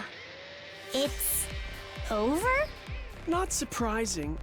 We're a little too strong now. We have fewer numbers now, but the hunt is making everyone strong enough to compensate for it. Now we just need to figure out how to survive it. We're gonna win this shit! Watch your ass, Takumi! You want to do all this right after the defensive battle? Well, whatever. I'm used to it. He's so fucking done. Like, yeah, sure, whatever, bro. After our defensive battle, we went to the hangar to discuss our future plans. I don't think we're gonna get any points if we keep blindly looking for invaders. Yeah, there's a lot of ground to cover. We have no idea where to look. We only have some kind of clue. Hey, Commune, do you have any idea where they might find an invader base? I don't want to make you sell out your friends, but if we don't do something, Tsubasa is gonna die. Alas, because I was secluded in a cave for so long, I'm not well informed about the war. Sorry I can't be of any help. Right. The whole reason you're in this dilemma is because I failed to repair the escape pod. I'm terribly sorry. I apologize. You didn't do anything wrong, Commune. It's all their fault, that creepy weirdo of a sponsor. So don't you dare try to blame yourself. It's very kind of you not to blame me after my failure. You are all so kind, and kind people mustn't die. You must survive this. That's definitely the plan, but we're gonna need more than just a motivational speech. We need information, intel. If only someone knew where the invaders were. Was there anyone in the room who had any idea where to find them? From what we saw yesterday, Takamaru and the twins weren't having any luck either. If none of us catching any invaders, there's no way for any of us to either of us get ahead. That's pretty hit me. I suddenly thought about one of our comrades. Right, if anyone might know, the Rumi might know where the invaders are. The Rumi. Ever since she took first in the middle of the first round, she hasn't slipped even one position in the rankings. She's a brilliant hunter. She might still be able to figure it out. She might know where we can find the invaders. Takumi, surely you're not planning to add her to our alliance. You haven't forgotten what a horrible mistake that was before, right? It was true that we lost Hiriko because Darumi couldn't control herself. Normally we'd be better off keeping our distance from her, but can't make an omelet without breaking a few eggs. Let's accept the risk and invite Darumi to join us. She really loved Hiriko. She might not even need much convincing. Oh, for the love of murder. Well, who might object to our dear leader's decision? But I haven't seen her around lately. She hasn't been joining defensive battles either. She wasn't at the closing ceremony for the second round, nor the opening ceremony for the third. I wonder where she is and what she's doing. I saw her not that long ago. I was at the cafeteria for a late night snack and ran to her Darumi just after she returned from outside. I was so freaked out. She was totally covered in blood. Blood. I was worried she might really was really hurt or something, so I called out to her, but it was all invader blood. Which means she was fighting a large enough group of invaders to be covered in her blood. Our team needs Darumi's strength. We need to make sure we get her to join us, no matter what. She's probably a night owl. I'll stop by her room at night. After that, I went to the rest of my room. And then, once night fell, I rang her doorbell and waited for her a bit, but Darumi never answered. I was sure she'd be back in her room by this time, but is she sleeping? I couldn't let that stop me. I started to furiously ring the doorbell over and over. No sign of her. If it's come to this, I reached out for Darumi's doorknob and tried to turn it. It was my last hope. And sure enough, it was unlocked. She must be inside. I'm coming in, okay, Darumi? Without waiting for her permission, I barged into her room.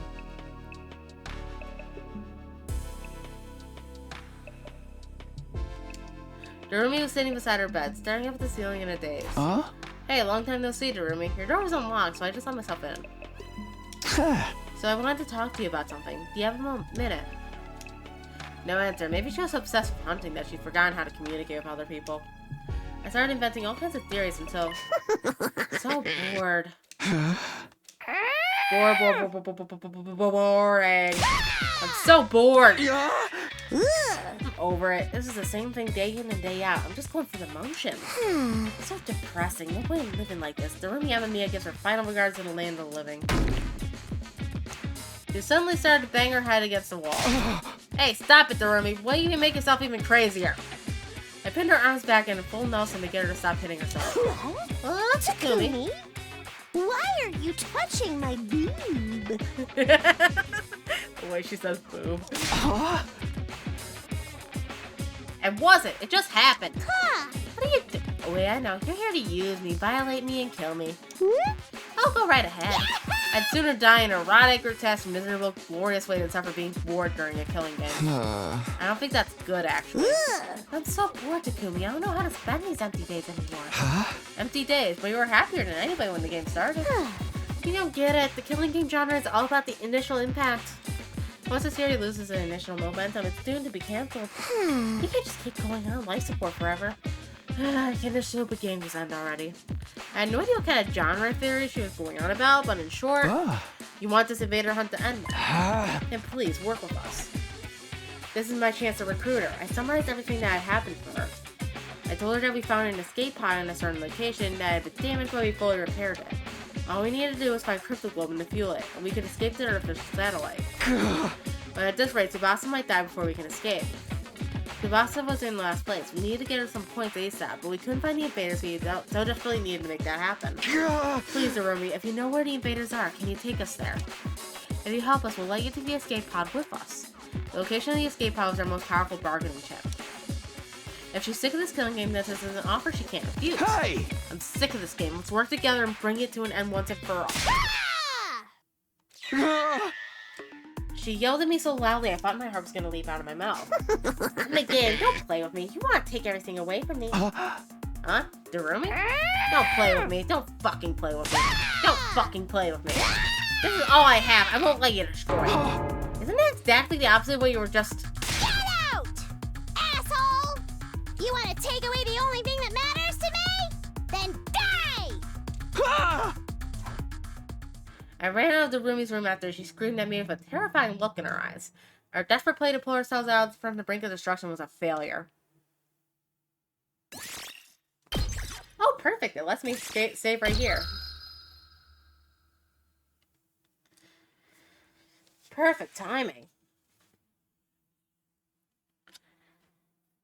We're saved. Literally. Hey, Ray, we're about to hit 8 hours on the stream in about 7 hours and 47 minutes in real time, not including the starting soon thing. So we're going to wrap it up for tonight and continue killing game next time, because why the fuck is this fucking route so long? So yeah, good night.